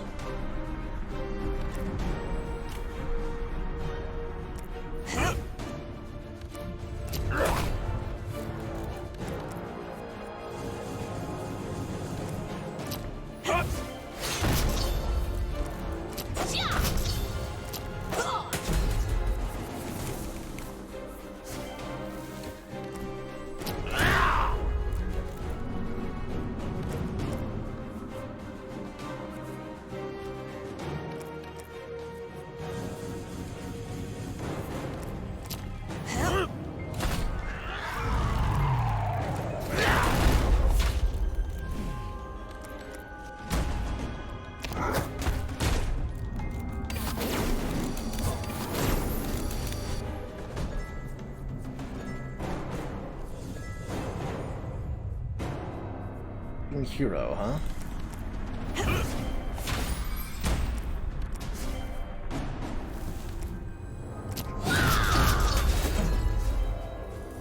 Dead.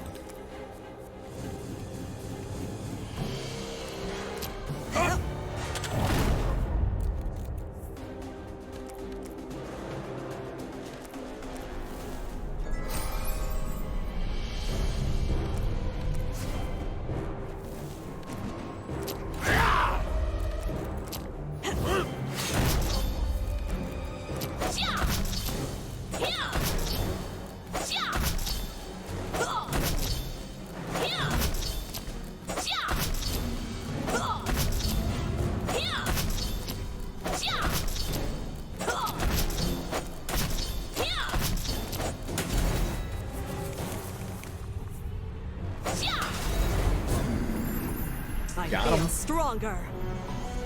Alright, so much for that. Elite. Give me a treasure. Demonic Ring. At the start of your turn, this hero gains 1 energy and loses Very well. 2 life. That actually might be bad, but I'm taking it anyway. Don't worry about it. That'll help us pay for the Avatar of Greed's cards anyhow. It's definitely going to be hard to have too much energy. So this enemy's pretty tough. They do damage to us for playing 5 cards in 1 turn, which makes the daggers pretty bad. So we have to be, like, super careful about that.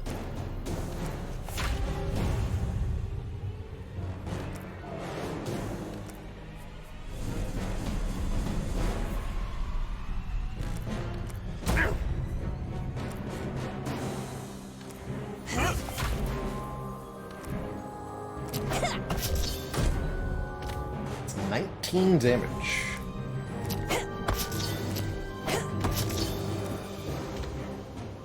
That's a lot of damage.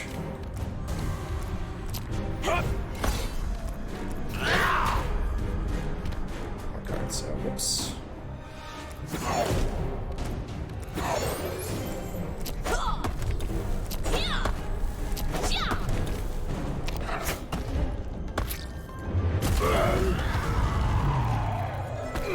Pretty brutal, man.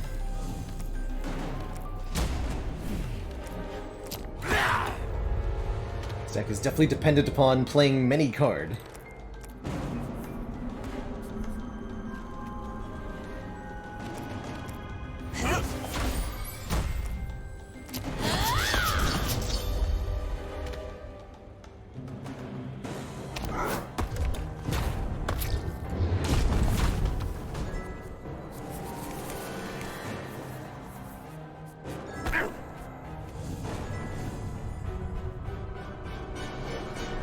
Has courage, also attack.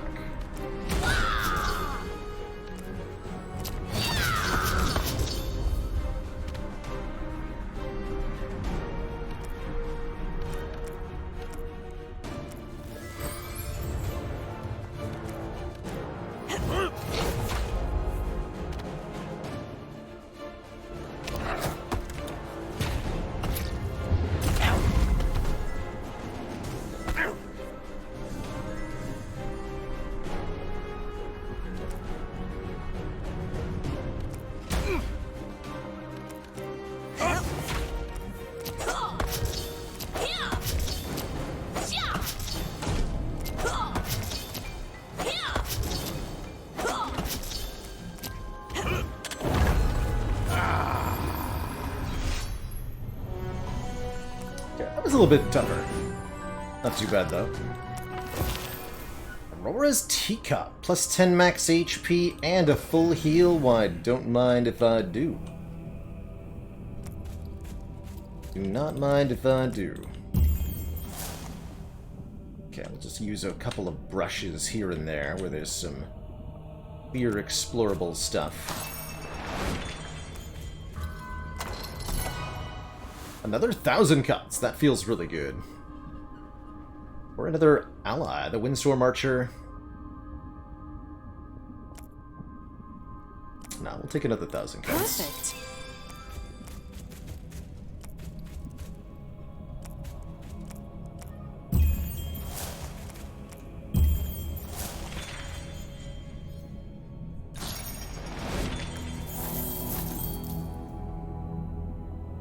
Okay, I could take that remaining combat, but I'm not gonna worry about it too much. Let's add power gain to lunge. Interesting. Further cost reduction to the other recall, I guess. So, this is the most upgraded deck I've ever had in this game, by a long shot. Okay. That should be good enough. Let's take the final fight now. There's more I can do on the map, but it's late. I think we're ready. Let's do it.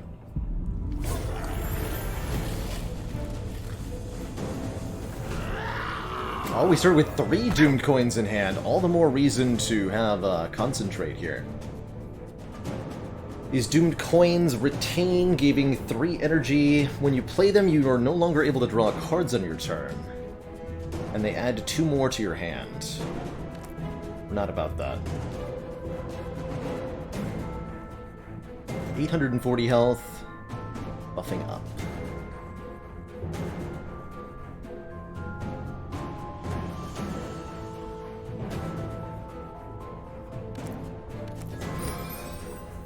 Actually, lets me gain card draw with the red curtain here.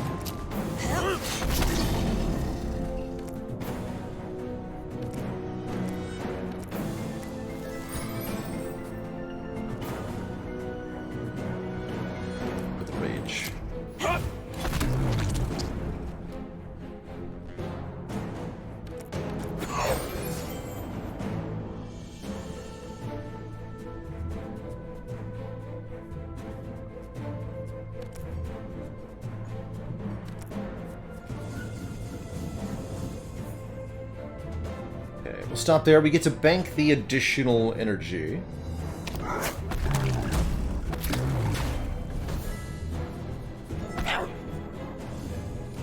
Spooky.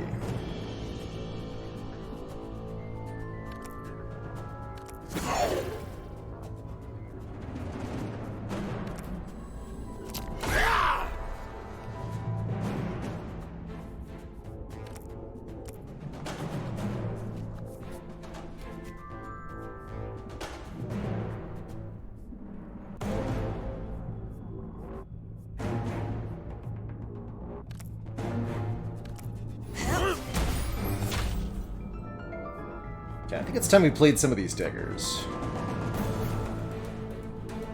Definitely time we played 1,000 cuts. Now, let's just get some damage in here. Stack that bleed up. Prior to this deck would not have worked because each of these daggers would cost 1. But the new patch makes it so that the Avatar of Greed does not do that to daggers. Only cards that are in your deck at the start of the combat are affected.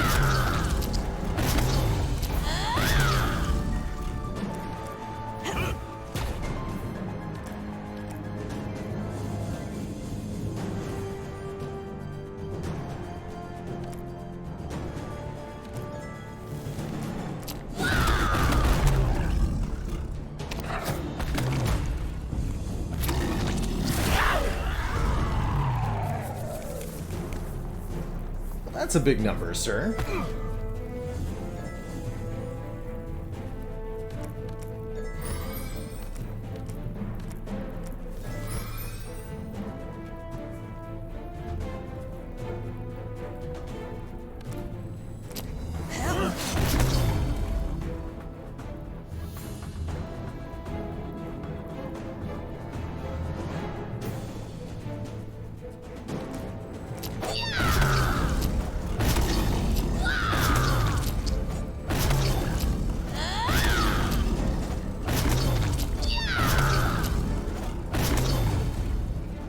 Almost there.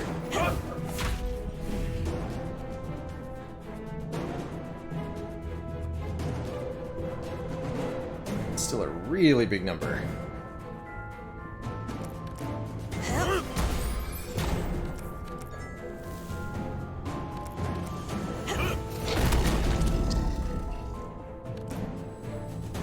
Full rage anyway.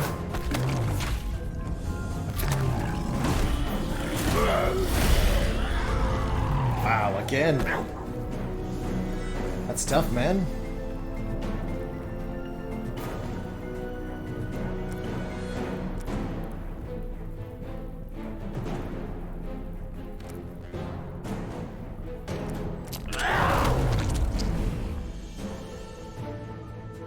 Didn't have room in hand.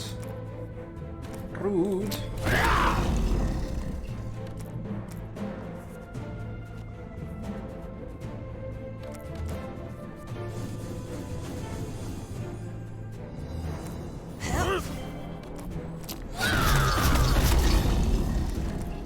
Looks like we got it though. GG.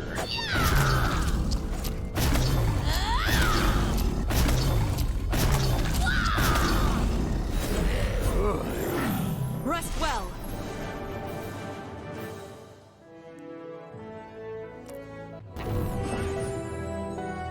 GG, everybody.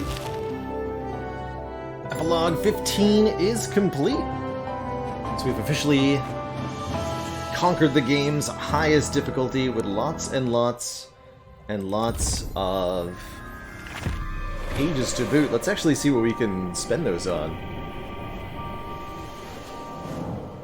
Probably just a few, you know, socket upgrades to the starting cards. With 1271. It's not even enough to max out everybody's max HP. At times. Well, let's max out Vault and Wisdom Rarity and Gold Piles, I guess. Still lots of pages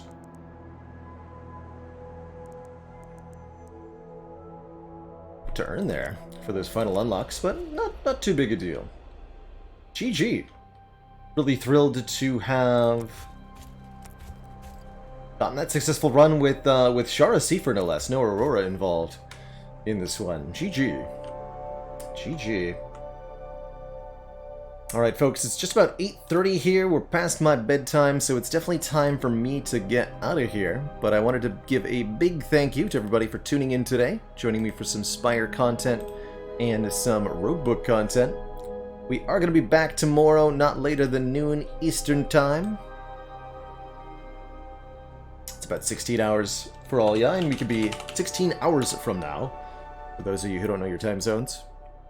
And don't forget, you can join the Discord to be notified when we're live, too. OEA Transformer, thank you so much for the 7 months, the top tier sub. Have a good one, everybody. Throw some love on over to First Dane, who's doing some Ascension 20 Spire runs. Hope you all have a good time in his cozy channel. Show your birds if you got them.